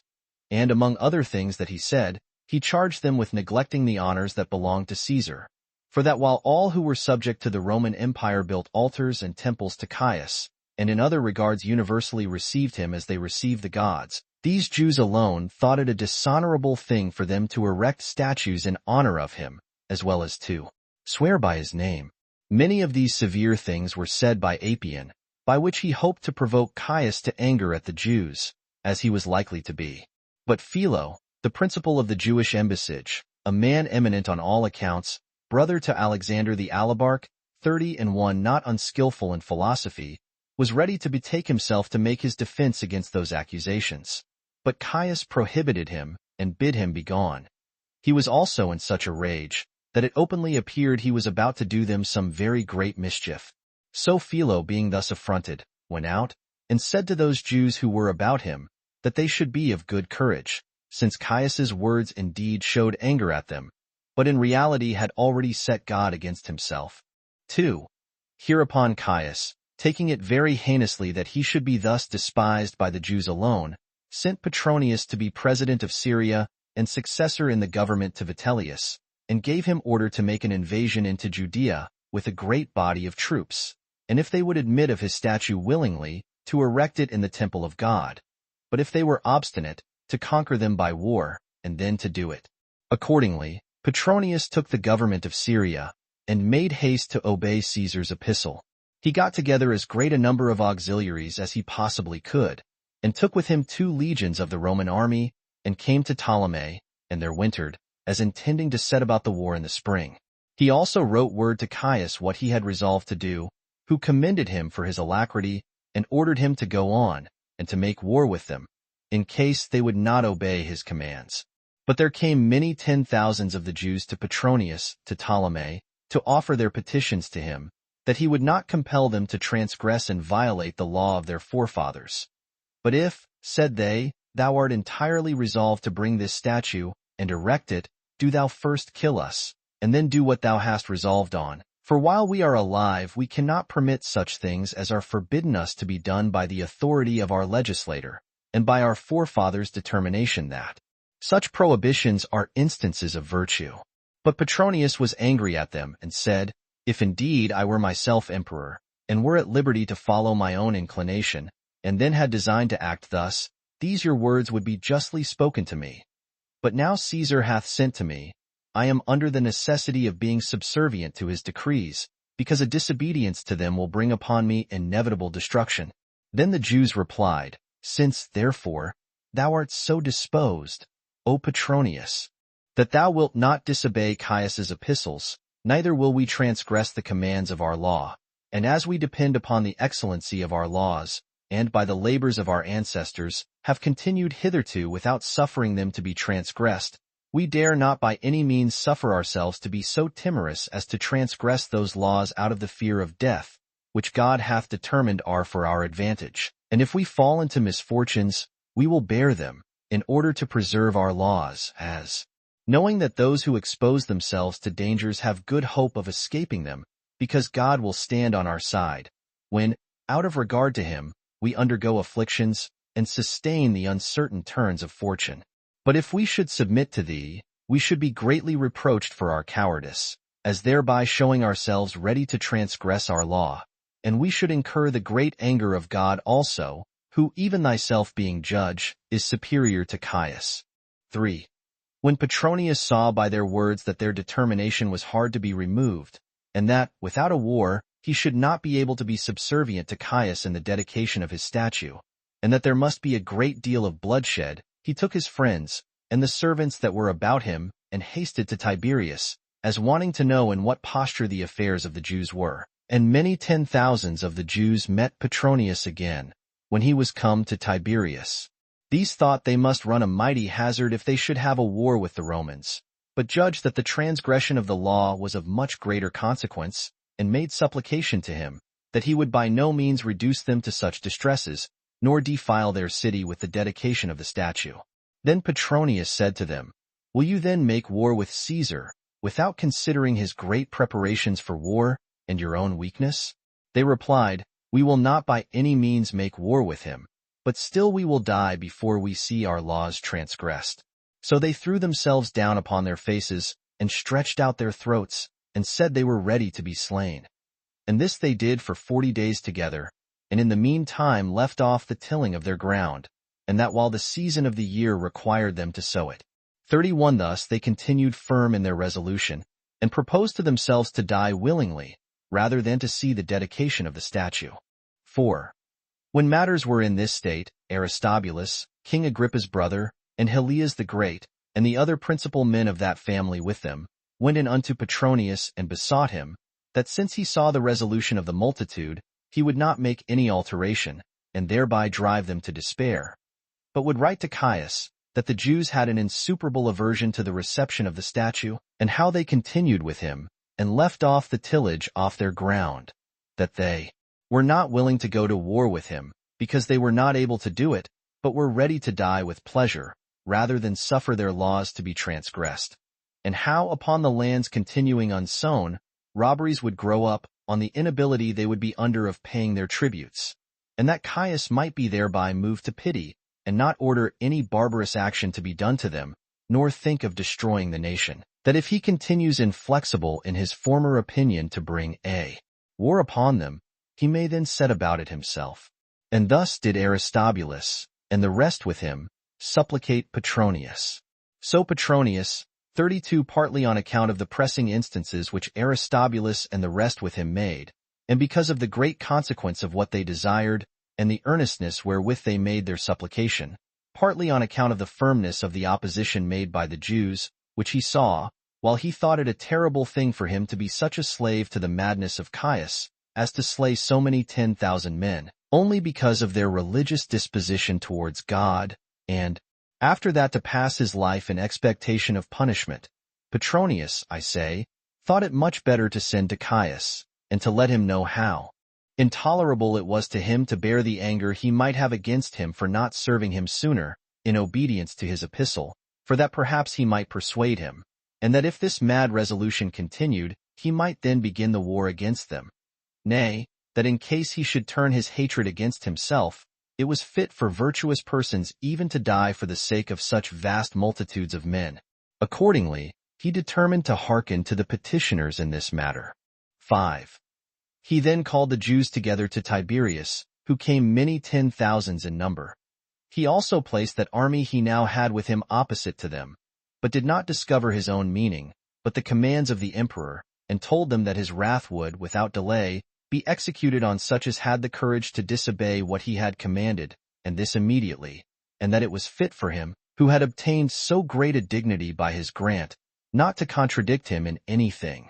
Yet, said he, I do not think it just to have such a regard to my own safety and honor, as to refuse to sacrifice them for your preservation, who are so many in number, and endeavor to preserve the regard that is due to your law, which as it hath come down to you from your forefathers, so do you esteem it worthy of your utmost contention to preserve it. Nor, with the supreme assistance and power of God, will I be so hardy as to suffer your temple to fall into contempt by the means of the imperial authority. I will, therefore, send to Caius, and let him know what your resolutions are, and will assist your suit as far as I am able, that you may not be exposed to suffer on account of the honest designs you have proposed to yourselves. And may God be your assistant, for his authority is beyond all the contrivance and power of men. And may he procure you the preservation of your ancient laws, and may not he be deprived, though without your consent, of his accustomed honors. But if Caius be irritated, and turn the violence of his rage upon me, I will rather undergo all that danger and that affliction that may come either on my body or my soul, than see so many of you to perish, while you are acting in so excellent a manner. Do you, therefore, every one of you, go your way about your own occupations, and fall to the cultivation of your ground?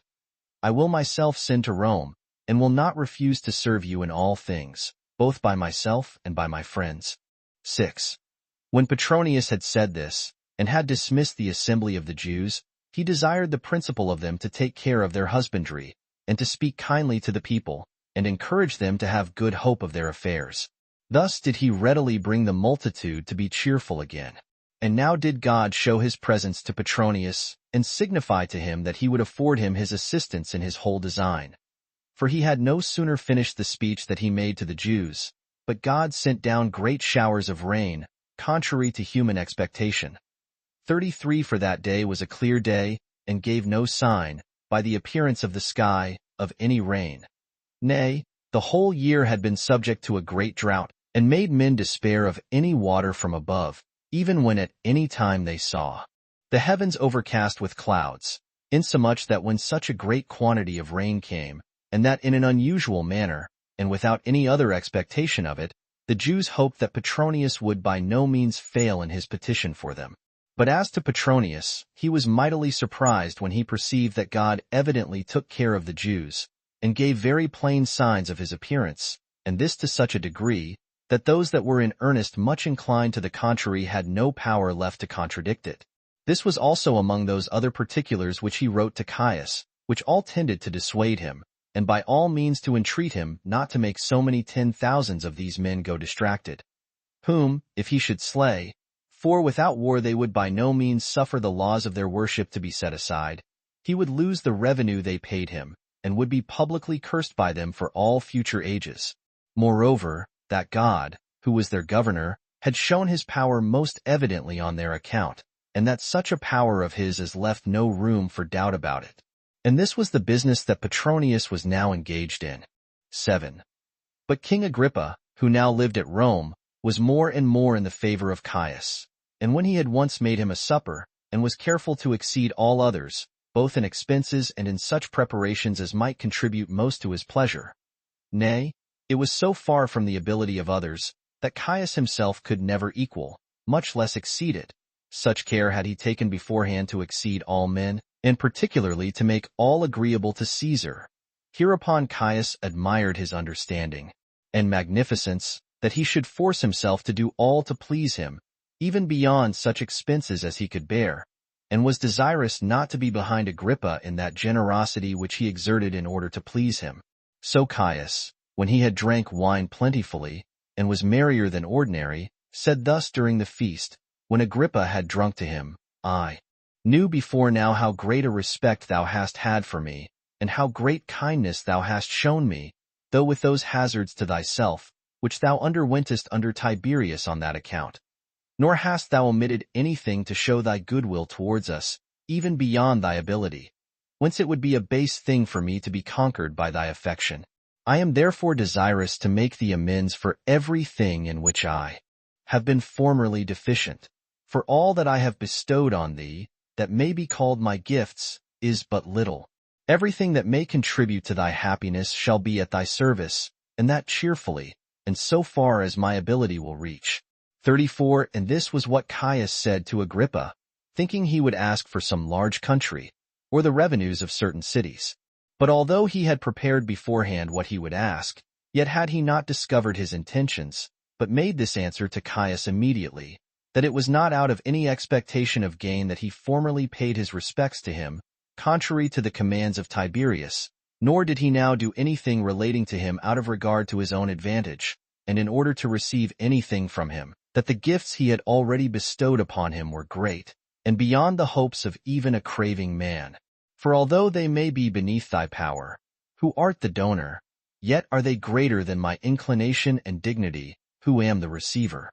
And as Caius was astonished at Agrippa's inclinations, and still the more pressed him to make his request for somewhat which he might gratify him with, Agrippa replied, Since thou, O my lord, declarest such as thy readiness to grant, that I am worthy of thy gifts, I will ask nothing relating to my own felicity.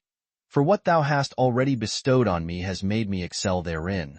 But I desire somewhat which may make thee glorious for piety, and render the divinity assistant to thy designs, and may be for an honor to me among those that inquire about it, as showing that I never once fail of obtaining what I desire of thee. For my petition is this, that thou wilt no longer think of the dedication of that statue, which thou hast ordered to be set up in the Jewish temple by Petronius. 8. And thus did Agrippa venture to cast the die upon this occasion.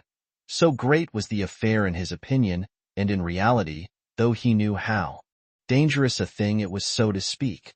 For had not Caius approved of it, it had tended to no less than the loss of his life. So Caius, who was mightily taken with Agrippa's obliging behavior, and on other accounts thinking it a dishonorable thing to be guilty of falsehood before so many witnesses, in points wherein he had with such alacrity forced Agrippa to become a petitioner, and that it would look as if he had already repented of what he had said, and because he greatly admired Agrippa's virtue, in not desiring him at all to augment his own dominions, either with larger revenues or other authority, but took care of the public tranquility, of the laws, and of the divinity itself, he granted him what he had requested. He also wrote thus to Petronius, commending him for his assembling his army, and then consulting him about these affairs. If therefore, said he, thou hast already erected my statue, let it stand. But if thou hast not yet dedicated it, do not trouble thyself further about it, but dismiss thy army, go back, and take care of those affairs which I sent thee about at first, for I have now no occasion for the erection of that statue. This I have granted as a favor to Agrippa, a man whom I honor so very greatly, that I am not able to contradict what he would have, or what he desired me to do for him. And this was what Caius wrote to Petronius, which was before he received his letter, informing him that the Jews were very ready to revolt about the statue, and that they seemed resolved to threaten war against the Romans, and nothing else.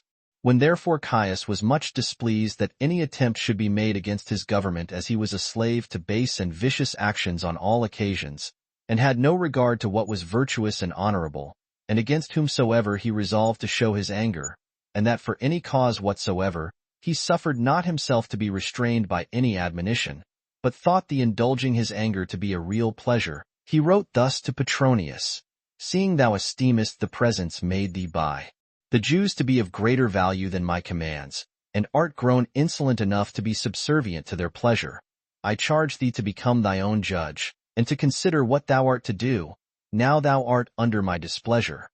For I will make thee an example to the present and to all future ages, that they may not dare to contradict the commands of their emperor. 9. This was the epistle which Caius wrote to Petronius. But Petronius did not receive it while Caius was alive, that ship which carried it sailing so slow, that other letters came to Petronius before this, by which he understood that Caius was dead.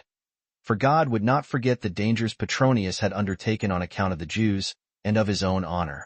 But when he had taken Caius away, out of his indignation of what he had so insolently attempted in assuming to himself divine worship, both Rome and all that dominion conspired with Petronius, especially those that were of the senatorian order, to give Caius his due reward, because he had been unmercifully severe to them. For he died not long after he had written to Petronius that epistle which threatened him with death. But as for the occasion of his death, and the nature of the plot against him, I shall relate them in the progress of this narration. Now, that epistle which informed Petronius of Caius's death came first, and a little afterward came that which commanded him to kill himself with his own hands. Whereupon he rejoiced at this coincidence as to the death of Caius, and admired God's providence, who, without the least delay, and immediately, gave him a reward for the regard he had to the temple, and the assistance he afforded the Jews for avoiding the dangers they were in. And by this means Petronius escaped that danger of death, which he could not foresee. Chapter 9. What befell the Jews that were in Babylon on occasion of Asinius and Anilius, two brethren. 1. A very sad calamity now befell the Jews that were in Mesopotamia, and especially those that dwelt in Babylonia. Inferior it was to none of the calamities which had gone before, and came together with a great slaughter of them, and that greater than any upon record before. Concerning all which I shall speak accurately, and shall explain the occasions whence these miseries came upon them. There was a city of Babylonia called Neerda, not only a very populous one, but one that had a good and a large territory about it, and besides its other advantages, full of men also. It was, besides, not easily to be assaulted by enemies, from the river Euphrates encompassing it all round, and from the wales that were built about it. There was also the city Nisibis, situate on the same current of the river, for which reason the Jews, depending on the natural strength of these places, deposited in them that half shekel which every one, by the custom of our country, offers unto God, as well as they did other things devoted to him. For they made use of these cities as a treasury, whence, at a proper time, they were transmitted to Jerusalem, and many 10,000 men undertook the carriage of those donations, out of fear of the ravages of the Parthians, to whom the Babylonians were then subject. Now there were 2 men, Asinius and Anilius, of the city Neerda by birth, and brethren to one another. They were destitute of a father, and their mother put them to learn the art of weaving curtains, it not being esteemed disgrace among them for men to be weavers of cloth. Now he that taught them that art, and was set over them, complained that they came too late to their work, and punished them with stripes. But they took this just punishment as an affront, and carried off all the weapons which were kept in that house, which were not a few, and went into a certain place where was a partition of the rivers, and was a place naturally very fit for the feeding of cattle, and for preserving such fruits as were usually laid up against winter. The poorest sort of the young men also resorted to them, whom they armed with the weapons they had gotten, and became their captains. And nothing hindered them from being their leaders into mischief. For as soon as they were become invincible, and had built them a citadel, they sent to such as fed cattle, and ordered them to pay them so much tribute out of them as might be sufficient for their maintenance, proposing also that they would be their friends, if they would submit to them, and that they would defend them from all their other enemies on every side, but that they would kill the cattle of those that refused to obey them. So they hearkened to their proposals, for they could do nothing else, and sent them as many sheep as were required of them, whereby their forces grew greater, and they became lords over all they pleased, because they marched suddenly, and did them a mischief, insomuch that everybody who had to do with them chose to pay them respect. And they became formidable to such as came to assault them, till the report about them came to the ears of the king of Parthia himself. 2. But when the governor of Babylonia understood this, and had a mind to put a stop to them before they grew greater, and before greater mischiefs should arise from them, he got together as great an army as he could, both of Parthians and Babylonians, and marched against them, thinking to attack them and destroy them before anyone should carry them the news that he had got an army together. He then encamped at a lake, and lay still. But on the next day, it was the Sabbath, which is among the Jews a day of rest from all sorts of work. He supposed that the enemy would not dare to fight him thereon, but that he would take them and carry them away prisoners, without fighting. He therefore proceeded gradually, and thought to fall upon them on the sudden. Now, Asinius was sitting with the rest, and their weapons lay by them. Upon which he said, Sirs, I hear a neighing of horses, not of such as are feeding, but such as have men on their backs. I also hear such a noise of their bridles, that I am afraid that some enemies are coming upon us to encompass us round. However, let somebody go to look about, and make report of what reality there is in the present state of things, and may what I have said prove a false alarm. And when he had said this, some of them went out to spy out what was the matter. And they came again immediately, and said to him, that neither hast thou been mistaken in telling us what our enemies were doing, nor will those enemies permit us to be injurious to people any longer. We are caught by their intrigues like brute beasts, and there is a large body of cavalry marching upon us, while we are destitute of hands to defend ourselves withal, because we are restrained from doing it by the prohibition of our law, which obliges us to rest on this day. But Asinius did not by any means agree with the opinion of his spy as to what was to be done, but thought it more agreeable to the law to pluck up their spirits in this necessity they were fallen into, and break their law by avenging themselves, although they should die in the action, than by doing nothing to please their enemies and submitting to be slain by them. Accordingly, he took up his weapons, and infused courage into those that were with him to act as courageously as himself. So they fell upon their enemies, and slew a great many of them, because they despised them and came as to a certain victory, and put the rest to flight. 3. But when the news of this fight came to the king of Parthia, he was surprised at the boldness of these brethren, and was desirous to see them, and speak with them. He therefore sent the most trusty of all his guards to say thus to them, That King Artabanus, although he had been unjustly treated by you, who have made an attempt against his government, yet hath he more regard to your courageous behavior than to the anger he bears to you, and hath sent me to give you his right hand 35 in security. And he permits you to come to him safely and without any violence upon the road. And he wants to have you address yourselves to him as friends, without meaning any guile or deceit to you. He also promises to make you presents, and to pay you those respects which will make an addition of his power to your courage, and thereby be of advantage to you. Yet did Asinius himself put off his journey thither, but sent his brother Anilius with all such presents as he could procure. So he went, and was admitted to the king's presence. And when Artabanus saw Anilius coming alone, he inquired into the reason why Asinius avoided to come along with him. And when he understood that he was afraid, and stayed by the lake, he took an oath, by the gods of his country, that he would do them no harm, if they came to him upon the assurances he gave them, and gave him his right hand. This is of the greatest force there with all these barbarians, and affords a firm security to those who converse with them.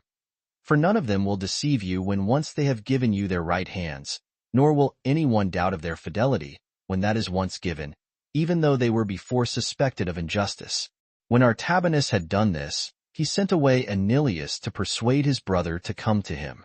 Now this the king did, because he wanted to curb his own governors of provinces by the courage of these Jewish brethren, lest they should make a league with them.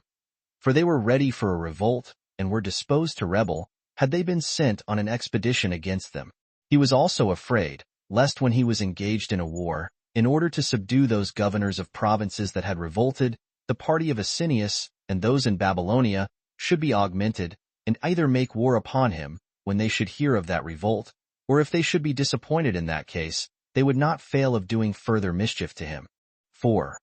When the king had these intentions, he sent away Anilius, and Anilius prevailed on his brother, to come to the king, when he had related to him the king's goodwill, and the oath that he had taken.